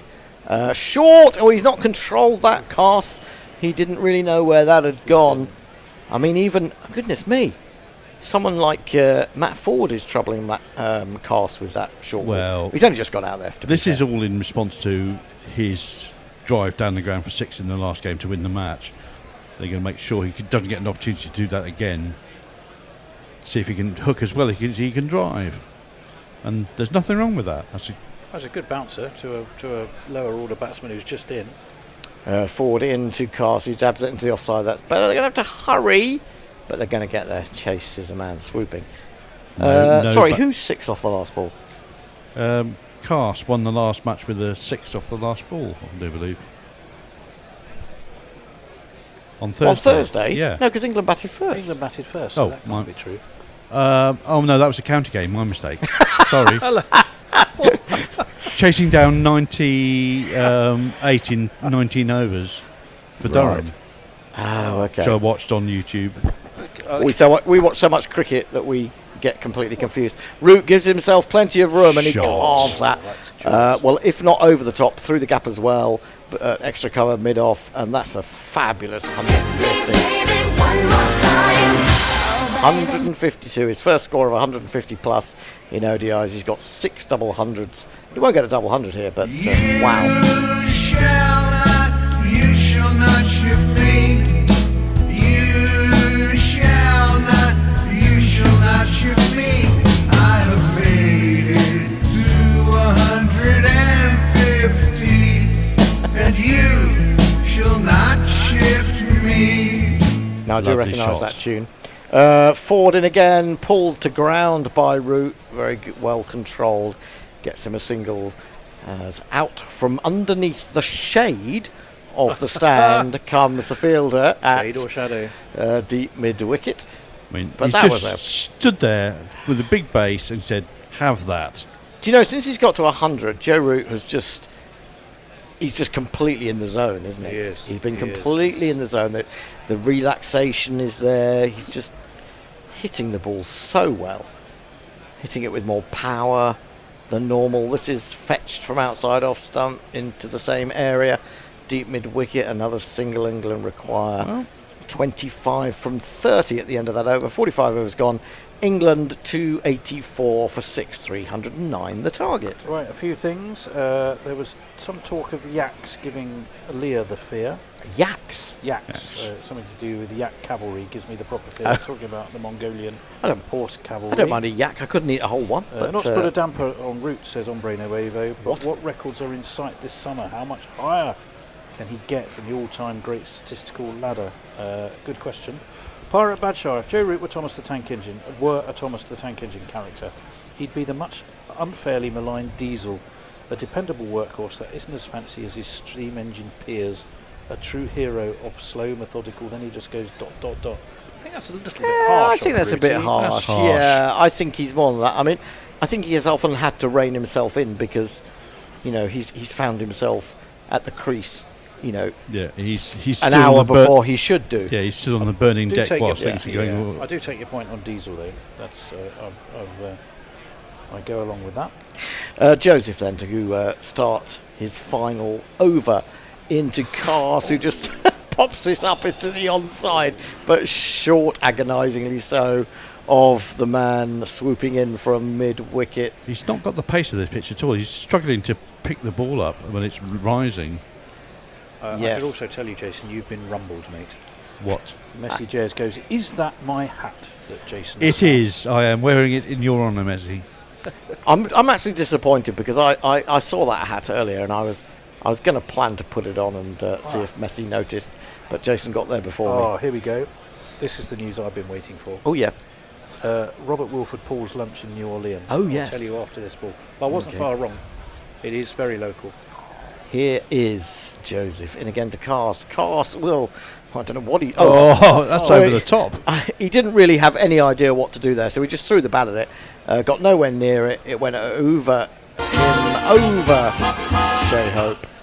And it's four more buys. In fact, you'd be hard pushed to think about how much more New Orleans you could get than this. Go on. So, Robert Wilford Paul says we're having jambalaya, jerk chicken and pork, and curried goat, a combination of Cajun and Jamaican specialities, with the great overproof rum and red stripe beer. Wow. That sounds like an awesome lunch to me. Sounds better than a tuna sweet corn sandwich and a packet of mini cheddars. 2 packets of mini cheddar. 2 packets of very mini cheddars. They are. I do like them. They're very tiny. In he comes again. But another short one. He's got them off the top edge. There could be danger. There is danger. He looked completely at sea. Did Bryden Cast, and now he's completely back in the dressing room. I don't think he needed to do that. No, it's just daft. He got suckered into that. Why think it's. I don't think he knew what else to do. I think the limitations of Bryden Cast were well and truly exposed by the pace and bounce of Joseph. You silly little boy! What on earth were you playing at? He could have just got anything in the way just to drop it into the ground. Or just get out of the way of it. Full just stop. get down the other end. You're just creating a pressure situation that shouldn't be a pressure situation. Take the single and move on. I mean, the one thing you can say is that it's enough. I was going to say that Joseph only has 3 balls left, but technically he could bowl England out with those. 288 for 7. West Indies just about hanging in there. I think, what do they need, about 21 or 28? 21, and they've got Adil Rashid, Matthew Potts and Saqib Mahmood. So So who do you send out now? Potts or Rashid? I think Rashid. I'd say Rashid. I mean, he's used to batting at number 11 so much, but he's better than that, as we always say. I mean, he's a proper proper batsman. He's got the experience for a pressure situation, perhaps more than with the bat, perhaps more than Potts or certainly Mahmood has. Yeah. But suddenly, from the solid base that Root had in Jacks to allow Root to be expressive, that's gone now. Root's going to have to think about shepherding. You have to manage the strike and manage the. And of course, that adds to the danger of him getting himself out as well. Absolutely, and indeed it is Rashid. Yeah, it had to be really. He seems either Rashid has put on a lot of weight, or he's got a very big chest guard. On the 45. And Rashid on the 45. And Rashid on the 45. And Rashid on the 45. 27. Adil can turn it both ways. Adil can turn it.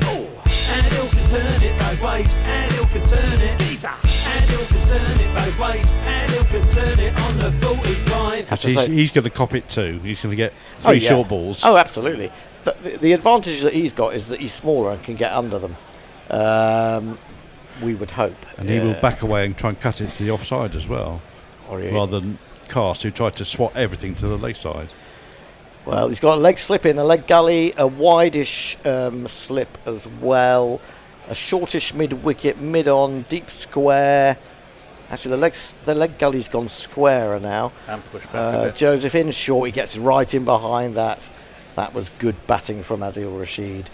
Defends it into the offside. 2 more balls from Joseph. They've still got Jaden Seals though, haven't they? He must have at least 1 in the. Has Matt Ford got one left? Yeah, but I'm not so worried about Matt Ford. Although it would be one of those cricket's weird responses or anachronisms in the sense that if he was to get Root now, Joseph in full now. He tries something different, but it's onto the pads of Rashid and it hits the front pad, but it's going well down the leg side, so there's no appeal. And really, Joseph has almost single-handedly kept West Indies in with an outside chance of this game. They will be kind of distraught that this will be his final ball. Well, they had to gamble a little bit and use up all the overs of the strike bowler. Oh, I'm not criticising at all. I think they've done it absolutely right in that respect. Into Rashid again, short, and he was trying to duck, didn't get up. He turned his head away from hit him in the chest pad, which I'm sure he's very glad about having. And that is the end of the over, the end of a brilliant spell today from Alzari Joseph, just waiting for his final figures to come out. 40, I think. Where we go, 4 for 31 Wow. of 10 overs in the context of a game that's going to more or less bring you 600 runs. That is exceptional bowling. Lots of response to Robert Wilford Paul's jambalaya jerk chicken curry and rum. Like the sound of dessert, said Eric. Lucky the Six says, newsflash, emaciated gorillas starved to death live on YouTube. Dara Zizi says, this lad roots one for the future, mark my words. Pirate could be Badshah says, I'd love some Ray and Nephew's overproof. I'd love some Ray and Nephew's. Ray and Nephew, which is Trouble is it Jamaican costs rum. an arm and a leg here in Dublin, €50 plus a bottle. Fucking hell, mate, says Jay Grover. My cheese and ham toasty is now looking less appetising. Envy's a terrible sin. Sammy must be fired, says Windy Fanatic. I call for Joseph's return long before the game was lost. Well, here is Graves bowling to Root, who gives himself room. He actually sort of opens up the wicket, says hit this, and he bowls it straight, but he chops it away. He's seeing it so well, he chops it down to third man. Played that so late. That was almost past him. Yeah, it was beautifully done. I mean, I'm going to take issue here with our friend Windy. Only that, I mean, I understand the point of view, but you're 1 wicket away from still pulling this out. Yeah. Pulling this out the fire, and it's been an absolute corker of a game where you've pushed England all the way, and you're not done yet. So I do take your point about frustration generally of the West Indies, and it's well made, but they're fighting tooth and nail for you here. Seals into bowl, and that's picked up by Rashid, and he finds the gap. That's a lovely shot. Wow, he is the man for a bit of pressure. He's put that away beautifully. Mid-wicket. 4 for Rashid. England requires 16 from 22 balls. Although you having said that, and then that shot will probably not have done Windy a lot of good. True. I think, I mean, obviously the disappointment for the West Indies really is one, that near dismissal of Root. In again to Rashid, he dabs this down to third man, very clever. 4 and a single. And give it back to Jarrett. And not just that, okay, the run-outs that could have fallen their way, but also the fact that they were in such a good position and they had half the England team out for, 110, 120? I can't remember exactly what it was. But from there, but you have to say, England have batted. I mean, Joe Root has played his best one-day international innings of his career. Very mature innings from Jacks. And Jacks, exactly. In again, bowls to Root. Root almost shovels that a little bit out into the offside to extra cover. Yeah, he's not really that much footwork anymore. He's just getting a base and using his hand-eye coordination to punch it wherever he wants. I think I think this is one of the things about technique, actually, is that once you get into that zone and once you get that sort of relaxation and you're not moving even an instant too early, and you're seeing the ball, so well, you don't really need, the technique doesn't have to be get onto the front foot, get your head over the ball. It's just because you're seeing the ball so well and your hand-eye coordination is so good. This is pushed up to mid-off, a couple of dot balls in a row. Yeah, but we're seeing as well here dot balls that wouldn't necessarily have been dot balls before, because even though Rashid's capable, I think he's now conscious of how much he needs to manage this. Yeah, I think so. And Well, I I'm think some of pretty sure these they would have been runs earlier. Some of these with a faster runner, they'd have gone on them. Well, he must be. I mean, he was a fit man. Anyone playing at this level has got to be fit, but yeah, must be quite tired. Short and pulled, and well, why not? Why not have a couple of dot balls if you can then put the ball away like that? 4 runs. This was behind square. And Well, it's a 4 for a boundary where there's a rope. The bowler won't like it, but it has to go. the windy fanatic can rightfully be a bit upset now. Yeah, I think you're just not quite quick enough, Justin Graves, to do that. To a man on 150 odd. Yep. That was too short. Quicker than, I mean, he has bowled quicker than we thought he was capable of at times today, but and he got the ball to bounce, didn't he? Just there were a few balls when the ball was new and harder, yes, he got surprising amounts of bounce. And he surprised Root 2 or 3 times with ones that really took off. 11 required, 3 overs remaining. You know, at the end of it, West Indies are going to say you've got to take the positives, and there are quite a few positives. But Casey Carty, Casey Carty got another 100. Alzari Joseph has bowled. Well, I mean, Andy King got 50. On another day, Alzari Joseph would be man of the match, wouldn't he? But it's going to be Joe Root. Here comes Matt Ford back into the attack, who it must seem like years ago when he had that big appeal against Root. They're going to get a single up to mid-on. How many overs has Moti bowled today? Not very many again. 5, yeah. I think. I do wonder if they're under bowling. I think their he spinners. and Chase have bowled out a bowler's worth between them. Well, I mean, they're especially Moti in this at least day a and bowler's age. worth, because I think Chase has bowled 7 or 8 overs. Well, you would have thought that Moti would have. I mean, didn't come on till the 28th over. Now, Root has about 3 different shots for that ball. First of all, he went outside the off stump and was going to flip it over his shoulder. Then he realised it was way outside off stump and slower, so he waited for it and then chopped it fine behind square. I suppose the only flaw in that plan was it actually didn't go for any runs. But that's how well he's seeing it. He can adjust. He can adjust now. Still went straight to the fielder there, no run. No run. 299, slower ball. He swings it away into the outer for a single. England need 9 from 15. The 300 comes up. 300 for 7. Yeah. This will kind of gladden the hearts of England supporters in a way, as much as it upsets West Indies fans, because you can look at the first game and you can say, well, they just went off and they got enough runs and then put scoreboard pressure on. But this has been a pressure chase, hasn't it? Helps that on its way. I think that's going all the way. It is. The man at long leg can't get round. England require That should be 5 to win. I thought we needed one more boundary. 1, 2, 3, 4. 5 from 14. Wow.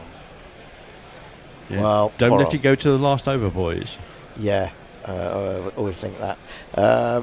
Poor old Matt Ford. I really feel for him. Really sorry for him.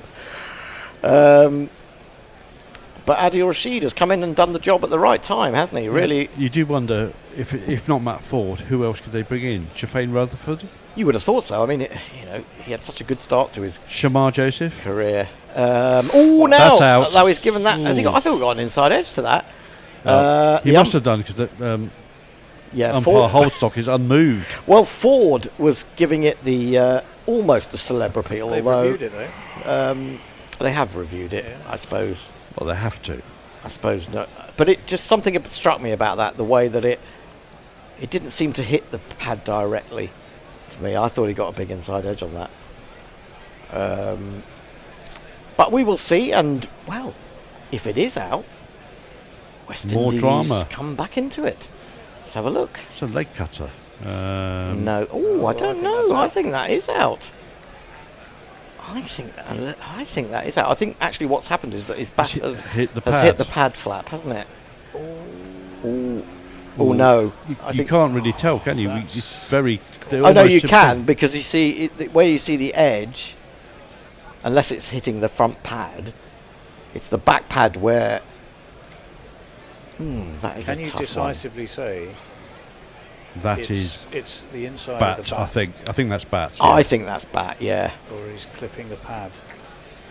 I think it's more Yeah, but likely to be bat. in terms of where it's either hitting the front pad first and then It seems to hitting go. that Yeah, pad. it's been turned down. No, it's not out. Okay. So we guess there was the edge, as we thought. But a tricky decision to give, or not give. Rashid faces up to forward again. Last ball of his 9th over. And, I don't know what happened there, but Rashid, I don't know, was he thinking about the big shot and then thought better of it and defended it? No. I don't know. He's thinking, that ball's moving, I'm going to make sure I get everything in the way of that. Anyway, it's the end Let of the Joe over. Root do the work. Lots of messages. One of them was a super chat, but I have to read another one first. Frank Rockefeller says, "Don't worry, England will snatch defeat from the jaws of victory." Jay Grover, thank you again, Jay. It was so kind of you. £5 English. I hate nationalism in all its engines, so I can say we could proper fuck this up. Can still be done. Ombre Nueva wants to know if there's still a Gorilla Cricket bat in the Gorilla Sphere. Oh, I don't know. I don't think so. I mean, it was Robert Pack who made those, and we haven't had any contact with him for quite a while. We've not had any orders. Put it that way. I mean, I suppose the other thing was that we were in touch with Woodstock, weren't we? Woodstock was our. Yeah, but they've gone under, haven't they? Yeah. Has he just signalled that they've run out of time and they need to bring a fielder inside the ring? It could be. It could be. I don't think it makes that much difference now. I think they need to bring them in anyway, to be fair. But well, they were very slow in bowling on Thursday. On Thursday, yeah, really slow. So it allowed me to get here on my wild and wacky journey to Gatwick. That's right. Seals in bowl. Is it Seals? Bowls to Root. Yep. Tickles this away square for a single, and now one boundary will do it. However, if Seals can take a hat-trick, that would also do it for the West Indies. And it would set up the oval. I don't think there's any point in setting up the oval because the weather forecast is so bad. It's going to rain all day. Don't say that. Are you going? No. Oh. I'm meant to be here. You're in here, second innings, Chase. Yeah. I hope not. I mean, it's... we don't like any day of cricket being washed out, really. Seals into Rashid, short, and he tries to sort of sway away from that. It's not getting up as much as he was expecting, so it's kind of taking him on the body. But he is a little bit taking his eye off the ball, I would say. You could see that this could end in a whimper with a short ball banged into Rashid, and he flinches one off the edge to the boundary. Yeah, flinching is a good word, really. That's exactly what he was doing there. So England have 10 balls. They need 4. Seals is in. Always hit him on the pad. It's looped up into the offside. Not surprisingly, Root was backing up well, and he says, "I'll take responsibility. Let me get down that end." Adil Rashid, just to keep body intact, is quite happy to race in that direction because he was taking a few blows there. And England now require 3 from 9. I've never met Windy Fanatic, but I'm sensing he could do with a collective hug. There is no positive to take away from this, given the start they got. Should not have bowled out, and the 340 runs was the minimum expected. Yeah, I take all of those points, but it's been a cracking game. And they didn't use all the overs either. No, that's taken true. 2 sides to make it that, but ultimately, you are right, Windy.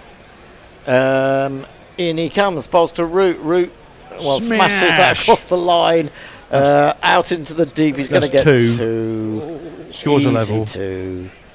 And it seems appropriate that Root gets the chance to have the final say, make the final run, take a nice big asterisk home with him. Now, the way I would like to see him win this is just glide it down to third man in a Joe Root manner.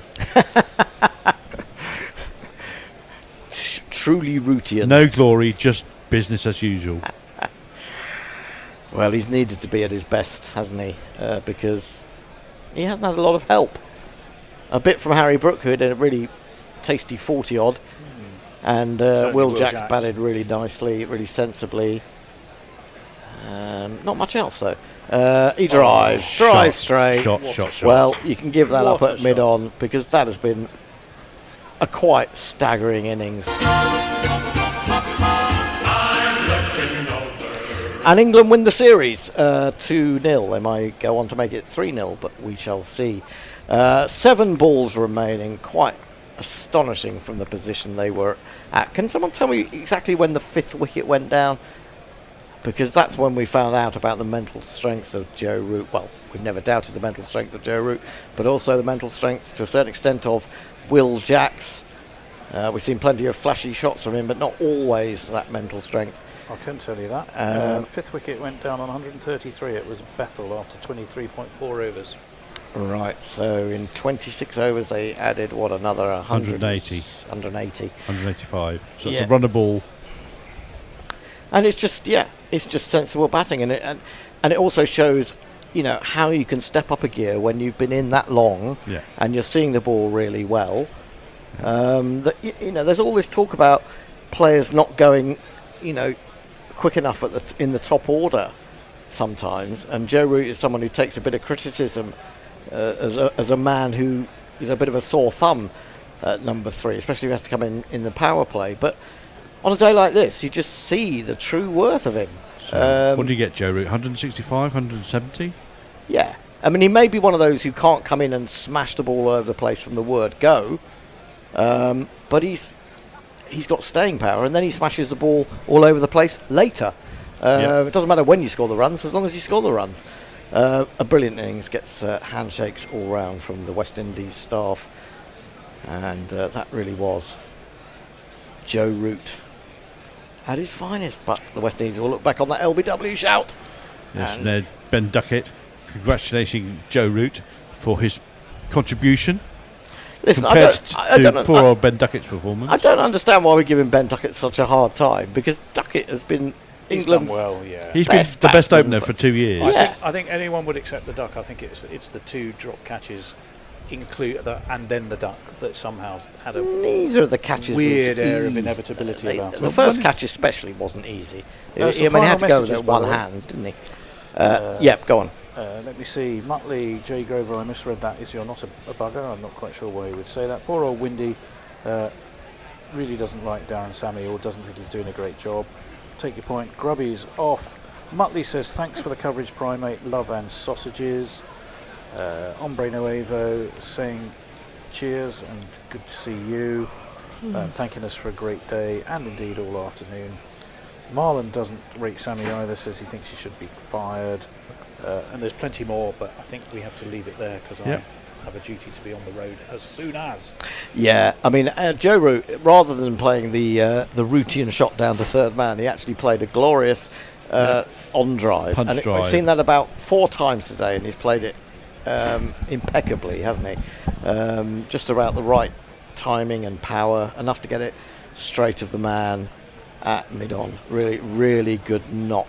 Joe Root, 166 not out off 139, and that's after England had lost Jamie Smith for a duck, Ben Duckett for a duck, and in fact Joss Butler for a duck. So there are 3 ducks in that, 3 ducks in a row for England there. Not actually in a row, but there are 3 ducks up there.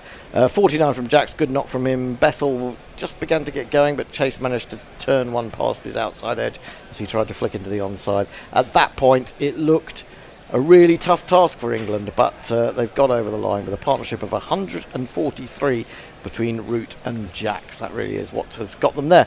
But we mustn't forget Alzari Joseph.